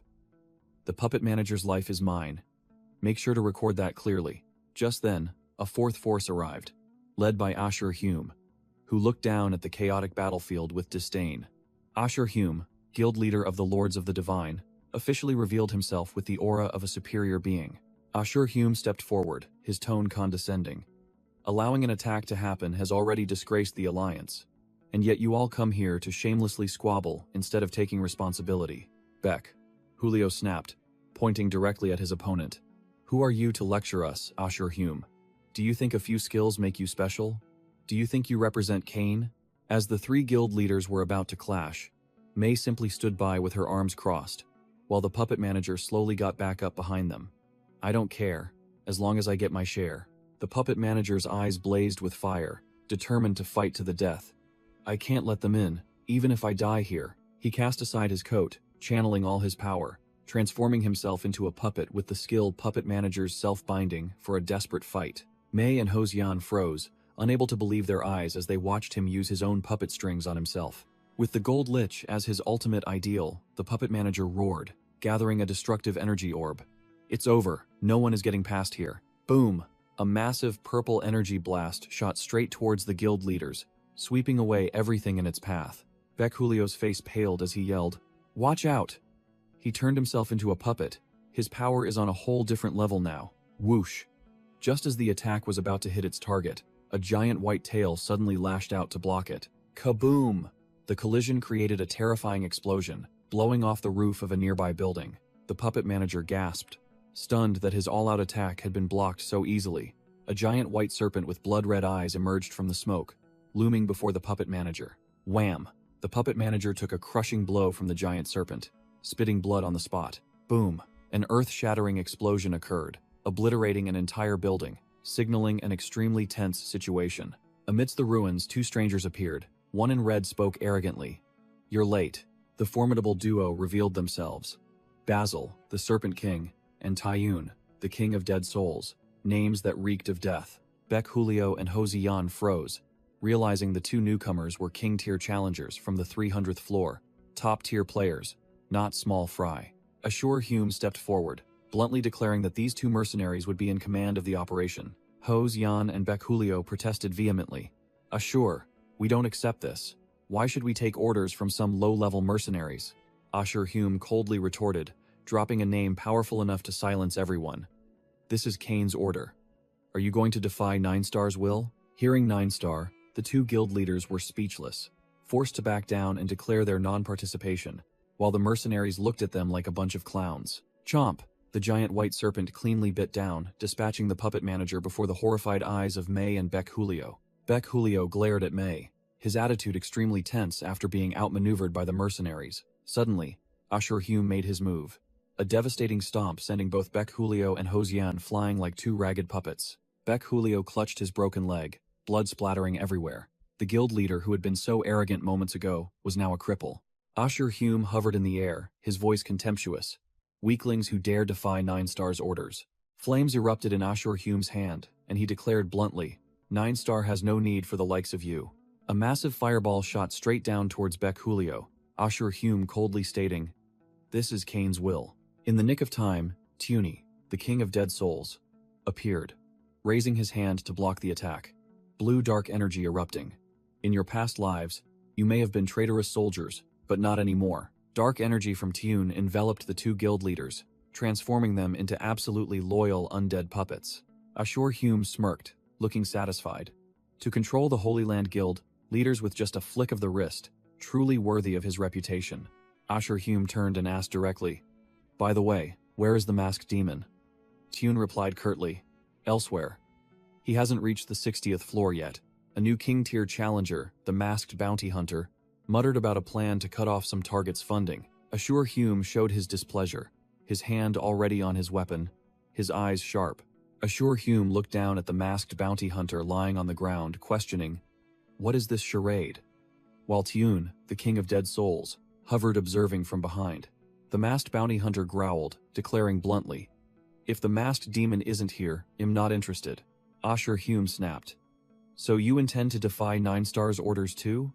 But the bounty hunter simply replied, don't worry, I'll still bring you his head.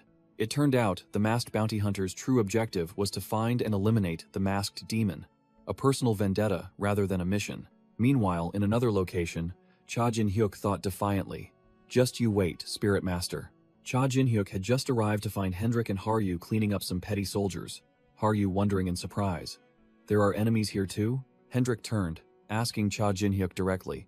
You're later than I expected. Did you find anything good at the auction? Cha Jin-hyuk sweated under his mask, replying wearily, it's a long story. Suddenly, space shattered, and a glowing golden homing pigeon shot straight towards Cha Jin-hyuk and Hendrik. Haryu immediately recognized the high-end item. What is that? An interfloor homing pigeon, the gold lich's toy. An urgent voice echoed directly into Cha Jin-hyuk's mind. Cha Jin-hyuk, emergency. You must prioritize ascending to the 60th floor immediately. The sender of the message was William, who frantically announced, one of Revolution's facilities is under attack.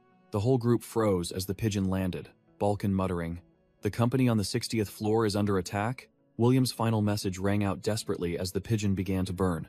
Hurry, we're about to be wiped out. You have to buy us time. The homing pigeon vanished in a blinding flash of light, leaving silence to envelop Cha Jin-hyuk and Hendrik. Balkan and Haryu's faces went pale, Haryu asking in a panic, what was that about? The 60th floor is where they supported us. Cha Jin-hyuk explained that the Gold Lich operated countless shell companies to manipulate the tower's economy without revealing his identity. Cha Jin-hyuk ran his hand through his hair, annoyed. Damn it, they must have caught wind of it. But Hendrik interjected coldly. Wait. Hendrik frowned, analyzing that the Gold Lich was one of the strongest challengers on the 300th floor. A mediocre force couldn't possibly be his opponent.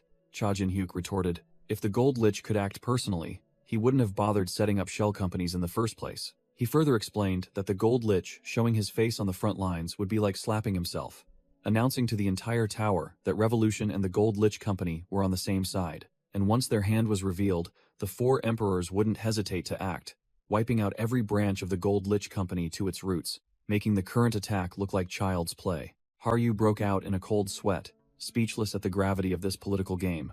Cha Jin-hyuk clenched his fist, his eyes flashing with determination. The objective is clear. Head straight to the 60th floor, and clear out those gathered in the Holy Land. Balkan hovered in the air, dark purple energy enveloping his body, preparing to teleport the entire team directly to the entrance of the next floor. Swoosh! Just as he was about to cast his spell, a pure white object shot forth at terrifying speed, piercing through Balkan's chest. Cha Jin-hyuk froze, shouting in despair. Balkan! 2 strangers blocked their path, Basil the Serpent King and his giant white serpent. Basil smirked. My apologies, but you won't be going anywhere. Basil the Serpent King and Taiyun the King of Dead Souls blocked their path, the giant white serpent behind them gathering a blazing red energy sphere, ready to fire. Swoosh! The destructive energy blast was fired at terrifying speed, aimed directly at the entire team. Through his mask, Cha Jin-hyuk roared a warning to his teammates. Everyone, be careful. Boom! A terrifying explosion ripped through the ground, its destructive power enough to flatten everything. But Cha Jin-hyuk's team was one step faster, landing directly on the back of the giant white serpent, narrowly dodging the attack. Hendrik cursed in frustration. Damn it. What kind of monsters are these? Cha Jin-hyuk replied concisely. At this point, who else could it be? Cha Jin-hyuk's eyes sharpened, and he stated firmly, It's assassins sent by that dog, Kane Fallon. A voice rang out, confirming, Exactly, and a giant undead summon with blue energy rose from the void, looming before the team. Cha Jin-hyuk sneered, seemingly unfazed by the new opponent. Thud! The giant undead summon swung a heaven-shattering punch, forcing Cha Jin-hyuk and his teammates to slide away, narrowly dodging the blow. From below, Cha Jin-hyuk glanced at the two enemies, quickly analyzing. One undead is a necromancer. Or is it that sickly-looking guy standing next to the Serpent King? Without waiting for orders, Hendrik roared, I'll cut him in half, then swung his sword and charged straight towards the Serpent King. The Serpent King's giant white serpent reacted even faster, opening its maw wide. Chomp! Hendrik was swallowed whole by the serpent in one swift bite. Inside the serpent's mouth, Hendrik was unfazed, even showing delight. Wow, a real dragon, huh? The Serpent King sat perched on his pet's head, looking down with a condescending gaze. I need another pet. What do you say? He continued to make an arrogant offer. A pet, you ask? I'll even make you my highest tier pet. The Serpent King licked his lips perversely, his eyes filled with sick desire. I'd love to see your scales shimmer in the light. Hendrik roared in disgust. Get lost, you perverted bastard. Then swung his sword and burst out of the serpent's mouth. Suddenly, Tuni the King of Dead Souls appeared, blocking his path, his voice icy. The dragon won't come to help you. Cha Jin-hyuk silently observed the new enemy, his sharp purple eyes gleaming behind his demon mask. A mysterious necromancer with a cold blue aura appeared, assessing Cha Jin-hyuk's power. From the 300th floor. Huh. No, this level is even above Shane. Cha Jin-hyuk sneered, half his mask dissolving to reveal absolute confidence. Let's see what tricks these modern necromancers have up their sleeves. He turned his back and ordered his team. Haryu, Miho, go assist Hendrik. Once that guy is dealt with, head straight to the 60th floor. Haryu and Miho immediately obeyed, responding in unison. Understood, then shot off at terrifying speed. Cha Jin-hyuk unleashed his dark power, summoning his elite shadow army, declaring, As for you, I'll handle you myself. His opponent was no pushover either. He smiled with satisfaction, just as I wished, and summoned an army of blue skeletons. Boom! The two armies clashed, a shadow warrior swinging his mace and crushing a skeleton's skull. Slash! Another shadow swordsman delivered a clean strike, splitting another skeleton in half in the blink of an eye. Crash! The war between the two undead armies officially erupted, clashing fiercely on all fronts. Cha Jin-hyuk and the opposing necromancer slowly advanced with their armies, the auras of the purple and blue undead clashing intensely. The necromancer muttered, admitting that his skeletons couldn't overwhelm the opponent, confirming the rumors of an anomaly were true. He looked directly at Cha Jin-hyuk, surrounded by blue demonic energy, and asked bluntly, You're a spirit master, aren't you? Cha Jin-hyuk sneered under his mask, his purple eyes flashing with arrogance. What's it to you? The necromancer growled, his eyes full of ambition. That's a title you don't deserve. Hand over your power. What if I refuse, you arrogant rookie? Cha Jin-hyuk sneered, a dark purple flame erupting in his palm. The necromancer gritted his teeth, clenching his hand, which glowed with blue demonic energy. Then I'll take it by force myself. The scene shifts. Haryu and Miho were flying through the air, dodging a blazing red energy attack that whipped across the sky like a serpent. Haryu's eyes suddenly widened. She sensed a deadly danger approaching rapidly. The ground shook and then burst open, a giant maw full of sharp teeth emerging from beneath, ready to swallow both girls whole. Haryu and Miho's faces drained of color, completely shocked by the perilous situation. Cha Jin-hyuk sneered under his demon mask, his purple eyes flashing with amusement at having caught his prey. Chomp! A voice rang out, calling the two girls' names, clearly relishing that the trap had sprung. A bandaged-faced man with white hair appeared, his voice full of menace. If you don't hand it over, your friends will die a painful death. Cha Jin-hyuk growled, purple demonic energy flaring violently. Shut your mouth and open that thing right now, you bastard. The scene shifts to a town engulfed in flames, the gold lich guards being mercilessly cut down. Thud! Another guard fell to the ground, blood gushing after a fatal slash. Two unfamiliar warriors, a blue-haired warrior and a ponytail ally, were sweeping through the battlefield. the blue-haired warrior roaring, "Die!" Wham! The blue-haired warrior suddenly took a full hit to the head from a flying object, falling backward. The ponytail alley quickly caught the bleeding blue-haired warrior, gritting his teeth and asking, "Damn it, who threw that?" The bleeding blue-haired warrior's face suddenly lit up as he picked up a gold coin amidst the chaotic battlefield, thinking it was his lucky day. Boom! Before he could finish celebrating, the gold coin exploded right in front of him. A deadly trap. From behind, William coldly watched the invading army being decimated by successive gold explosions, screaming desperately in the inferno. A blonde commander symbol appeared, his face emotionless as he watched his soldiers continuously fall into traps. The commander muttered, realizing that the vanguard kept repeating a blocked scenario, and foolishly charging in would lead nowhere. Suspecting a formidable mage was behind everything, William decided to act himself, dashing swiftly amidst the blazing golden energy. William sneered, having identified the next target to clear out. Whoosh! He hurled a gold bomb at terrifying speed directly towards the building. An earth-shattering explosion ripped through the room, blowing away 2 invading soldiers who were ambushed inside. William panted, admitting that this cat-and-mouse game couldn't last forever. Sooner or later, the enemies would find his position. Thump! The giant undead, a skeletal war machine, emerged from the ground with an overwhelming aura. Without a second's hesitation, Cha Jin-hyuk erupted with dark power, charging straight at the monster like a black arrow. He roared, his hands gathering destructive energy, and commanded, "Release Haryu and the two-tailed fox at once." Clang!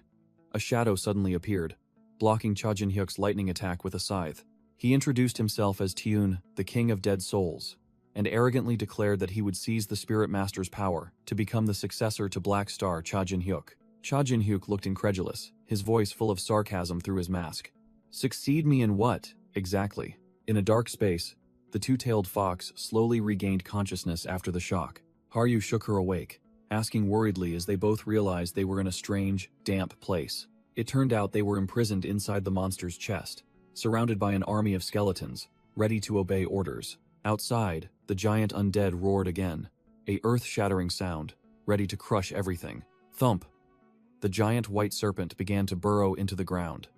Hendrik immediately realized its intention.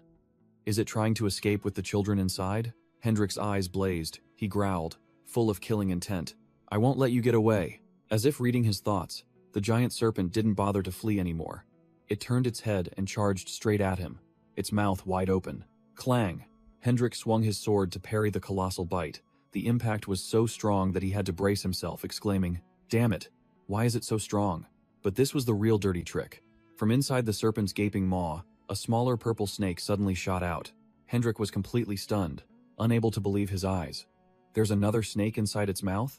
Seizing the opportunity, the purple snake lunged and delivered a critical bite to Hendrik's shoulder. Thump! Pain and fury erupted in Hendrik's blazing red eyes. "Get out!" he roared, putting all his strength into a sword strike aimed directly at the giant white serpent's head. Boom! The powerful slash sent the giant monster flying, sending it crashing backward into a building, shattering bricks and stones. Hendrik realized the bite wasn't ordinary venom. Suddenly, his eyes trembled as a terrifying illusion appeared. A swarm of black dragons soaring across a fiery sky. Hendrik's face contorted. He growled, recognizing the nightmare. No way, it's that day. Memories of the day, the dark dragons ravaged his village, flooded back. That was the moment his rage was born. A voice echoed in his mind, taunting. Do you hate dragons? Basil appeared right in Hendrik's memory world, mocking a dragon for despising its own kind, leaving Hendrik stunned. What? Hendrik couldn't believe it. That guy could also see this scene. He was utterly bewildered. How? He suddenly realized that it was all due to the bite of the purple snake earlier. Basil sneered, holding the purple snake pet and confirming. Bingo. The Serpent King explained the pet's dirty ability. It not only amplifies the victim's negative memories but also allows the owner to watch the scene live, like a movie. Amidst the desolate scene in his memory, the Serpent King mocked Hendrik, claiming not to understand why he detested such beautiful dragons, leaving Hendrik speechless. The Serpent King sneered, continuing to prod at Hendrik's pain.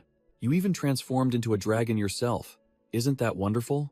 Hendrik gritted his teeth, gripping his sword hilt so tightly that veins bulged on his hands. He growled. What the hell do you know? He exploded in rage, red lightning enveloping his body as he roared about the bitterness of his failed revenge and being reborn as the very enemy he hated most. Hendrik's fury shattered the entire memory world into pieces. He yelled at the Serpent King. Don't act like you understand how I feel. The Serpent King only smirked, his tone full of disdain. You're getting so worked up over such a trivial matter? Hendrik's dragon eyes narrowed. He coldly repeated a single word. Trivial? I don't understand you, the Serpent King replied, red dark energy flaring around him. Isn't that a small price to pay to become a dragon? He revealed his own scene, a sea of blood overflowing with human and snake corpses, then taunted. How many lives do you think I had to take to achieve this beauty? Basil concluded that all those sacrifices were merely a small price, a statement that left Hendrik utterly speechless in his absolute fury. Hendrik stood facing the Serpent King, who was perched on his giant white serpent, his aura overwhelming an entire corner of the city. The white-haired man smirked, introducing himself. I am the Serpent King, Basil, a fanatic of all things scaled. Basil continued to entice him, suggesting that if Hendrik joined his side, he would soon learn to love his true dragon nature. Hendrik silently gritted his teeth, red lightning crackling around him, signaling an impending explosion of rage. He growled. Then allow me to introduce myself as well. Dragon Slayer Hendrik, the butcher of all scaled creatures. Hendrik roared, his katana blazing with red lightning, ready to cleave his enemy apart. The Serpent King only shrugged, as if he had expected it. Then it's a fight to the death, isn't it?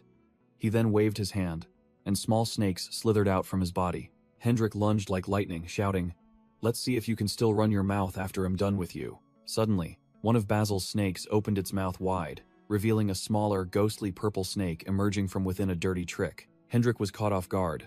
Before he could react, countless snakes swarmed him from all directions, slashes drawing spurts of blood. Hendrik broke out in a cold sweat, realizing he had fallen into a trap too easily. Damn it. Hendrik looked up at the encircling snakes. He growled. Will these things never end? Boasting loudly, Hendrik sneered defiantly. Go ahead and attack. Do you really think these pathetic snakes can catch me? Suddenly, a colossal figure swept past. Hendrik froze, overwhelmed by terrifying pressure. Hendrik gritted his teeth, realizing he had fallen for a huge trick. Damn it, the real threat is here. The small snakes were just bait. The giant white serpent had completely surrounded him. Hendrik realized he was cornered, with no escape. Hendrik braced himself as the serpent began to constrict, the terrifying pressure threatening to crush his bones. The monster opened its fanged maw wide, preparing to swallow Hendrik amidst his desperate screams. Suffocated by the pressure, Hendrik frantically realized he was about to be crushed to dust, and desperately tried to use teleportation to escape. Immediately, a hand stopped Hendrik's face, stifling his last effort. Basil appeared right in front of him, smiling triumphantly and declaring, Got you. Basil squeezed Hendrik's face tightly, his voice full of disdain. You were too careless, Hendrik. You're still too green. He smirked, commanding imperiously. Now, obediently become mine. Basil activated his ultimate ability, the Serpent Bearer trait, a crimson aura enveloping Hendrik, beginning the assimilation process. The Ophiuchus constellation appeared in Hendrik's constricted pupils, marking the beginning of the takeover. Basil let out a sinister laugh, gleefully declaring, That's right. You will become my special slave, Hendrik. Basil explained that Hendrik's only escape was to transform into a dragon and flee from the serpent. But he knew Hendrik couldn't do that, because the inner purple snake had already infiltrated Hendrik's mind. In his mental space, Hendrik knelt, overwhelmed by his own hatred for dragons, including himself. Basil stood there, judging. Hendrik, you still haven't accepted the truth that you, too, are a dragon. Exploiting that fatal weakness, Basil roared, unleashing his full power to turn Hendrik into his pet amidst Hendrik's desperate screams.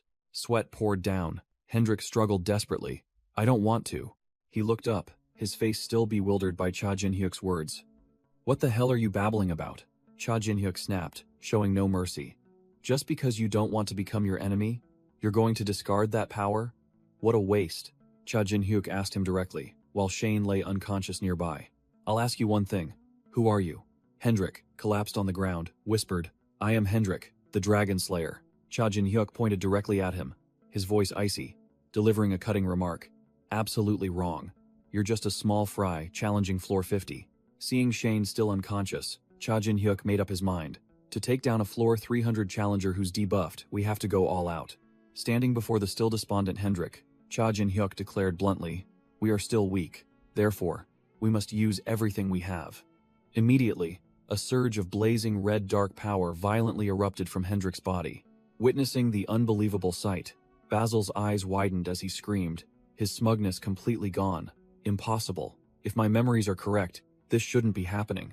A colossal black dragon with bat wings materialized, directly confronting the giant white serpent, as Hendrik's voice echoed, "Yes, because I am weak, I must use it."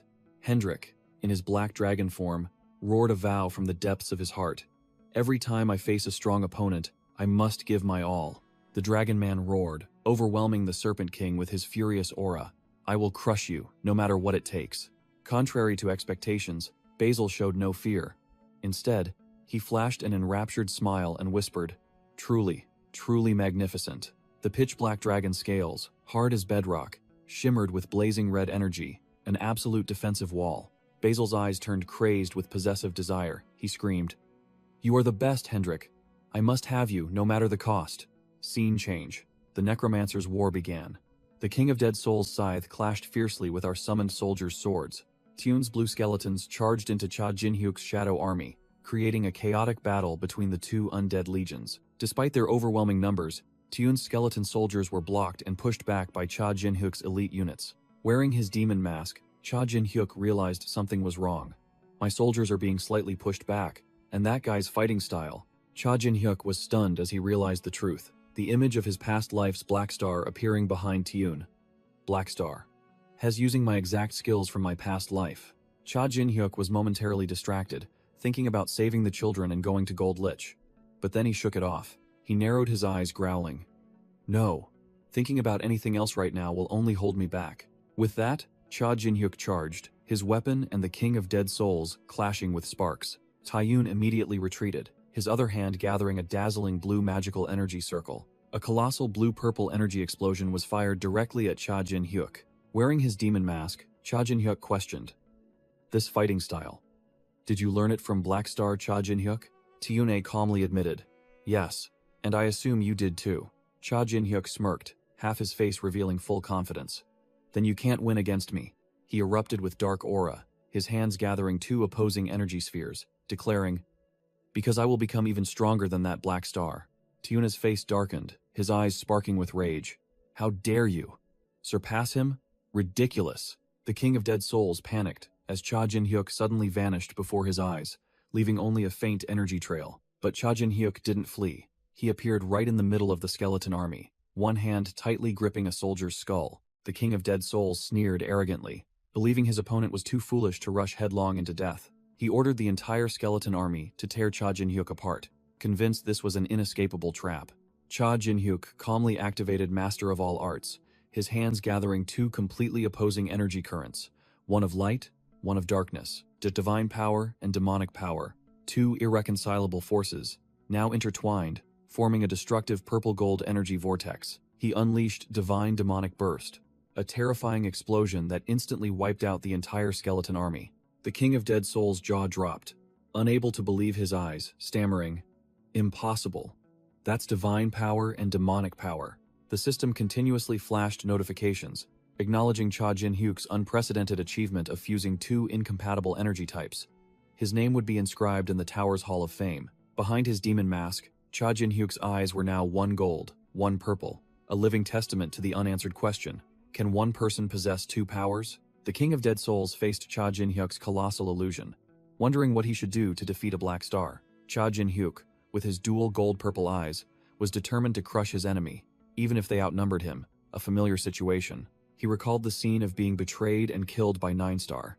The current situation was identical, only this time, someone else would fall. Cha Jinhyuk smirked maliciously, thinking to himself about a dirty but effective fighting method he was about to unleash. He directly called the King of Dead Souls his junior, mocking him for claiming to be Black Star's descendant. Donning his demon mask, Cha Jinhyuk taunted that it was precisely because the King of Dead Souls was too weak that he understood how truly powerful Black Star was, and that his predecessor's death wasn't simply due to confronting divine power. His pride wounded, the King of Dead Souls gnashed his teeth, his eyes behind the mask showing angry bloodshot veins. He roared, declaring he wouldn't let Cha Jinhyuk defile his master's honor, as a surge of blue demonic energy erupted from his body. The King of Dead Souls' entire blue skeleton army roared in unison, charging forward like a tsunami, determined to tear apart the one who dared insult their master. Cha Jinhyuk didn't flinch, drawing his twin swords, which were enveloped in purple dark power, and thought to himself, "That's more like it.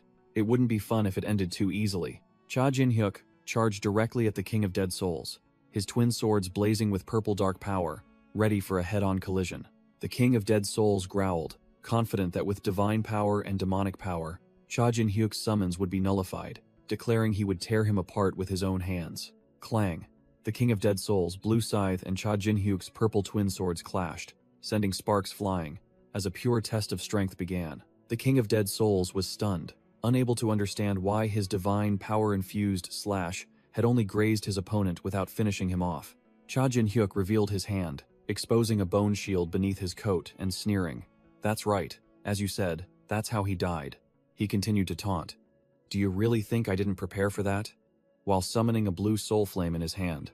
Provoked to his limit, the King of Dead Souls furiously roared, his eyes bloodshot, for slandering him. "You will die here." He swung his scythe, channeling all his blue demonic energy into a full power strike, determined to cleave Cha Jin-hyuk in two. Gulp! Cha Jin-hyuk crossed his twin swords, straining to block the King of Dead Souls' heaven-shattering slash. A surge of purple dark power erupted around Cha Jin-hyuk, forming a shield that repelled the attack, making him realize that divine power could also block demonic power. Cha Jin-hyuk strained to defend, the pressure from the King of Dead Souls' attack making his hands tremble violently. The King of Dead Souls had to admit, this undead bastard is incredibly strong. Giving his opponent no time to breathe, Tiyun unleashed a devastating kick enveloped in blue demonic energy. Pushed back, Cha Jin-hyuk realized that basic attacks were merely tickling his opponent. He muttered, "In that case, bringing out the big guns." Cha Jin-hyuk poured both divine power and demonic power into his sword, the two opposing energy currents beginning to swirl together. The system immediately flashed a crimson warning. Divine power and demonic power are two extremes. They cannot be merged. "Shut up!" Cha Jin-hyuk snapped at the system. "Just do as I say." Defying all laws, the two energy currents began to clash violently. One side divine light, the other raging darkness. Cha Jin-hyuk realized the situation was dire. The two powers were tearing each other apart, instead of harmonizing. Damn it, they can't mix. But instead of giving up, Cha Jin-hyuk flashed a mad grin, deciding to go all out. "Fine." Cha Jin-hyuk laughed maniacally, using his will to force the two opposing energy currents together. "Listen up," he roared, ignoring the conflict between divine power and demonic power. "Your refusal is useless, because all of it belongs to me." With a shout of "merge into one," he slammed the two power sources together, creating a terrifying energy collision. The two currents of golden and dark purple light intertwined tightly, merging into a completely new power entity. Crack! The bone shield that Tiyun had confidently erected shattered like glass before the attack. Tiyun was blown away, while Cha Jin-hyuk stood firm, his hair now white and his blazing red demon mask appearing. Tiyun was utterly terrified, muttering that his magic shield was created to block the power of even the four emperors. He couldn't believe it, posing a shocking question. Could its power have surpassed even the four emperors? Cha Jin-hyuk looked at the sword, which was emitting a chaotic aura, wondering what that power was. Neither divine power nor demonic power. The system panel displayed a notification. "Congratulations. You have acquired the trait, Fusion, merging divine power and demonic power, creating explosive power." Cha Jin-hyuk, with his white hair and blazing red demon mask, muttered about his new power. "Fusion, huh?" Beneath the mask, a savage and excited smile appeared, signaling that a brutal game was about to begin. He roared, "I like it," then shot forward like a black arrow, tearing through the air and aiming straight for Tiyun. Tiyun was scared witless, desperately screaming for his subordinates, "Protect me," while the blue skeletons rushed forward as meat shields. But Cha Jin-hyuk's speed far surpassed all reason. He easily pierced through the small fry soldiers and closed in right before Tiyun. His sword, now enveloped in the chaotic black and white energy of fusion, was raised high, preparing for a finishing blow. Tiyun could only let out a pathetic scream, his face contorted in extreme horror as death loomed over him. Whoosh! A heaven-shattering slash struck Tiyun directly, the impact creating a terrifying shockwave. A dark purple energy explosion erupted, completely engulfing Tiyun and flattening everything around. When the dust settled, only Cha Jin-hyuk remained standing amidst the ruins, while Tiyun's weapon clattered to the ground, its owner having vanished without a trace. A white-haired paladin panted, his face covered in injuries, yet his gaze remained frighteningly resolute. He strained with all his might, the sword in his hand flaring with brilliant blue light, preparing for a life-or-death strike. Whoosh! Cha Jin-hyuk had closed in from behind, holding his sword to the paladin's neck, his voice cold as ice. "You said your name was Tiyun?" His purple eyes narrowed behind the demon mask. Cha Jin-hyuk growled. Why are you so obsessed with Black Star? The white-haired paladin fell silent, his eyes flickering violently upon hearing that legendary name. Memories flooded back, the youthful face of the paladin from years ago appearing, his eyes wide with astonishment and admiration. In the flashback, the young man lay sprawled on the ground, looking up at Black Star's back, which radiated boundless dark demonic power, an existence born to master the tower, the cold face of Black Star in the past, one who possessed absolute power and an imperial aura. A voice echoed in his memory, attempting to shatter the paladin's belief, but he died after betraying humanity. Do you still respect him? The paladin roared in indignation, denying the accusation. That's not true, the white-haired paladin shouted, asserting that Black Star had fallen into a trap set by those bastards from 9 Star. Cha Jin-hyuk was stunned, sweat pouring down as he realized this man knew the truth. How? How does he know the truth? He kicked the white-haired paladin face down, his mind still processing the information about the truth behind his own death. Crushed on the ground, the white-haired paladin still growled, questioning Cha Jin-hyuk. Don't you feel anything? Cha Jin-hyuk continued to test him, pressing his sword and asking if he had ever doubted Black Star's death, even after he had earned the title of Spirit Master. In his memory, the official story was recounted. Black Star, the strongest necromancer, had died in battle when directly confronting the Fallen siblings of 9 Star. The white-haired paladin roared a firm denial. He was framed. Cha Jin-hyuk is innocent. Cha Jin-hyuk turned his back, uttering a sarcastic remark to test him. What if he got drunk on power and became foolish? But in his heart, he had realized something. An imperial aura emanated from him. Cha Jin-hyuk secretly thought that there were still people who believed in him, while the white-haired paladin on the ground roared, "How dare you insult him?" The paladin pulled down his hood, his eyes blazing as he acknowledged Cha Jin-hyuk's skill, but flatly declared, "But you are not Black Star's successor." The white-haired paladin recalled, asserting that Black Star was not just a savior, but also an overwhelming force, shining brighter than even 9 Star. He proudly declared that Black Star was the milestone and ideal of his life. Exploding with power, the paladin roared, vowing to defeat Cha Jin-hyuk to claim Black Star's title. Cha Jin-hyuk merely smirked, secretly thinking, "So this is what it feels like to have a successor," then uttered, "All right." Deciding to recruit this fanatic, he growled a challenge. "Then prove your worth, Tyun." The white-haired paladin began to gather power, explaining that this was the result of his research into Black Star's power, though it was still incomplete. He roared, determined not to let someone who dared insult Black Star like Cha Jin-hyuk obtain that title. He unleashed his night parade of 100 spirits, releasing a swarm of blue, ghostly spirits that surged straight forward. Cha Jin-hyuk immediately recognized the nature of the attack, smirking as he asked, "Soul soldiers?" To show the kid what the real deal was, Cha Jin-hyuk summoned his trump card, calling out loudly, "Balkan." As soon as he appeared, Balkan immediately fired his soul laser beam, a destructive purple energy current shooting straight forward. Balkan froze, realizing this power felt familiar, not something ordinary. Balkan smirked, scoffing that those green spirits were just fakes, far inferior to genuine soul soldiers, but admitted they bore a resemblance to his own early creations. Balkan was utterly shocked, never expecting this kid to have the audacity to grope his way towards becoming a spirit master on his own. The white-haired paladin roared in a frenzy, declaring he wouldn't stop until he had avenged and restored Black Star's honor. Balkan had to admit this brat was the real deal, a fanatical genius to the point that if Cha Jin-hyuk hadn't reincarnated, he might have become the next Black Star. Cha Jin-hyuk decided to go all out, summoning his demonic beast summons and ordering Balkan, "Leave those small fries to you." Immediately, Balkan's purple demonic power and the white-haired paladin's blue spirit power clashed fiercely, a battle between the real and the fake beginning. The white-haired paladin was no pushover. He transformed his spiritual energy into a giant scythe and lunged to attack. Cha Jin-hyuk merely extended his hand, purple dark energy surging, ready to show the kid the true power of the original. Cha Jin-hyuk and Balkan charged forward, roaring for the white-haired paladin to come to his senses. The white-haired paladin took the hit, gritting his teeth against the wound on his face. The paladin's eyes widened, utterly shocked by the original's power. Cha Jin-hyuk unleashed a deep purple slash, completely overwhelming the fanatical kid. Immediately, a spirit summon lunged out, risking itself to block Cha Jin-hyuk's sword strike. The white-haired paladin smirked, seemingly confident that his imitation soldiers had blocked the attack. The paladin was stunned to see his spirit summon block the attack, but it also began to become extremely unstable. Boom! Unable to withstand the pressure, the spirit summon exploded, blasting its master away. Cha Jin-hyuk calmly analyzed the situation, immediately realizing his opponent's trick. He was using the instability of his incomplete soul soldiers to turn them into suicide bombs. Cha Jin-hyuk's eyes gleamed behind his mask. He already had a way to counter this dirty trick. Amidst the wave of blue spirits, a deep purple shadow of Cha Jin-hyuk shot forth, tearing through the attack. The white-haired paladin confidently declared this was his final step to reaching the original's level. He roared the name of his technique, Myriad Soul Impact.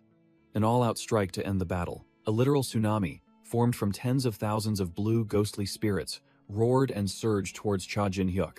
Wearing his demon mask, Cha Jin-hyuk coldly realized, "That's my skill." The wave of spirit power swept through everything, a terrifying force that threatened to devour the entire world. But Cha Jin-hyuk, in his shadow form, stopped it, growling, "You think you can devour my soul with just this?" Cha Jin-hyuk's dark hand reached out, completely stifling and nullifying the kid's attack. The original's purple dark energy easily tore apart and absorbed the entire wave of imitation spirits. The white-haired paladin was so shocked his jaw dropped, unable to believe his ultimate skill, though incomplete, was blocked as easily as child's play. Cha Jin-hyuk sneered, deeming his opponent's meager spirit power incapable of touching his soul, no different from a flawed version of his past self. In return, he declared he would show the kid the real Myriad Soul Impact, summoning countless purple demonic spirits behind him. A literal tsunami of darkness was unleashed, purple energy surging with tens of thousands of wailing souls roaring forward, ready to devour everything. Tiyun froze, his face pale as he realized the insurmountable gap in power, a pure force he could never withstand. He completely collapsed, only able to stare blankly as death approached, unable to utter a single word.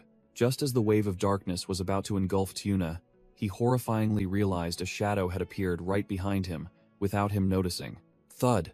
A figure landed lightly on the ground, right behind Tiyun. In a flash, Cha Jin-hyuk closed in, one hand gripping the King of Dead Soul's neck, completely subduing his opponent. Cha Jin-hyuk smiled condescendingly, calling his opponent by name as he finished him. "Pleased to meet you, Tuni." Suddenly, a masked bounty hunter appeared, smirking provocatively. "Pleased to meet you, Black Star. Soon I'll..." Cha Jin-hyuk smirked confidently, replying to the stranger's provocation. "Yes. We'll meet again soon." Before the masked bounty hunter could even react, a surprise attack tore through his back, obliterating him in a pool of blood. Despite his severe injuries, the bounty hunter couldn't believe the truth before his eyes. He was still alive.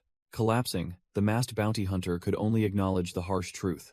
Black Star's power had far exceeded all predictions. Having dealt with the small fry, Cha Jin-hyuk turned back to his main prey, throwing Tiyune directly into a roaring vortex of darkness. Inside the vortex, tens of thousands of imprisoned souls screamed, extending their ghostly arms to devour the King of Dead Soul's spirit. Completely helpless, Tiyun was submerged in a sea of souls, his consciousness gradually fading as dark energy invaded his entire body. Cha Jin-hyuk's eyes flashed with powerful purple light, an absolute command echoing through the dark space. "Awaken." Cha Jin-hyuk smirked with satisfaction, dark energy gathering in his hand like a welcome to the one just reborn from death. From the darkness, Tiyun rose, his eyes vacant, his entire body enveloped in purple demonic energy, officially becoming Soul Soldier Tiyune, a perfect puppet for his new master. Tiyun's hand, now a soul soldier's, touched the ground, purple demonic energy surging forth, demonstrating absolute submission. He knelt on one knee before Cha Jin-hyuk, his voice filled with reverence. "Please forgive my insolence." Tiyune bowed his head, confessing, "I failed to recognize my master and committed a great sin against your comrades." Cha Jin-hyuk paid him no mind, his heels stomping hard onto the cracking ground. Crash! A giant, grotesque beast emerged from the ground, its overwhelming aura shaking the entire space. Cha Jin-hyuk froze. "What the hell is that?" While Tiyun calmly explained, "That is a summoned beast I created." The beast let out an earth-shattering roar, completely out of control. Tiyun raised his hand, purple magic beginning to gather. It went berserk after losing its master. "I will handle it," despite Cha Jin-hyuk's shouts to stop him. The beast's glowing red eyes flashed in the darkness, filled with deadly frenzy. Suddenly, Haryu and Miho burst out from another dimension, exclaiming, "Big brother, we finally made it out." Cha Jin-hyuk grinned with satisfaction upon seeing his two beloved disciples appear. "Haryu, Miho, you two are all right." He spread his arms, sighing in relief as Haryu and the two-tailed fox rushed towards him, while his new subordinate Tiyun stood behind, looking utterly speechless. Haryu proudly recounted, "Miho used a charm spell, and I took care of the cleanup. That's how we escaped." The two-tailed fox beside her also bared her teeth in delight. Tiyun stood in the shadows, utterly shocked to realize these two girls were no pushovers. One broke a necromancy spell, and the other took on all my skeleton soldiers? Suddenly, a scorching red energy swept across the battlefield, shaking the entire space and interrupting their reunion. Cha Jin-hyuk merely smirked, instantly recognizing the familiar source of power. Hendrik's breath, which means a vision from another place, showed the result. A red-clad enemy was impaled by a barrage of energy spears, officially eliminated. Returning to reality, Tiyuni's summoned beast furiously slammed a devastating punch onto the ground, right next to the positions of its new and old masters. Tiyun's face went ashen, stammering in horror at the chaotic scene, and Cha Jin-hyuk's terrifying composure. Serpent King Basil was covered in blood, staggering after taking a critical blow. From a distance, Hendrik's black dragon still hovered, while Cha Jin-hyuk and his group merely watched the show, not expecting the Serpent King to be defeated so easily. Hendrik, in his black-horned warrior form, lowered his sword and coldly declared, "I won." The Serpent King was quite a struggle, though. Hendrik's sharp blade pressed against Basil's throat. One slight movement would sever his head. Hendrik pointed his sword directly at the fallen Basil, preparing to end the fight. It all ends here. Even with a blade at his throat, Basil sneered, mocking. "You're out of snakes to play with, aside from this tiny pet." He turned to the small snake on his shoulder, his voice filled with resignation. "It seems this is the end, Scylla. I'm sorry." Without a moment's hesitation, Basil opened his mouth wide and shoved Scylla the snake straight down his throat in a final, desperate attempt. At the same time, a spray of blood splattered right in front of Haryu and Miho, leaving both girls stunned with horror at the sight that had just unfolded. Cha Jin-hyuk froze, screaming in his head. "This guy's insane. He ate his own snake." Hendrik didn't care, declaring Basil's death throes meaningless before swinging his sword straight down. Crash! A heaven-shattering sword strike landed directly on the Serpent King's body, seemingly finishing him off. But no, Hendrik's sword was stopped right next to Basil's eye, who whispered morbidly, "So delicious. You're so delicious, Scylla." Dark energy exploded, and a giant python emerged from Basil's body as he declared, "Now, we'll be together forever." With a distorted face and a crazed smile, Basil roared in ecstasy, proclaiming himself the ultimate being. The Serpent King transformed his body into a living weapon, using the fused python to charge straight at Hendrik, shouting, "Scylla, let's take down that dragon together." Hendrik burst into scornful laughter, mocking, "Ridiculous. You always boasted about loving snakes, treating them as treasures, yet now you're eating them?" Basil roared back, his face twisting even further. "What the hell do you know about our love? There's no greater love than becoming one." Hendrik roared, "You disgusting creature," then charged, swinging his sword straight at Basil in a fiery attack. Seeing the tense situation, Cha Jin-hyuk quickly ordered the group, "Everyone, protect Hendrik." But Hendrik immediately brushed them off, roaring to block their path. "Stay away, you demon-faced bunch. No one touches him." Hendrik's eyes blazed, and he declared sharply, "He is my prey." Hendrik erupted with dark aura, swinging his sword and charging forward at terrifying speed, determined to end the fight himself. In response, the python fused from Basil's body opened its fanged maw, lunging straight to bite and tear. Clang! Hendrik used all his might to block the deadly bite, his katana firmly embedded in the monster's jaw. He gritted his teeth, pushing back the python, two streams of power clashing with sparks, neither side willing to yield. Taking advantage of Hendrik's weapon being pinned, Basil smirked from above. "Now you can't use your sword anymore, Hendrik." Hendrik let out a final roar, his eyes blazing in the crimson dark aura. "It's over." His entire body erupted with dark energy, transforming into a black and red streak that shot forward like a bullet. With a crazed smile, Hendrik swung his sword, preparing to unleash a finishing blow directly at his opponent's face. Basil's jaw dropped in astonishment, unable to believe Hendrik's newly unleashed speed and power. Slash! A series of consecutive slashes tore through the air, embedding themselves straight into Basil's fused body. Struck by the attack but still trying to act superior, Basil sneered, "You're neither dragon nor human. You truly look disgusting, Dragon Slayer." Hendrik merely scoffed, one eye flashing with deadly red light, completely unaffected by the cheap provocation. He stood tall amidst his own overwhelming aura, his voice calm. "Thanks to this battle, I've realized." "Thank you, Serpent King." Hendrik boldly declared his true nature. "I am Hendrik, the Dragon Slayer, and nothing can change that truth." Basil was sprawled on the ground, while Cha Jin-hyuk and his brand new subordinates, Tune, the King of Dead Souls, Balkan, Haryu, and Miho, watched. The Serpent King had paid the price for daring to provoke Hendrik the Dragon Slayer. Cha Jin-hyuk smirked at Tuna, admitting that the Black Star's power alone wasn't enough. It had to be the power of an entire elite team.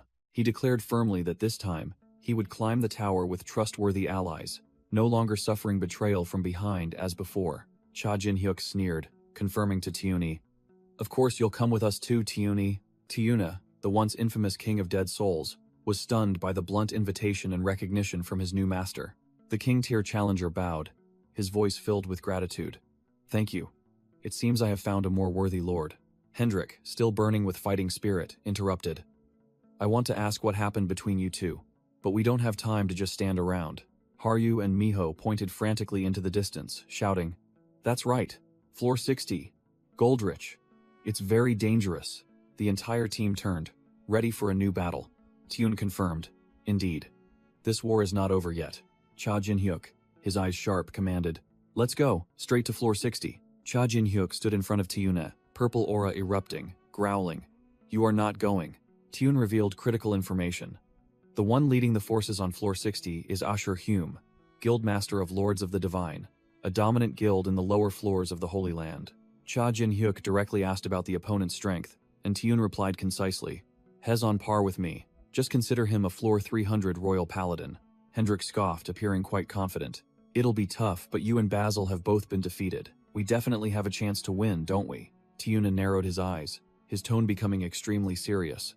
"That's not the problem." Amidst the ruined landscape, a pair of pristine white shoes stepped forward, signaling the arrival of a significant figure. Asher Hume stood amidst a sea of fallen Divine Lord's soldiers, staring at the burning building, said to be fanatically loyal after being saved by the Pelon brothers. A blonde subordinate reported with a smug look, "I've dealt with the Vanguard. We can definitely buy some more time this way." The blonde subordinate was peeking from behind a wall, his tone full of hidden meaning. In return, Asher Hume is the only guild master who, whoosh, a brilliant golden slash tore through the air, and the blonde subordinate's head was instantly severed before he could finish his sentence. Each of the fallen Divine Lord's gold-armored soldiers suddenly scrambled to their feet, their fighting spirit intact. This source of power was no joke. It was divine power bestowed directly by the Celestials, a completely different class. A blonde subordinate's jaw dropped, screaming in horror. He revived all the dead soldiers? Asher Hume, with a dazzling halo above his head, coldly declared his power was on par with a floor 300 Celestial, then waved his hand and commanded, "All troops, full assault." Haryu watched from a distance, her face pale, stammering in despair. "No way." Cha Jin-hyuk's team stood watching the stalemate. Hendrik snapped, "So what now? Are we just going to watch the entire trading company burn down because we're out of options?" Tune, still maintaining his deadly calm, spoke, "No, there's still a way. A way for the Black Star to counter his power." A surge of dark purple magic power swirled in his palm, signaling an extreme method about to be performed. Balkan, the first-generation Spirit Master, looked directly at Cha Jin-hyuk and made a crazy offer.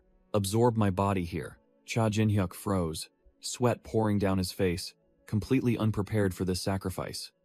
"What?" Tiuna began to explain, stating directly that he understood Cha Jin-hyuk's core ability, absorbing everything to make it his own, and he concluded with a chilling remark.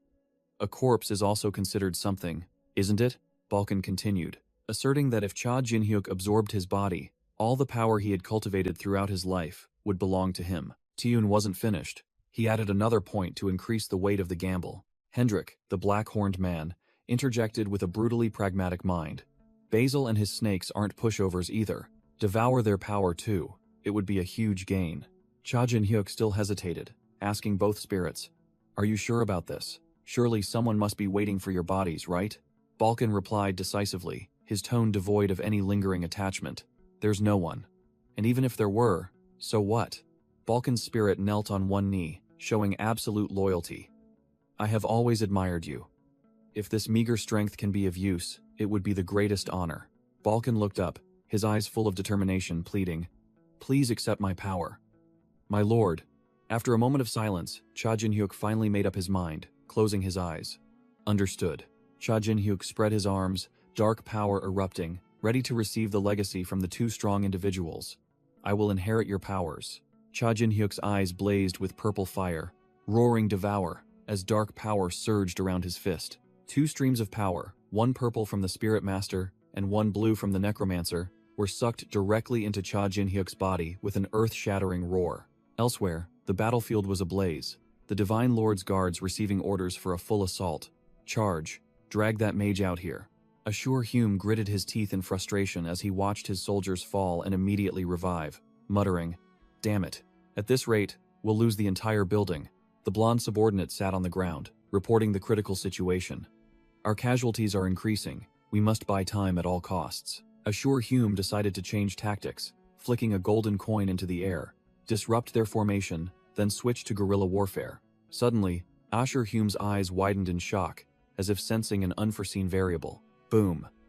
A blinding golden light explosion erupted from the coin's position. Golden energy converged into a colossal pillar of light, striking down from the sky like a judgment. The pillar of light hit the ground, creating a deep, molten crater, sweeping away everything within its range. The blonde subordinate was unexpectedly attacked by a dazzling golden energy surge, realizing in a panic that their base had been exposed. He struggled to defend himself, stunned as he felt this was divine power of an entirely different caliber. From behind the explosion, Asura Hume emerged, his sharp eyes declaring he had found the mastermind. Asura Hume confronted the masked broker hovering in the air, identifying him as the mysterious merchant who had aided the enemy. He bluntly stated his purpose. "I'm here to eliminate both you and that masked bastard." The masked broker merely sneered, uttering a sarcastic remark. "For a holy star, your methods are quite crude, aren't they?" Looking down at the deep crater created by his attack, Asura Hume wondered if there were any other forces hiding beneath. A blonde man with a halo suddenly appeared on the rooftop, revealing that he had received 2 orders from Cain.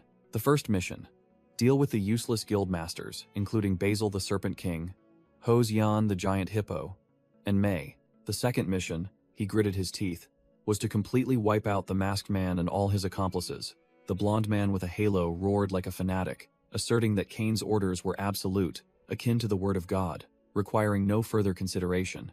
Asura Hume growled back, his hands flaring with brilliant golden energy, calling the other man a lunatic to his face and declaring that things wouldn't go as he expected. The entire district was engulfed in flames, buildings beginning to shake violently under the power of the 2 leaders. Boom! A terrifying explosion blew everything away, sending bricks and stones flying, leveling the area. The blonde man with a halo pursued relentlessly, forcing Asura Hume and his subordinates to flee headlong, as he cursed inwardly that revealing his Goldrick identity would make the situation even worse. Asura Hume gritted his teeth, deciding to fight without revealing his trump card, but his heart was still filled with doubt as to whether he could contend with that monster while concealing his power. Blonde Halo Man narrowed his eyes, realizing something was amiss. Strange, he's not going all out. Compared to his flashy moves before, now he's just running. Is he holding back? Thinking so, Blonde Halo Man decided to force his hand. He gathered a gigantic energy sphere and roared, "Then I'll make you go all out." This made Asura Hume break out in a cold sweat. Blonde Halo Man growled, his eyes wild. "I need to know what you're hiding." He uttered a deadly threat. "Can you protect your allies while hiding your strength?" A question that left Asura Hume speechless. A gigantic hand covered in black scales descended from the sky, crushing the ground. Boom!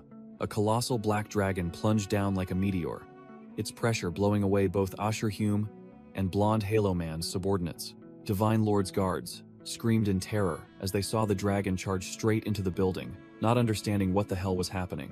Amidst the rubble, the guards frantically searched for their master.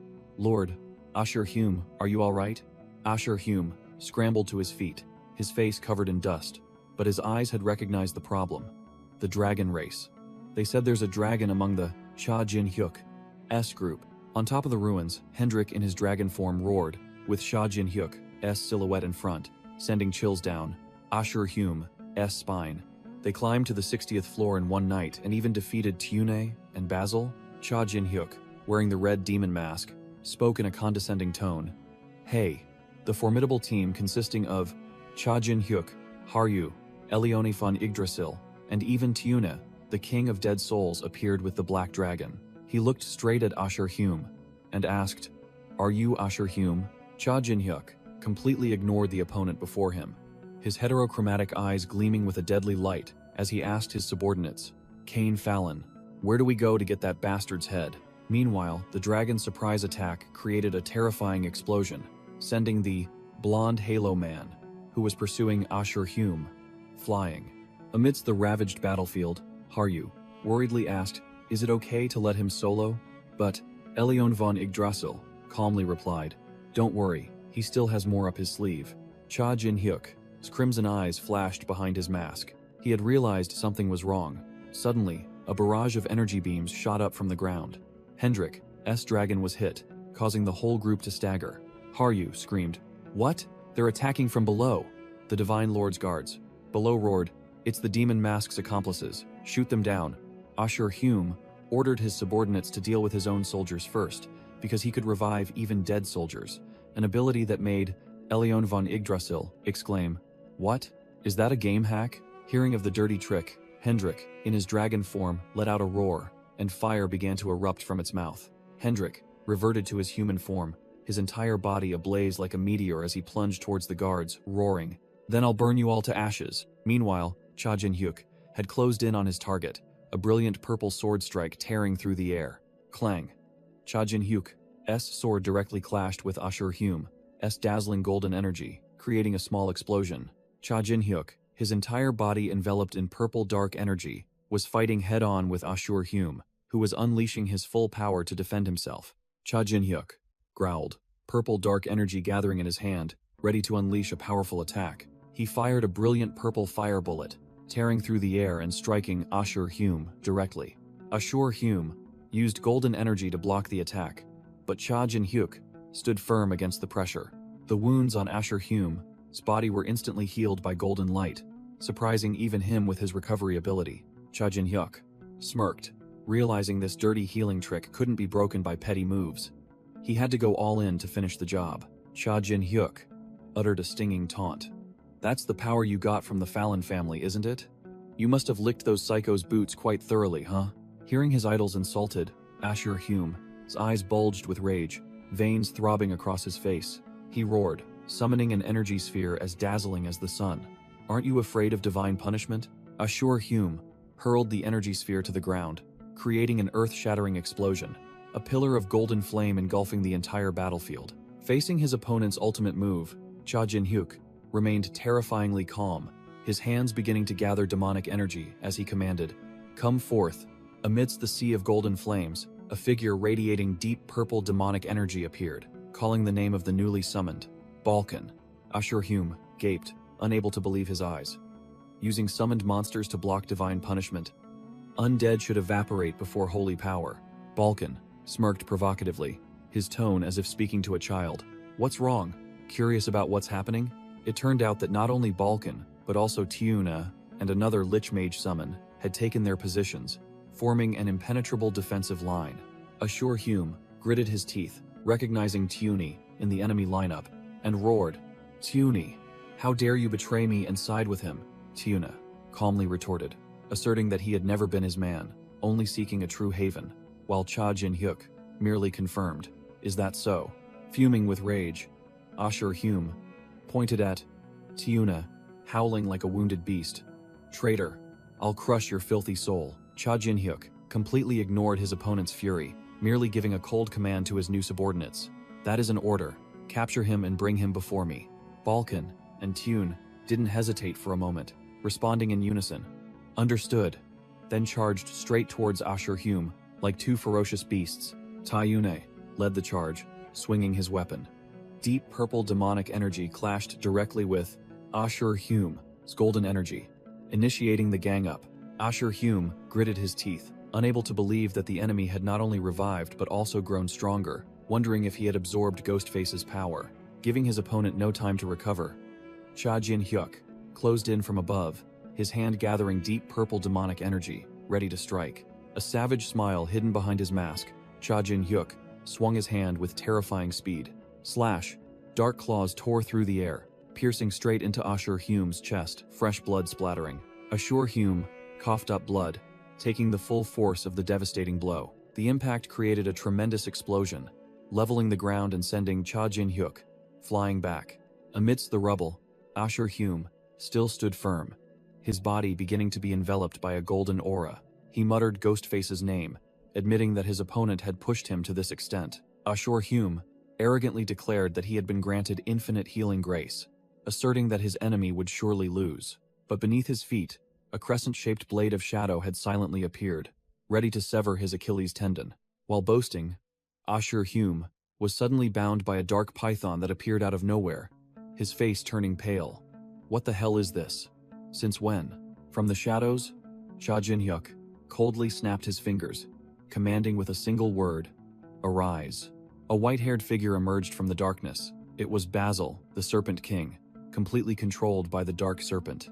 Asura broke out in a cold sweat as he recognized the familiar face, stammering, "Have you also fallen into Ghostface's hands?" Basil only responded with a savage smile, clearly ecstatic to be controlled. Wearing the demon mask, Cha Jin-hyuk roared a command to his new puppet, Basil. Upon command, Basil immediately acted, controlling the dark python to unleash a lightning strike towards Asura. Crack! The strike tore through the air, and Asura's head was gone in an instant. But Asura's headless body flared with golden flames, and he roared in defiance. "This isn't enough to stop me." Cha Jin-hyuk stood with his two subordinate king-tier challengers, Basil and Tuni, the king of dead souls.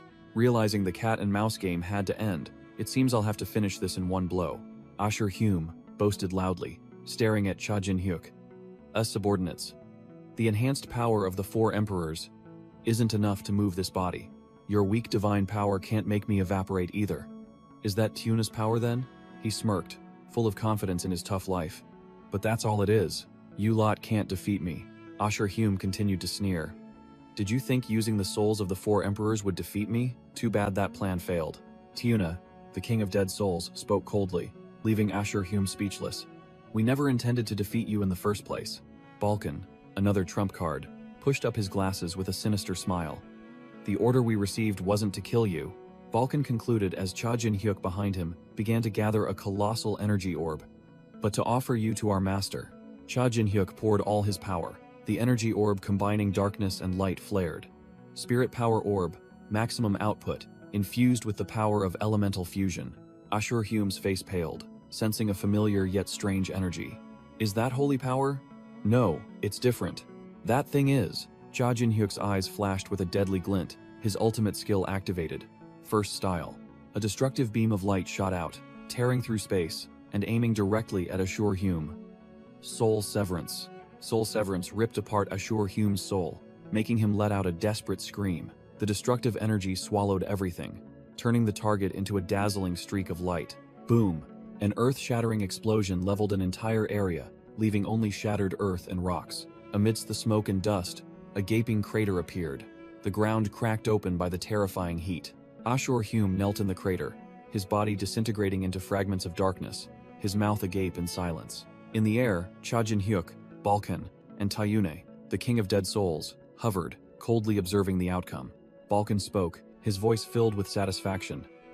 "Our first victory against them is truly an honor." Balkan chuckled gleefully. "Humph, a worthy opponent has finally appeared." But Cha Jin-hyuk brushed him off.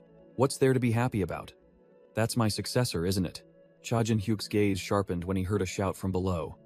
Masked demon, Hendrik, along with Elioni von Yggdrasil, Basil, and Haryu, reported from the ground. The area below has also been cleared. Cha Jin-hyuk looked down at Asura's ashes and stated bluntly, "To revive this, one would at least need to directly summon a god or demon." Haryu, still a bit bewildered, looked up and asked, "So, we've stopped it then?" Balkan hovered beside him, wondering about Cha Jin-hyuk's plan. Destroying the sprout? Cha Jin-hyuk smirked under his mask, his voice triumphant. "Yes, we've finally secured our first victory." Elsewhere, a black-haired man with a smug smile commented on the enemy. Before, they could always claim to be ambushed, but today, they got completely owned despite making the first move. The black-haired man carried a blonde man on his shoulder, who was also smirking, clearly a dangerous duo.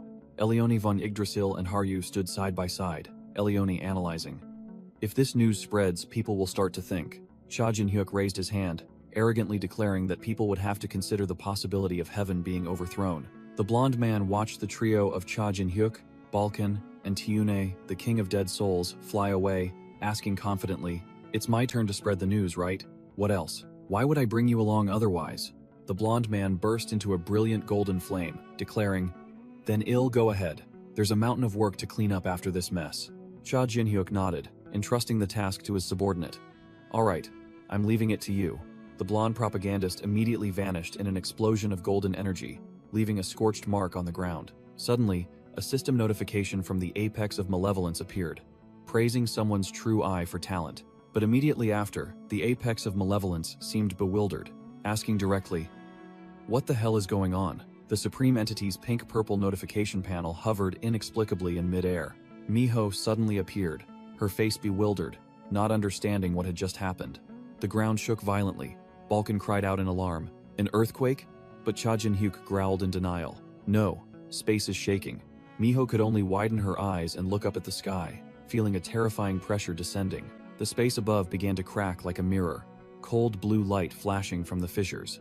A dazzling point of light appeared at the epicenter of the spatial rupture, signaling an overwhelming presence about to descend. Crash! A colossal pillar of light descended directly from the sky, tearing through the entire map. Amidst the dazzling light, 3 figures were thrown back, screaming, "The sky is torn! What kind of monstrous light is this?" Cha Jin-hyuk gritted his teeth, realizing the problem was even more severe. It's not the sky, but an entire layer of space that's been shattered. Hendrik, now with demonic wings, roared and spread his wings to shield Haryu and Miho. "Get down, it's broken through." The King of Dead Souls, now a subordinate, pointed forward, reporting to his master with a voice full of dread. "Sir, look over there." Between the 2 pillars of light, Asura Hume's remaining ashes hovered abnormally. Suddenly, a black silhouette with glowing golden eyes emerged from the ashes, beginning its regeneration. Asura Hume's entire body was reconstructed with brilliant golden energy, and he let out an earth-shattering roar upon resurrection. A golden entity hovered in midair, exuding a terrifying pressure that made even Cha Jin-hyuk look up. Cha Jin-hyuk narrowed his eyes, recognizing it instantly. This is holy power. And this feeling. Cha Jin-hyuk's memory flashed with images of 2 individuals from years past. Cain Fallon and Carmen Fallon, those who wielded holy power. Cha Jin-hyuk smirked, the name finally appearing in his mind. Carmen. The golden entity landed on the ground, holy energy radiating from its every step, a voice affirming, "That's right, they are gods."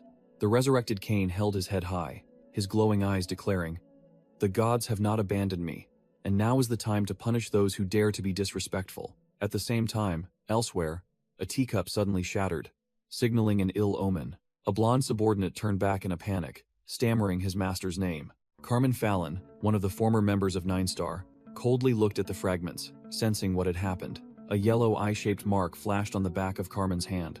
Her connection to the deceased had just been severed. Carmen smirked, her voice full of sarcasm. "Asura Hume, the fool sent to the 60th floor, seems to have been caught." The subordinate gritted his teeth, growling in anger as he recognized the enemy. "Masked demon." Carmen Fallon reassured the blonde subordinate, casually declaring that Asura was merely a special toy. She smirked, revealing her trump card. "I secretly implanted something in Asura when I shared holy power with him, as a form of insurance. If Asura is defeated, he will resurrect as a puppet wielding my power, and the masked demon will have to face Carmen Fallon herself directly." Back on the battlefield, the golden entity, the resurrected Cain, emerged from the rubble, its aura overwhelming the entire area. Behind his mask, Cha Jin-hyuk immediately recognized the sickeningly familiar energy. "This holy power belongs to Carmen?" Hendrik gritted his teeth, killing intent flaring as he recognized the enemy. 9 Star, one of the ones who killed my brother." The resurrected Cain sneered arrogantly, provoking, "Oh, you recognize Lady Carmen's warm holy power?" Cha Jin-hyuk remained silent, but the dark aura around him grew denser, his voice as cold as ice. "How could I ever forget?" His purple eyes behind the mask blazed with deadly intent, and he roared. That filthy sensation of divine power. A colossal pillar of dark purple energy erupted from Cha Jin-hyuk, stunning Cain Fallon. "What? This brat hasn't even climbed the tower for a year, yet he harbors such animosity towards Lady Carmen Fallon?" Cain Fallon unleashed his divine power, blowing away Tiyun and Balkan, and roared, demanding, "What demon are you?" Cain Fallon's stark white eyes narrowed, assessing the terrifying demonic aura confronting him. Amidst the dark storm, Cha Jin-hyuk stood tall, surging purple energy tearing apart the ground. Cain Fallon suddenly smirked, as if he had realized something. "Ah, that's right." He easily suppressed Tiyun and Balkan with divine power, sneering, "You lot can't awaken, can you?" With a condescending expression, Cain Fallon judged, "With such a power gap, failing to awaken will only bring more pain. Under the holy power, Both Tune and Balkan screamed in agony, their souls seemingly incinerated. An explosion of golden light engulfed Cha Jin-hyuk's two subordinates, seemingly ending them in an instant. Crash! A colossal dark figure in the form of a dragon demon landed directly on the battlefield, shaking the entire area. Cha Jin-hyuk's blazing red eyes in his new transformed state gleamed with deadly intent, signaling the true start of the battle. Facing Cha Jin-hyuk's dragon demon form, Cain Fallon still acted superior, boasting, "A dragon, huh? Strong, but I now wield the power of 9-star." As soon as he finished speaking, he stomped the ground, charging forward at terrifying speed. Cain Fallon closed in, unleashing a thunderous punch directly at Cha Jin-hyuk's face. He sneered, declaring that Cha Jin-hyuk's nascent imperial bloodline was nothing compared to theirs, and that he would die here. Suddenly, a pink enchantment power emanated, causing Cain Fallon's eyes to flicker. Just as he was about to deliver the finishing blow, Cain Fallon suddenly froze, his entire body stiff. "My body's movements are restricted?" He looked down in surprise, discovering a fox girl hovering, radiating a strange pink energy. Cain Fallon wondered if this two-tailed fox was a descendant of a divine beast. To possess such an overpowering, situation-reversing ability, seizing the opportunity, Cha Jin-hyuk, in his white-haired, demon-masked form, closed in from behind, raising his sword, ready to strike the immobilized enemy's nape. With sharp eyes, Cha Jin-hyuk growled, "Get lost, Carmen Fallon's puppet." Slash. Cha Jin-hyuk unleashed a strike imbued with dark energy, cleaving directly into Cain Fallon. Cain Fallon's energy body was split in two, but instead of blood, only holy light poured out. The gash immediately healed as if nothing had happened, and Cain Fallon burst into arrogant laughter. Cha Jin-hyuk was stunned, unable to believe it. "That was my full power strike. Yet he recovered instantly?" Cain Fallon puffed out his chest, boasting loudly, "Now, no attack can kill me." He raised a finger, a challenging smirk on his face. Then, "It's my turn, isn't it?" A brilliant golden orb of holy energy began to swirl, gathering at the tip of Cain Fallon's finger. Boom. He unleashed divine punishment, releasing a colossal explosion of light that swept away everything around them. Cha Jin-hyuk broke out in a cold sweat, realizing this was a bad situation, and quickly yelled, "This power is completely different from before. Everyone, run!" Haryu frantically grabbed the two-tailed fox, her voice trembling with fear as she looked towards the explosion. "Brother!" A brilliant golden destructive light shot out, dazzling a corner of the sky. The terrifying destructive force ravaged the ground, sending debris flying amidst the blinding white light. After the explosion, the battlefield was devastated, with one side bearing the aftershocks of holy light, and the other, scorched and cracked earth. Amidst the rubble, Cha Jin-hyuk slowly got up, his entire body paralyzed, bitterly realizing he had been utterly thrashed. "Damn it! My body won't move." A condescending voice rang out from ahead. "Oh, you're awake." Cain Fallon grabbed Miho by the neck and lifted her like a trophy, while Hendrik and Haryu lay unconscious on the ground, and he coolly boasted, "You came at just the right time." Cha Jin-hyuk's eyes widened, veins bulging, and he roared in furious indignation. "Miho." He glanced at the fallen Hendrik and Haryu, his heart sinking as he realized his entire team had been wiped out. Cain Fallon sneered, flatly declaring, "Your rebellion has failed, Demon Mask. The moment you dared to defy 9-star, you lost." Cha Jin-hyuk froze, sweat pouring down, his eyes hollow as he repeated the desperate question. "Lost?" Face down on the ground, Cha Jin-hyuk couldn't believe he was about to die at the hands of Carmen Fallon's minion, without even getting to touch her. "Lose to them again? I won't accept it." Cha Jin-hyuk gritted his teeth, his purple eyes blazing with extreme fury. Cain Fallon tightened his grip on Miho's neck, making her gasp for air as he snarled, "You first, you impudent spirit." Tears streaming down her face, Miho weakly cried for help in despair as the air slowly ran out. "Brother, I can't breathe." Witnessing the cruel scene, Cha Jin-hyuk let out a heart-wrenching roar. "Stop!" A dazzling pink notification window suddenly appeared before Cain Fallon, making him freeze in astonishment. The system blared. "The nine-tailed fox speaks." A surge of dark pink-purple aura erupted from Miho's body, carrying an imposing voice. "How dare you?"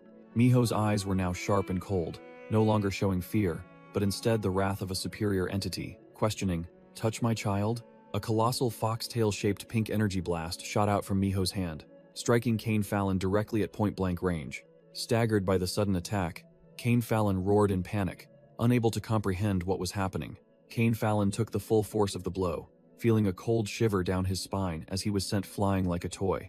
The nine-tailed fox in Miho's body smirked disdainfully, her eyes conveying, Is that all you've got? Cain Fallon roared in anger, his golden eyes blazing with fire. But facing him was the nine-tailed fox's unwavering, sharp gaze. A pink, dark energy explosion swept across the battlefield.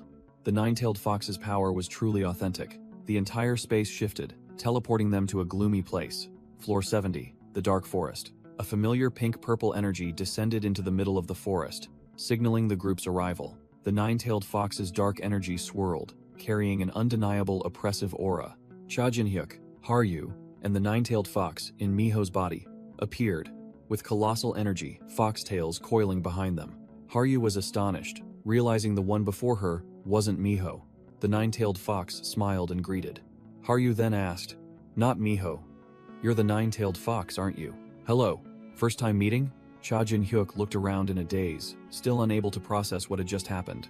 "Where am I?" The nine-tailed fox casually announced the new location was Floor 70, the Dark Forest, shocking Haryu deeply, as none of them had ever climbed that high. The nine-tailed fox explained that climbing the tower wasn't the only path. There were countless shortcuts to higher floors, but the price was not gaining stats, so they would eventually have to return to grind levels. The nine-tailed fox subtly reminded Haryu that even though she had never climbed to floor 100, she was born and raised there, making Haryu suddenly realize something. Cha Jin-hyuk and Hendrik stood in the gloomy forest, Cha Jin-hyuk wondering if this was truly the Dark Forest. Cha Jin-hyuk remarked that this was a desolate, unexplored land, filled with thick fog, and wondered why he had been brought to such an easy place to get lost. The nine-tailed fox pointed at Cha Jin-hyuk, praising his perceptiveness and realizing her intentions. "That's right. That's why this place is safe." Flick. The nine-tailed fox lightly flicked Cha Jin-hyuk's mask, startling him. The nine-tailed fox admitted she was reaching her limit, as her true form couldn't directly interfere with the world of tower climbers, and could only help the group escape through this body. All three, Haryu, Cha Jin-hyuk, and Hendrik, realized the perilous situation when the nine-tailed fox warned that this was only a temporary solution. Their enemies would soon find them and come to kill them. The nine-tailed fox looked directly at Cha Jin-hyuk, her eyes serious. "At your current rate of growth, you have no chance of winning. You need to get stronger. Faster." Cha Jin-hyuk growled, questioning her directly. "So what should we do?" "This method of getting stronger quickly that you mentioned. If it's here, then where is it?" "Sorry, time's up," the nine-tailed fox said, crossing her arms as pink energy erupted. "The rest, you'll have to hear from him here." The nine-tailed fox winked meaningfully, bidding a sweet farewell. "See you later, darling." "Wait! Hold on!" Cha Jin-hyuk lunged, trying to hold her back, but it was too late. Whoosh! The nine-tailed fox's body dissolved into streaks of pink energy, leaving only a small white fox falling. The small fox, Miho, fell helplessly through the air.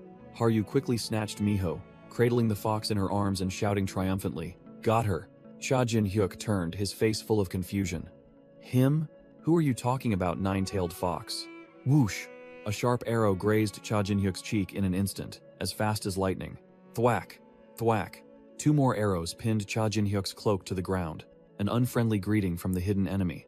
A squad of dark elf archers suddenly appeared from the shadows, their leader growling, "Who dares trespass into our dark forest?" The white-haired female archer drew a sharp arrow, her red eyes filled with killing intent, delivering a final warning.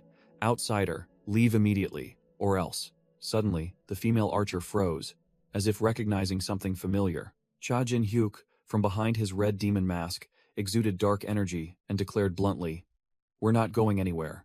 We have something to find here. Vulcan Tion." The female archer pulled down her face covering, revealing a meaningful smile. Her tone completely changed. "I didn't expect to meet you like this." Cha Jin-hyuk froze, recognizing the familiar face, while Haryu stood beside him, still bewildered. It turned out to be Elione von Yggdrasil, the dark elf, who sneered and called out his old alias. "Long time no see, Ghostface." Elione spoke, explaining the less-than-friendly greeting. "Sorry, we're still a bit sensitive to outsiders. By the way, have you gathered your forces already?" The dark elf woman smiled sadly, admitting her forces were negligible. Elione revealed that her troops were only a few dozen dark elves, their skill level just enough to guard this forest. Despite her meager forces, Elione von Yggdrasil smirked confidently.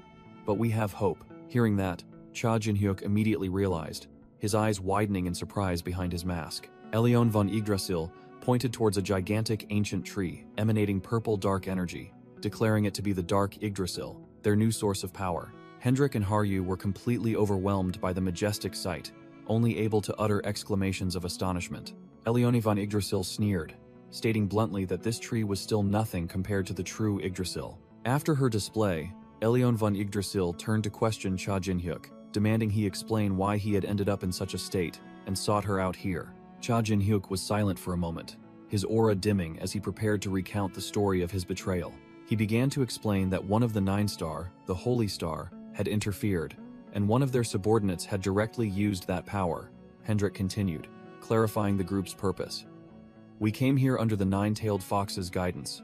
She said there's a way to counter them here. Elione von Yggdrasil's eyes widened, unable to believe that the power they were seeking was her own meager group of dark elves. Haryu bowed, her face flushed but her eyes resolute, humbling herself to plead. I know it's shameless, but please. She looked up sharply, her fiery eyes fixed on her opponent, concluding her offer.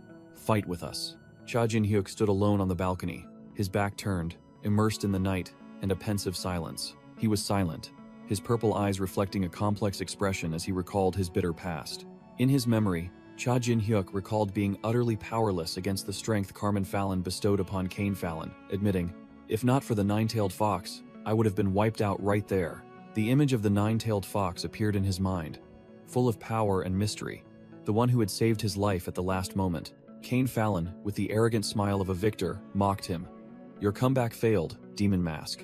Back in reality, Cha Jin-hyuk gritted his teeth, clenching his fists until veins bulged, growling bitterly. Damn it, I need more power.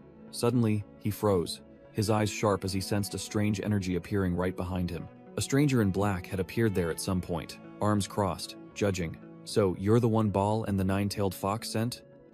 You do have some potential. Cha Jin-hyuk smirked, growling at the stranger.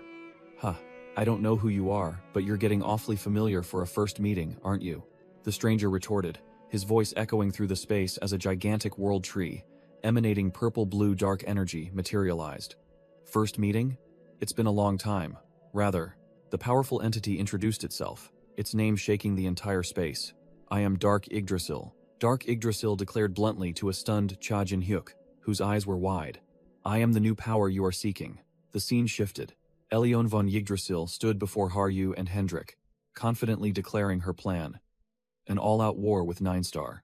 Elione flashed a warlike smile, asserting confidently, of course we'll join.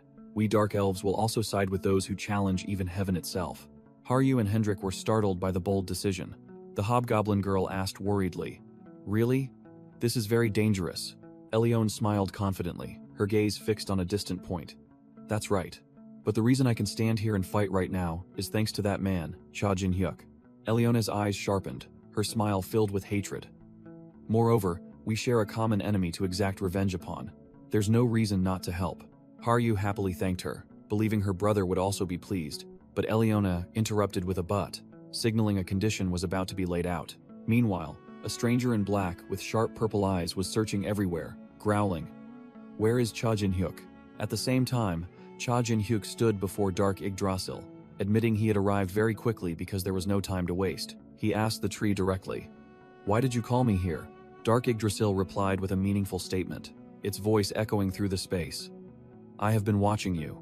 Cha Jin-hyuk smirked, sarcastically remarking that everyone who paid attention to him was abnormal, and immediately a system notification appeared.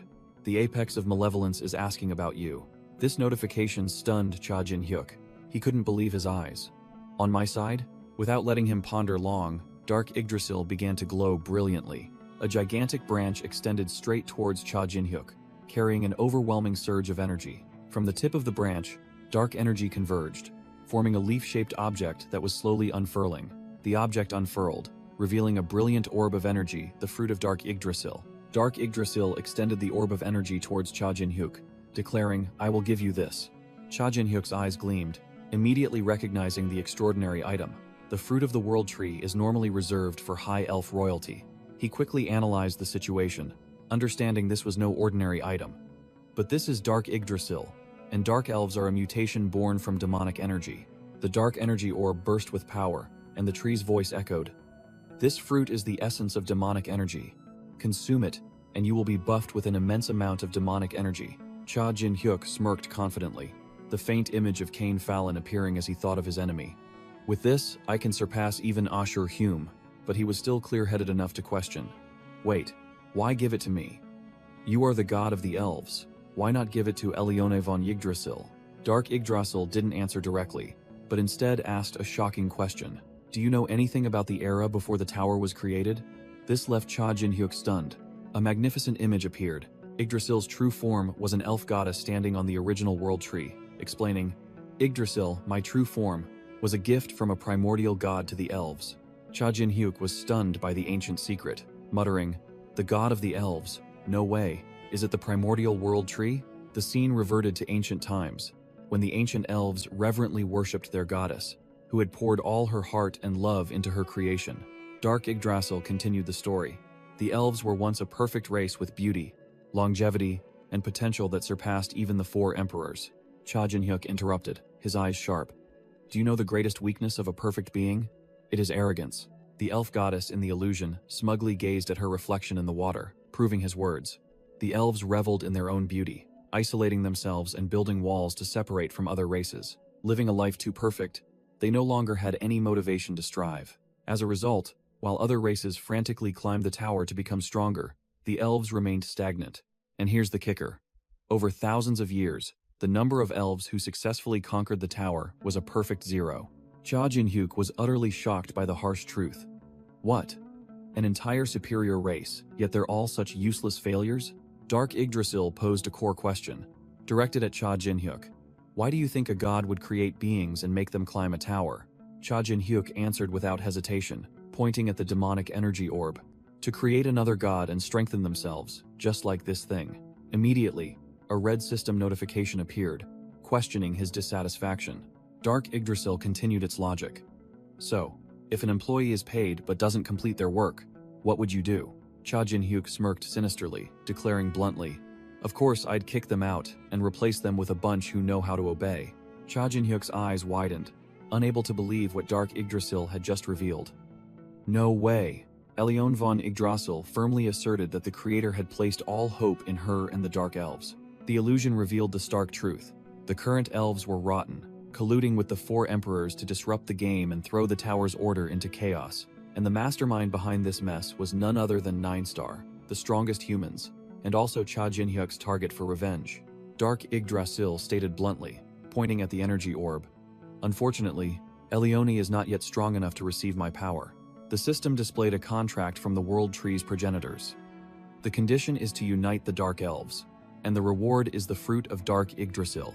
A sinister and calculating smile appeared on Cha Jin-hyuk's face. Cha Jin-hyuk didn't hesitate, reaching out to grasp the power orb, declaring it an irresistible offer. The system confirmed immediate acceptance, accompanied by a red warning. The fruit of Dark Yggdrasil contains extremely potent demonic energy. Consume with caution. Cha Jin-hyuk smirked, admitting that this energy orb was overloaded. If he consumed it raw without preparation, his body could explode from the demonic energy. Suddenly, the system announced that the World Tree's progenitors offered assistance, and a fierce surge of dark energy erupted. Immediately, dark branches from Dark Yggdrasil extended from the shadows, enveloping Cha Jin-hyuk. Numerous pitch-black branches intertwined, forming a colossal cocoon, shielding him from the outside world. Cha Jin-hyuk immediately understood. These branches would act as a filter, blocking the rampant demonic energy so his body wouldn't be destroyed. Without a second's hesitation, he pressed the energy orb directly into his chest, beginning the perilous absorption process. He summoned his two strongest subordinates, Balkan and Tayuna, and gave them orders. Cha Jin-hyuk declared that he would absorb the orb's full power and give it his all. He ordered the two, protect me during this time, until I've finished absorbing the power or until everything is over. Balkan and Tayuna immediately bowed in obedience, ready to sweep away anyone who dared to approach. Cha Jin-hyuk focused his entire mind as the colossal dark energy orb slowly integrated into his body. Meanwhile, elsewhere, Haryu was hurrying through the dark forest, following a trail. Along with two dark elf archers, Haryu ran while calling out, "Brother!" worried about where the person she was looking for had gone. Suddenly, a long-haired man in black robes appeared on the cliff, pointing forward and shouting, "Look!" Before them was a colossal purple vortex of demonic energy, swirling violently, something that hadn't been there when they arrived. Haryu froze, sweat pouring down as she felt the terrifyingly familiar surge of power. She immediately recognized it. This demonic energy definitely belongs to my brother. At the same time, a brilliant golden light exploded in the distance. The dazzling golden light enveloped the entire area, signaling the appearance of a boss-level enemy. Cain Fallon, his entire body glowing like a god, floated in the air, roaring at the two defeated Dark Elf archers. "How dare you escape divine judgment and hide here?" He gritted his teeth, his golden eyes burning with hatred, declaring he would finish off the Heaven Defier right here, right now. One of the two Dark Elf archers collapsed, groaning in pain after suffering a severe beating. Whoosh! Cain Fallon grabbed the Dark Elf by the neck, his divine power tightening around the defeated foe's throat. "Dark Elves, you guys survive thanks to the demonic energy within, don't you?" Cain Fallon sneered, his eyes full of superiority. The Dark Elf's eyes widened in horror, unable to believe the enemy had tracked them all the way here. "How did you know to come straight here?" Cain Fallon casually revealed.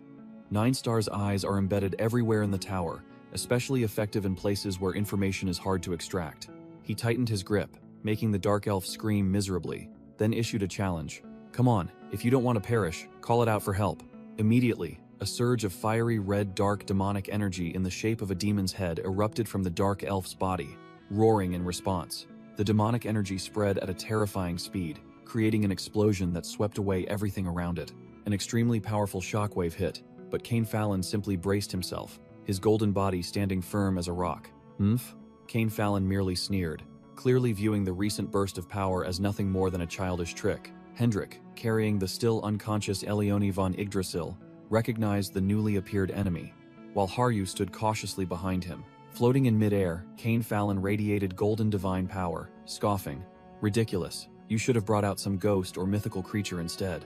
Haryu thought to herself about the two-tailed fox, still sound asleep in the basket, realizing her friend was in the process of absorbing power and unlikely to join the fight again. Hendrik looked up at the colossal dark demonic energy vortex stirring the sky, immediately recognizing the familiar aura. It's Cha Jin-hyuk's demonic energy.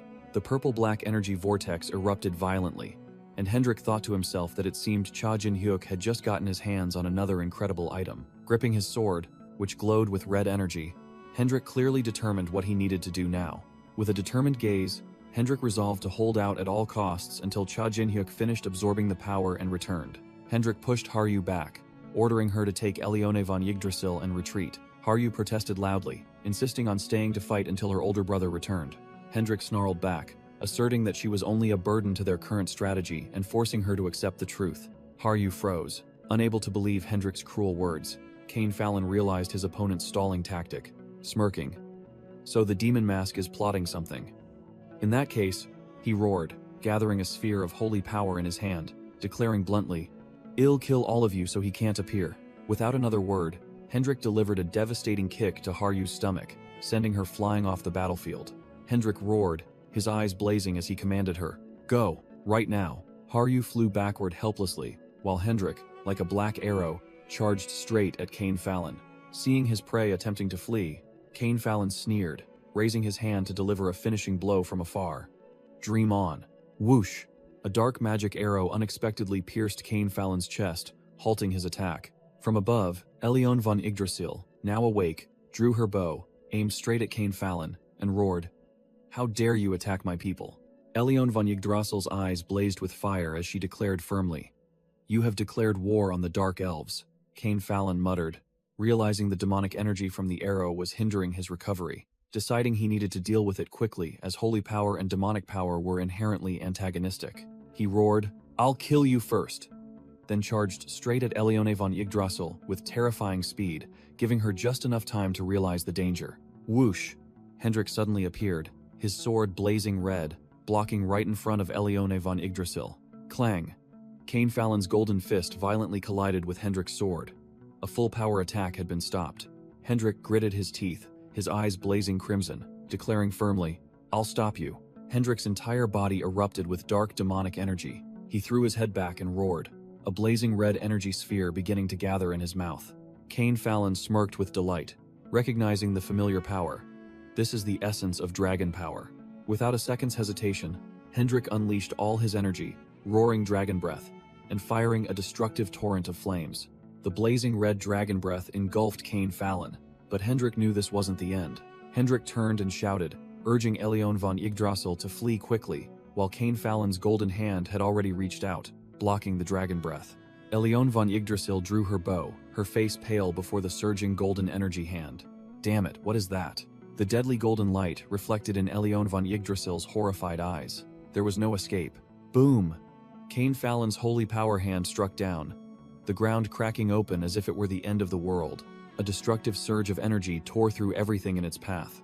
Absolute power. The earth-shattering explosion engulfed everything in blinding golden light. Thrown back by the aftershock, Elione von Yggdrasil gritted her teeth, enduring, asserting that she was the leader of the Dark Elves.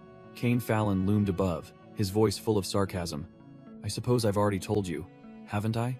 He stood tall, his body glowing golden like a god, coldly pronouncing judgment. I will kill you first. From this moment on, your fate is sealed. You who dare defy God's will.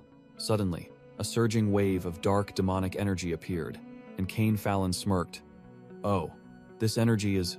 Having identified his target, Cain Fallon snarled, gathering a new energy sphere in his hand.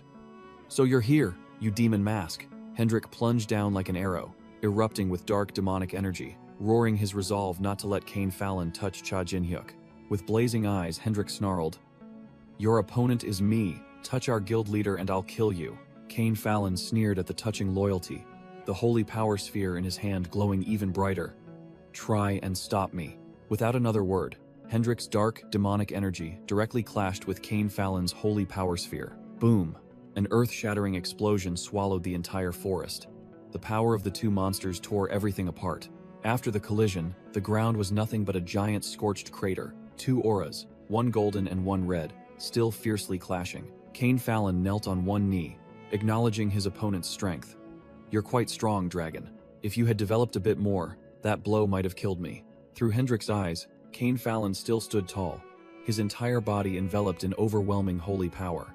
Hendrik, despite being covered in injuries, still stood upright, blood staining his mouth, but his aura undiminished. Is that all? He gritted his teeth, his eyes sharp and challenging, his voice resolute. Then come at me. I can still fight. Cain Fallon smirked, acting superior. The dragon race truly is a proud species. No, it must be because you're a dragon that you're so tough. He aimed the holy power sphere at Hendrik, his voice full of disdain, wasting a blessed body on demon mask trash. That's why you lose. Hendrik merely sneered back, his eyes sharp. Worry about your own life first. Suddenly, Haryu appeared right above Cain Fallon, her hair and eyes blazing red, swinging her sword with a chilling warning. Because it's going to hurt a lot.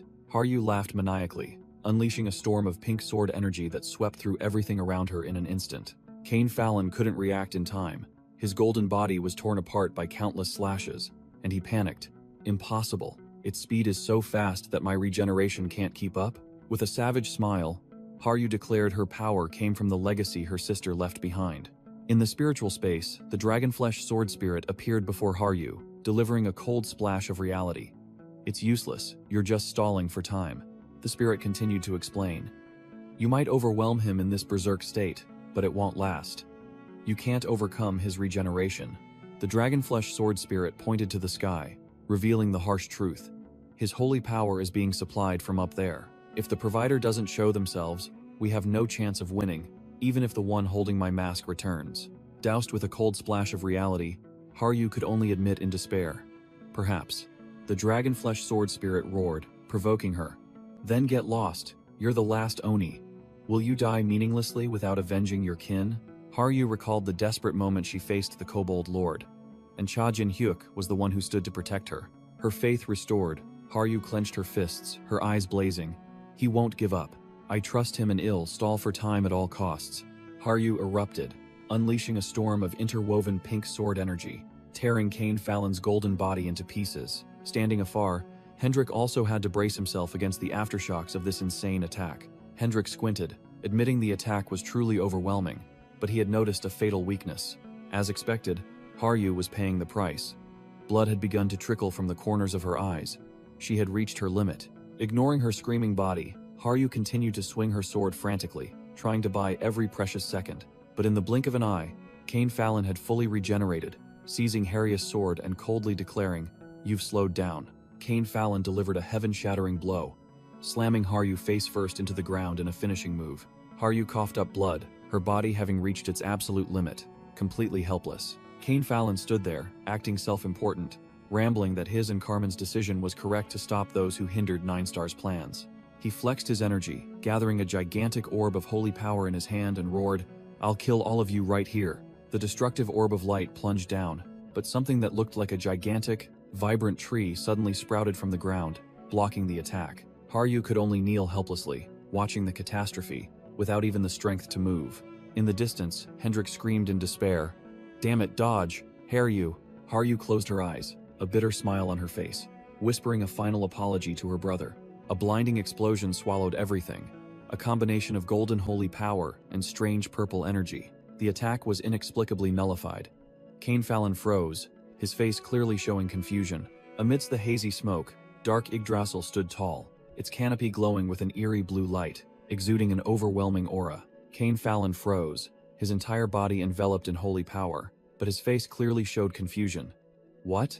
I clearly used the divine light of punishment to incinerate them." Before he could collect himself, a fist enveloped in purple dark power slammed directly into Cain Fallon's jaw, cutting short his foolish question. Cha Jin-hyuk delivered a devastating punch, sending Cain Fallon's energy body flying like a tattered toy. Dark Yggdrasil's power erupted, creating an energy vortex that swept away the remaining holy power on the battlefield. Cha Jin-hyuk smirked, dark power swirling around him. He mocked. "What happened, you ask?" A gigantic shadow mouth swallowed the last orb of light. Cha Jin-hyuk stood there, exuding an overwhelming aura. "This happened." Haryu looked up, her eyes teary, but filled with hope and joy. She called out the name of the one who had saved her in the nick of time. "Brother." Cha Jin-hyuk turned to look with a gentle yet powerful gaze, acknowledging their efforts. "Haryu, Hendrik. Well done." His gaze immediately turned icy as he glanced at the enemy's residual energy. He clicked his tongue in annoyance. "Tisk. That persistent bastard." Cha Jin-hyuk, now wearing a demon mask, summoned two formidable subordinates, Balkan and Taiyun, then ordered, "Take them to safety." Standing on a gigantic shadow entity, Cha Jin-hyuk looked down at the terrified paladin below, causing Cain Fallon to stammer. "What did you do?" Cain Fallon broke out in a cold sweat, feeling the enormous, repulsive, demonic power erupting before him. Without bothering to reply, Cha Jin-hyuk shot forward like an arrow, dark power coiling into sharp tentacles, roaring, "Why don't you check for yourself?" The terrifying speed made Cain Fallon's eyes widen, and he could only utter, "Too fast." Thump! A dark blow slammed directly into him. Cain Fallon could only let out a cry of pain. Cha Jin-hyuk transformed into a vortex of shadows, sending Cain Fallon's golden body spinning like a top, giving him no chance to resist. In the nick of time, Carmen Fallon appeared, reaching out desperately, trying to intervene in the battle. Carmen Fallon was horrified to realize a large amount of her divine power was suddenly being drained, while Cain Fallon also panicked as he felt himself being absorbed. Cha Jin-hyuk unleashed a series of dark slashes, tearing apart Cain Fallon's energy body, making him scream. Where did he get such powerful demonic energy? Cain Fallon screamed in despair, his golden body cracking but still defiant. "It's useless. Even if you tear me into 100 pieces, ill." But before he could finish, Cain Fallon's energy body shattered into pieces under the overwhelming dark power. Cha Jin-hyuk coldly delivered a kick, dark energy exploding to send Cain Fallon's remnants flying. Cha Jin-hyuk smirked, revealing the plan. "I know. You'll revive continuously, but each time, Carmen will have to expend a large amount of divine power." He explained his trump card, the Shadow Devourer, an entity created from his own soul and demonic power, with insatiable greed. With that, Cha Jin-hyuk grabbed the newly regenerated Cain Fallon by the neck, his eyes devoid of emotion. He continued his lecture. "In other words, it can tear you apart and devour you alive repeatedly until it drags that hag Carmen, who's connected to you, down here too." Cain Fallon completely collapsed, his voice trembling in fear. "No. No." He screamed in despair, pleading with Carmen Fallon. "No, Lady Carmen. Stop. You must stop transferring power to me." Cha Jin-hyuk's purple eyes flashed with absolute coldness. "It's too late." Cha Jin-hyuk growled his command, and the Shadow Devourer opened its gigantic maw, beginning to devour Cain Fallon's dazzling golden divine power.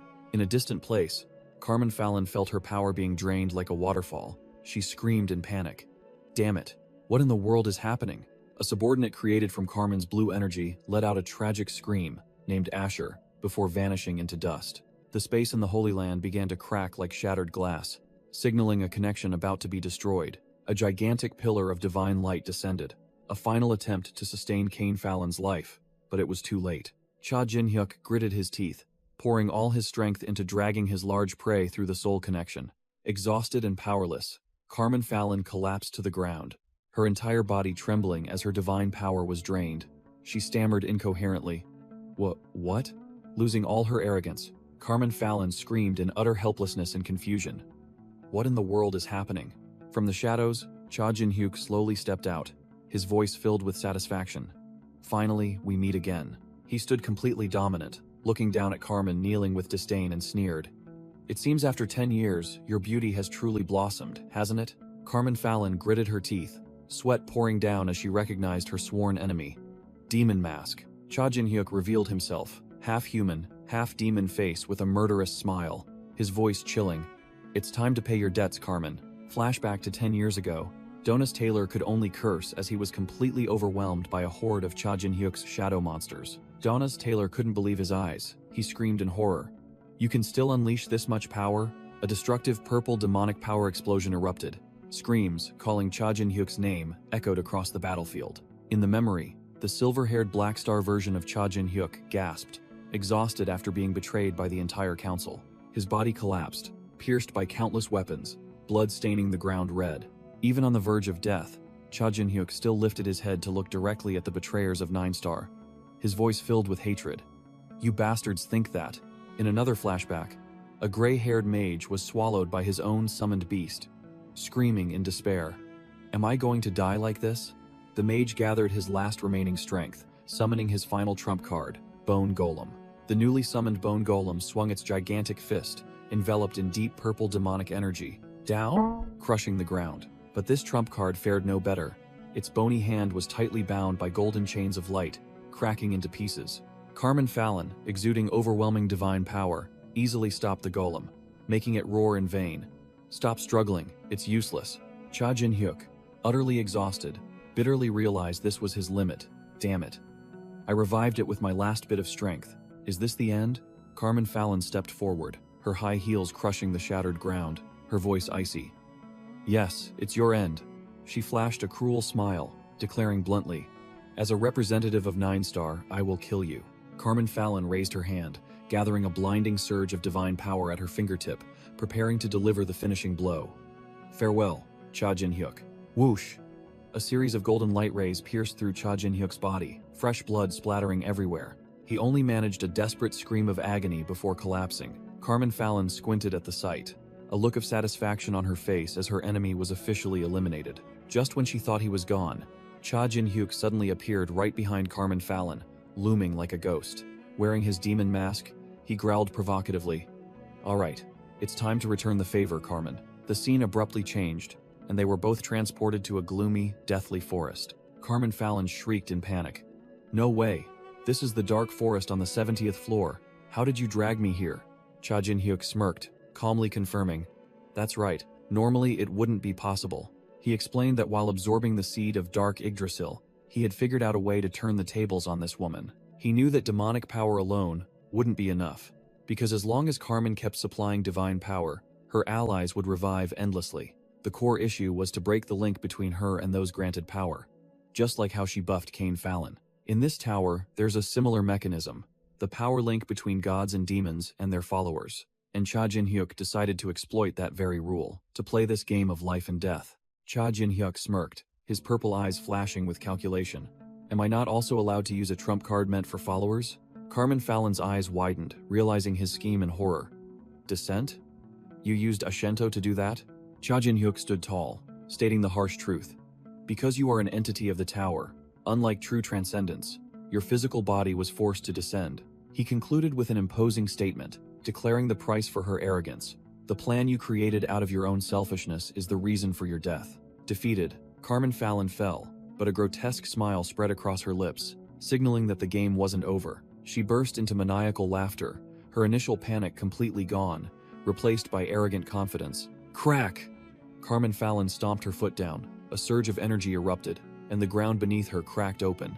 She stood up, her entire body enveloped in golden divine power, her voice full of disdain. You think you can defeat me? You're sorely mistaken. A rookie who hasn't even climbed a quarter of the tower. Carmen Fallon's crimson eyes gleamed with malice as she raised her hand in challenge. "I'll show you." Energy violently erupted around Carmen Fallon, and she roared, the true level of someone who has climbed to the higher floors. The moment she finished speaking, Carmen Fallon's divine power suddenly went chaotic, shooting out uncontrollably in all directions. Fresh blood suddenly gushed from her eyes and mouth, her once arrogant face instantly contorted. Carmen Fallon staggered, unable to stand, and she exclaimed in horror, "What? I can't stand up." Suddenly, a devastating kick from above struck Carmen Fallon's face. Cha Jin-hyuk appeared from thin air, delivering a powerful spinning kick that disfigured her face in an instant. She was sent flying like a bullet, face planting into the ground. Cha Jin-hyuk landed lightly and sneered. "Looks like you hit your head when you fell. Did you forget?" He stood there, watching her bound by red penalty effects, his voice full of contempt. "This is the 70th floor, where the penalties of hundreds of floors will apply to you. Truly foolish to dare use power recklessly here." Carmen Fallon looked up, eyes wide, with only one thought in her mind. What? What is this familiar feeling? She stared at Cha Jin-hyuk's back, his glowing purple eyes in the darkness sending a chill down her spine. Those eyes, of someone I've never met. A massive, deathly purple dark power erupted from behind Cha Jin-hyuk, silencing Carmen Fallon, who lay flattened on the ground, with sheer terror. Cha Jin-hyuk, in his white-haired, hooded form, smirked grotesquely as the purple dark power surged, while Carmen Fallon could only stare in horror from below. Overwhelmed by the oppressive aura, Carmen Fallon gritted her teeth, snarling, "I'm going crazy." She furiously unleashed a maximum surge of blazing golden divine power, screaming, "Don't look at me with those eyes." Cha Jin-hyuk stood still. A gigantic demonic mouth-shaped shadow opened from his demonic power, ready to swallow the attack. Carmen Fallon's divine power was completely devoured by the dark maw. Not a single drop left, utterly nullified. Carmen Fallon couldn't believe her eyes, her face paling in shock. "It absorbed my attack?" Instantly, Cha Jin-hyuk hovered directly above her, his cold purple eyes looking down at the defeated opponent who was gazing up in despair. He channeled all his dark power into his fist, the thick purple energy condensing, ready for a finishing blow. Cha Jin-hyuk unleashed the Godfall strike, a destructive explosion of purple energy erupting at the point of impact. In a black and white panel, Carmen Fallon's figure was sent flying like a torn puppet at the epicenter of the explosion. Carmen Fallon, her hair disheveled, looked up at Cha Jin-hyuk, who hovered amidst a torrent of deep purple demonic power, his aura like that of a demon god. The saintess writhed, her body cracking under the pressure of the dark power, realizing in horror, "My body is being dissolved by demonic power? This power? It can't be." Carmen Fallon muttered in despair as Cha Jin-hyuk descended. "This power? It can only be on par with the legendary Four Emperors." Her red eyes widened, realizing she had provoked a true, genuine powerhouse.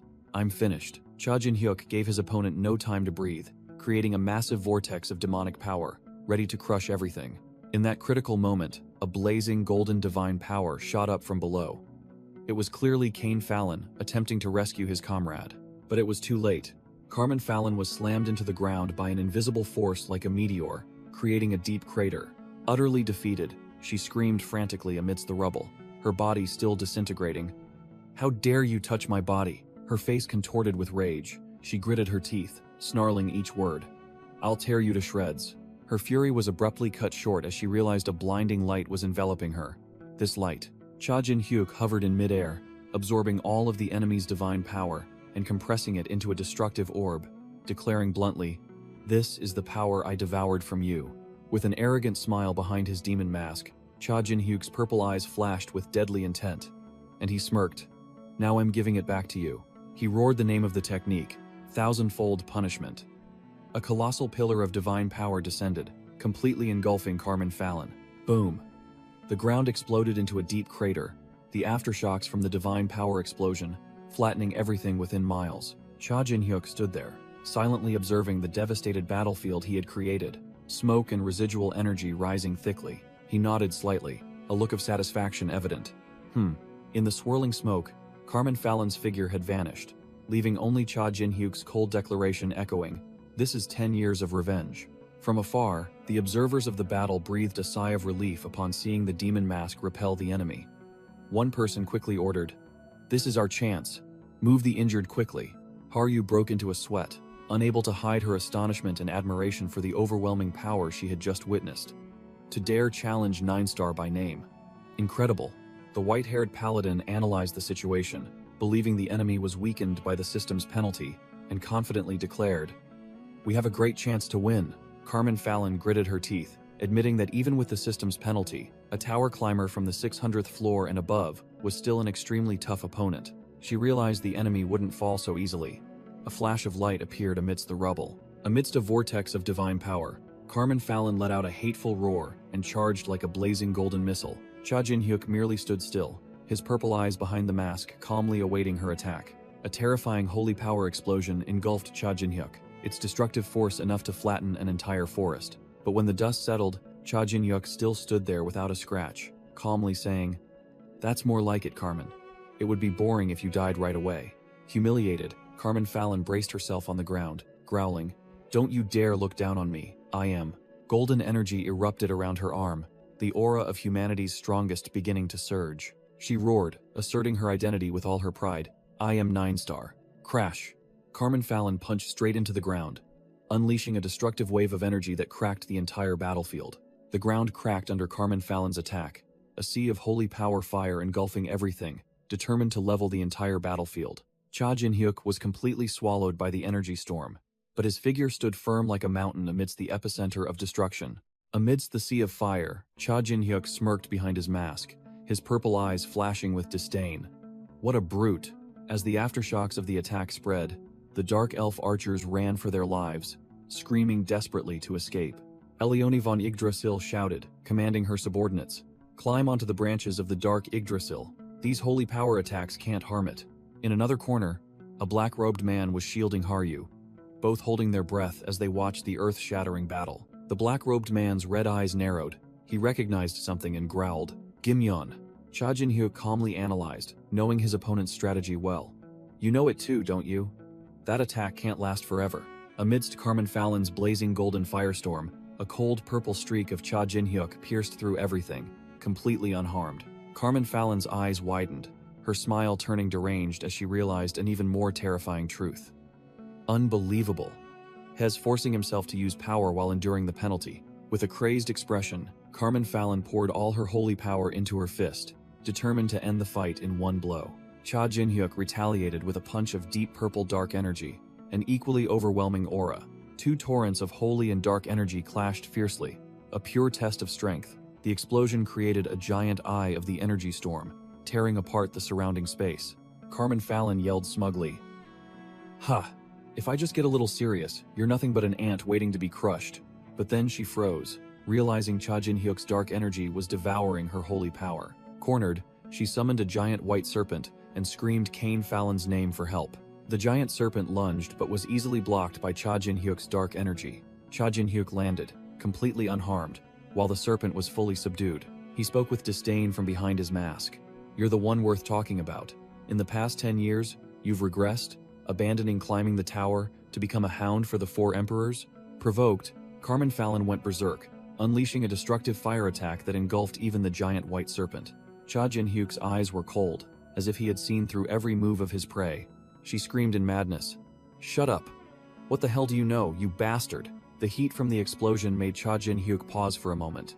The entire area transformed into a boiling sea of lava. The power of a former 9-star member was truly no joke. But to Cha Jin-hyuk, this sea of fire was merely lukewarm water. He calmly stood amidst the lava and began to lecture. No matter how strong a saintess's recovery power is, she can't ignore the tower's penalties forever. He continued to expose her fatal weakness. The more power you use, the heavier the penalty will be. And system penalty cards began to appear densely around Carmen Fallon. The penalty warning panel appeared, but Carmen Fallon growled, feigning indifference. "I know. I just need to deal with this guy. Recovering later won't be too late." She smirked with foolish confidence. She screamed, blood gushing from her mouth, her face crazed. "We're just being smart. We found a faster, easier path to become strong." Carmen Fallon roared, "Unlike a fool like you, Cha Jin-hyuk." She poured all her holy power into a massive lava attack, determined to deliver a finishing blow. Facing her ultimate move, Cha Jin-hyuk merely sneered, "Ha," with utter contempt, not even bothering to take it seriously. "Is that so?" He calmly infused his sword with purple dark magic, ready to confront her head-on. Swish!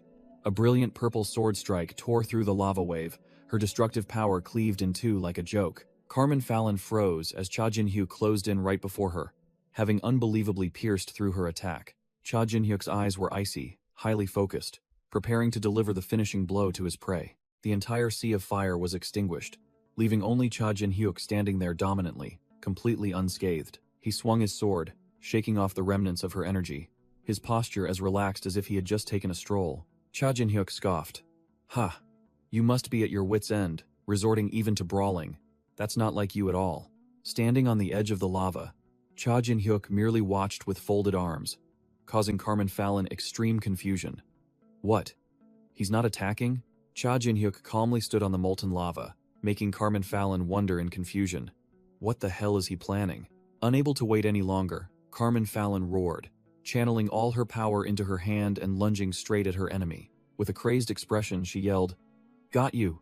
Demon mask. Carmen Fallon's fiery hand snatched Cha Jin-hyuk's mask, but his purple eyes didn't waver in the slightest. "Let's see that arrogant face of yours." Carmen Fallon ripped off the mask, revealing Cha Jin-hyuk's face. But the moment she saw his true face, Carmen Fallon's pupils constricted, her entire body stiff with shock. The demon mask shattered and flew through the air, Carmen Fallon stammering incoherently. "You." Her confidence vanished, replaced by extreme panic, as an unbelievable name surfaced in her mind. "No way. Could it be that you are truly?" Facing her horror, Cha Jin-hyuk remained silent, while Carmen Fallon screamed the name she never wanted to hear again. "Cha Jin-hyuk?" Cha Jin-hyuk casually taunted Carmen Fallon, asking how she could recognize him when both his face and voice had changed, or if it was her instinct telling her. Carmen Fallon's face swelled with anger, as she growled back, asking if he was talking about recognizing a comrade. Clearly trying to deny the truth, she completely lost control, screaming at him to stop babbling and answer her question directly. "Who the hell are you?" In response to her panic, Cha Jin-hyuk merely smirked, a supremely arrogant smile on his face. He stood tall, demonic energy swirling around him, proudly confirming his identity. "That's right.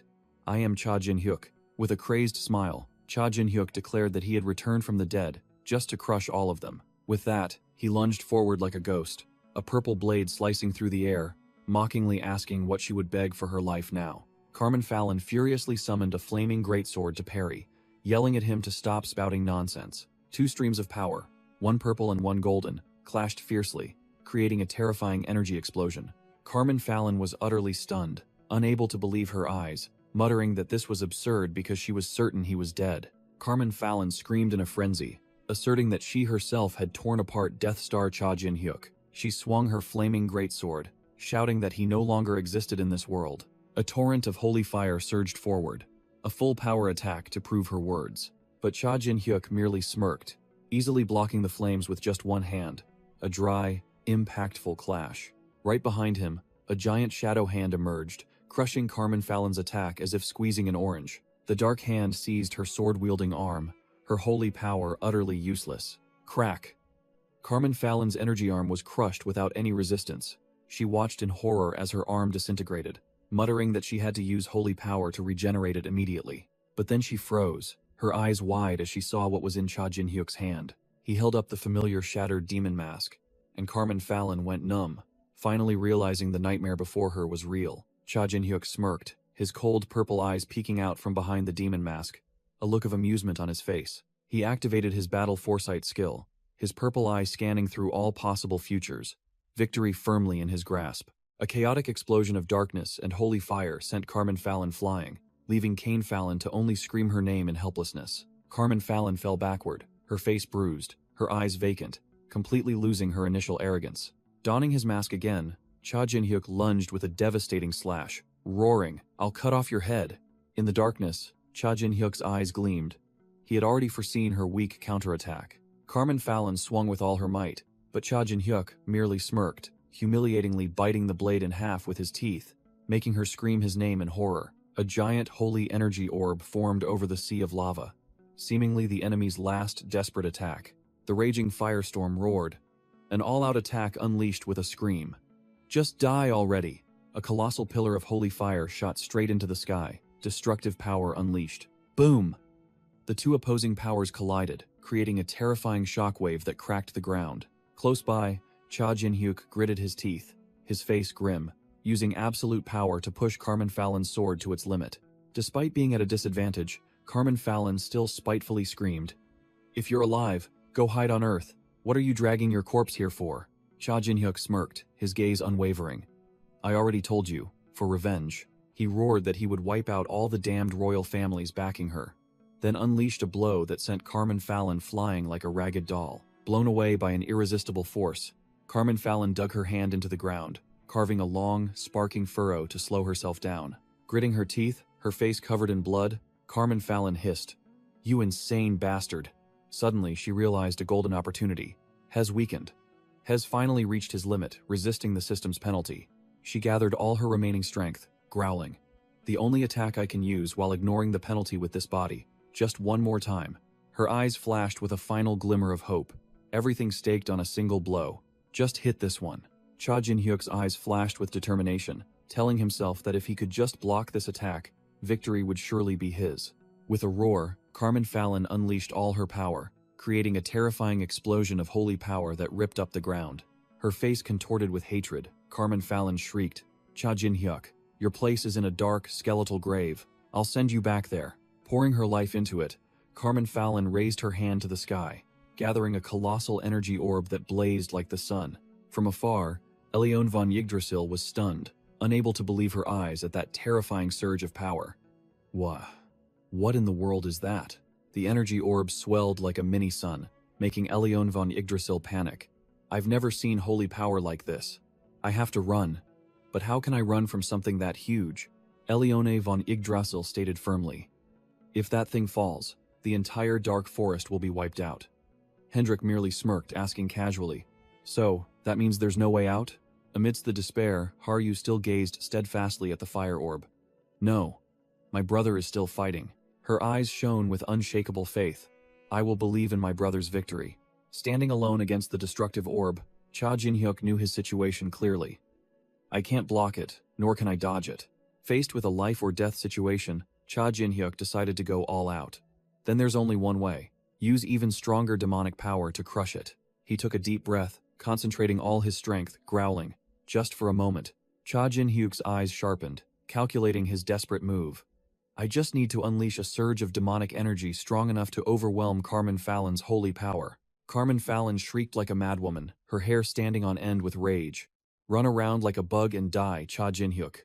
But instead of fleeing, Cha Jin-hyuk charged straight into the colossal energy orb like a black arrow. Carmen Fallon was stunned, unable to believe her eyes. "What?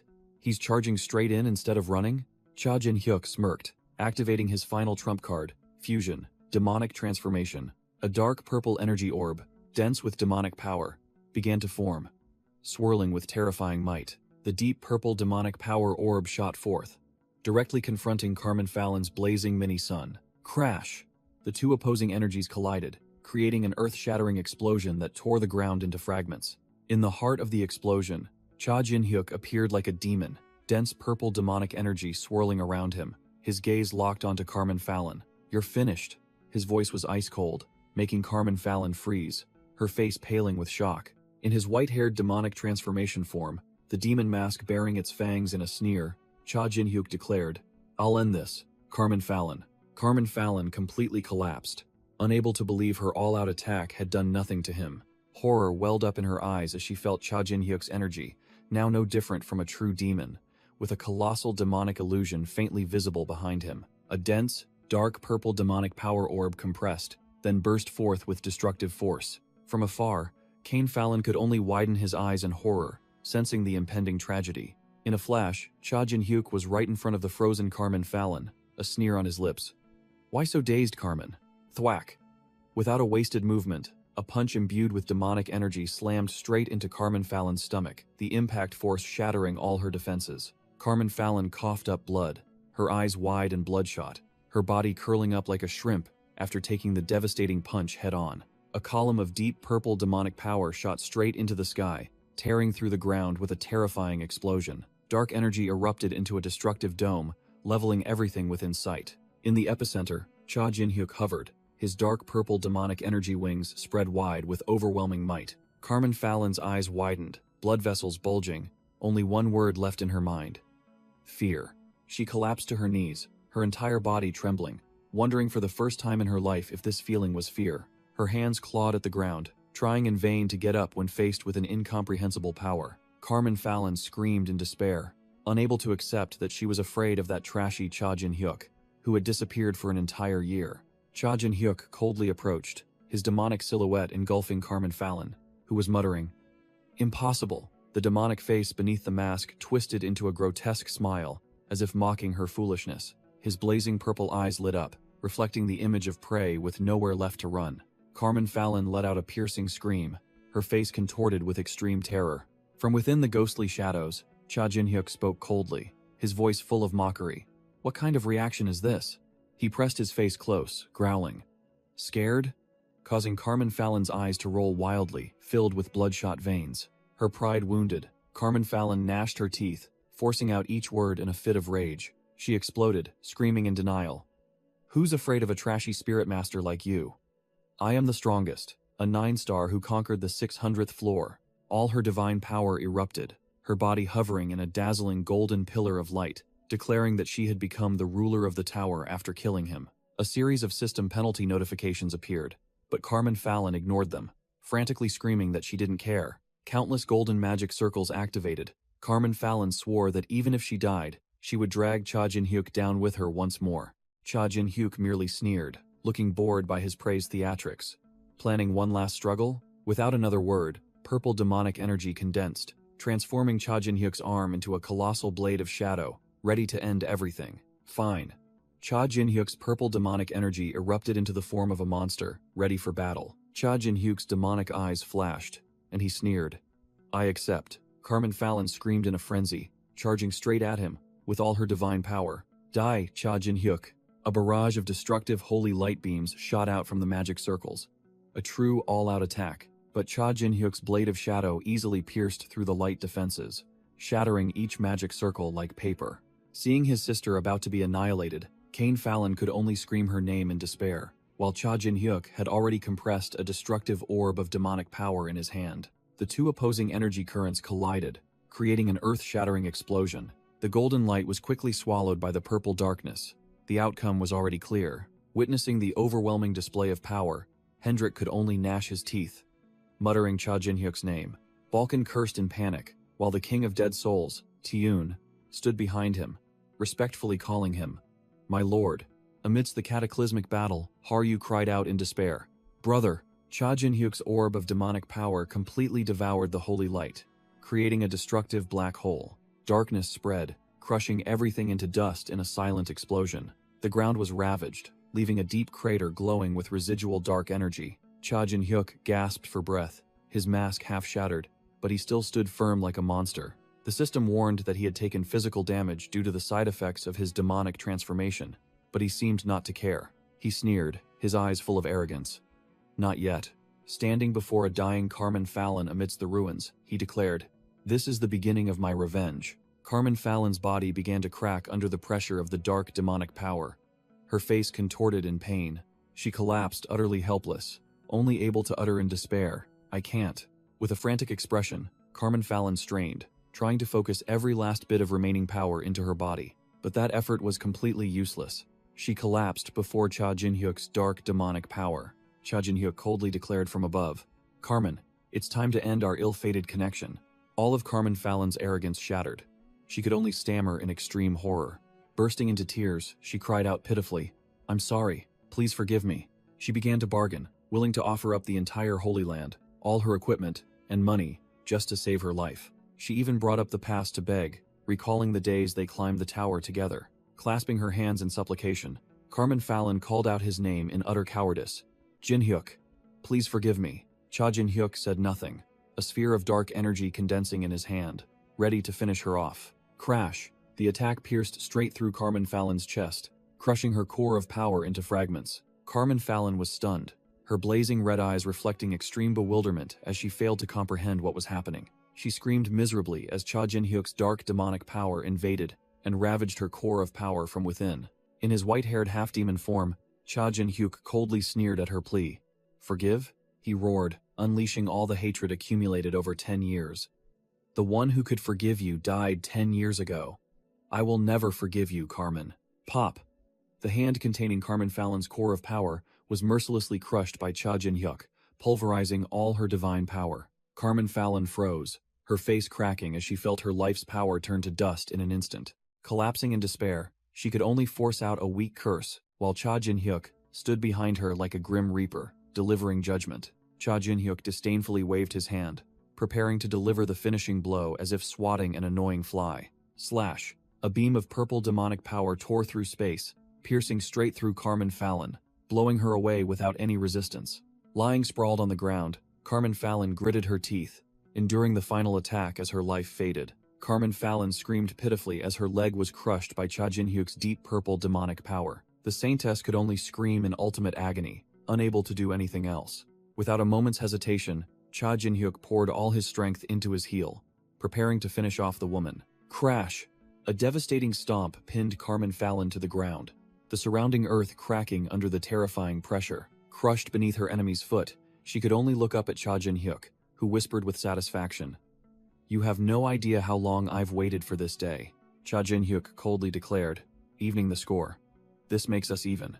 We've both killed each other once." Seeing a glimmer of hope, Carmen Fallon frantically bargained, begging to be allowed to live as a soul soldier for him to command as he pleased. But Cha Jin-hyuk indifferently recalled his ironclad resolve after being ambushed by the Nine Star and having to climb the tower from the beginning again. In his flashback, he gritted his teeth and swore, "I won't turn you into summoned soldiers.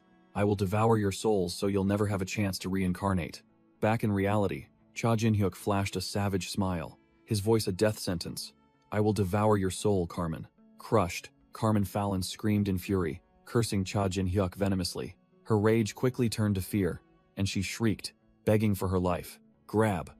Without another word, Cha Jin-hyuk's dark hand seized her head. In her final moments, Carmen Fallon desperately screamed Kane's name as a last resort. Cha Jin-hyuk stood up, his entire body erupting with dark power after finishing off his enemy. He clenched his fist, and a stream of turquoise soul energy was forcibly ripped from Carmen's dead body. Carmen Fallon's soul was dragged out, screaming in agony as it was torn apart.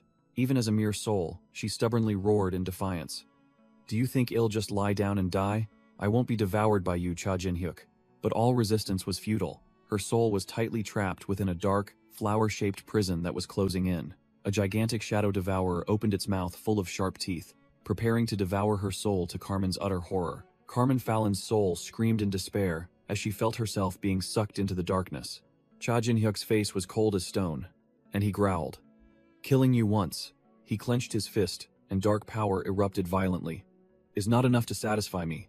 At Cha Jin-hyuk's command, Carmen Fallon's soul was crushed amidst heart-wrenching screams. Her hateful scream of Cha Jin-hyuk's name was the last sound before she was completely devoured by the dark power. After devouring the enemy's soul, Cha Jin-hyuk's gigantic shadow monster retreated, leaving behind a devastated battlefield. The system announced the end of the demonic transformation, all stats returning to normal as the layer of dark energy began to dissipate. The white-haired half-demon form disintegrated, the mask shattering, revealing Cha Jin-hyuk's true appearance with black hair. The last fragment of the one-horned demon mask fell to the ground, signaling the end of the battle. Cha Jin-hyuk gasped, his face haggard, but a part of his revenge was complete.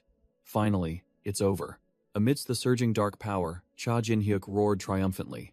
"I've finally gotten my revenge, you treacherous bastards." His curse, "You bastards," echoed, absorbed and amplified by a gigantic, dark Yggdrasil. As soon as the high wore off, Cha Jin-hyuk began to sway, sweating profusely, realizing something was wrong. Cha Jin-hyuk's purple pupils contracted as he realized the price of power, the side effect of demonic transformation. "I can't move." Just as his weakened body was about to collapse, his teammates' arms caught him in time. It turned out he wasn't alone. An elite squad consisting of Haryu, a long-haired man, a goatee man, and a masked figure, had appeared to provide support. The goatee man chuckled, acknowledging Cha Jin-hyuk's strength but not forgetting to tease. "You actually did it. What a daredevil." The long-haired man smirked arrogantly, keeping score. "One down, 7 more to go, right?" Haryu smiled brightly, her small horns looking adorable. "Congratulations, big brother."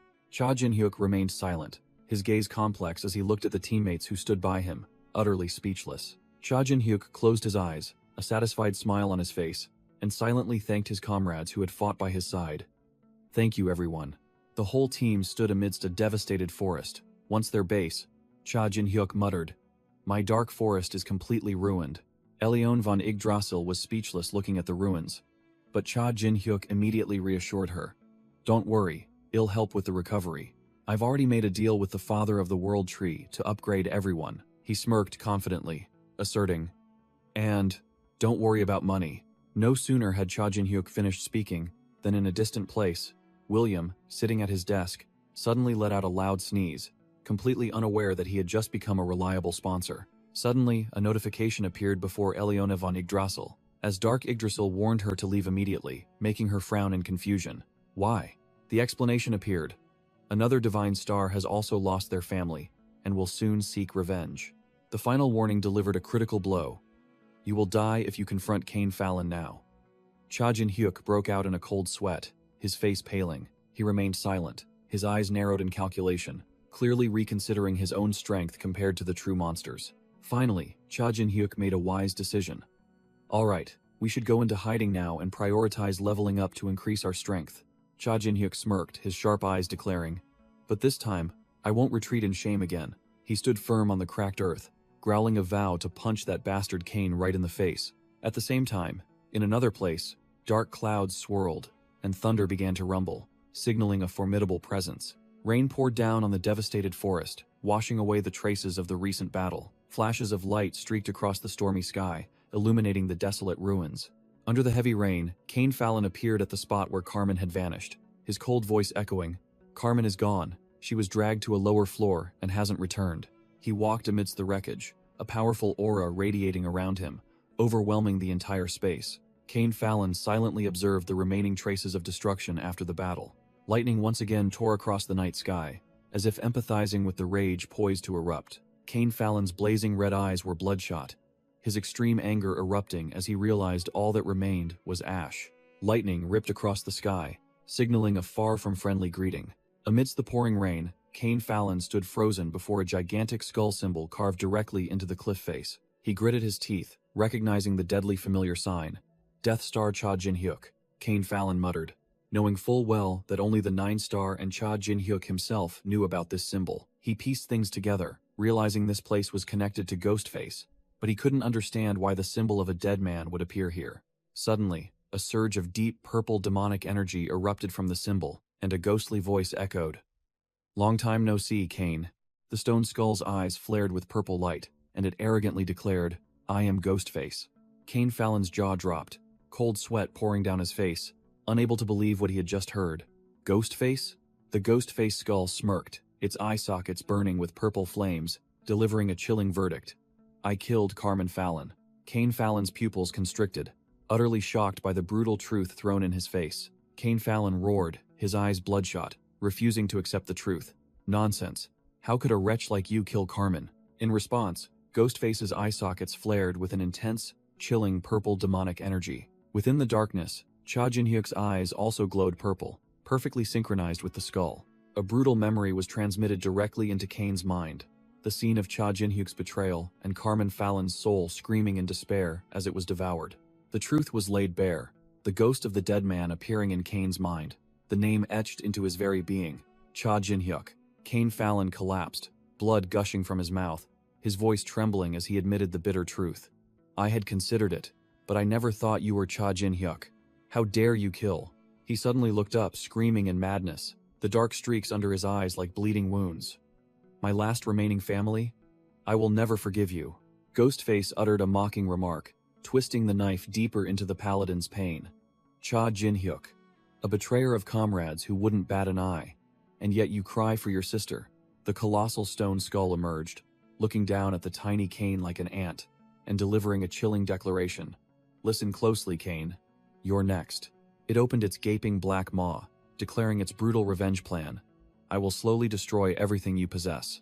Cain Fallon furiously roared, "Shut up!" and unleashed an incredibly powerful holy power explosion directly at Ghostface, shaking the ground. Ghostface remained unmoving like stone, its purple eye sockets flashing with contempt, uttering a spine-chilling phrase, "Just you wait." Shocking news was confirmed. Carmen of 9-star had officially perished at the hands of Ghostface, her soul vanishing into oblivion. This news spread like a storm, shaking the entire tower, and the town residents poured into the streets to celebrate, their cheers resounding loudly. The crowd buzzed with discussion. One muscular man couldn't believe Ghostface was so formidable, while another suggested it was simply because 9-star was too weak. At a hunting ground, a stranger roared, "You bastards!" then stomped his foot forcefully on the ground, showing his fury. A squad of gleaming, golden-armored knights appeared, arrogantly declaring this a hunting ground controlled by the Holy Kingdom. The commander pointed his spear at the massacred trolls, ordering the stranger to leave immediately. The blood-soaked axe halted, its owner showing doubt upon hearing the name Holy Kingdom. A warrior with a top knot, his face covered by a red bandana, sat casually atop a pile of monster corpses, smirking as he retorted, "You think that name holds any weight in this tower?" The Holy Kingdom knights glared. "How dare you? Dare not retreat upon hearing the name of the Holy Kingdom." A bald man with black streaks on his face, identifying himself as guild leader Ainoa, stepped forward and warned, "Your bravery will be your grave." Ainoa's eyes glowed brightly, and he imperiously ordered, "Retreat now, or else." The axe-wielding warrior merely smirked, uttering a concise reply, "Ridiculous." He stood tall, pointing directly at Ainoa and the soldiers. "Your master just bit the dust, and you still plan to act high and mighty here? We have no obligation to obey you." The warrior's bloodshot eyes flared with killing intent, and he growled, "We will protect our own interests." With that, the leader swung his axe, shouted, "Attack!" and his masked minions charged forward like a black flood. A Holy Kingdom knight froze, his voice trembling. "What the hell? They're not backing down." Ainoa broke out in a cold sweat, trying to calm his panicked soldiers. "Don't panic. They're just a bunch of street-level nobodies." The warrior swung his axe, roaring a final, sarcastic remark. "A good-for-nothing who wants a seat at 9-star's table dares to talk big." Clang! The axe-wielding leader arrogantly blocked Ainoa's sword strike with his bare hand. So much for the Holy Kingdom guild leader's skill. Having lost a 9-star member, the Holy Kingdom faction immediately fell from grace, no longer possessing enough authority to intimidate other guilds, and starting to be encroached upon by the surrounding small fry. Furthermore, a new power known as the Celestial Challengers began to act in the shadows, ready to overthrow the old order. A hand posted a new wanted poster on the wall, signaling that a bloody hunt was about to begin. A few months later, wanted posters for Ghostface were plastered everywhere. Cha Jin-hyuk's new name had become a terror throughout the tower. Town residents gathered before the wanted board, whispering about how Ghostface and his accomplices still hadn't been caught after causing such an earth-shattering commotion. On the wall was a collection of formidable bounties: Dragon Swordsman, Hendrik, the last Oni Maiden, a mythical fox, and a mysterious shadow. The entire gang had prices on their heads. Two players discussed how Ghostface's group had been silent for so long, perhaps even eliminated by 9-star. The white-haired veteran warrior smirked, asking the man in the conical hat, "But haven't you heard the rumors about Ghostface's power?" He lowered his voice, preparing to reveal a shocking secret: Ghostface's true identity. Kane Fallon growled, his eyes bloodshot, upon hearing the name Death Star. A blonde strategist from 9-star stood before a colossal device, coldly asking Kane Fallon if he believed it. The blonde man admitted it was hard for him to believe too, but still affirmed it was the truth. Kane Fallon gritted his teeth, sweat pouring down, admitting that after analyzing what remained, that Ghostface was definitely Cha Jin-hyuk. Sitting opposite him, Donis Taylor leaned back in his chair, bursting into a mocking laugh. Donis Taylor pointed directly at Kane Fallon's face, delivering a stinging taunt. "Hey, are you all right, Kane? So shocked by your sister's death that you've gone mad?" No sooner had he finished speaking than a brilliant golden holy power shot straight towards Donis Taylor. Quick as lightning, Kane Fallon grabbed Donis Taylor by the collar and lifted him, growling a warning not to speak carelessly. Donis Taylor still smirked, viewing Kane Fallon's display of power as nothing but a joke. He continued to poke at the wound. "You're just scared shitless because you're Cha Jin-hyuk's next target," making Kane Fallon's eyes turn red with rage. Kane Fallon's eyes flashed with panic. He realized he had been tricked. These bastards. They knew everything. Standing alone amidst the ruined meeting room, Kane Fallon began to break out in a cold sweat, muttering in fear, "Do they want Cha Jin-hyuk to come and kill me?" Donis Taylor lay sprawled on the floor, smirking as he revealed the brutal truth. "You're only realizing it now, Kane. The reason you and your sister Carmen became leaders is because you two held 2 of the 9 fragments of power." He continued his stinging taunt. "Now we're on equal footing." No, actually, who would follow a guy who can't even hold on to a single fragment of power? Donis Taylor pointed out that not all members being present today was proof that Kane Fallon's faction had lost all credibility. Furious, Kane Fallon slammed both hands onto the floor, and golden holy power began to leak out. He growled, killing intent, erupting, and asked the entire council, "Is this what all of you intend?" Jonas Taylor remained unfazed, continuing to provoke. "Are you going to try? Do you think a mere healer like you is skilled enough to solo one of us?" Just then, a holographic screen displayed the image of Poison King Dang Jawoon, who coldly declared, "You're finished." Another voice echoed from the holographic screen, sealing the betrayal. "We will divide your power amongst ourselves, Kane." Betrayed by the council, Kane Fallon gnashed his teeth, blaming Ghostface for everything. He furiously roared, swearing to crush Cha Jin-hyuk at any cost, even if it meant risking everything. Meanwhile, a homing pigeon soared through the city, carrying an urgent command. Feathers fell like snow, signaling that Kane's faction had officially begun its move. Receiving the news, Cha Jin-hyuk, in his Ghostface form, along with a mysterious female companion, was ready to join. "We should get started, shouldn't we?" The woman caressed the homing pigeon, confirming that Kane Fallon would do everything to eliminate both Cha Jin-hyuk and their faction. Elsewhere, William, the Gold Lich, received the news, and remarked that Kane Fallon was a stubborn man, not one to give up easily like his younger sister. He smirked, knowing full well that Kane Fallon would find it difficult to act rashly now. The reason was simple. Kane Fallon had lost all credibility with the other members of Nine Star. They would never support a fallen player. William asserted that what his faction needed was money, and they would use money to hire those strong enough to crush any attack from the Holy Kingdom. William smirked maliciously, declaring his plan. "Well, buy back the assets they've liquidated, at exorbitant prices." Elion von Yggdrasil expressed doubt, thinking that doing so would be no different than giving it away for free. But William calmly replied, "Don't worry, money is the most addictive thing in this world." William's eyes sharpened. He declared this to be the beginning of his revenge. By making his enemies addicted to money, William turned to assign tasks, calling the man in the white blazer his puppet, and Elion von Yggdrasil, the dark elf, ordering both to prepare to be busy and to return what he had invested. Elion von Yggdrasil scoffed, sarcastically remarking that she felt like she had just been bitten by a loan shark, but still confidently accepted the mission from the Gold Lich. William declared that this was only the first step of the plan. The rest would depend on other factors. The scene shifted to Hendrik and Haryu, William explaining that the success of the plan depended on the strength they had cultivated after months apart. In the vast desert, the dragon swordsman Hendrik strode powerfully, his sword in hand ready for battle.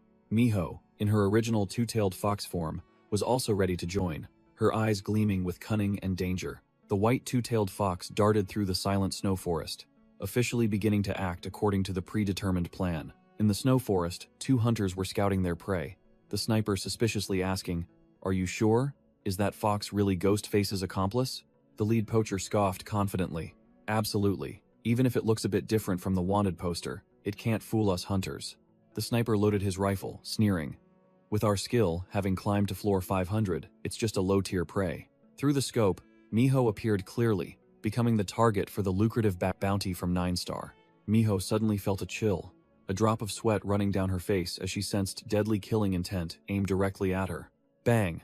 A magical gunshot tore through the silence of the snowy mountain, the bullet hurtling straight towards its target. Just before the bullet reached Miho, a bandaged hand appeared, stopping it mid-air with a surge of purple energy. Choi Kyung-hoon unexpectedly landed, shielding Miho, an overwhelming aura emanating from his muscular body. The two hunters froze, the lead poacher stammering. He blocked a magic bullet with his bare hands, while the sniper couldn't believe his eyes. Impossible. Before they could react, Choi Kyung-hoon vanished and reappeared right in front of the sniper, his icy gaze signaling an unpleasant end. Choi Kyung-hoon charged with incredible speed, turning the sniper into a punching bag in an instant. The leader cursed in astonishment, not understanding where this muscular nuisance had come from to ruin their hunt. Suddenly, his eyes narrowed, and sweat poured down his face as he recognized a deadly familiar detail. The old man roared, channeling his power to unleash a mighty blow, his entire body enveloped in emerald green energy. A destructive surge of energy shot straight at Choi Kyung-hoon, seemingly capable of flattening everything in its path. The leader couldn't believe his eyes when he saw his opponent still standing firm like a bronze statue. Choi Kyung-hoon's face remained impassive, using his very facial muscles to tank the devastating punch without even flinching. The power of the attack was so tremendous that it blew away a section of the mountain behind them, creating an earth-shattering explosion. After the dust settled, the ground was cracked, but Choi Kyung-hoon still stood tall, like a god, without a single scratch. The leader lay flattened on the ground, only managing to utter the name of the one who had defeated him, Choi Kyung-hoon, the battle star. while the muscular man calmly held Miho in his arms. A scarred warrior with glowing red eyes appeared, exuding an extraordinary aura. A pair of black boots stepped on the parched ground, signaling that a long journey had come to an end. On floor 100, Cha Jin-hyuk and his female ally looked down at the city, lamenting that concealing their identities had taken longer than expected. Cha Jin-hyuk grumbled about his companion being late according to the plan, while the woman in the kimono remained silent, her heart troubled. The woman's eyes flashed with determination, her mind already set on the nearby Oni village. Cha Jin-hyuk immediately noticed her distraction. Caught red-handed, the woman hastily denied it, stammering that now was not the time to go there. Cha Jin-hyuk flatly refused, saying they had an important milestone ahead and apologizing for letting her worry about other matters. But then he unexpectedly changed his mind, smirking and saying that looking from afar would be fine, as a sphere of deep purple magic gathered at his fingertip. Whoosh! 2 new warriors, a red-coated warrior and a white-haired masked swordsman, appeared and received orders, while the woman in the kimono joyfully prepared to depart. Cha Jin-hyuk stood amidst a desolate land, a purple spatial rift hovering before him, signaling an impending internal discussion. He told himself that, so far, their faction had grown considerably stronger, but it was still not enough. In a flashback, Cain Fallon radiated brilliant holy power, easily sweeping away the skeletal soldiers, proving Cha Jin-hyuk's necromancy completely useless against his strength. He also admitted that defeating Carmen Fallon last time was only because she overexerted herself, trying to push past her own limits, a tactic that couldn't be expected to work again with Cain Fallon. Cha Jin-hyuk clenched his fist, his resolve burning. To crush that persistent bastard, I must become stronger than him. He identified his next objective. The key to increasing his power lay with Choi Kyung-hoon and his master, the martial emperor Tessio. Cha Jin-hyuk's eyes gleamed with calculation. He believed that with Tessio's skill, a true all-master, he could certainly turn the tables and crush Cain Fallon. Standing on a rocky outcrop looking down at the town below, he wondered, "Kyung-hoon, where are you?" Boom! Suddenly, a massive explosion echoed from afar, drawing Cha Jin-hyuk's attention. He narrowed his eyes, immediately realizing, that's the direction Haryu went. Haryu was running for her life, with Donis Taylor and another accomplice, relentlessly pursuing her from behind, both radiating deadly purple dark energy. In the dust, a faint silhouette appeared, a voice echoing in Haryu's mind. "I told you so." The image of the angel Hamiel with pure white wings appeared. The old promise reiterated, that I would wait for you on floor 100. Haryu gritted her teeth, her red eyes burning with hatred and determination, roaring the name of the angel who had given her hope. Hamiel. Cha Jin-hyuk, from another location, also sensed the familiar surge of power, and immediately confirmed, this holy power belongs to Hamiel. Just as Haryu was about to be caught, Choi Kyung-hoon suddenly rushed in like a whirlwind, roaring, "I must hurry and help." Cha Jin-hyuk's purple eyes flashed with a cold glint, observing the entire battle situation. Boom! Choi Kyung-hoon swung his sword, blocking Donis Taylor's attack, creating a terrifying clash of energy. Donis Taylor smirked, recognizing the one who had just returned from the dead. "You blocked my sword? Have you truly returned from the dead, Cha Jin-hyuk?" Cha Jin-hyuk, with his demon horns and broken mask, growled in response, confirming the identity of his archenemy. "What about you? Holy Sword Donis Taylor." Flashback to an old battle. Cha Jin-hyuk was sent flying by an extremely powerful blow, carving a path through an entire mountain. Flashing sword light, the high-speed death match between Cha Jin-hyuk and Donis Taylor from back then reappeared. Donis Taylor laughed maniacally, roaring in mockery. "Ha ha ha, what's wrong, Cha Jin-hyuk? The renowned Death Star, reduced to only defending now?" Back in the present, Cha Jin-hyuk coldly asked his enemy directly, "Why are you here?" Donis Taylor swung his sword with an overwhelming aura, growling, "Surprised that I deigned to come all the way down to this 100th floor?" Clang! 2 swords clashed, sparking. A direct showdown between 2 sworn enemies. An energy explosion erupted from the point of impact, creating a blinding sphere of light. While glaring at each other, Donis Taylor continued to taunt. "Don't you know why I came down here alone?" He smirked confidently, declaring bluntly, "Because even if the system punishes me, chopping off your head will be as easy as pie." With that, Donis Taylor charged with a destructive attack, forcing Cha Jin-hyuk into a defensive stance. Cha Jin-hyuk was sent flying by an extremely powerful force, soaring like a bullet through the air. An earth-shattering explosion ripped through the roof of a building, leaving the town residents below utterly shocked. What just flew by? What madman dares to cause trouble in a city on the 100th floor? Donis Taylor zipped through the rubble, shouting excitedly, "I'm glad you survived that." He gritted his teeth, his eyes filled with resentment as he recalled. That day, 10 years ago. The flashback began with an explosion of dark purple energy, sending shattered earth and rocks flying. In the past, Cha Jin-hyuk in his silver-haired Death Star form was defeated, his body pierced by countless energy swords, helplessly watching Cain Fallon float above him. Cain Fallon recalled, his eyes filled with rage. Even after being betrayed, you were still unbelievably strong. He continued to reminisce with bitterness. I had to use everything to take you down. Yet in your final moments, you laughed in my face. Back in the present, Jonas Taylor smirked grimly, raising his sword. Today, I'll return that humiliation to you. Immediately, a blazing red system notification appeared. Warning, a penalty has been applied. / Jonas Taylor didn't bother to speak, swinging his sword to cut down the red penalty card from the system. He unleashed a sweeping sword strike, a wave of blue energy tearing through the area. Jonas Taylor smirked arrogantly, growling, "Humph, what can a petty penalty do to me?"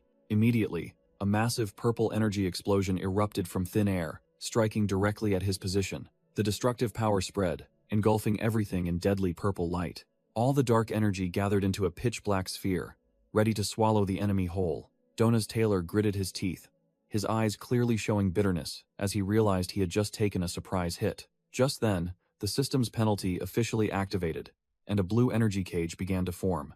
The cage tightened, binding Jonas Taylor rigidly in midair, completely nullifying all movement. From the shadows, Cha Jin-hyuk stepped out, his feet submerged in purple demonic energy, his voice full of sarcasm. "So you plan to solo me while debuffed?" Cha Jin-hyuk, his entire body erupting with purple demonic energy, advanced and spoke with contempt. "You couldn't defeat me, you had to gang up with those pieces of trash. And now you want to humiliate me?" He growled. Dark demonic energy enveloped his face, forming a demonic mask with glowing eyes. Ridiculous. A massive purple demonic energy sphere compressed, the dark energy swirling with terrifying destructive power. Cha Jin-hyuk unleashed all his energy. A stream of dark demonic energy shot straight towards the bound Jonas Taylor. Jonas Taylor smirked maniacally, seemingly recognizing the nature of the power rushing towards him. Ghostface mocked, his eyes sharp within the demonic energy. "Is this the power that Carmen Fallon discarded?" Jonas Taylor's smile froze. He was stunned to hear that name, not believing his ears. Huh. The image of Ghostface, with an arrogant smile, reflected in Jonas Taylor's pupils, which were contracting in shock. A gigantic dark hand formed from Cha Jin-hyuk's demonic energy. Reaching out with terrifying speed, the dark hand clamped directly onto Jonas Taylor's face, gripping him tightly in utter helplessness. Cha Jin-hyuk delivered a punch imbued with dark energy straight to Jonas Taylor's face, eliminating him in an instant. Boom! A massive purple demonic energy explosion ravaged the entire district, houses shattering like toys. From another location, Cain Fallon gritted his teeth, cursing bitterly as he witnessed the scene. Amidst the desolate rubble, Cain Fallon stared in shock at the towering figure of Cha Jin-hyuk, not understanding what the hell had just happened. Cain Fallon growled the name of his sworn enemy, Cha Jin-hyuk, while his opponent hovered in midair with imposing demonic wings. From behind his mask, Cha Jin-hyuk sneered, his voice full of challenge. "Why do you always find me stronger every time we meet?" He continued to taunt, glancing at Cain Fallon's face. "Oh, your face looks even uglier than before." Cha Jin-hyuk delivered a blunt insult, leaving Cain Fallon stunned by the strange scar on his cheek. Cha Jin-hyuk removed his mask, revealing an arrogant smile. "You think I don't know? You had plastic surgery to make your face look like mine." Exposed so painfully, Cain Fallon could only remain silent, bowing his head in humiliation at his enemy's taunts. Cha Jin-hyuk continued to taunt, bringing up the memory of Cain Fallon's ugly original face, the one who deluded himself into thinking he was once very famous. Cain Fallon in the past criticized Cha Jin-hyuk as an invisible nobody due to his hideous face, but was immediately counterattacked. "You think I don't know you're jealous of me?" Back in the present, Cha Jin-hyuk mocked that he had seen Cain Fallon gradually imitating him in a sick way. Cha Jin-hyuk's purple eyes gleamed with contempt, preparing to deliver the finishing blow. He delivered his final insult, that Cain Fallon couldn't perfectly copy him because his original face was too terrible, making the other man boil with rage. His pride wounded, Cain Fallon gritted his teeth, vowing to make Cha Jin-hyuk regret it. He furiously unleashed energy, roaring that he would make Cha Jin-hyuk pay for those words. In contrast to his opponent's fury, Cha Jin-hyuk in his demonic form calmly challenged, "Go all out," while a gigantic shadow monster emerged behind him. He commanded his pet, "Devour it, Tam," and the gigantic maw of the Shadow Devourer opened wide. The monster lunged forward, its gaping jaws ready to swallow Cain Fallon whole into eternal darkness. In a flashback scene, a blonde demonic man with a maniacal smile, exuding dark purple energy, his golden eyes blazing with cruelty. A massive purple energy stream descended directly, splitting a tower in half in an instant. The tower was cleanly cut in two, a testament to absolute destructive power. Between the two halves of the ruined tower, the shadow of a demon-masked figure stood tall, witnessing everything. The blonde demonic man took a stance with his shield and sword, his voice full of provocation. "I already told you." He looked up, revealing a grotesque grin stretching to his ears, growling. "That I'd make you regret it," he shouted arrogantly, declaring this was the end for the entire enemy group. He sneered that the enemy's allies were probably all wiped out, while destructive golden pillars of light descended, sweeping away the purple silhouettes. The smug angel appeared, wearing a smug, sarcastic smile. She calmly looked down at the scene of slaughter, taunting, "Are you all tired?" While the purple silhouettes were crushed by the holy light, the smug angel scoffed, claiming the opponent's demonic friends were useless trash, no match for an angel. She looked down at the last survivor collapsing, calling her directly the kimono woman.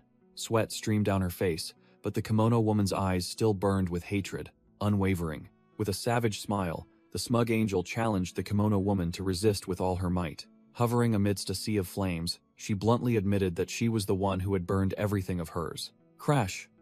The kimono woman gathered her strength and stood up, the ground cracking beneath her feet. She charged straight at her enemy, roaring that she had toiled relentlessly just for this day. Letting out an earth-shattering scream, the kimono woman declared herself the last sword of the Oni race and would reclaim this blood debt. The smug angel merely curled her lips into a sneer, mocking that the kimono woman was only relying on unstable power from her training. She burst into maniacal laughter, insulting the kimono woman as a naive last hope, and suggesting that the ancestors of the Oni race must be ashamed in their graves. The kimono woman coldly declared that cheap taunts were useless now. The sword in her hand erupted with energy, a dazzling light signaling a sure kill strike. With blazing eyes, the kimono woman swung a perfect sword strike, releasing her full power.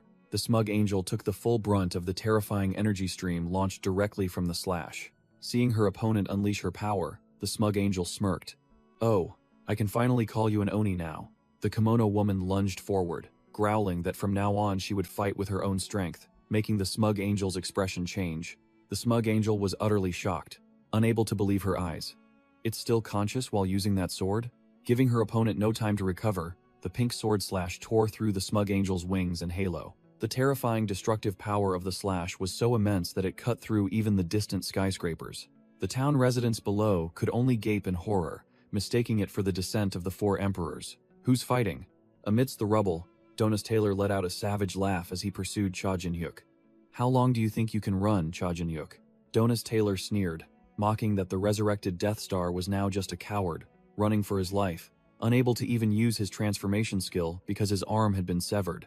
Cha Jin-hyuk was utterly shocked, not understanding how this trash knew about his demonic power. Jonas Taylor roared, summoning a blazing purple demonic sword, declaring that the power of the four emperors was not Cha Jin-hyuk's exclusive right. Whoosh! Jonas Taylor unleashed a wide-area horizontal slash, countless purple demonic energy slashes tearing through space, pursuing Cha Jin-hyuk. The attack left a gigantic crater in the heart of the city, the ground ravaged as if it had just suffered an explosion. The destructive power spread, dust and lingering demonic energy covering a vast area. Cha Jin-hyuk landed, his face darkening, grinding his teeth and cursing. He realized the problem. This demonic power. He must have received it from the demons. In a dark space, the masked demon king, horned and masked, sat on a throne, calmly pouring wine and declaring, "It was those who successfully killed me using select and kill." Jonas Taylor roared, disdainfully calling the power granted by the masked demon king mere scraps for a loyal dog, and he refused to be defeated by it. Cha Jin-hyuk swung his arm, struggling to block a blazing purple demonic energy ray tearing through the air. Boom! A terrifying demonic energy explosion sent Cha Jin-hyuk flying, blowing an entire building into hundreds of pieces. Cha Jin-hyuk spat, while Jonas Taylor appeared with a contemptuous smile, blue demonic energy surging around him. Quick as lightning, Jonas Taylor grabbed Cha Jin-hyuk by the neck and lifted him, growling, "You're out of chances against me." Jonas Taylor's eyes glowed golden, and he laughed maniacally. "I now possess the strongest swordsmanship in the tower and demonic power." Crash! He slammed Cha Jin-hyuk into the ground, creating a deep crater, declaring himself invincible. Lying amidst the rubble, Cha Jinhyuk could only let out a weak groan, completely overwhelmed. Jonas Taylor raised his gigantic demonic sword to the sky, roaring, "It's over," and prepared to deliver the finishing blow. But in that instant, Cha Jinhyuk's purple eyes showed no fear, but rather a sharp glint. Crash! Jonas Taylor swung his sword, embedding a deep purple demonic energy strike directly into Cha Jinhyuk, who was flattened on the ground. The extremely powerful impact shattered the ground, and purple demonic energy exploded violently at the point of collision.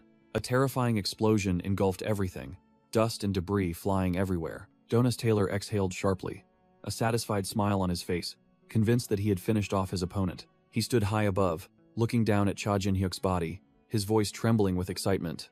I did it. I finally. Jonas Taylor's face contorted in a frenzy, and he roared, "I've surpassed you, Cha Jinhyuk." He puffed out his chest and crowed triumphantly, proclaiming himself the one who defeated Death Star. "It is I, Holy Sword Jonas Taylor." But suddenly, Jonas Taylor's golden eyes constricted, and he realized something was wrong. From beneath the rubble, Cha Jinhyuk stood up, bare-handed, blocking the demonic sword's blade, his voice full of contempt. 10 years. Is this all you can show me? Those scraps you got by wagging your tail at the 4 emperors? Cha Jinhyuk looked up, his sharp purple eyes staring directly at his enemy, delivering a final verdict. How pathetic. Jonas Taylor's face went pale, and he screamed in panic. "I stabbed him with the demonic sword. Why isn't he dead? What trick did you use?" Cha Jinhyuk hovered in the air, his voice icy, completely disregarding his opponent. "I'm different from you. What I want, I will take with my own hands." His purple eyes behind the mask flashed, and he growled each word, activating his ultimate trait, fusion, deification. A blazing golden pillar of light exploded, a system notification confirming divine power and demonic power were fusing, leaving Jonas Taylor wide-eyed in horror. Jonas Taylor froze, realizing an inexplicable power was awakening. That is, from within the pillar of light, Cha Jinhyuk emerged in a completely new form, a divine entity with golden wings and mask, a halo above his head. Jonas Taylor looked up, his voice trembling as he witnessed Cha Jinhyuk's arm, corroded by demonic energy, regenerating as if nothing had happened. The divine entity raised its newly regenerated hand, coldly confirming a harsh truth. It has regrown. Jonas Taylor completely collapsed, his ego crushed. Could it be that my demonic power has been completely overwhelmed by Cha Jinhyuk's divine power? Somewhere, a mysterious observer looked at Cha Jinhyuk's silhouette amidst the cosmos, admitting, "Cha Jinhyuk, you always surpass all expectations, showing us a higher level." Humiliated to his core, Jonas Taylor gnashed his teeth, bitterness evident in every fiber of his being.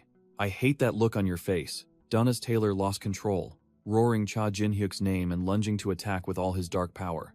On a different level, Cha Jinhyuk merely raised a finger, his eyes behind the mask regarding Jonas Taylor as a struggling minnow. He coldly declared, "Divine punishment." An artificial sun exploded, its divine light sweeping away everything, engulfing Jonas Taylor's form in an instant. His bravado was silenced. Jonas Taylor could only gape, his eyes blank with disbelief at the power that had just annihilated him. Boom! An entire area was obliterated, leaving a deep crater still shimmering with remnants of divine power. As the smoke and dust cleared, only a deadly silence and a ruined battlefield remained. Exhausted, Jonas Taylor collapsed, his sword stuck beside him as an acknowledgement of his humiliating defeat. The victor calmly stepped forward, his shoes stopping right before the defeated sword, deciding his fate. Cha Jinhyuk stood over the defeated opponent, coldly recalling the past. 10 years ago, you were the strongest among the 9-star. Jonas Taylor lay slumped, bitterly gritting his teeth as he admitted his opponent was the strongest in his eyes, and swore he would one day surpass Cha Jinhyuk. Cha Jinhyuk removed his mask, delivering a cutting remark. "But your sword is even weaker now than it was 10 years ago." Revealing his fierce purple eyes, Cha Jinhyuk pointed directly to the cause of defeat. "You grew complacent with the borrowed power of demons. That's why you lost." Jonas Taylor was dumbfounded upon hearing the final blow. "If you had diligently honed your sword over the past 10 years, then today I would be the loser." Utterly speechless, Jonas Taylor could only mutter a curse before lying still like a corpse. The battle was decided. Suddenly, Cha Jinhyuk coughed up a mouthful of blood. The price of using power exceeding his limits began to take its toll. He staggered, his body suffering a severe backlash after unleashing the finishing blow. Cha Jinhyuk clutched his chest, telling himself that the side effects of using fusion in 2 different ways were truly terrifying. His eyes sharpened, his resolve firm.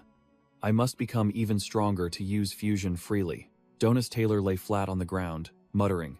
Just then, his soul began to rise from his body. Jonas Taylor's soul screamed in agony as it ascended, believing it was about to be freed from this game. Clutch. A hand snatched the evaporating soul, not allowing it to escape even an inch. Cha Jin-hyuk, his purple eyes glowing with malevolence, smirked mockingly. You think you get to die peacefully? He licked his lips savagely, declaring succinctly. It'll be over quickly. My comrades are waiting. The scene shifted. A peaceful mountainous region was suddenly torn apart by another battle. A purple energy explosion erupted, signaling an intense solo battle underway. Amidst the purple sword energy, the kimono woman charged at a smug angel with invisible speed. The smug angel's face paled, sweating profusely from shock. Incredible speed. My regeneration can't keep up. From above, the kimono woman swung her sword, preparing to strike down the utterly helpless smug angel. Harriet's eyes flashed with deadly pink light. Her battle foresight skill activated. She's getting serious now. Without another word, Haryu swung her sword, a brilliant purple slash hurtling straight down at the helplessly sprawled smug angel. The smug angel gritted her teeth, utterly shocked as she realized her opponent's speed. When did she get so close? Boom! A pink energy explosion swept across the area. The ground shattered after the destructive attack. Haryu stood tall beside the crater she had created, coldly asking, Do you know where you are lying? The desolate scene of a ruined village appeared. This was the place the smug angel had destroyed out of her greed.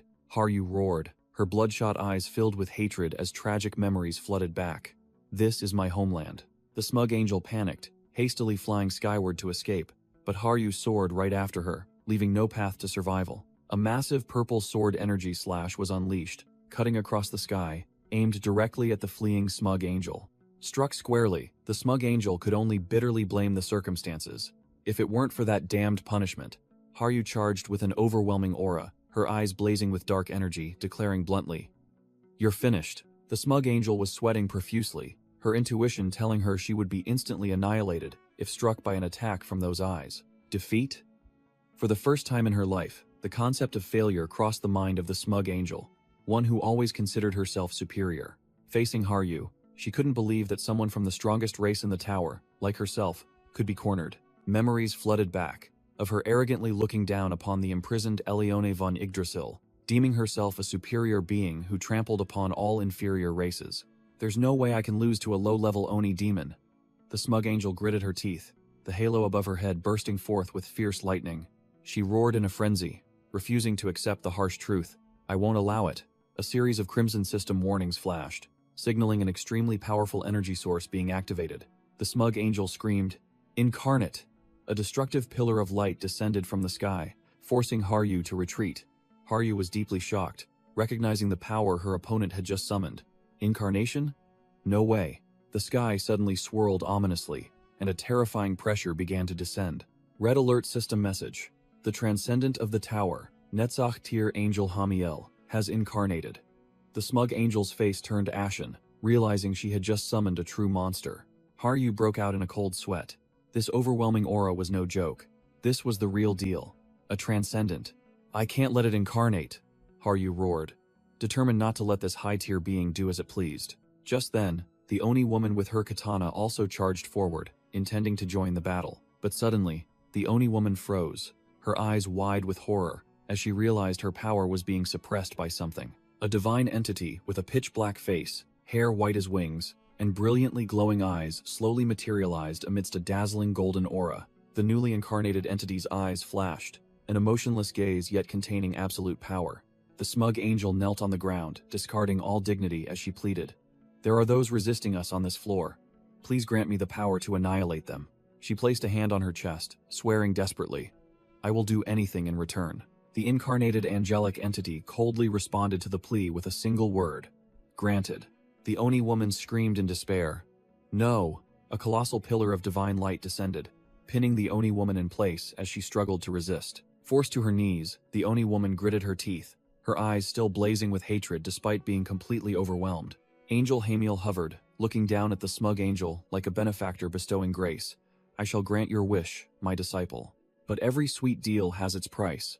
Hamiel extended a hand filled with energy and declared, However, once the conditions are met, I shall take your body.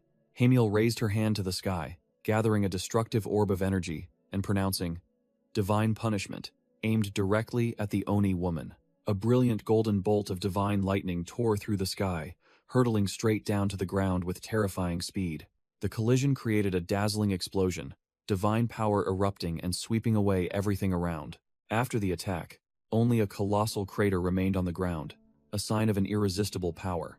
Amidst the ravaged battlefield after the divine explosion, Hamiel hovered in the air before slowly descending. Her golden high heels gently touched down on the scorched earth, exuding the aura of a superior being. Hamiel looked annoyed, complaining about the poor durability of this vessel, wondering if it was due to being hit by that demoness. Her pitch-black eyes with white cross pupils suddenly narrowed, as if sensing an unusual presence. Whoosh!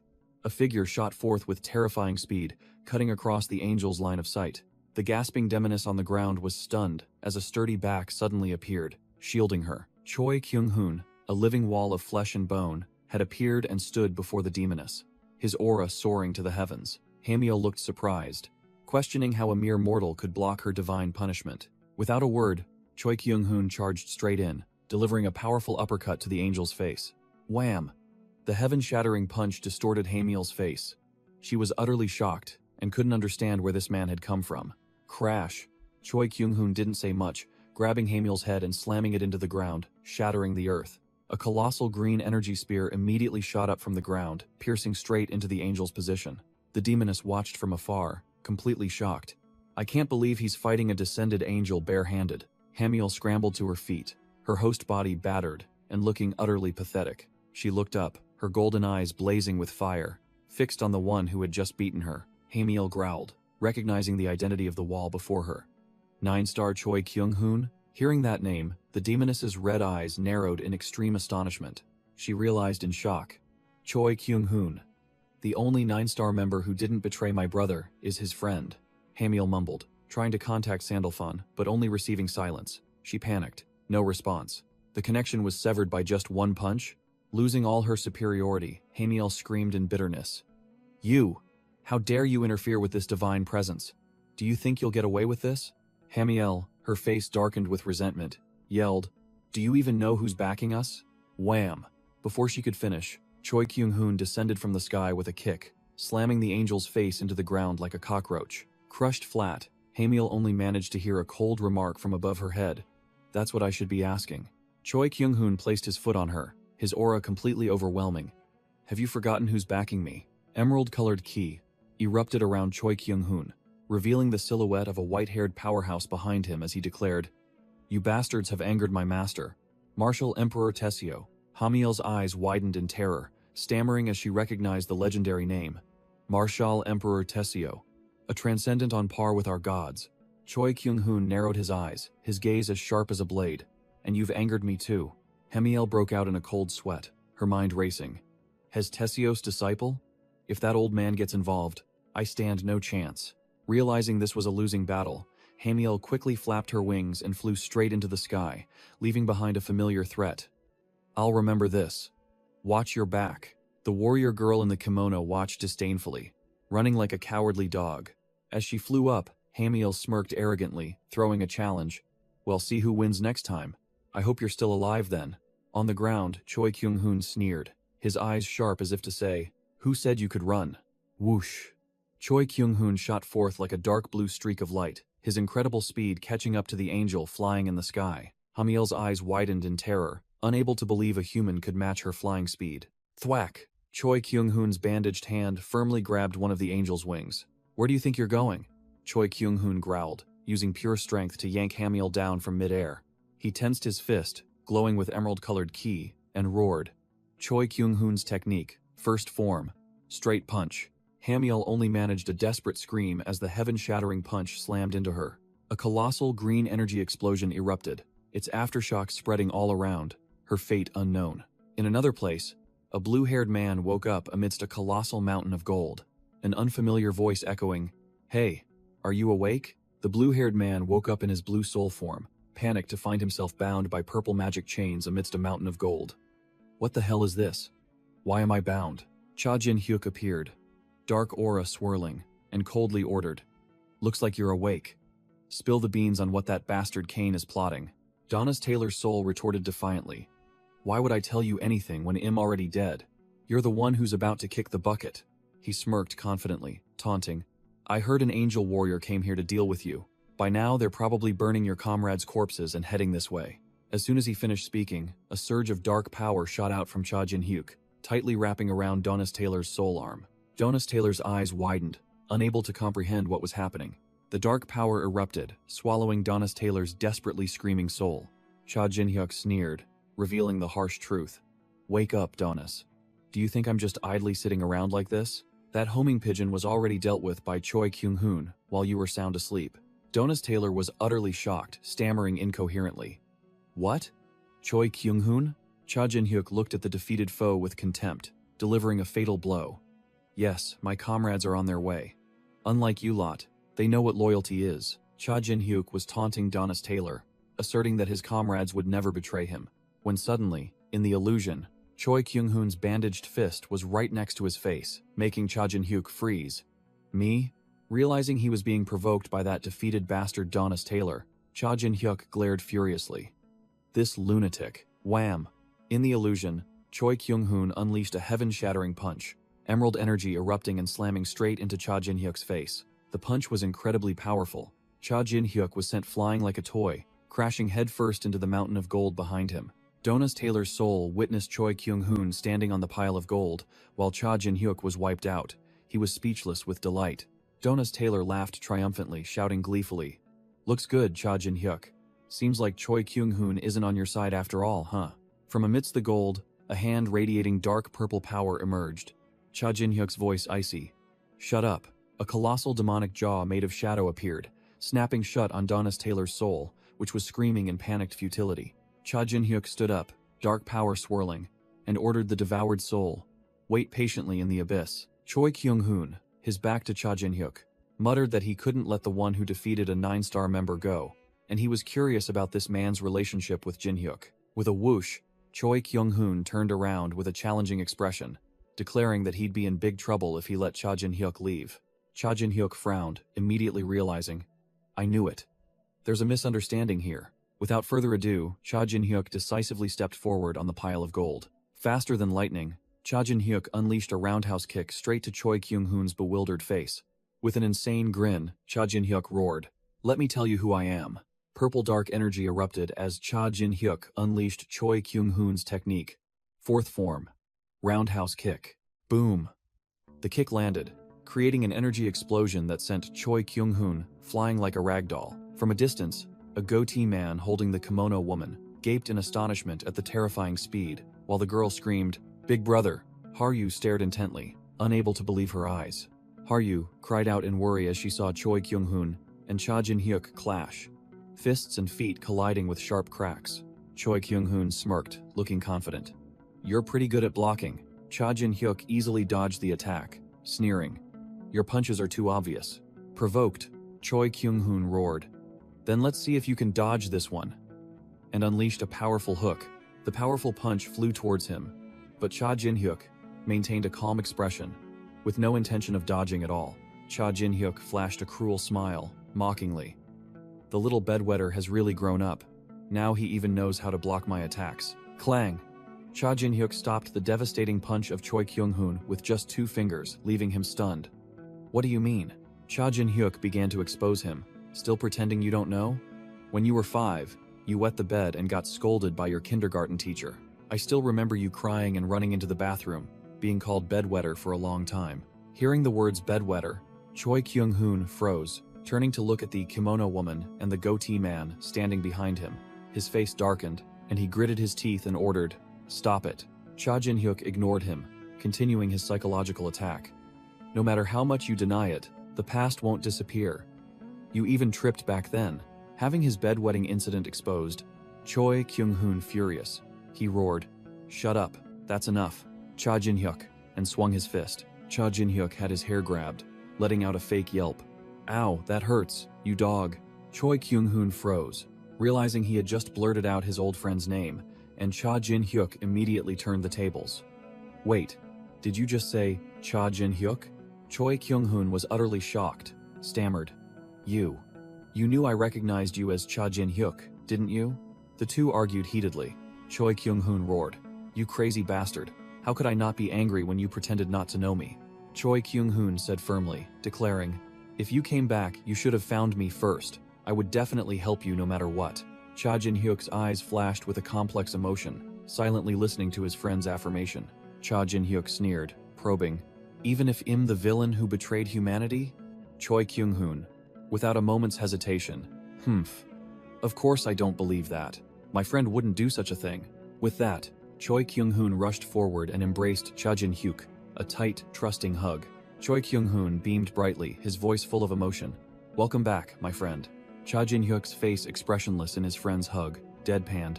Let go, you smell like piss. Choi Kyung-hoon was dumbfounded, as if struck by lightning by his best friend's blunt remark. Cha Jin-hyuk tightened his grip, ignoring Choi Kyung-hoon's dying screams, casually replied, what's there to worry about? People don't die that easily.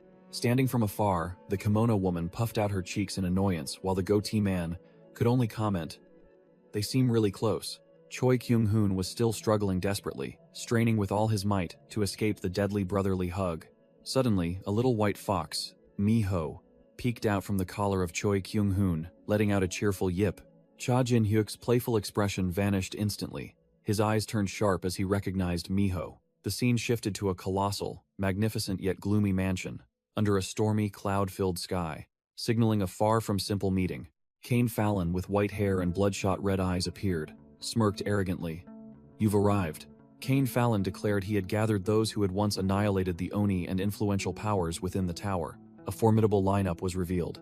An arrogant dragon race representative, a seasoned demon race representative, and a brand new angel, all experts in the field of select and kill. Kane casually announced he had invited representatives from all races, not forgetting to mock the pathetic fate of Hamiel, the former celestial race representative. Hayes, the demon race representative, and a veteran from the 600th floor, said with an annoyed tone, is Mug late again? Kanan, the dragon race representative, also from the 600th floor, smirked mockingly. Those giants are always so slow, only good for eavesdropping and then disappearing. Maria, the temporary celestial race representative from the 560th floor, said humbly, this is my first time, but I will do my best. Kane Fallon turned back and questioned all three directly. Your presence here means the 4 emperors have agreed to my plan, correct? With a cruel smile and bloodshot red eyes, Kane Fallon announced his ultimate goal. Select and kill Ghostface and those Heaven's Defiance. Kanan laughed gleefully, replied defiantly, we have no other choice, as the scale of this plan cannot be compared to those childish games before. Hayes, the demon race representative, smirked with a bloodthirsty grin, considering this the first event since the Oni village incident, and declared they should have some fun. Maria, the brand new angel, was no pushover either, her face filled with killing intent, eager to see how the low-level bugs would squirm.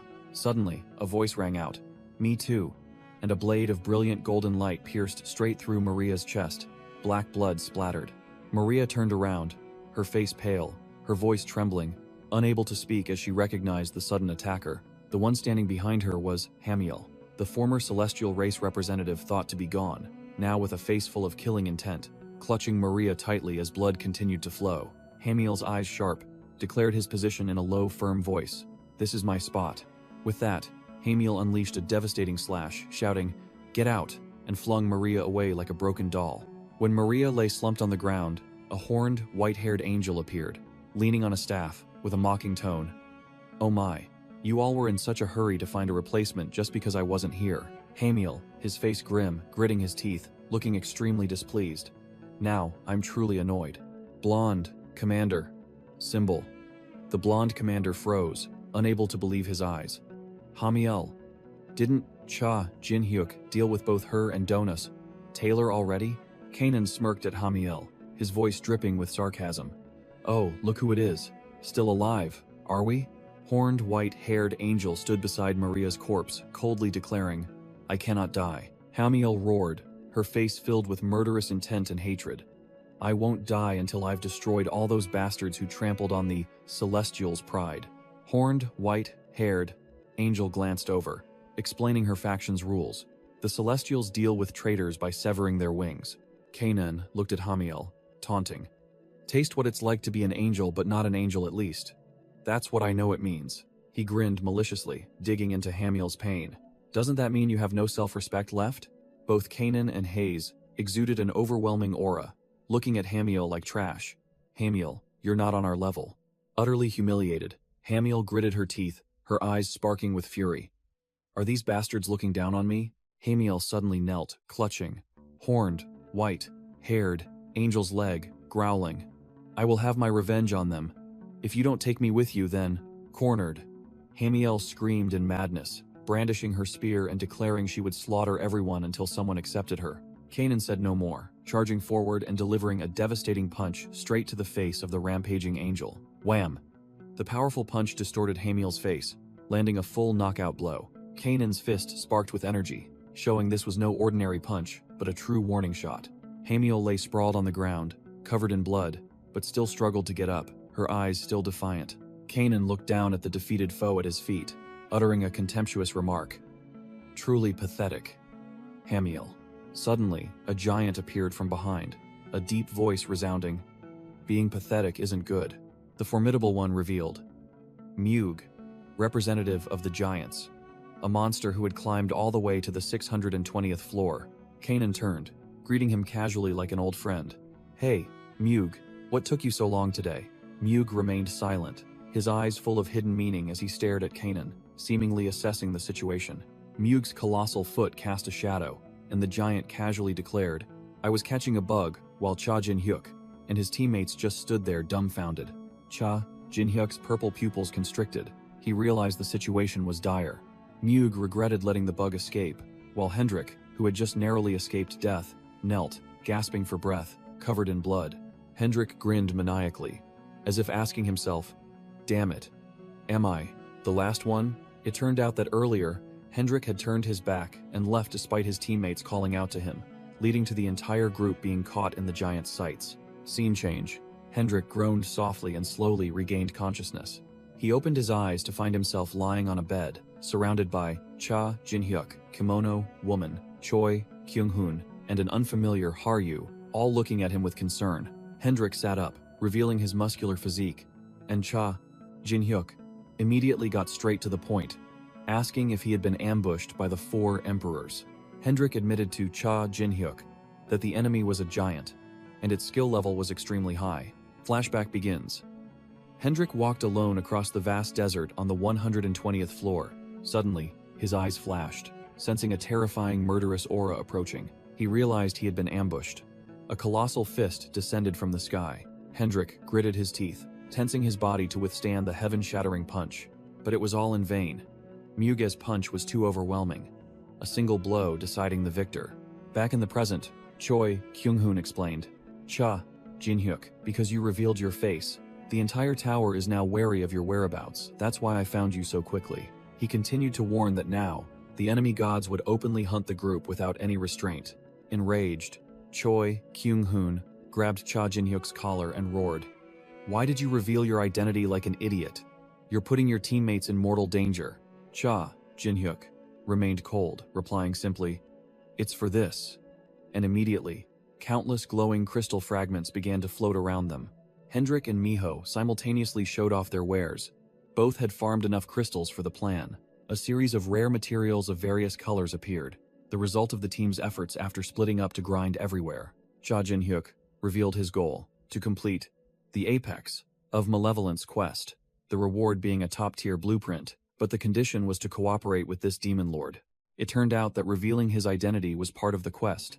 Cha Jin-hyuk stood before the colossal ghost face skull symbol, declaring he had almost completed the requirement.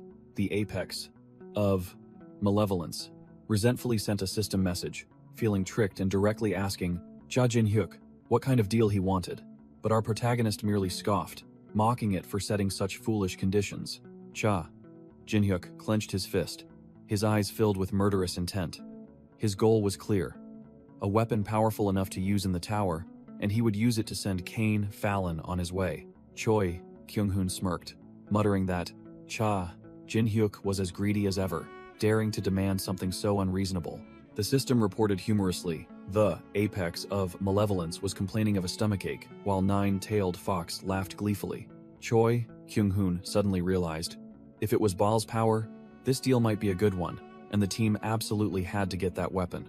The entire team gathered before Geno, the blacksmith. Sha Jin-hyuk announced he had brought all the necessary materials and now just waited for the old man to decipher the blueprint. Amidst the fervent atmosphere of wanting to forge the strongest weapon, Geno the blacksmith frowned, delivering a blunt statement. "Sorry, I can't do it." Sha Jin-hyuk snapped, shoving the bag of materials in Geno's face, unable to understand why the old man claimed he couldn't do it despite having all the ingredients. He questioned, arguing that it was unreasonable for even the best Oni blacksmith to be stumped, but Geno could only bow his head in shame. Geno explained that this blueprint belonged to a transcendent, its complexity far exceeding ordinary human skill, requiring countless intricate steps to be completed in an instant. The old man concluded, to forge this item, 2 blacksmiths of his caliber needed to work simultaneously. One person alone was impossible.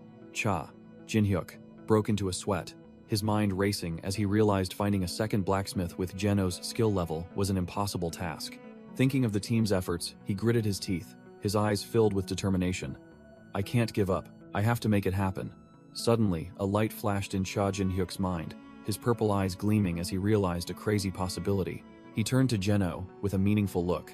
"How long does it take to reach your level?" and received a firm answer that it would take decades. Cha Jin-hyuk scoffed, delivering a shocking statement. "No, just 1 day is enough," leaving the old blacksmith Geno speechless. He picked up the forging hammer, revealing his trump card, his second trait, All Master, a game-breaking skill that granted him the talent to do anything. Sha Jin-hyuk gripped the forging hammer firmly, his purple eyes flashing with confidence, declaring he would forge the weapon with Geno and become a master blacksmith in just 1 day. The forge erupted in roaring flames, the coal burning bright red, signaling a sleepless night. Clang!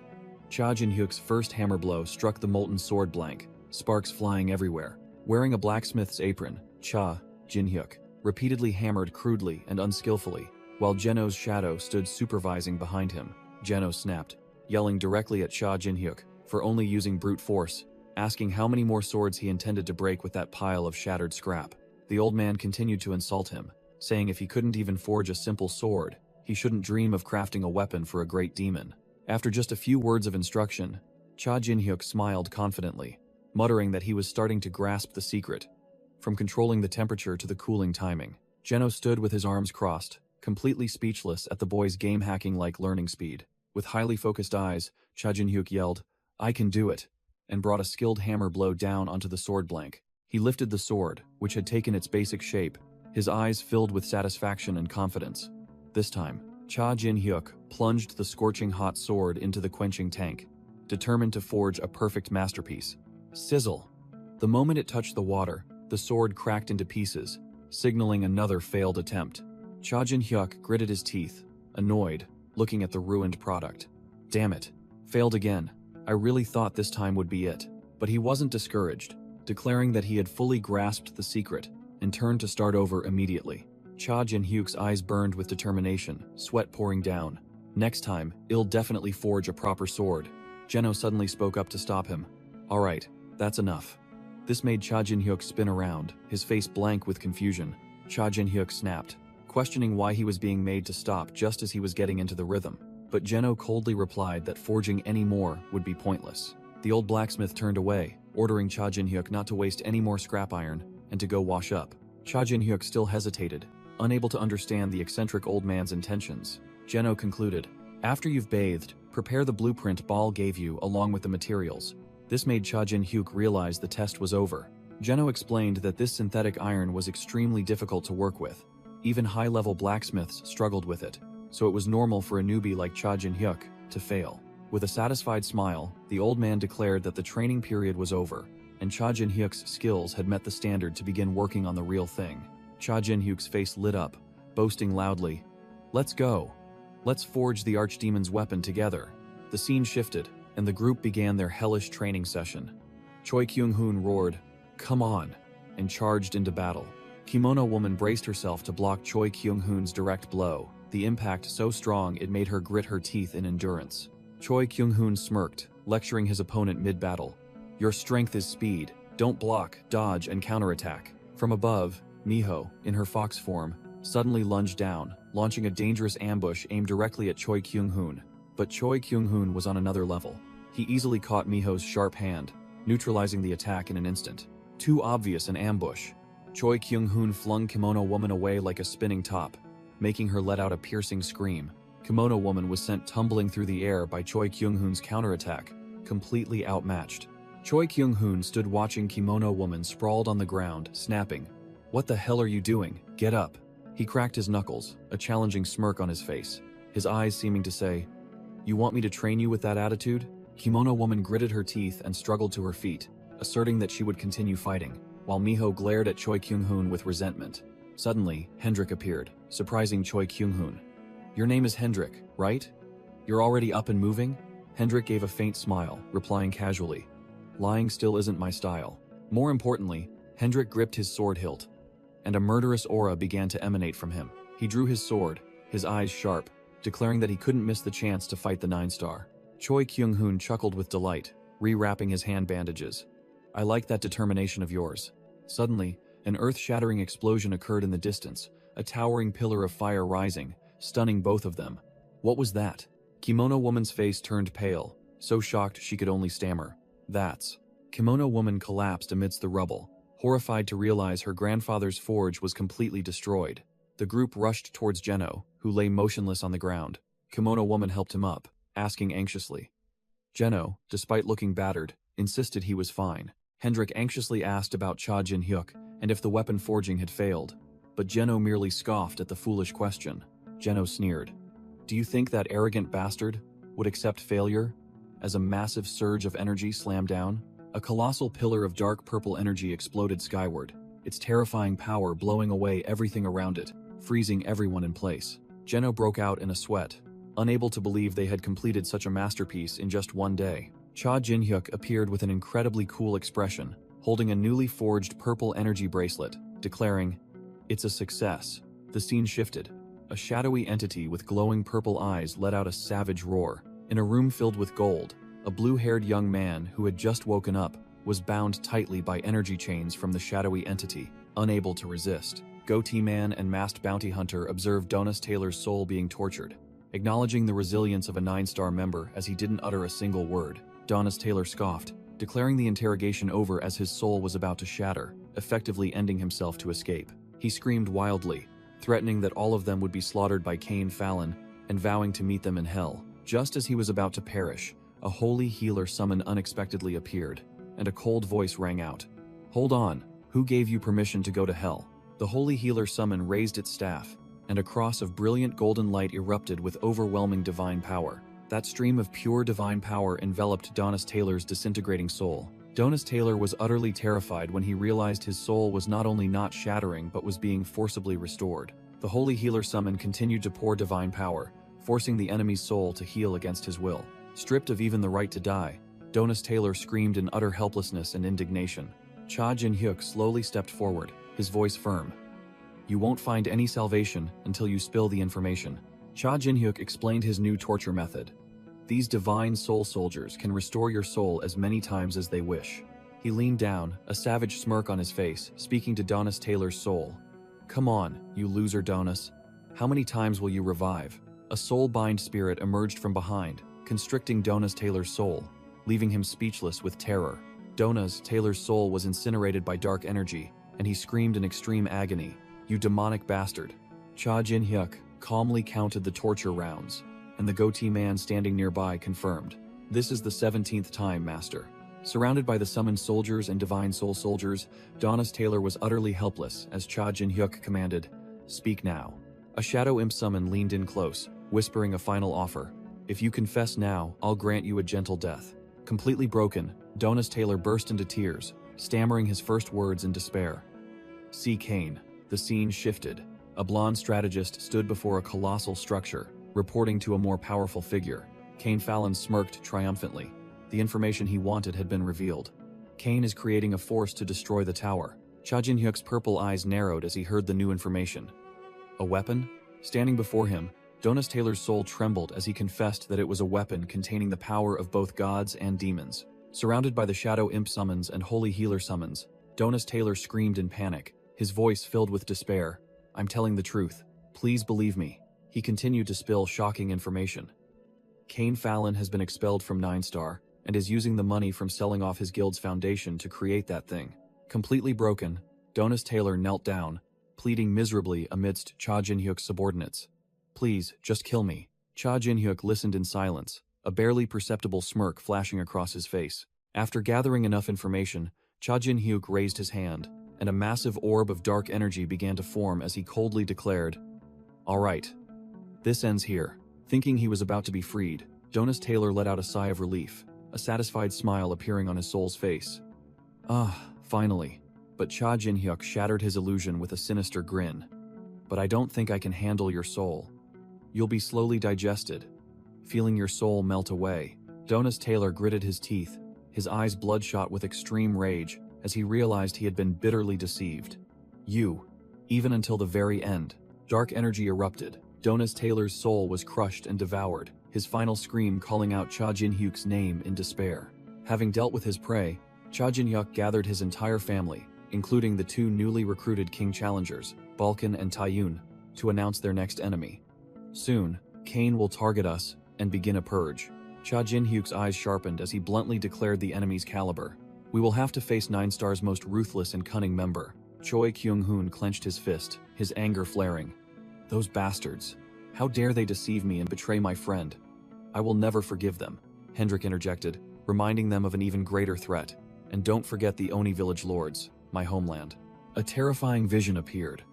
The 4 emperors' world-class entities, including demons, dragons, celestials, and giants, had razed Hendrik's homeland, and no one knew when they would reappear.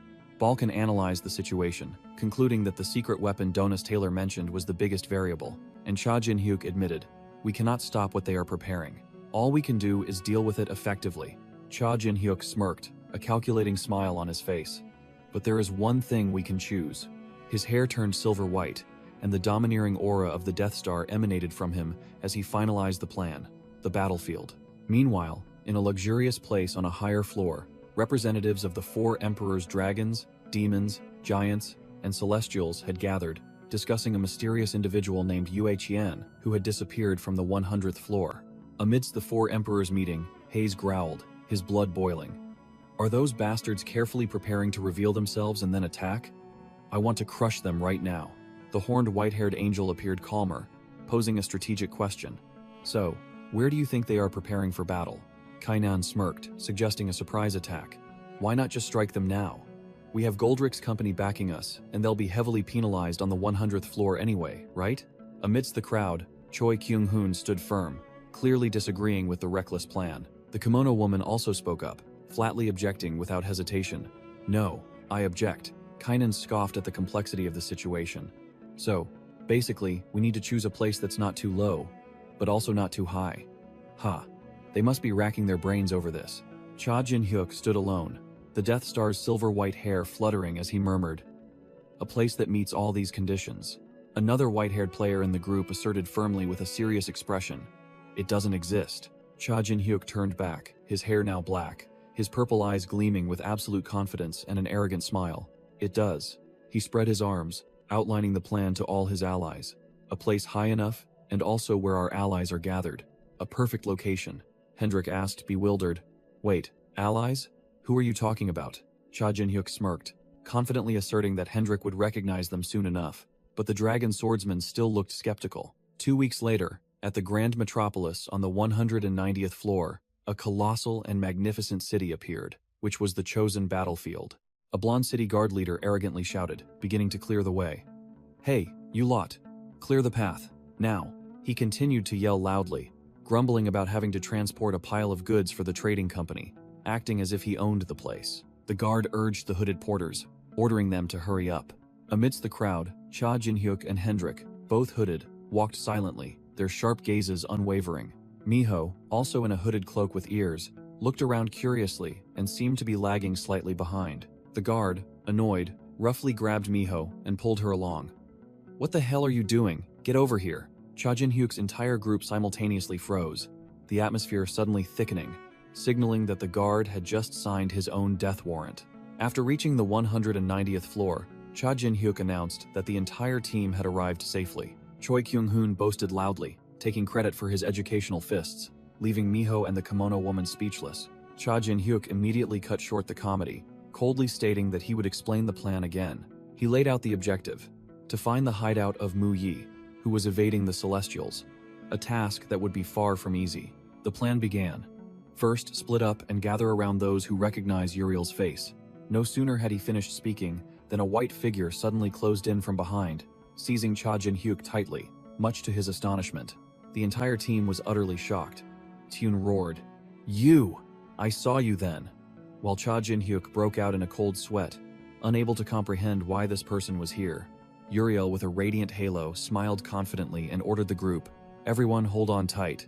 Before one member of the team could even grasp what was happening, a massive magic circle of light erupted beneath their feet. In another corner of the city, a working porter suddenly stopped, staring blankly towards the mysterious glow that had just flashed. A porter suddenly paused, feeling something strange as he heard a whooshing sound. His companion grumbled about his slowness, completely oblivious to the streak of light tearing across the distant sky. The porter looked up, realizing he hadn't misheard as a brilliant golden orb of light plummeted like a meteor. Inside the orb, the entire team was pressed tightly by the terrifying speed, one person screaming uncontrollably. With a whoosh, the orb of light landed somewhere amidst the clouds, creating a small tremor.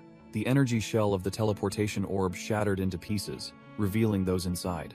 Cha Jin-hyuk's group, having just stepped onto the magic circle, stumbled as if seasick, utterly confused by what had just happened. Uriel calmly apologized to the Death Star for the sudden abduction, explaining that they had to limit their time on the surface. She solemnly introduced a magnificent landscape of floating islands, declaring it the Dream City, the team's new playground and battlefield. Cha Jin-hyuk admitted that even though he had heard about the tower's secret locations, this place was beyond imagination, while Uriel explained that hiding in plain sight was the best defense. Cha Jin-hyuk cut straight to the chase, questioning Uriel.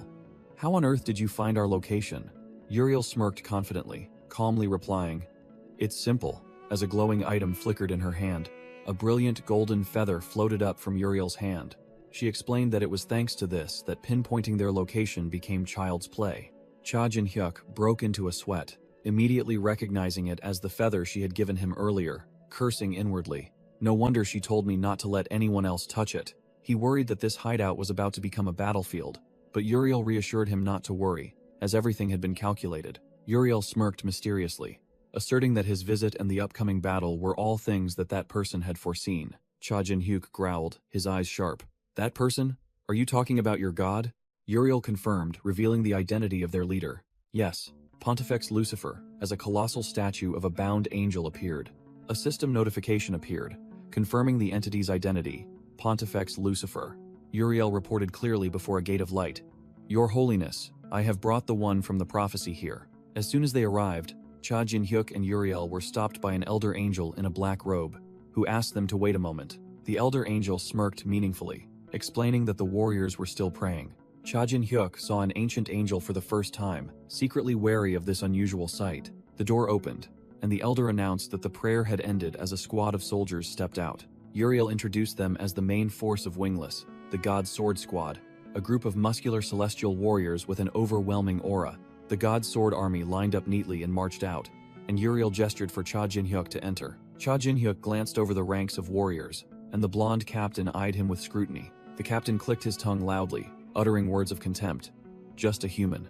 Cha Jin-hyuk's eyes visibly chilled, clearly not pleased with the arrogant attitude of these small fries. Stopping before a large door, Uriel declared that from here, Cha Jin-hyuk had to go on alone, which surprised him. "What? You're not coming in with me?" Uriel explained that the Pontifex only allowed Cha Jin-hyuk to enter alone. Then the giant door slowly opened. Cha Jin-hyuk stepped in coldly, stating firmly, "So you called me here. You've already foreseen my victory." He frowned, correcting a shocking truth. Not the fallen angel, but Pontifex Lucifer. Before Cha Jin-hyuk was a giant statue of a fallen angel, with 6 wings spread wide, exuding an overwhelming, suffocating aura. Cha Jin-hyuk lost patience, growling, demanding the statue speak as energy began to crackle on its surface. A system notification appeared, and the Pontifex Lucifer spoke, acknowledging that Cha Jin-hyuk's journey here was not easy. Cha Jin-hyuk sneered, knowing full well someone was eavesdropping, and called them out directly. "Why don't you all show yourselves?" "Baal, Nine-tailed Fox." Immediately, 2 other notifications popped up, confirming the presence of the Nine-tailed Fox and the apex of malevolence. All the final bosses were watching. Cha Jin-hyuk got straight to the point, questioning the statue. Why help me against the 4 emperors? What's the reason? He roared, asking the most important question of his life.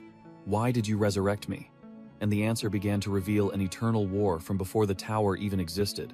Cha Jin-hyuk repeated in disbelief. An eternal war? The explanation began.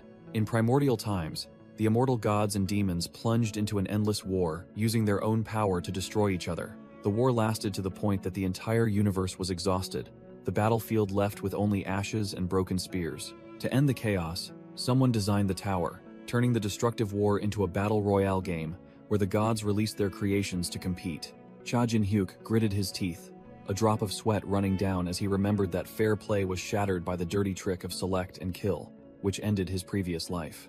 It turned out, the 4 emperors were the ones who played dirty, massacring all those with the potential to become gods, then monopolizing all opportunities in the tower. At that moment, the 9-tailed fox and the apex of malevolence simultaneously interrupted via system notifications, one saying it wasn't that simple, the other affirming that their goals and Cha Jin-hyuk's were one. Cha Jin-hyuk stood upright, his sharp eyes declaring his ultimate goal: to overthrow the rule of the 4 emperors and the gods supporting them, or, to put it bluntly, to defy the heavens.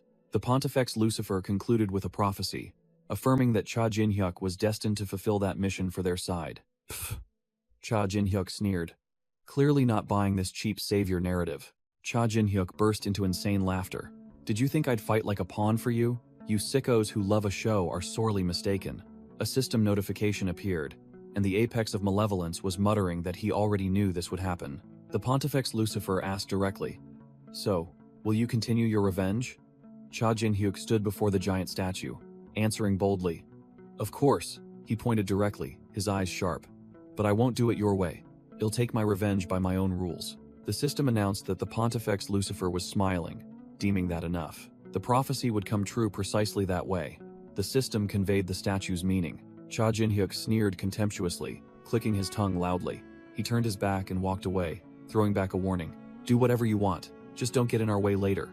The large door slammed shut while the major powers began to discuss. The apex of malevolence remarked that he was uncontrollable.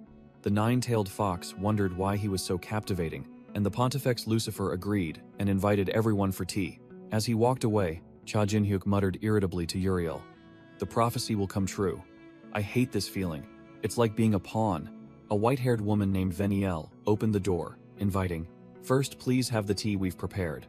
Suddenly, a dazzling light enveloped Cha Jin-hyuk and Veniel. Both were stunned, not understanding what was happening. The group was teleported to a wide courtyard, where the god's sword army was waiting, and a blonde warrior woman anxiously called the blonde zealot brother. The blonde zealot immediately recognized his old enemy, snarling, "You're back, Ghostface." No, it's Death Star Cha Jin-hyuk. He turned and roared at Veniel, questioning why she treated the driving force of the holy war like that.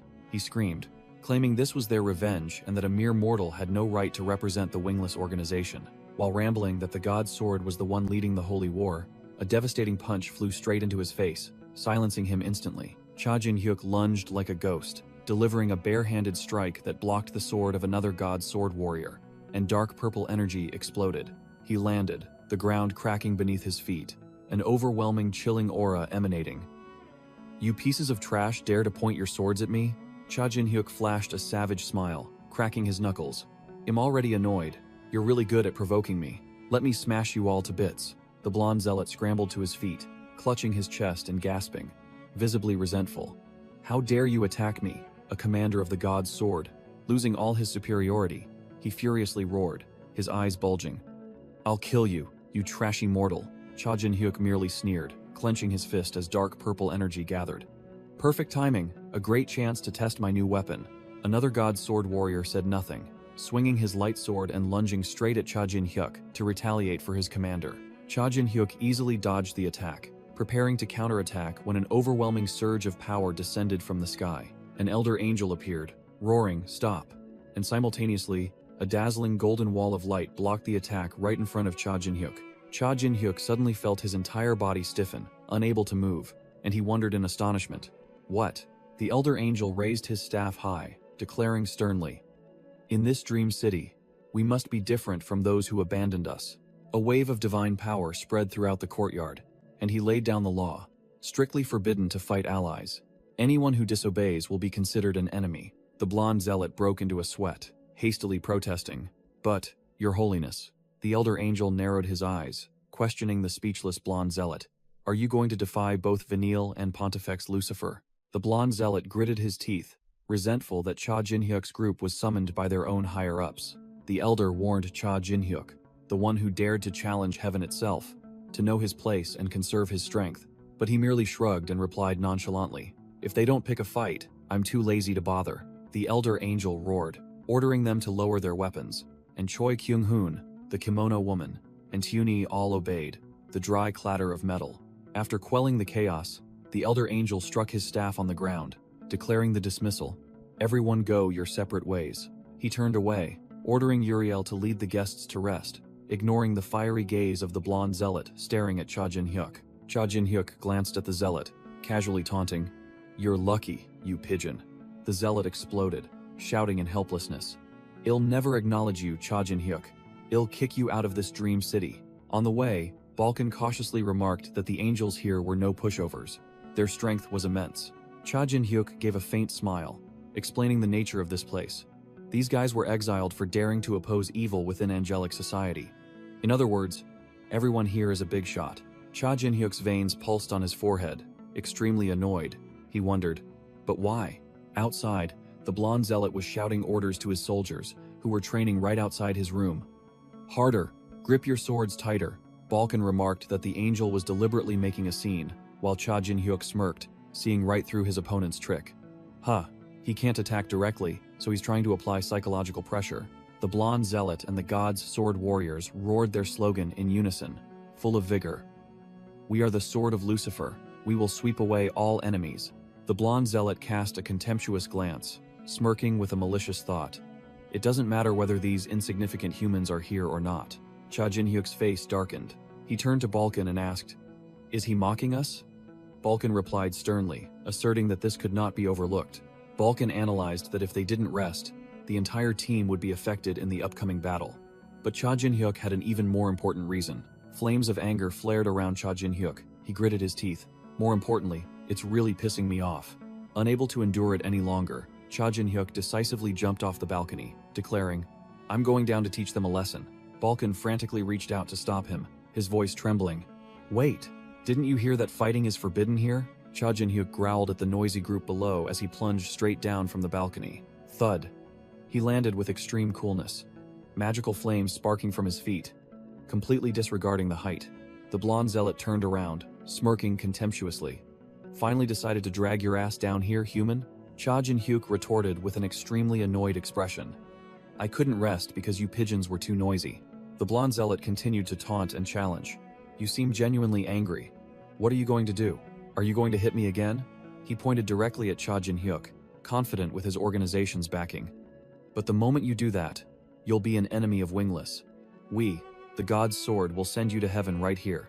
The zealot laughed maniacally, shouting, Go on, try it. You don't have the guts. Keep dreaming, then get out of this dream city. Before he could finish speaking, Cha Jinhyuk vanished and reappeared between two god's sword soldiers, demonic and divine energy exploding, sending them flying in astonishment. The blonde zealot froze, stammering incoherently, Impossible. How can a human? Cha Jinhyuk grinned demonically, showing off the two opposing energies swirling around him. Surprised? I possess both demonic power and divine power. But you know what? Cha Jinhyuk smirked. Divine demonic energy swirling around his hands as the shadow of a skeletal angel appeared behind him. Do I remind you of anyone? A bald god's sword, soldier's eyes widened, sweat pouring down as he realized the horrifying truth. All the celestials lay scattered on the ground, the bald soldier crying out in despair. Lucifer, the angel forsaken by heaven, has Lucifer's disciple. The blonde zealot saw his subordinates beginning to show signs of submission, and frantically shouted, Wait, you guys! Before he could finish, Cha Jinhyuk closed in from behind, embracing the zealot tightly and whispering, Yes, kneel. I am the representative of the god you live and die to serve. Hearing the command, all the god's sword soldiers obediently bowed their heads to the ground, shouting in unison, Yes, disciple. Cha Jinhyuk glanced, thinking to himself that although he disliked the reputation of those old peeping gods, he was forced to borrow the name of this troublesome one to quell the chaos. Still holding the stiffened zealot tightly, Cha Jin-hyuk casually said, "Ah, I've talked so much I'm thirsty." He cast a powerful gaze behind him, calling out another high-ranking member by name. "Veniel, bring me water yourself." The god's sword soldiers looked up with fervent expressions, cheering. As expected, the disciple has chosen our commander as his extended arm.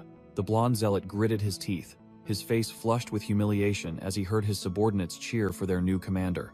In the middle of the training ground, the horned girl sat on the ground, panting after working her ass off, but still asserted she would return soon. Suddenly, a cold bottle of water was pressed directly to her face, startling the horned girl. Uriel appeared with a friendly smile, asking about the horned girl's training progress. In the distance, while Cha Jin-hyuk and Miho watched, Choi Kyung-hoon was strengthening team bonds by choking Tune. The horned girl chugged it down, smiling contentedly and admitting that the past week had been wonderful. The horned girl couldn't help but admire how Uriel had tamed Veniel, the wingless, and the god's sword. Feeling her strength grow each day, the horned girl involuntarily recalled her early days climbing the tower with her brother. While Choi Kyung-hoon was still beating up Tune. While enjoying the moment, the horned girl suddenly felt something was wrong as an energy crack appeared right beneath her feet. Crack! A gigantic drill tore through space, plunging straight into the ground right in front of the group with terrifying speed. Both Uriel and the horned swordswoman froze, their faces pale at the sudden sight. Whoosh! The gigantic drill plunged straight into the ground, a panicked voice shouting, "Enemy attack!" Inside a holy land, the colossal angel statue began to shake violently under an attack from outside. The attacker revealed himself, a bald, green-skinned man with a savage grin, clearly reveling in his act of destruction. Boom!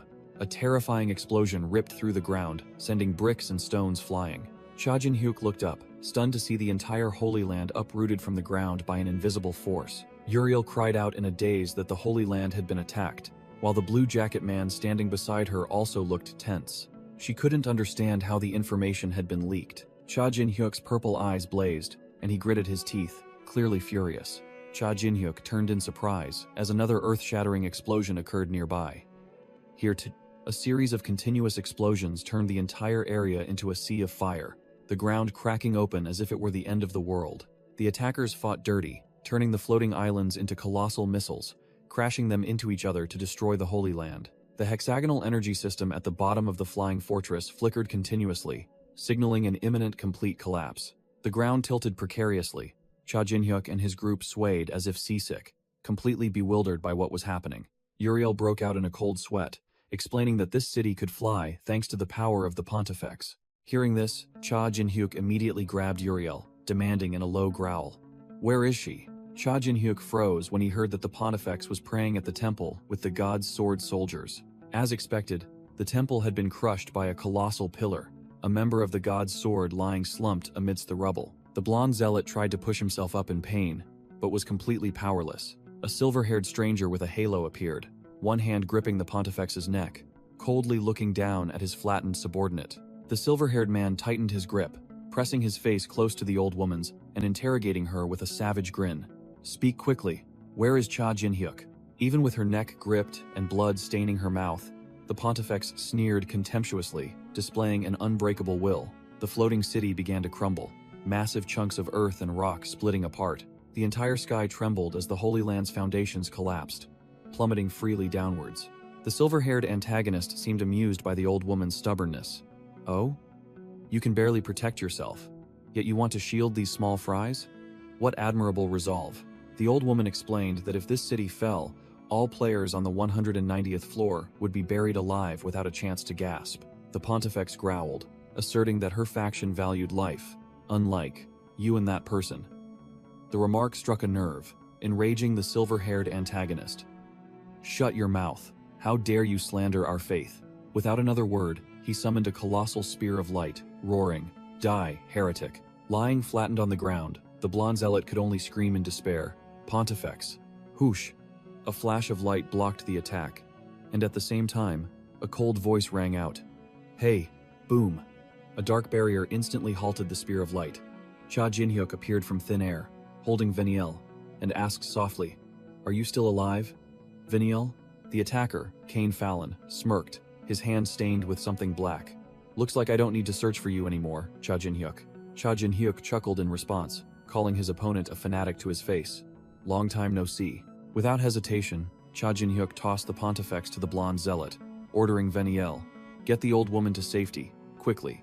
The blonde zealot hastily caught the pontifex, his eyes filled with determination, promising to protect her with his life. The stage was now left to just the two of them. Kane Fallon looked at Cha Jin-hyuk and admitted, "You really are alive. Now I believe it." Kane Fallon continued to ramble, feigning surprise at seeing Cha Jin-hyuk in the flesh, then taunted, "Scared?"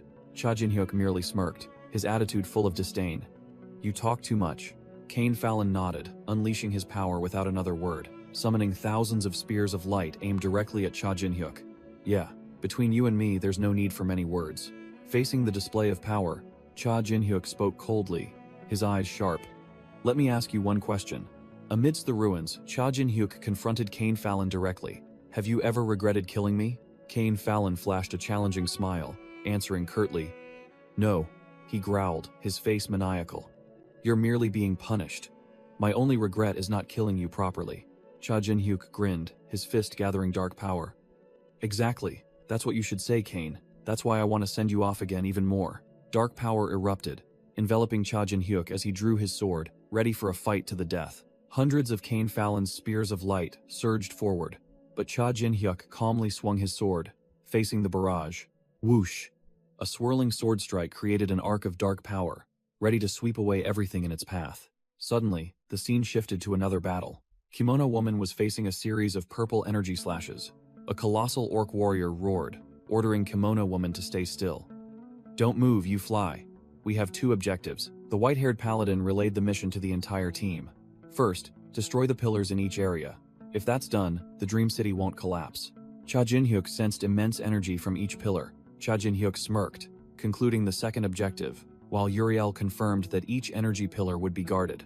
As expected, each pillar was a blazing battlefield, guarded by those who didn't know their own limits. A pillar guardian screamed miserably in the sea of flames, pleading hopelessly before being completely annihilated. Kanan, the dragon race representative, clicked his tongue in utter boredom, clearly not caring about the trash he had just cleared.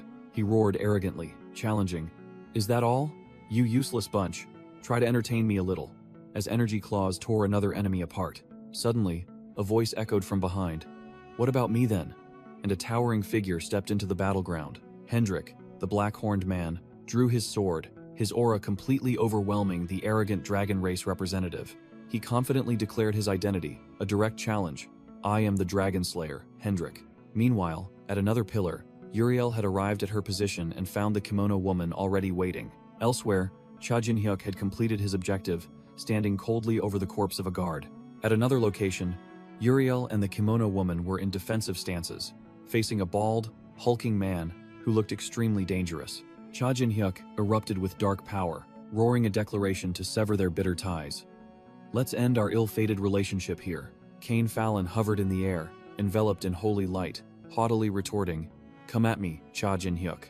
His eyes sparking with electricity, Cha Jin-hyuk poured all his demonic power into his sword, ready for a decisive strike. Kane Fallon laughed maniacally, his eyes blazing with absolute confidence in his power. Crash!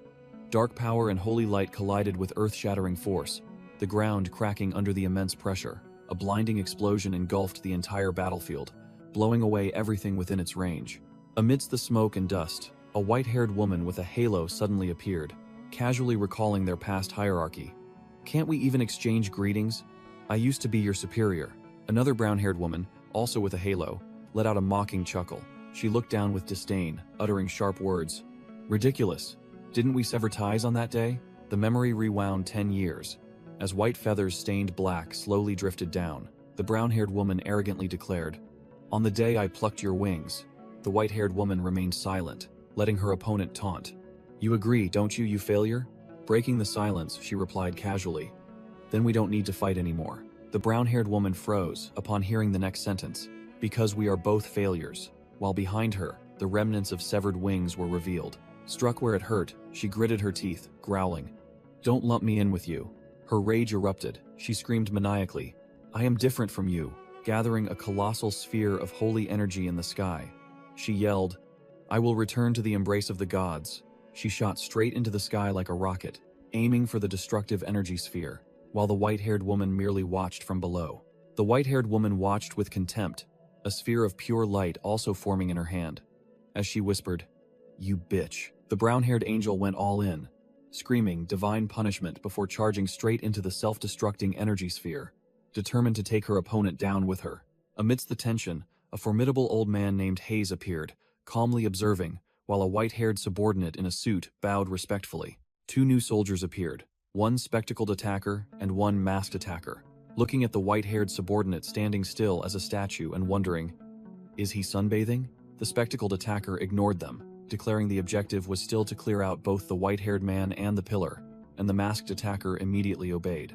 The masked attacker channeled energy, purple dark power swirling around his great axe, forming two destructive spheres of power. He roared soul laser and slashed down, unleashing a colossal purple energy wave that swept through everything. Hayes, the mastermind, merely smirked with an air of power as the attack was unleashed. Suddenly, the chained woman appeared from thin air, raising a hand to neatly block the destructive laser beam. The masked attacker gaped, unable to believe his attack was blocked so easily. "Who are you?" He guessed the girl was an undead, but Hayes immediately denied it, scornfully declaring he would never use such worthless and barbaric skills. Hayes explained that what he held was not an undead, but a living human who willingly served him. The chained woman looked up with hungry eyes, begging Hayes for demonic energy as a reward for completing her task. Hayes smirked, offering a simple deal. "Clean up those guys, and there will be a reward." She immediately accepted the order with delight. The old man warned that this reward wasn't hers alone. A pitch-black shadow appeared, riddled with glowing purple eyes, all waiting for their share of demonic energy. The spectacled attacker, Hayes' subordinate, also broke into a cold sweat at the sight of these swarming demonic servants. The spectacled attacker and masked attacker shouted Hayes' command and charged into battle, determined to wipe out the enemies. Hayes watched with his arms crossed, his contempt clear. To fight using one's own body is truly a lowly act. The spectacled attacker fully agreed, declaring this a battle of commanders, to see whose brain was bigger. In the midst of the tension, Kanan suddenly appeared on the battlefield, looking around and uttering a sarcastic remark. "What's this? Everyone seems to be having too much fun." Kanan landed on the desolate battlefield, looked at Hendrik struggling to stand, and said curtly, "I caught the runaway." He began to boast, declaring that we dragons are far more prideful than those other three petty races. With an utterly smug smile, Kanan boasted about the dragon race's beautiful and powerful bodies, then twisted the knife. "Don't. You feel incredibly lucky to have been born a dragon?" Kanan turned his back, his contempt evident as he spoke of Hendrik, throwing away his luck to follow those wretched wingless, those who dared to turn their backs on God, had their wings broken, and were exiled. Hendrik gnashed his teeth, while Kanan demanded an explanation for his foolish actions. Kanan smirked, calling his opponent by name with absolute superiority. Dragon Slayer Hendrik. Hendrik was furious, sweat pouring down as he bitterly admitted that the bastard in front of him was a level stronger. He realized the gap in power among the dragons was vast, like a young dragon facing an ancient monster. Kanan continued to taunt, criticizing Hendrik as a never-before-seen abnormal dragon, both hot-headed and having black hair. Hendrik frowned, unable to understand why his hair color was an issue for this guy. Kanan smirked, directly mocking him. "What? You're a dragon and you don't know that?" He lectured the country bumpkin Hendrik on the rules. A dragon's hair and scale color determine its magic affinity, and red dragons like him are fire elemental. Kanan continued to criticize Hendrik as an anomaly, as this was the first time he had seen a black-haired dragon. With that, Kanan declared Hendrik a talentless piece of trash, then summoned a gigantic fire magic circle and roared, "I'll burn you alive, you garbage." Hendrik. Facing the attack, Hendrik merely gritted his teeth, only two words in his mind. "My black power." Immediately, Hendrik exploded with power. A pillar of dark energy mixed with red tore through space, his aura completely overwhelming. He let out a roar and unleashed his black dragon slash technique, countless black and red energy slashes sweeping across the battlefield. Kanan's attack vanished, and the price he paid was his hand being cleanly severed. Kanan's eyes widened in horror, unable to believe the truth. "He cut through my dragon scales? Impossible." The red dragon staggered, realizing that what had just torn through his defenses was neither magic nor swordsmanship, it was something entirely different. Hendrik smirked, declaring that Kanan himself was the light that had revived him. He called out Baal's name directly, asserting that the apex of malevolence was the reason he became a black dragon, while the system displayed a notification that Baal was watching and criticizing Kanan for talking too much, which led to his capture. Kanan froze, unable to believe his ears when he heard that Hendrik's power originated from a great demon. Kanan's pupils constricted, finally recognizing the true nature of this bizarre energy. Demonic energy? You're a demon dragon.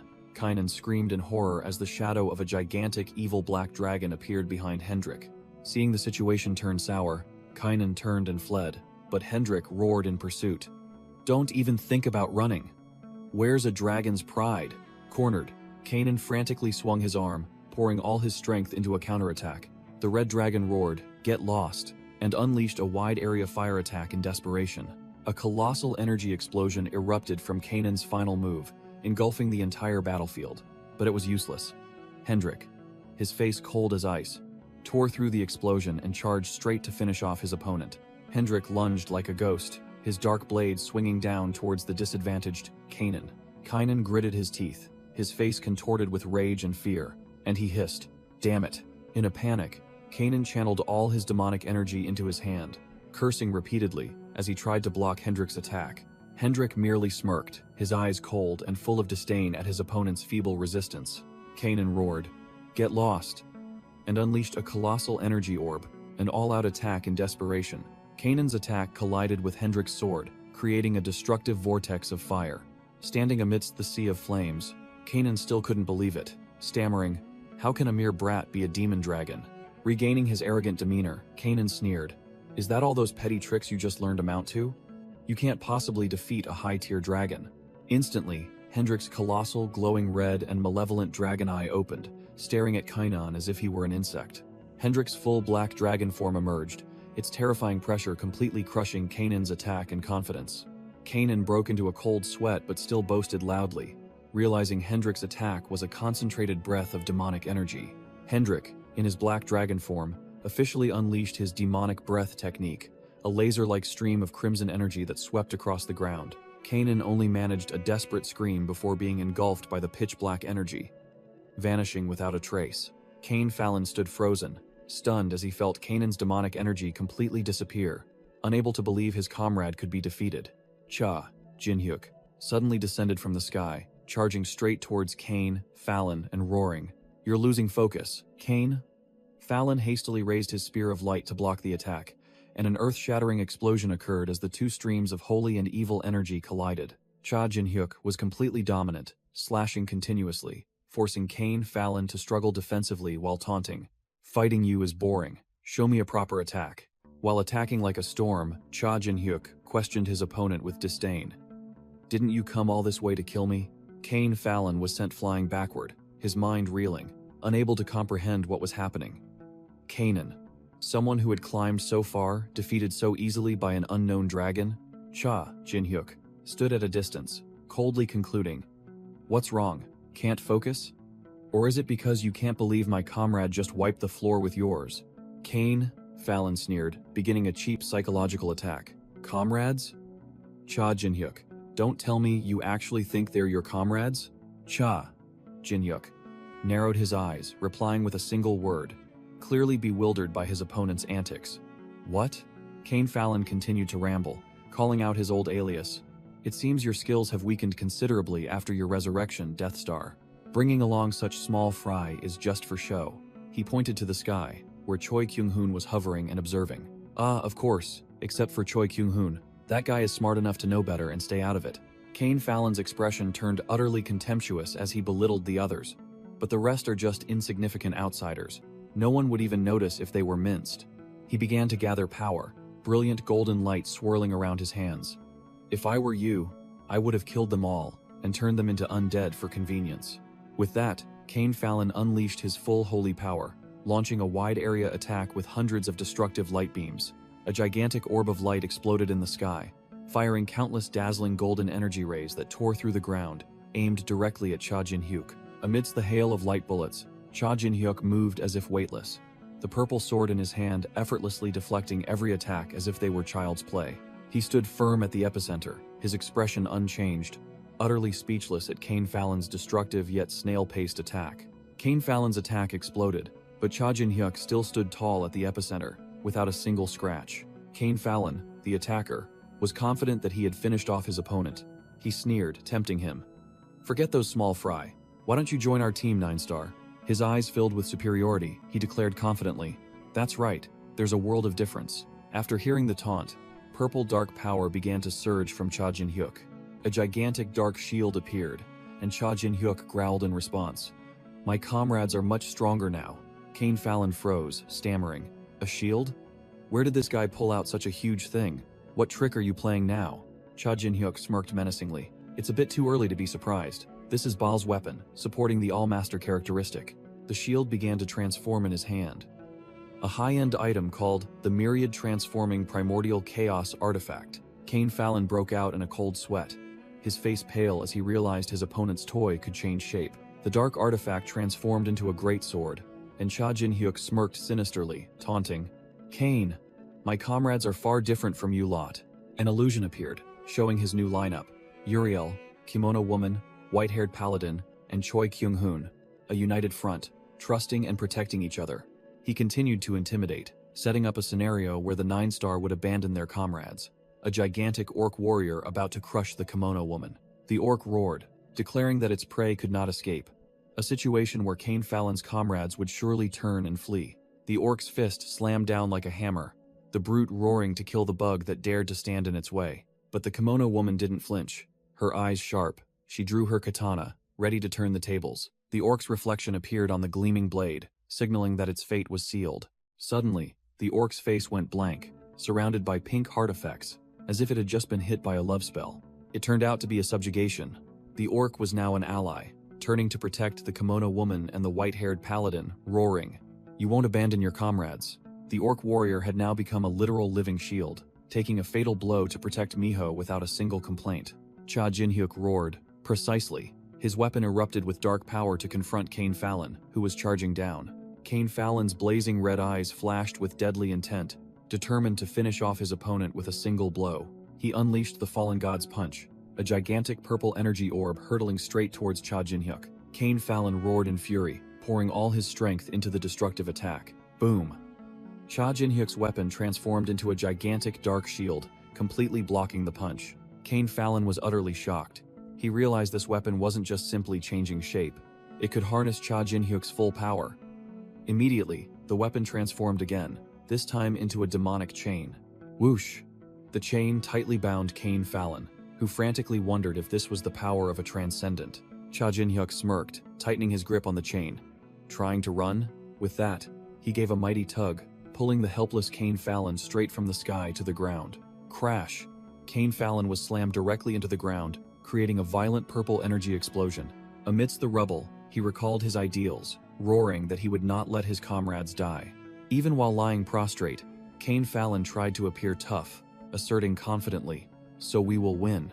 Cha Jin-hyuk narrowed his eyes, his voice icy, repeating sarcastically, "Comrades?" In a dark dungeon, a gigantic monster roared angrily. "Comrades? Where do you think you're going?"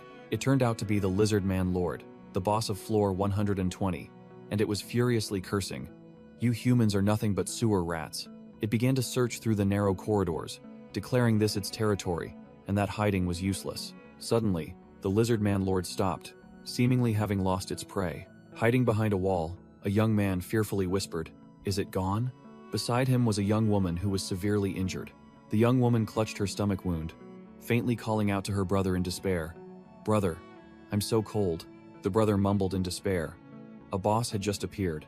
It had been hunting them for days, and both of them had completely run out of power. The younger sister's hand trembled as she clutched his sleeve, desperately wondering if this was the end. The younger sister's face was pale, her voice trembling as she asked her brother, "Won't our comrades come to save us?" The brother cruelly crushed her hope. "No, they won't come. We're just mere acquaintances. What benefit would they get from saving us?" Memories flooded back, two orphaned children clinging to each other amidst an indifferent crowd. The brother bitterly realized, "No one helped us on Earth, and it's the same here." The brother slumped to the ground, accepting the cruel rules of this world. The strong prey on the weak. That is the truth. His red eyes reflected helplessness. He bitterly admitted, "And I am not the strong one." Just then, the Lizard Man Lord's gigantic eye was fixed on him from the shadows. The younger sister exclaimed in panic, "The bow!" The Lizard Man Lord let out a triumphant roar, its mouth full of sharp teeth lunging forward. "Finally, found you prey." Facing death, the brother showed no fear. but his eyes blazed with a frantic will. Yes, the strong have power. If I, the lizard man lord's fangs, reflected in his eyes as he completed his thought, become strong by preying on the weak. Suddenly, a dark staff appeared from thin air, gathering a sphere of deadly purple energy. Boom! A gigantic purple energy spear descended straight from the sky, plunging into the ground right before the boss. The brother was utterly shocked, shouting, "Spirit power bomb! No way! He knows this item, and it's not from this area's level." The lizard man lord took the hit, roaring in fury. Who dares to ambush me? In front of it, Cha Jin-hyuk, in a hooded cloak, appeared and asked curtly, "Hey, are those devoted siblings still alive?" Cha Jin-hyuk smirked domineeringly, ordering the two small fry. "If you want to live, jump." After everything was over, the brother was still stunned, muttering, "I should have been devoured by that boss." By the campfire, scared, brother reflected on his truth. We are weak, and the boss is strong. The outcome should have been decided. But now, his sister was sobbing, clinging to Cha Jin-hyuk, while her brother stood watching, his worldview crumbling. But Cha Jin-hyuk broke that rule.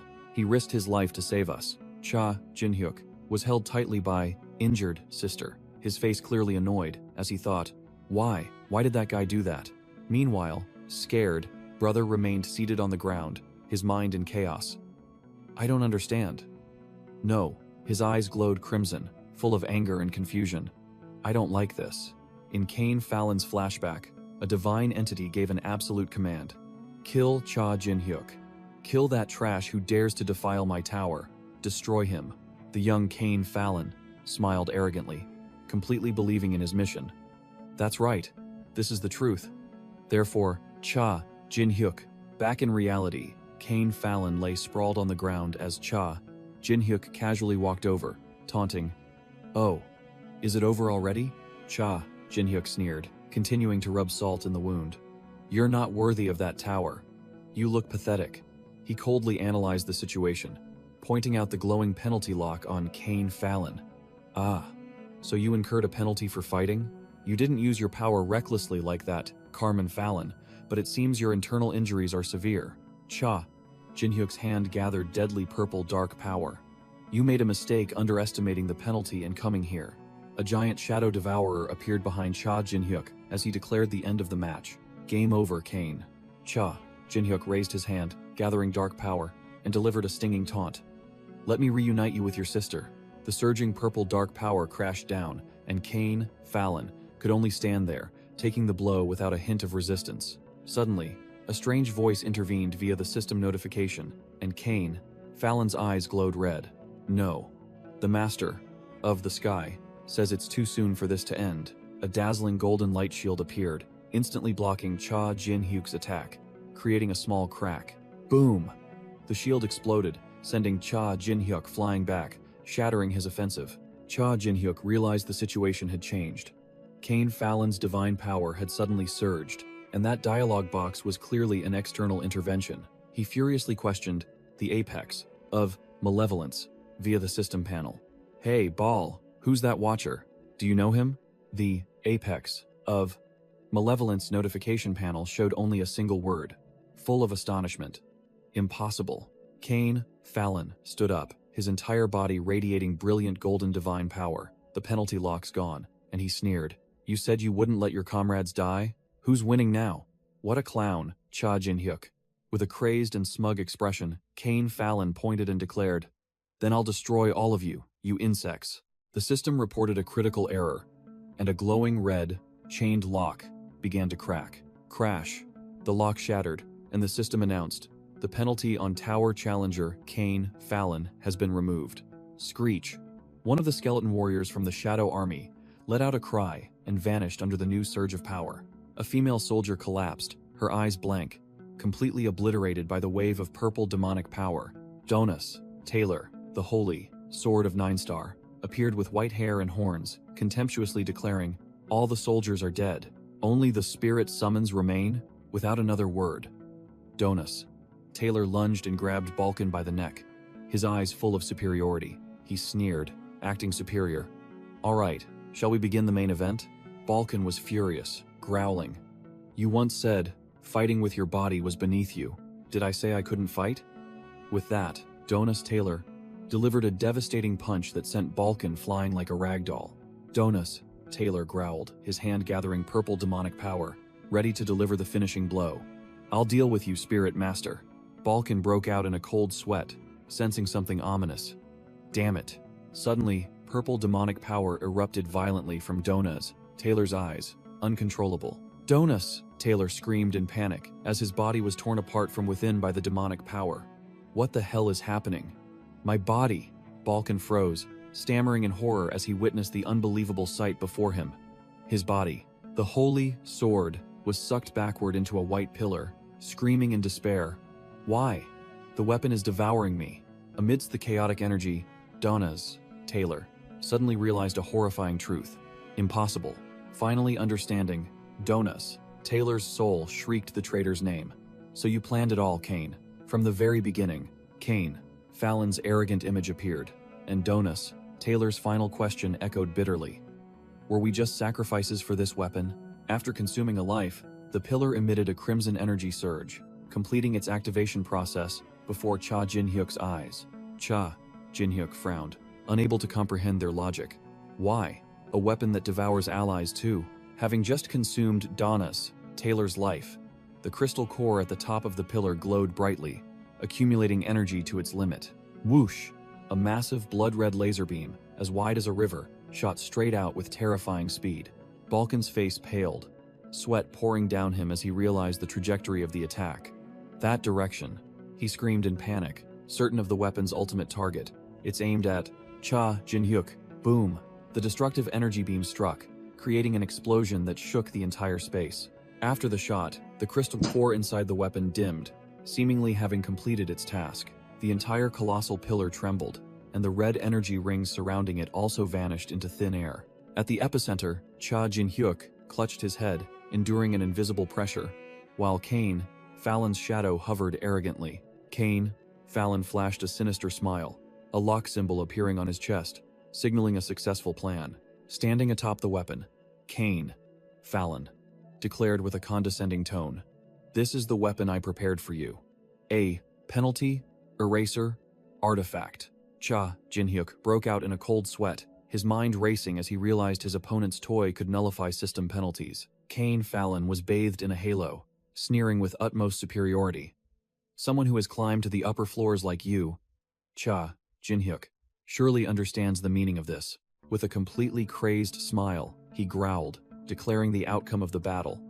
"You guys have no chance of winning." Cha Jin-hyuk gritted his teeth, his eyes blazing with fury at the enemy's brazenness and blatant betrayal. The penalty, eraser, artifact was officially activated. A dazzling pillar of light shot straight into the sky, radiating terrifying energy. Boom! The energy exploded, creating a shockwave that swept away everything within its range. Even the gods, sword, warriors couldn't escape, blown away like falling leaves, screaming in despair. Dream City is about to be wiped out. The ground shook violently, continuous massive explosions tearing the battlefield to shreds. After the storm, the blonde zealot struggled to his feet, anxiously asking while his comrades lay scattered. "Is everyone all right?" The blonde zealot frantically screamed, searching for an important figure. "What about the apostle? Where is he?" The blonde zealot stared blankly at the destructive pillar of light, unable to believe it. No way. Is he still confronting the enemy? Amidst the devastated battlefield, Cain, Fallon, looked down at the buried Cha Jin-hyuk and sneered.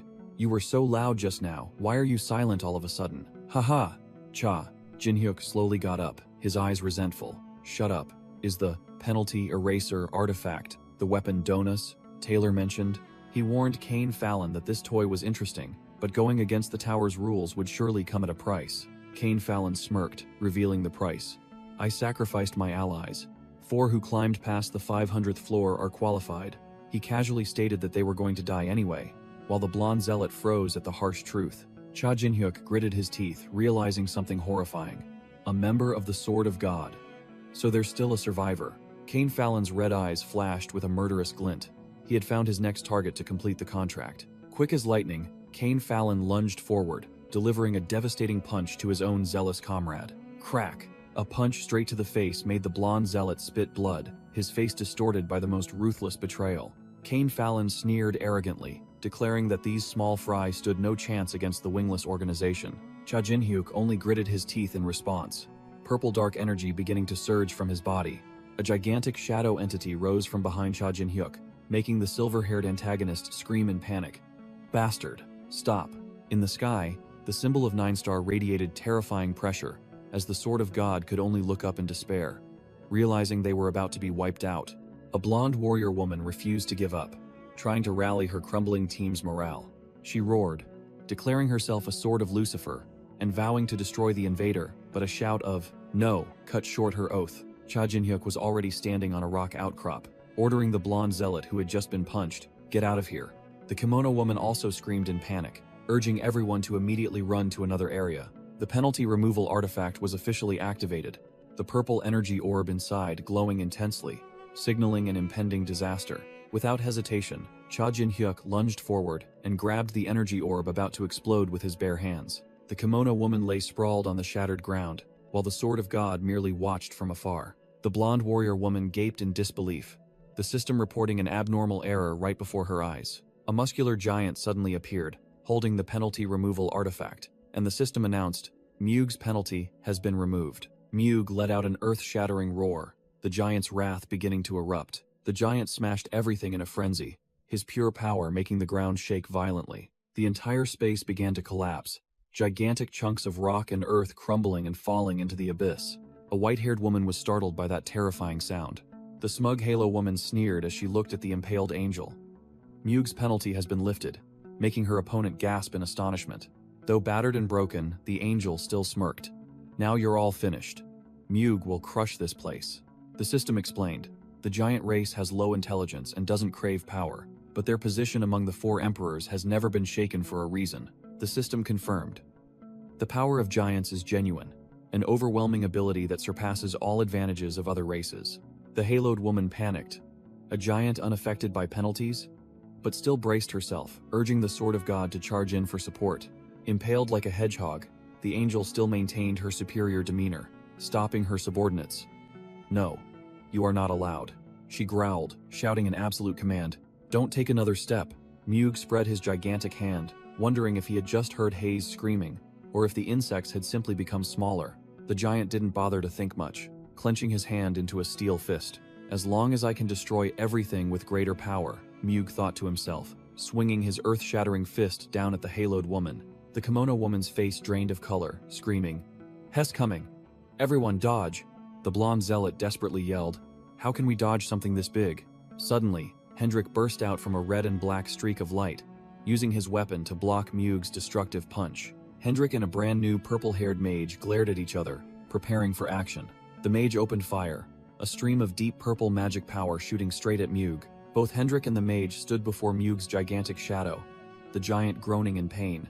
"That hurts, you insects," Mugh roared, taking another attack straight to the face. The mage yelled, warning Hendrik to dodge, as Mugh's earth-shattering punch came crashing down.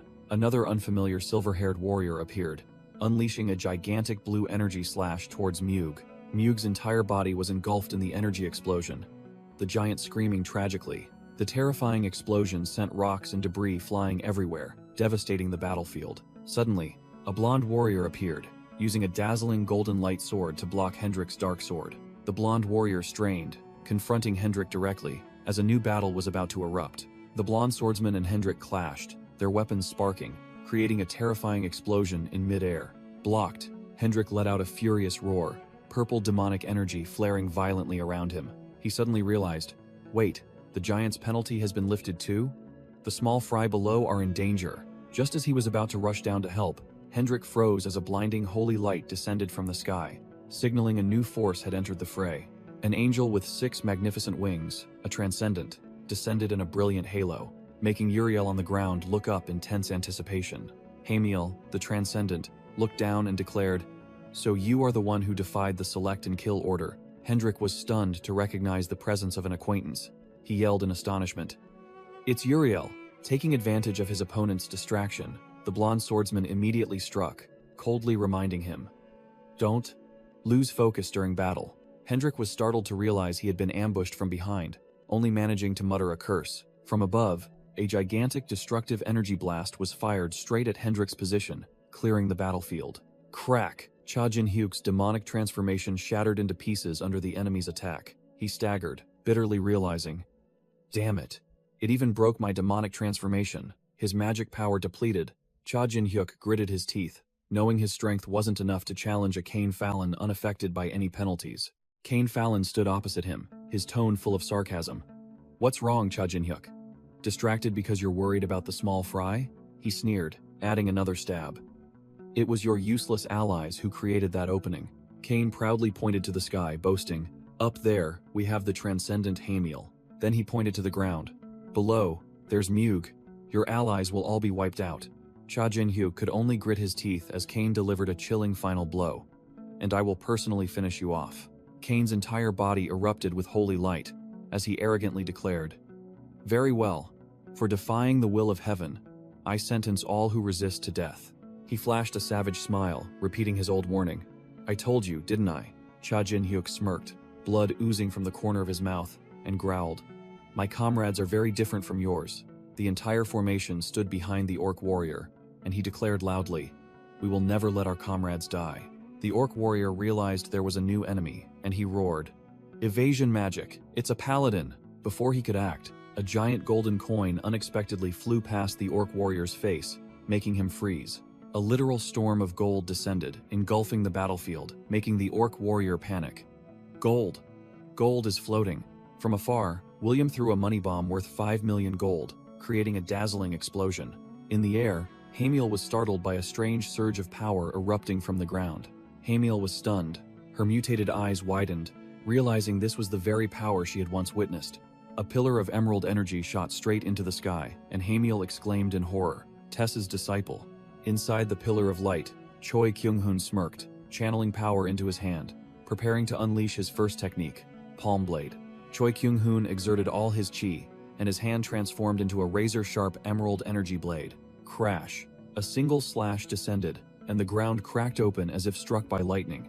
The impact created a deep crater, and Choi Kyung-hoon stood at the epicenter, his chi still surging outwards. With a whoosh, he sprang out of the crater, landing softly on the ground as if nothing had happened.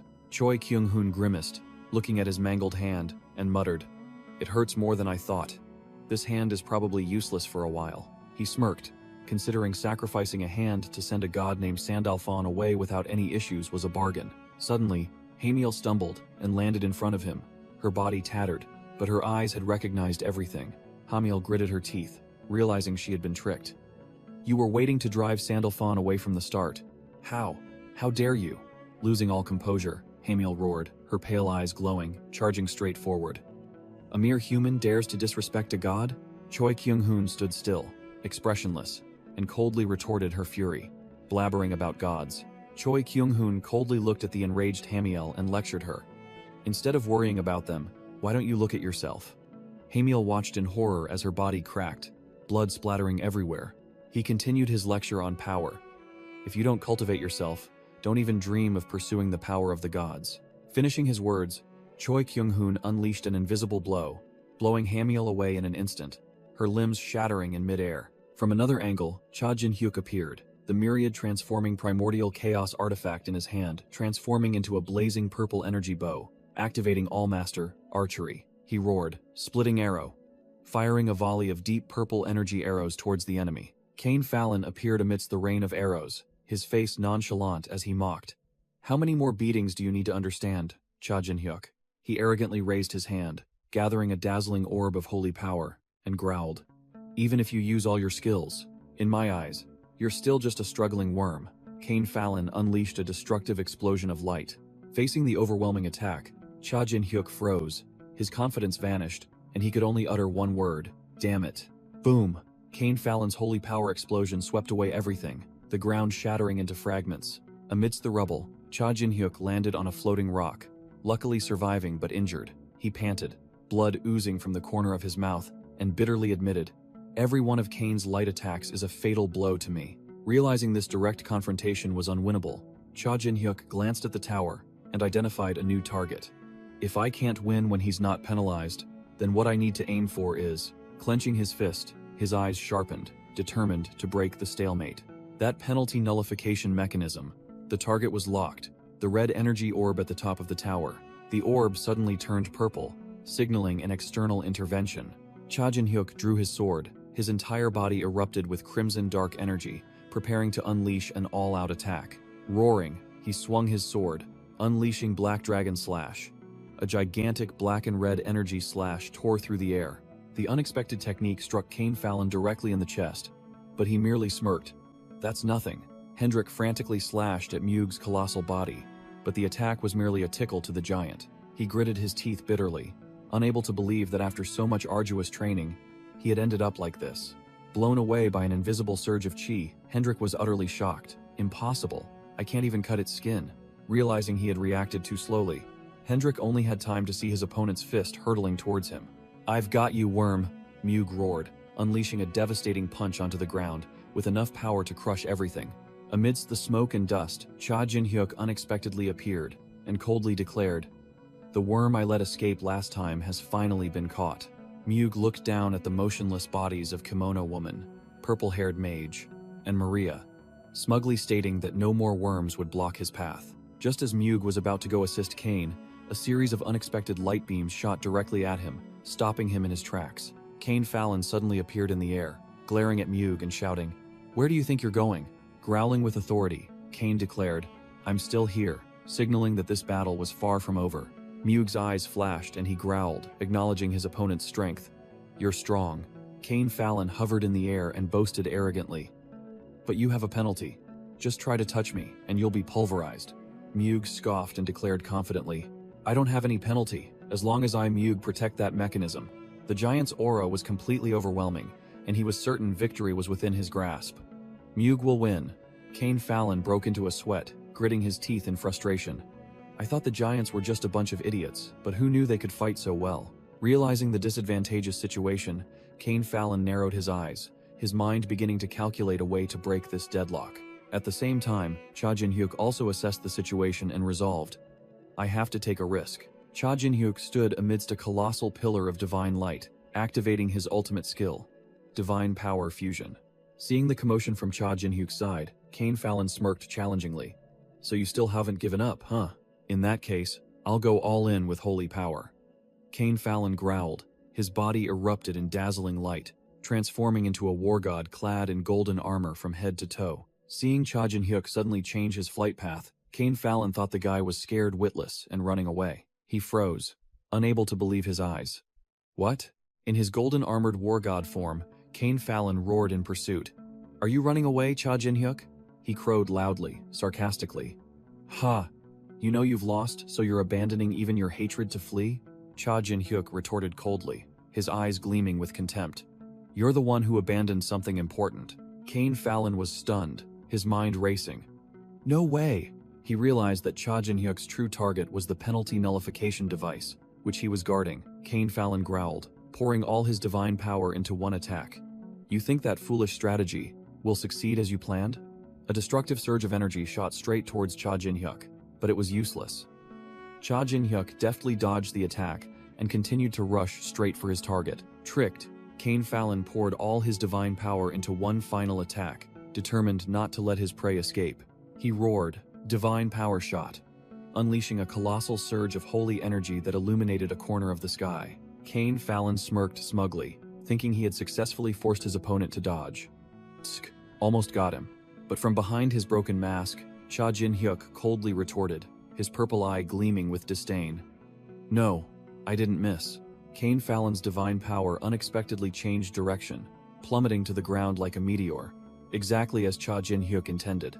The true target of that charade was the penalty nullification device on the giant Muge's back. Muge's eyes widened in horror as his device exploded into pieces.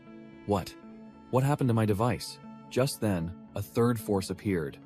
William, the Gold Lich, unleashed his Gold Rush skill, a tsunami of pure gold crashing straight into Muge.